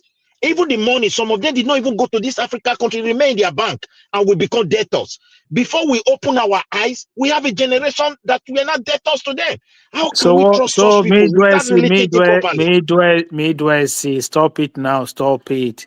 So what happened when they gave give your own up. So what happened when they not gave you? What happened when they not gave you debt forgiveness? Are they the one that asked you to rack up another debt again now? I don't know which debt the debt forgiveness they gave to us, because it never translated the economy. It never translated, because where they are jacked that economy with that low, we are not able to get to that place. So the time we had the answer is no. So you thought so in your mind before we start loaning their money. Before we start loaning. So when did you think Nigeria start owing money, having debt? I don't know, because when the British were colonizing, I don't know whether they borrow any money on top of us. No, whether I'm they talking hand over from independence. When did we start having debt? As a nation, I don't know. You can so educate me on that. Why did you make that submission then? Wait, when they started doesn't mean, but I'm talking about the effect of that loan upon the continent. This is where they hijack the economy. No, listen. And today we are unable to recover from it. Midwest, see, this is the problem we have. When you make the wrong decision at the wrong time, it has consequences. Okay, so if we had just removed subsidies on this dollar for many years, do you think naira would be 1,500 today? No, it will probably be that kind 80 naira, 90 naira to the dollar maximum. No, the progressive. I think you're mixing things up. Can I respond to you? Yeah, go ahead. Okay, thank you. I kind of respect your analysis, but I think that's exactly the point, right? It's like the whole neoliberal policy was tied to the whole supply of IMF loans. Even when the loans were forgiven under Obasanjo, they were conditioned. That was when Nigeria became a member of the Paris Club in the early 2000s. There was actually a condition that Nigeria had to meet those economic reforms. What are those economic reforms? They are neoliberal reforms that have decapacitated Nigeria's economy. So like what? Like which one? Yeah, the free market policy, the removal of, like you mentioned, the removal of subsidy. We didn't remove subsidies then. We were still paying subsidies. Yeah, but we're still implementing the structural adjustment policies, because the structural adjustment policies that were implemented, they were implemented over the years, and the effect was shown. I mean, this has been implemented. We didn't have structural adjustment program implemented any time apart from when we okay. So let me explain some certain things to you. So basically, the economy was redirected from when we discovered crude oil in Nigeria. So the government policies, because they find out that we now have a lot of revenue coming from crude oil, so we can manage our how do I put it? A welfareism policies, not like welfare. Our welfareism policies. I know where you're going, but anchored based on that those revenue that was coming from crude oil. Yes. Which, if you look at countries like Norway, they didn't do that. They didn't say, "Oh, crude oil, come now, let's give everybody." No. You still have to pursue your development agenda aggressively. Just assume there was no crude oil. Okay, so that is what we should have done. But we say, no, money is here. Electricity subsidy, petrol subsidy. But you have to understand, electricity generation did not improve. Year in, year out, we're having queues and we're paying subsidies. Naira keep devaluing. What we were doing was every time crude oil price go down, we slowly devalue the Naira. Every time crude oil price go down, we devalue the Naira. We've been devaluing the Naira for many years, whereas if we did not even subsidize it in the first place, it would have taken its natural course. And by now, instead of 1,005, it probably would have been 90 naira. Okay, valid point. See, now, I think our can I respond? Okay, respond. You can respond. This thing is saying is a very interesting point. I need to really explain how actually it happened and how it evolved. So what happened was, during that time, in the 1960s and 1970s, when the federal governments were implementing some welfareist policies, at that time, we need to look at the geopolitical context, right? At that time, we had the communist Soviet Union and you had the United States and the West that were providing IMF and World Bank, right? So at that time, because there was a balance of power, the West ensured that third world countries would implement some level of welfarist or socialist policies. And as our naira was still coming from the value of the pound when it was implemented. Now, when the structural adjustment policies were now implemented in the 1980s, at that time there was a decline. The decline of the Soviet Union, the communists, and at that time, neoliberal policies were aggressively implemented. They were providing more and more IMF and World Bank loans. That's why the West called a lot of analysts have called the 1980s the period of lost opportunity for Africa. Because what happened at that time was, instead of the African governments to embark on the development scheme from the 1970s, they started collecting IMF and World Bank loans. Shagari, Buhari registered it. Then there was a coup. From Babangida's time, they now aggressively implemented removal of subsidies in a lot of welfarist policies, structural adjustment programs. They were, and also devaluation of the currency. That devaluation of the currency that you're talking about is part of the structural adjustment program. No. Listen. Let me explain something to you. The government goes. This is what we keep blaming the IMF. We keep blaming. No, your government anchors its policies based on crude oil prices, right? So, if like Tinubu run a budget, say crude oil prices is going to be $65, and crude oil prices go to $30, he's in trouble already. He will be in trouble. That's the truth. So this is why you see when Norway discovered crude oil, they never anchored their economy on crude oil. They continue doing what they're doing. So what they would see. So what? Wait a moment. You are making a mistake. You are making a mistake. As we are talking now in Norway, don't take that away. The thing is this: they stay anchored on oil. What they did is this. Thank you. They just agree on a percentage to say this one, we call it trust fund. We will never touch it. You don't even understand what they say anchored on oil. Wait. If you say they don't anchor, they use it to somehow peg their economy. And we are still eating that oil, the oil money. There are some certain things in finance, whether you take it or not. That's why they have a strong economy. When it comes to the Scandinavia. So nevertheless, hold on one second. You don't listen now. Wait, 1 second. Okay, go ahead. You go say whatever you want to say. I'll let you speak. It's okay. Okay, look at it. The difference is this. They were able to combine their industrial level, what they are good at. They never let it go. I agree with you. But that same oil money, they use it to make sure they use it to peg their economy, and they are enjoying it.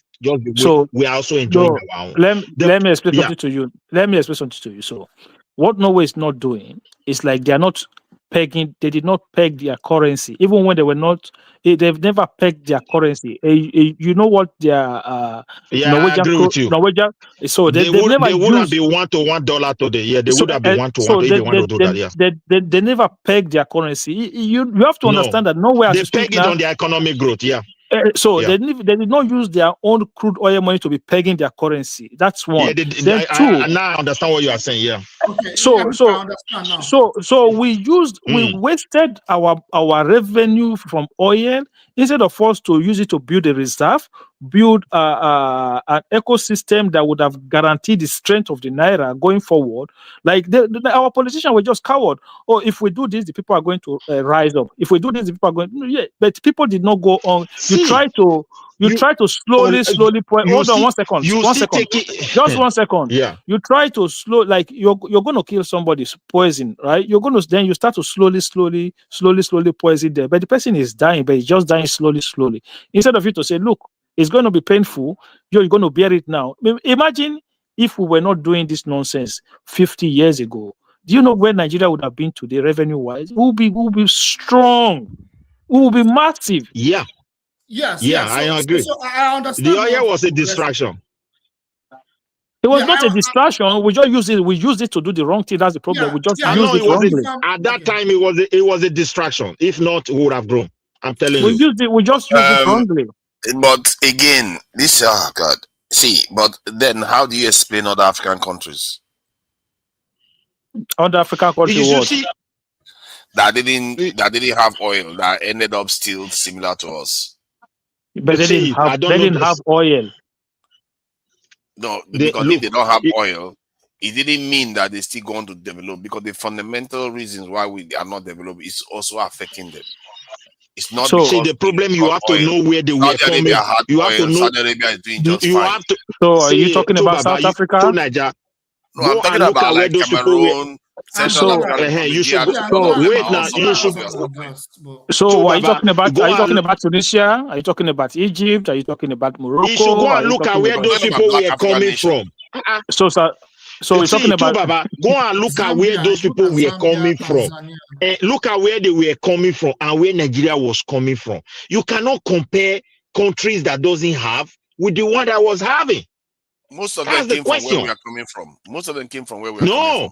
No. Most of yes, them, they you were. see, Wow, what are you talking about? Most of them came from where we are coming Ghana, right? See, even Ghanaians, during colonization, the British were already pegging those people on gold. Nigeria from. wasn't like that. So are you saying You that see Ghana it is now. doing great? Are you saying Ghana is doing great now, or what are you saying? And you get our a little bit. Try to understand where I stand on this conversation. Look, we are talking about how we use the they are not resources. doing great, but they're on the right track. They are doing the right how things. we use the No, discovery they are of not on the crude right oil track. They are not going to get anywhere. What do you mean they're not going to get anywhere? Can I respond? You're talking about Ghana. Ghana is not implementing the removal of subsidies. Sorry? They're not implementing the removal of subsidies. They do not subsidize. They do not subsidize petrol in Ghana. No, but there are other subsidies. They subsidize a lot of critical Absolutely. No, okay. So everything that we subsidize, they don't subsidize them in Ghana. They used to. I listen to Ghana shows. They used to subsidize electricity. They slowly remove subsidies on electricity. They don't subsidize petroleum. But there's price regulation in Ghana. So why can't you have price regulation in Nigeria? I don't think they have price regulation in Ghana. They don't have price they regulation. have, because no, they don't. Almost all countries in the world, they have either implementation of subsidies to reduce prices or price regulations. No, so what? Okay, let me explain something. Let me explain something here. Let me explain price capping. It's a common thing. So let me just quickly let me explain something. So what countries would do is that you see, like food items, they would typically don't put VAT on food items, especially when they're coming out from the country, coming into the country from outside. So there will be no VAT. So baby clothes, baby stuff, medicines, and stuff like that, there will be no VAT on those things. So that VAT is almost like a subsidies for those items. So that is what many countries do. So that's why you see that even countries that import food are still cheap in those countries. Things that they will import. So the areas where they know that life is going to be very difficult for people, they will use tax as a way to subsidize those areas. But when it comes to, say, electricity, fuel, and all of this, nobody does that, man. Like nobody does that. Yeah, but the point is, I don't think there's anything wrong with welfarist policies like implementation of subsidies, because, like I said, even the most prosperous countries, they implement subsidies. I mean, they don't. They don't. You see. They do. See, they don't. Subsidy. Which country? Advanced country is talking about? Advanced country is talking about here. My brother, not be here. This is where they have subsidy. I will give you an example. They don't. Do you not understand what? Okay, you listen. I just mentioned three areas. I'm talking about petrol. I talk about fuel. I talk about electricity, and I talk about the exchange rate. Yeah, look at the subsidies we enjoy here. First of all, as a European Union, it starts from agriculture. So which is food items. Okay, wait now. You see, it costs them a lot of billions. You see the grassroots. They don't want people to be hungry. Hungry man is an angry man. It can derail people. I just told you that already. Wait, for me, I'm not against subsidy. If I'm a president of a country, subsidy is also part of how to grow economy, whether it's petrol, whether it's electricity. No, you cannot subsidize. Look, Midwest.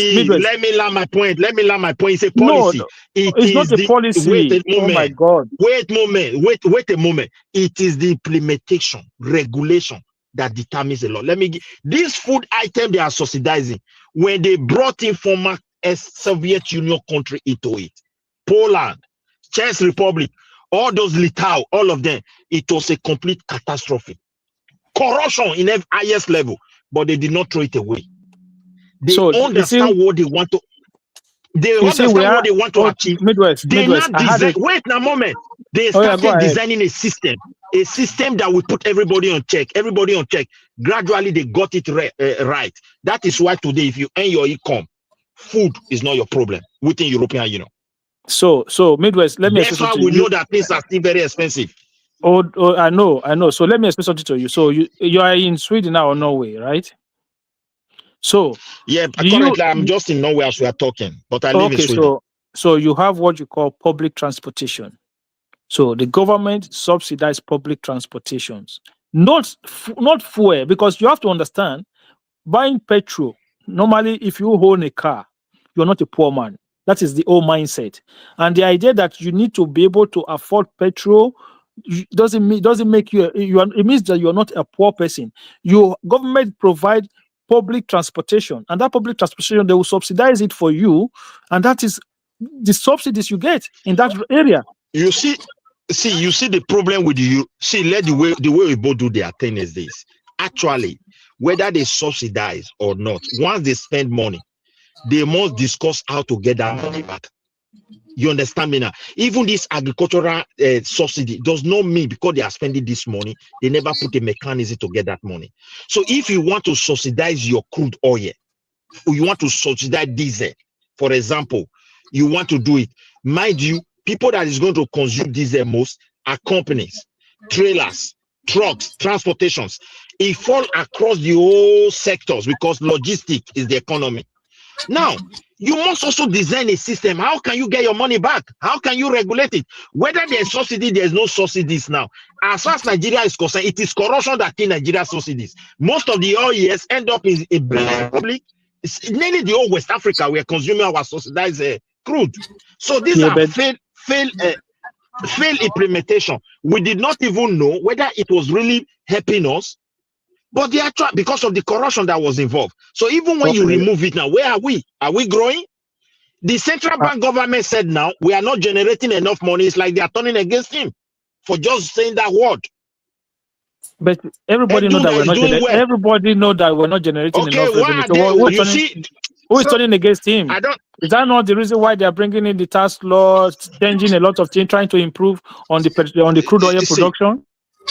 See, my dear brother, you see, we are still on the same track.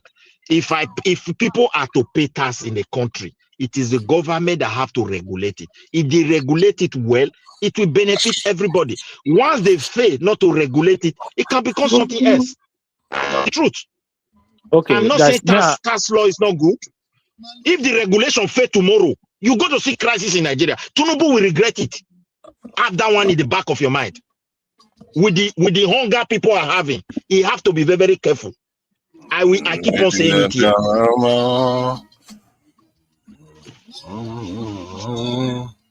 Because if you are taking money from people and you don't account for it, you are not using it. This one is not crude oil money.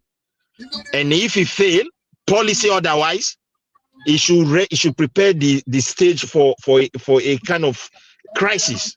This is my own belief. Oh my! Sorry, I was just listening to something. Sorry. Yeah, you see, Baba. I don't know whether Kim is still there, like he's out. I don't know. Maybe because Baba. The thing. So the thing is this. Okay, look at abroad where we live. When you say tax, number follow individual, number follow all companies, number follow all investment, whether sole proprietor, whether limited companies, to be able to know what they are paying. In Nigeria case, they attach number. The number is not in tax office. It's not linked to the website. It's not linked to any record. And they want to start collecting. Me, I'm already seeing failure. The same thing that apply to the subsidies. If you subsidize, are you not collecting tax from those companies? So let them just push like a Gidigbo or colonial era where they use task force using stick with people that cannot feed. We are waiting. You just jump into people's account. Why do you have this money? Come and pay. Is that to collect us?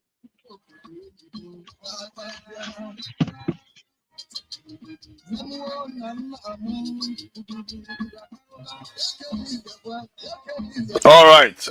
So are we done for the day? It looks like even Midwest has run out of steam. Let's close out for the day. So the main topic is about Trump bombing Fulani bandits, and we have to keep in mind that there are various views on these things.